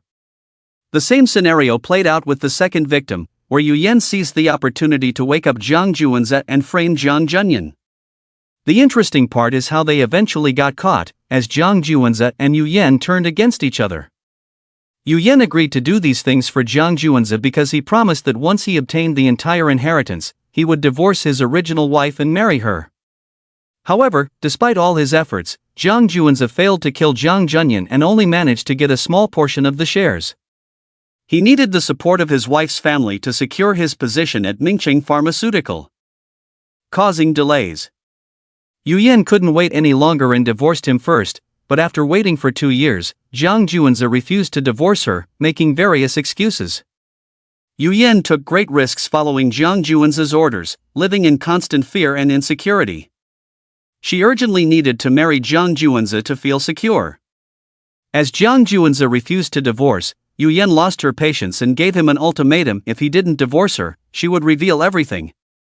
Jiang Juanza was someone who could even kill his own father and siblings, viewing Yu Yan as disposable.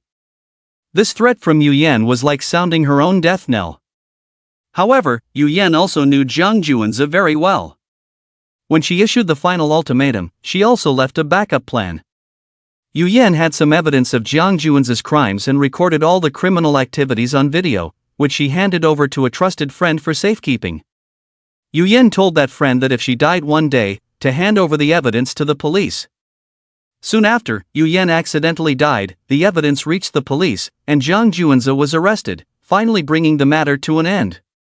Chen Feng had just checked Jiang Juanza's body to confirm whether he had killed Jiang Mingcheng.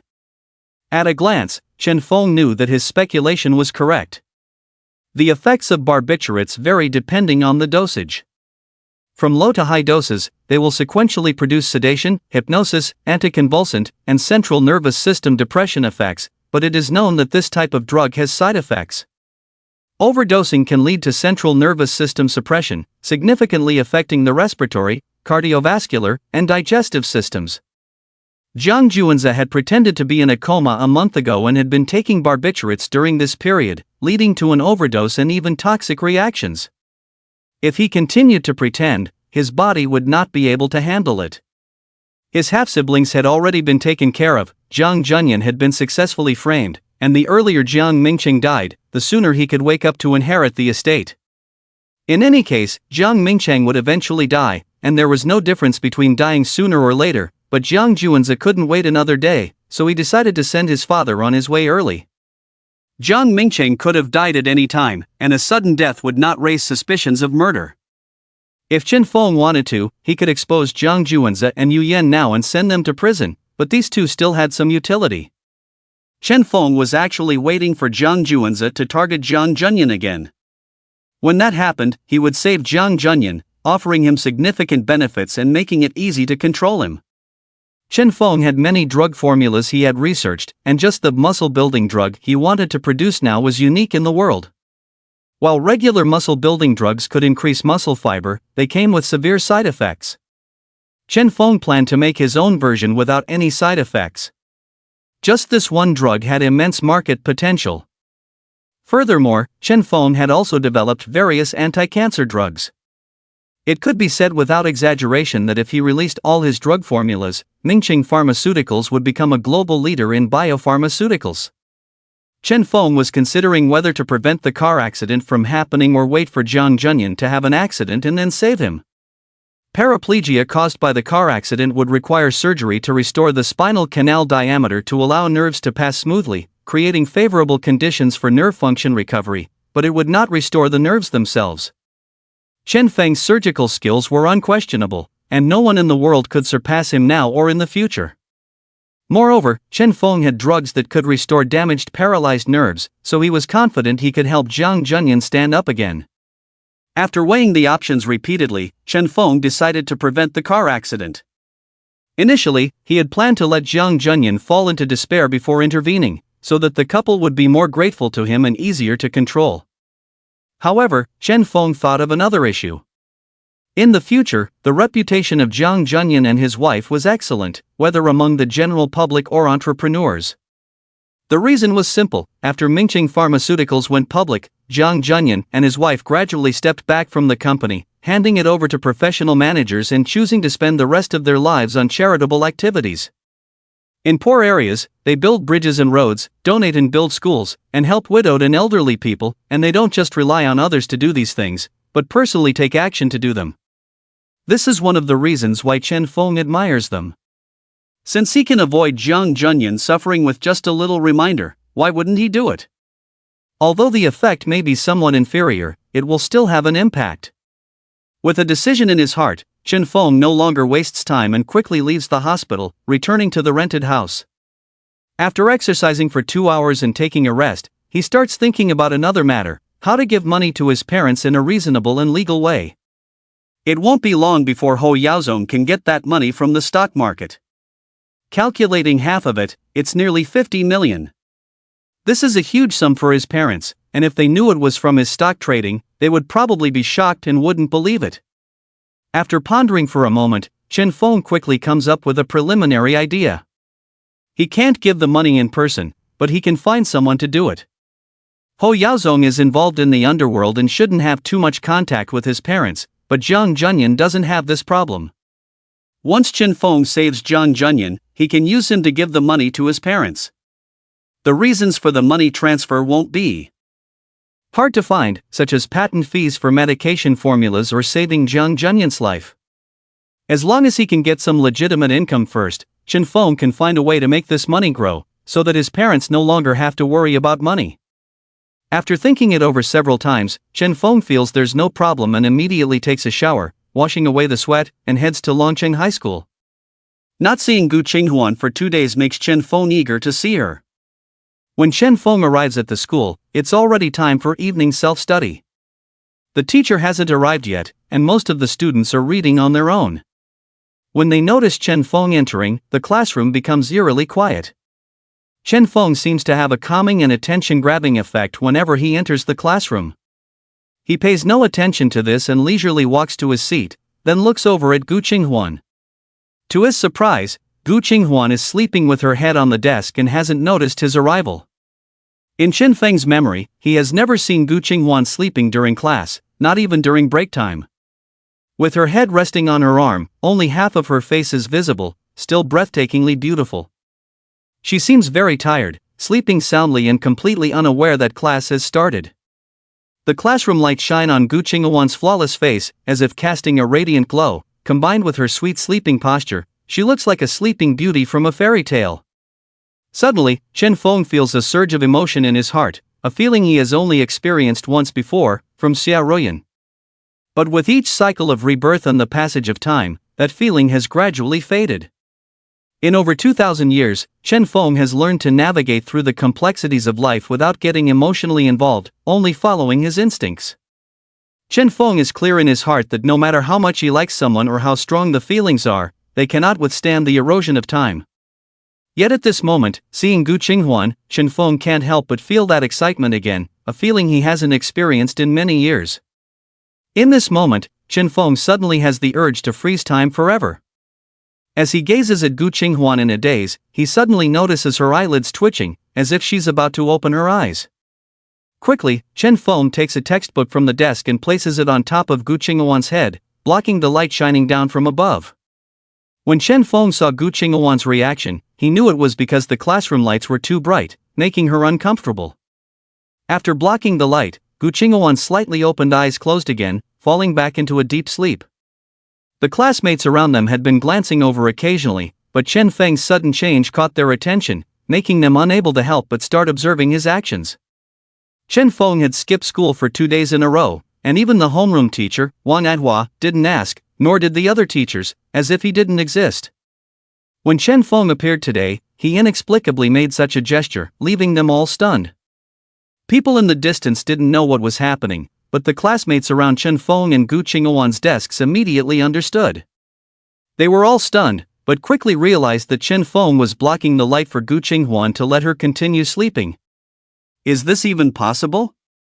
At that moment, Wang Yihua walked in holding a textbook, heading straight to the podium without noticing what was happening below. Next week is the monthly exam, you all. Wang Yihua was interrupted when he suddenly felt a gaze locking onto him, making him feel uncomfortable as if he had a guilty conscience. He looked over in surprise and saw Chen Feng holding a textbook, looking at him indifferently. Wang Yihua was taken aback, not understanding what was happening. You all. Chen Feng frowned, putting a finger to his lips in a shushing gesture, clearly indicating for him to be quiet. Wang Yihua stood frozen, feeling awkward as he looked at Chen Feng, unsure if he had offended him again. The students in the classroom were dumbfounded, almost thinking they were seeing things. The situation before them was clearly Chen Feng arrogantly gesturing for Wang Yihua to be quiet, yet Wang Yihua seemed like a student who had made a mistake and didn't know what he had done wrong. The students in the class felt like their worldviews had been shattered, unable to comprehend what they were witnessing. After Wang Yihua fell silent, Chen Feng's gaze returned to Gu Qinghuan, as if she was the only one in the world.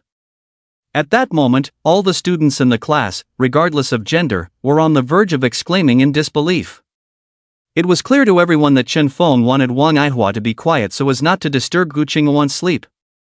Wang Yihua was stunned for a moment, and when he realized what was happening, he felt his face flush with embarrassment, sensing an instinctual fear of Chen Feng. It wasn't just that Chen Feng had something on him, but ever since that night, Chen Feng's eyes had made him uneasy, not the gaze a student should possess. Ahem, you may continue studying. Wang Ihua coughed as if trying to save face, then awkwardly left the classroom. Even when he spoke, his voice was very low, as if afraid of upsetting Chen Feng. Chen Feng never looked up throughout, quietly focusing on Gu Qinghuan's profile, silently vowing, "In this lifetime, I will never allow anyone to harm you." Chen Feng stared at Gu Qinghuan, completely forgetting everything around him. After some time passed, Chen Feng suddenly took out a blank sheet of paper and a pencil from his desk. With one hand shielding Gu Qinghuan from the light, he started drawing with the pencil. His hand moved swiftly, sketching on the paper as if flying. The classroom was unusually quiet, with only the sound of the pencil scratching on the paper. After witnessing a single action and glance from Chen Feng that made Wang Ihua retreat, the students were unsure of what was happening and dared not make too much noise, to the point where the entire classroom could hear the sound of Chen Feng drawing. However, one person refused to back down. Nia Wei stood up abruptly and strode towards Chen Feng. Nia Wei had been wanting to pick a fight with Chen Feng for the past few days, but found out that he suddenly stopped coming to school. Naturally, he thought that the Qinglong Fish gang had scared him off. But today, when Chen Feng appeared again, he immediately drew all the attention in the class. Of course, Nia Wei was filled with anger. Chen Feng heard the footsteps behind him and could tell from the heavy and urgent sound who it was without even turning around. Chen Feng calmly took out his phone, opened QQ, and sent a pre-cut small video to Nia Wei's QQ. "I've prepared a little gift for you. Check your phone and make a choice." Chen Feng glanced at Nia Wei, a cold smile playing on his lips. While Chen Feng was speaking, Nia Wei had already put his hand in his pocket, where he had a palm-sized stun gun. After being beaten up by Chen Feng twice in a row, he had learned his lesson and knew to bring a weapon. Upon hearing Chen Feng's words, Nia Wei couldn't help but pause, his hand movement coming to a halt. In the past, he would have thought Chen Feng was bluffing, but after 2 consecutive losses, he had some doubts in his mind. Seeing Chen Feng's playful eyes, he suddenly had a bad feeling and quickly took out his phone from his pocket. As he looked at it, Nia Wei's pupils dilated suddenly, and he was petrified. Although the 2008 version of QQ on mobile phones could send video files, it was still the 2G era, with terrifyingly slow internet speeds. Combined with the limitations of phone functions, the files that could be received were not very large.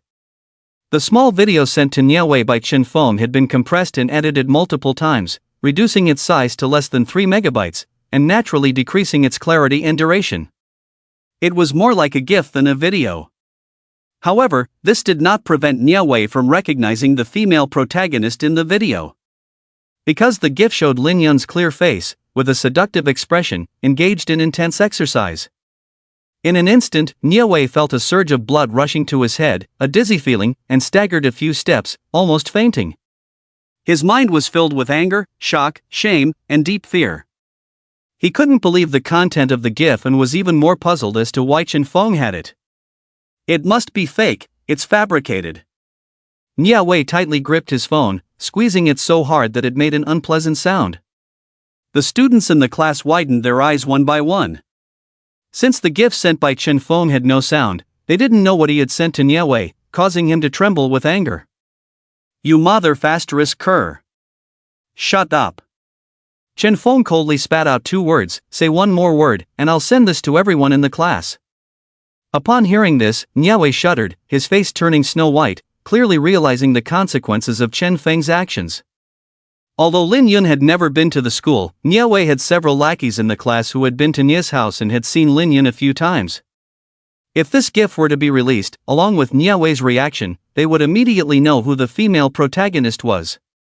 At that time, Nia Wei wouldn't dare to show his face in school, let alone leave his house. When Nia Wei saw his classmates staring at his phone like curious babies, he quickly hid his phone as if he were a thief, and then left the classroom without making a sound. Nia Wei was in no mood for class now, he just wanted to find his father, Nia Jiming, to solve this matter.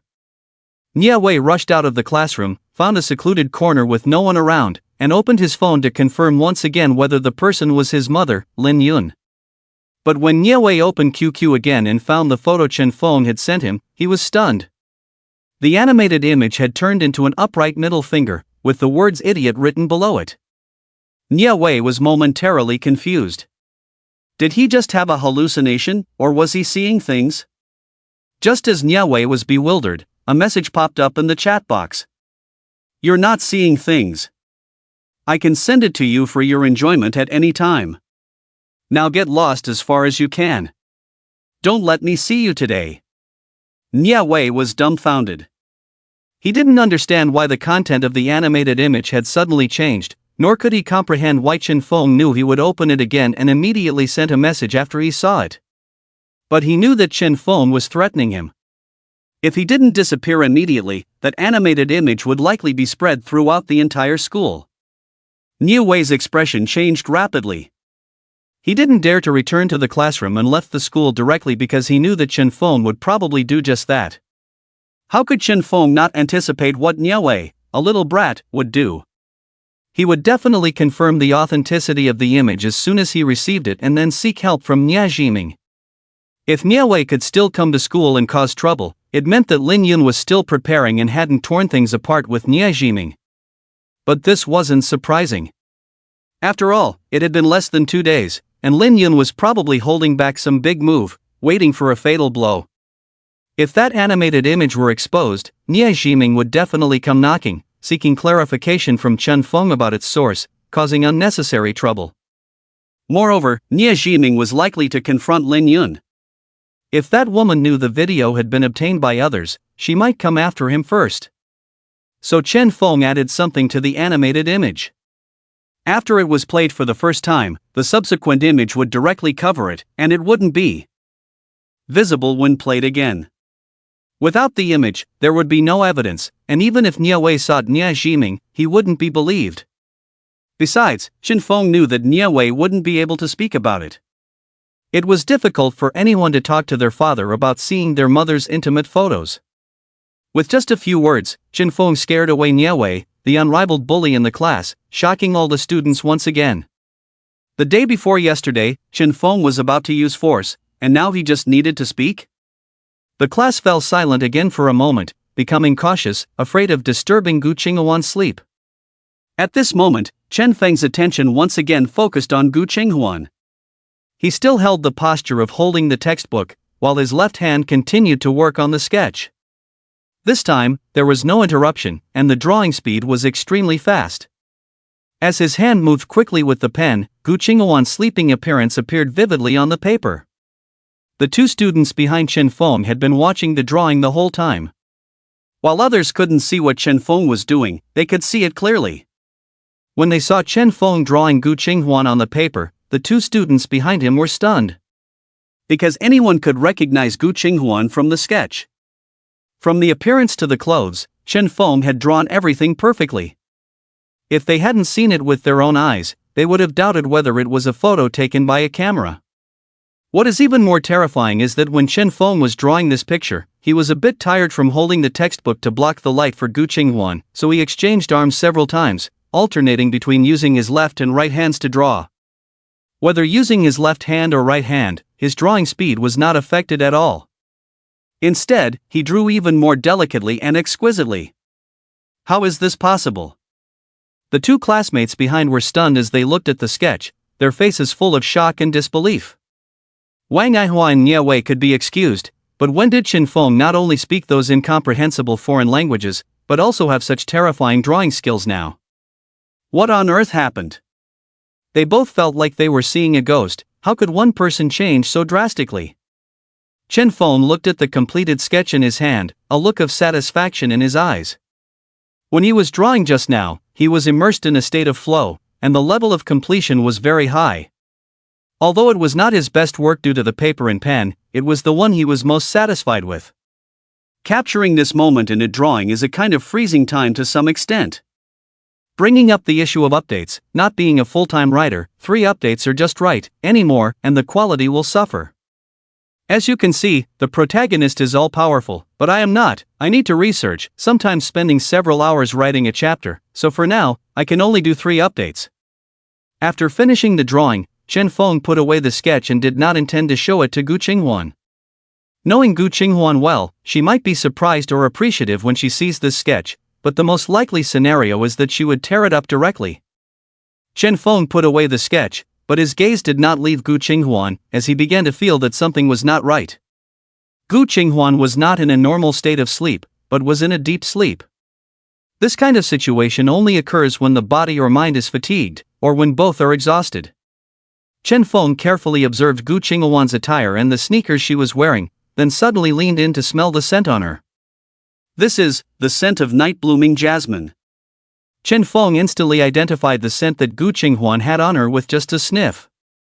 However, Longcheng High School did not plant night-blooming jasmine because the fragrance of this flower is toxic and should not be inhaled for long periods, so it is impossible for the school to plant night-blooming jasmine. Since the school does not have it, it means that Gu Qinghuan did not pick up the scent of night-blooming jasmine here. Judging from the intensity of the scent on her, it was probably not picked up today, but most likely last night. Chen Feng made this judgment easily because night-blooming jasmine relies on moths that are active at night to pollinate, so it emits a strong fragrance at night to attract moths.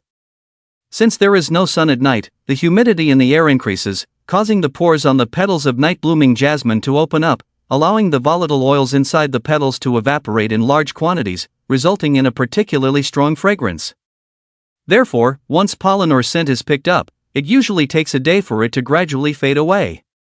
When Chen Feng looked at the mud on Gu Qinghuan's sneakers, he understood. Gu Qinghuan did not sleep last night, but went somewhere, and came directly to school after daybreak, so she finally couldn't hold on until night. Chen Feng furrowed his brows slightly. What could have happened to Gu Qinghuan that she didn't go home at night and stayed out all night? After pondering for a moment, Chen Feng was suddenly shocked. Could this girl have gone to find that pervert Edmund? But soon Chen Feng felt something was wrong. Night-blooming jasmine is usually planted in places with many mosquitoes to repel them, or planted for medicinal purposes. Gu Qinghuan should have gone to a plantation or some place that needed night-blooming jasmine to repel mosquitoes. The mud on Gu Qinghuan's feet is not the common kind found in plantations, indicating that she probably did not go to a plantation. Although Chen Feng has deduced many things, he still does not know where Gu Qinghuan went or what she did. Suddenly, Chen Feng's eyes lit up when he saw a black bag next to Gu Qinghuan's right foot. He had never seen Gu Qinghuan with a backpack before, so bringing one today is likely related to her activities yesterday. Chen Feng is tempted to open the bag to see what's inside, but he refrains from doing so for fear of waking Gu Qinghuan and knowing that she would likely react negatively. Chen Feng can't help but sigh softly, realizing that Gu Qinghuan is far more complex than he had imagined. In his previous life, Chen Feng was just a timid person who suffered from bullying and contemplated suicide, so he couldn't see or perceive Gu Qinghuan's unusual qualities. No matter what secrets you have, or what reasons led you to contemplate suicide, I will definitely find out, Chen Feng silently vowed as he looked at Gu Qinghuan. He continued to hold the bag until his arms became sore, and then the bell for evening self-study rang. Despite the commotion, Chen Feng couldn't stop Gu Qinghuan at this moment. He didn't wait for her to wake up, but instead collected his textbooks and rubbed his sore arms before looking over at her. The noisy sound made Gu Qinghuan furrow her brows slightly, and she was soon awakened. She opened her eyes drowsily, looking around with some confusion. When she noticed her classmates leaving and casting surprised glances as they passed by, she couldn't help but feel a little dazed. After a while, Gu Qinghuan seemed to regain some clarity. She checked the time and realized it was already 9 o'clock in the evening, the time for evening self-study. Gu Qinghuan was puzzled because she couldn't resist falling asleep during class, and wondered why the teacher hadn't woken her up. Suddenly, she noticed someone staring at her. Gu Qinghuan turned around and saw Chen Feng looking at her intently. She furrowed her brows again but didn't say anything. Instead, she got up, picked up the black backpack from the ground, and walked out of the classroom. Chen Feng smiled and didn't pay much attention, immediately getting up to follow her. The two of them left the school without speaking. Although Chen Feng remained silent, he continued to observe Gu Qinghuan's expression. She seemed indifferent at the moment, not caring about the people around her and lost in thought. They arrived at the entrance of the Shuyuan Mingjia residential area, and Gu Qinghuan walked in without saying a word. Chen Feng didn't follow her in, but turned and walked to the street corner, disappearing from the entrance of the residential area. However, as he turned, Chen Feng calmly leaned against the wall of a building at the street corner, seemingly waiting for something. 199, 3, 2, 1. As Chen Feng counted down from 100 to 1 in his mind, he cautiously peeked towards the entrance of the residential area. Gu Qinghuan re-emerged from the entrance, looking around as if searching for someone. Chen Feng quickly withdrew, knowing that Gu Qinghuan was checking if he had left. Not seeing Chen Feng, Gu Qinghuan immediately walked towards another street. Chen Feng slowly walked out from the corner of the wall and silently followed. When Chen Feng saw the expression on Gu Qinghuan's face on the way, he guessed that what she had tried to do last night was probably unsuccessful, which made her extremely distressed after waking up, constantly thinking about how to solve the matter. If nothing unexpected happened, Gu Qinghuan probably wouldn't easily give up and would go to that place again. The result was consistent with Chen Feng's expectations. Gu Qinghuan pretended to go home, but as soon as she found out he had left, she immediately went out again. Where could an 18-year-old girl go in the middle of the night without returning home? If it were an ordinary girl, Chen Feng might think she went to meet her boyfriend or to do some part-time job. But Gu Qinghuan was obviously different from an ordinary girl. What she wanted to do now might be related to the death of her cousin Liu Yeji. Chen Feng followed Gu Qinghuan all the way and found that she first hailed a taxi on the roadside and then headed towards the outskirts. The so-called inside and outside of Pang City were historical legacy terms. When the Economic Special Zone was first established in Pang City, the area east of the central mountains of Pang City, which was under the jurisdiction of Pang City and designated as the Economic Special Zone, was called inside, while the area not part of the Economic Special Zone but still under Pang City's jurisdiction was called outside. Checkpoints, barbed wire, and walls were set up at Shanglin Pass to prevent people from outside from entering the inside. There was a significant gap in development between the inside and outside in terms of cityscape, prosperity, consumption, and income levels. However, after the return of Hong Kong in 1997, the checkpoints between the inside and outside were removed, and the outside gradually developed. But this historical term continued to be used. It was not until the development level of the outside was almost on par with the inside in the future that the terms gradually disappeared. An hour later, Gu Qinghuan passed through Shanglin Pass and got off the taxi at a street in Shanglin District, then walked on foot. When Chen Feng saw Gu Qinghuan get off the car, he quickly had the taxi driver stop and continued to follow. Before long, Chen Feng realized that they were getting further away and had reached the foot of Shanglin Mountain, which divided Pang City into inside and outside. Chen Feng couldn't help but frown. He knew Pang City like the back of his hand, and there was nothing of interest at the foot of Shanglin Mountain except for Shanglin Villa. This was a villa estate developed by a real estate company called Asia and Property at the foot of Shanglin Mountain, surrounded by green mountains and waters, with a quiet and elegant environment. Due to its limited availability, it was quickly snapped up by the wealthy in Pang City when it was first launched in 2019, with each unit priced at over 500 million. Even in 2008, the prices would not be less than tens of millions. So those who could afford it were not ordinary people, to say the least. What was Gu Qinghuan doing here? Chen Feng wondered, and his steps slowed down. At this moment, it was quiet and deserted around, and even the slightest sound of walking could be heard from far away. But this was not a problem for Chen Feng. In his countless reincarnations, he had spent a lot of time on the run, so his tracking and anti-tracking skills had long been maxed out. Chen Feng was less than 10 meters away from Gu Qinghuan, but she had not noticed anything unusual behind her from start to finish, not even hearing Chen Feng's footsteps. Moreover, it was pitch black at this time, with no street lights on the sides of the road, so when they reached the entrance of Shanglin Villa, Gu Qinghuan had no idea that someone was following her. Shanglin Villa had just been completed at this time, and although all the villas had been sold, they were still under renovation and no one had moved in yet.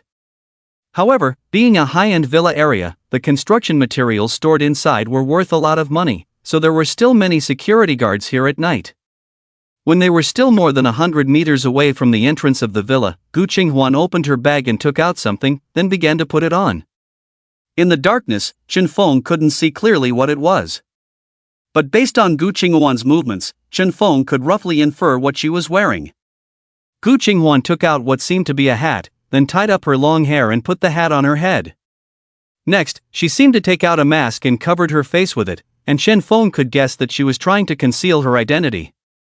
What the heck? Chen Feng was a bit confused. Was Gu Qinghuan going in to steal?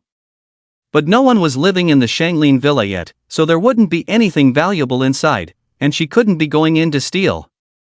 When Chen Feng came to his senses, he saw Gu Qinghuan running towards a low wall next to the villa. Chen Feng's eyes flashed, knowing that Gu Qinghuan was trying to avoid the security at the entrance and enter from another place. Without hesitation, he immediately followed her. Whatever Gu Qinghuan was going in to do, he had to find out. When Chen Feng followed Gu Qinghuan to the low wall, he saw her throw the bag on her back over the wall, then take a few steps back and start running faster. As she neared, Gu Qinghuan suddenly leaped up and grabbed the nearly 3-meter-high wall edge. With a light push of her feet against the wall, leveraging her own jumping ability, she agilely and swiftly flipped over the wall like a cat, landing on the other side. Chen Feng watched in astonishment, unable to come back to his senses for a while. In fact, when Gu Qinghuan was preparing to jump, he already knew what she was going to do.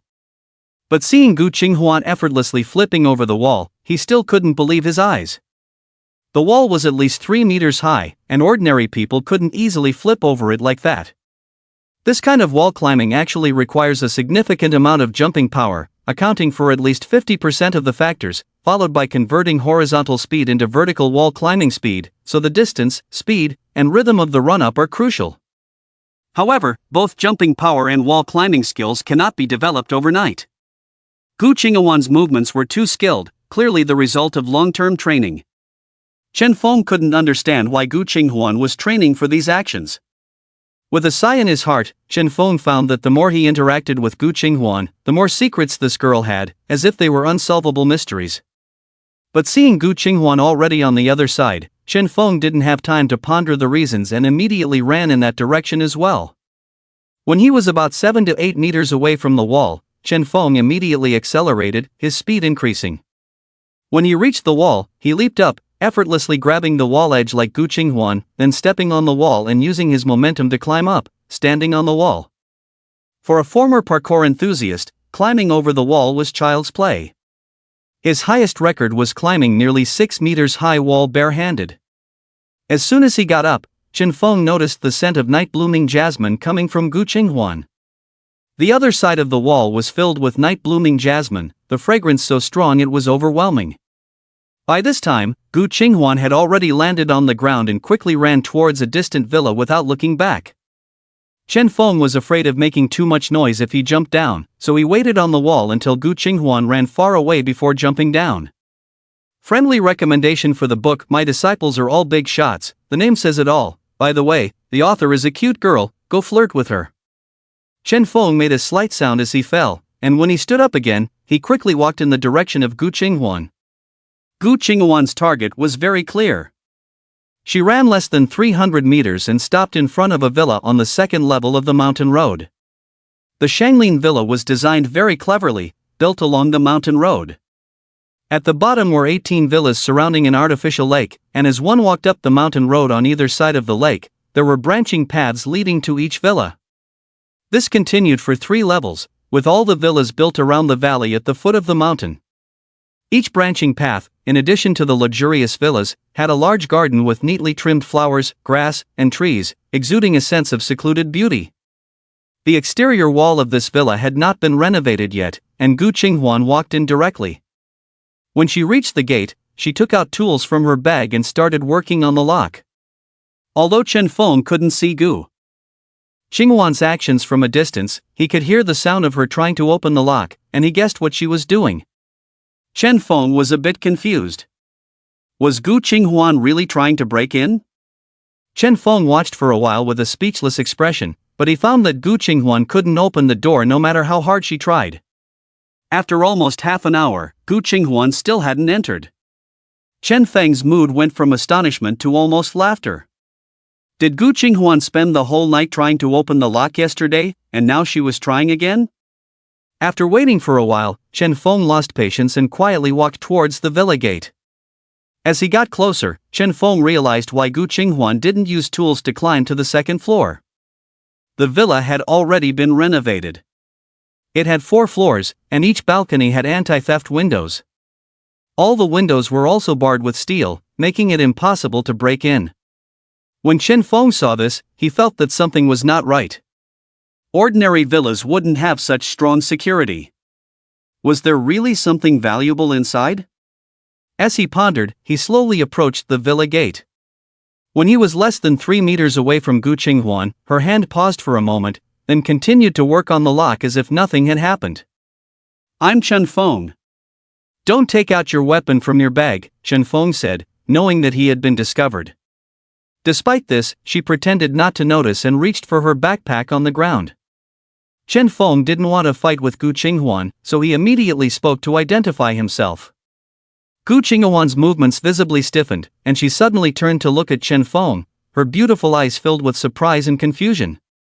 After a brief silence, Gu Qinghuan suddenly waved her right hand, and with a swoosh, a retractable baton popped out.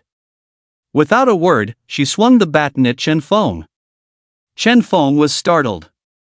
He didn't expect Gu Qinghuan to attack so quickly. "Gu Qinghuan, I know it's you. And if you continue, I'll call the security guards," Chen Feng said, dodging Gu Qinghuan's fierce swing and then swiftly embracing her as she leaned forward. Gu Qinghuan stiffened all over, whether because of Chen Feng's words or being held by him. It was just a moment. In that moment, Gu Qinghuan's right elbow fiercely struck Chen Feng's abdomen, and at the same time, her left foot kicked upwards, aiming for Chen Feng's head. Chen Feng was surprised in his heart. Gu Qinghuan's movements were extremely sharp, using both hands and feet. Just the coordination of her hands and feet was not something an ordinary person could achieve. This was no longer just about practicing martial arts, but reaching an extremely high level. Chen Feng slightly tilted his head, avoiding Gu Qinghuan's kick, and at the same time, he reached out his right hand to block Gu Qinghuan's elbow. Seizing the opportunity, he embraced Gu Qinghuan tightly and locked her body firmly. Chen Feng leaned close to Gu Qinghuan's ear and whispered softly, "I can open that door." Gu Qinghuan was startled again, forgetting to struggle, seemingly pondering whether what Chen Feng said was true or false. Chen Feng thought Gu Qinghuan was moved, but unexpectedly, a sudden sharp pain struck his abdomen. He couldn't help but grunt and released Gu Qinghuan, stepping back a few steps. In that split second, Chen Feng relaxed his guard, but he didn't expect Gu Qinghuan to be deliberately pretending. Taking advantage of his unpreparedness, she fiercely struck his left elbow. Gu Qinghuan's physical fitness was excellent, and her strength even exceeded his current level. This blow almost made Chen Feng cry out in pain. Seeing Gu Qinghuan raising the extendable baton in her hand to strike again, Chen Feng couldn't help but smile bitterly and hurriedly said, "Wait, I really can help you open this door." Gu Qinghuan's movements paused slightly. In fact, when Chen Feng first appeared, she was also caught off guard and didn't know how this guy had caught up with her without her noticing. However, after a brief moment of thought, Gu Qinghuan's first reaction was to subdue this guy first and then interrogate him about why he was here. But what Gu Qinghuan didn't expect was that Chen Feng's skills were surprisingly good, making it impossible for her to deal with him for the time being. Gu Qinghuan stared at Chen Feng for a moment, unsure whether to believe what this guy was saying. Judging from his demonstrated abilities and his serious expression at the moment, it didn't seem like he was lying. "Can you really open it?" Gu Qinghuan hesitated for a moment, then asked in a low voice. Chen Feng, holding his aching stomach, smiled wryly and shook his head, raising a finger. "1 minute. If I can't open it within 1 minute, you can do as you please." Gu Qinghuan was decisive and put away the baton, pointing to the tools that had fallen on the ground. "The tools are there.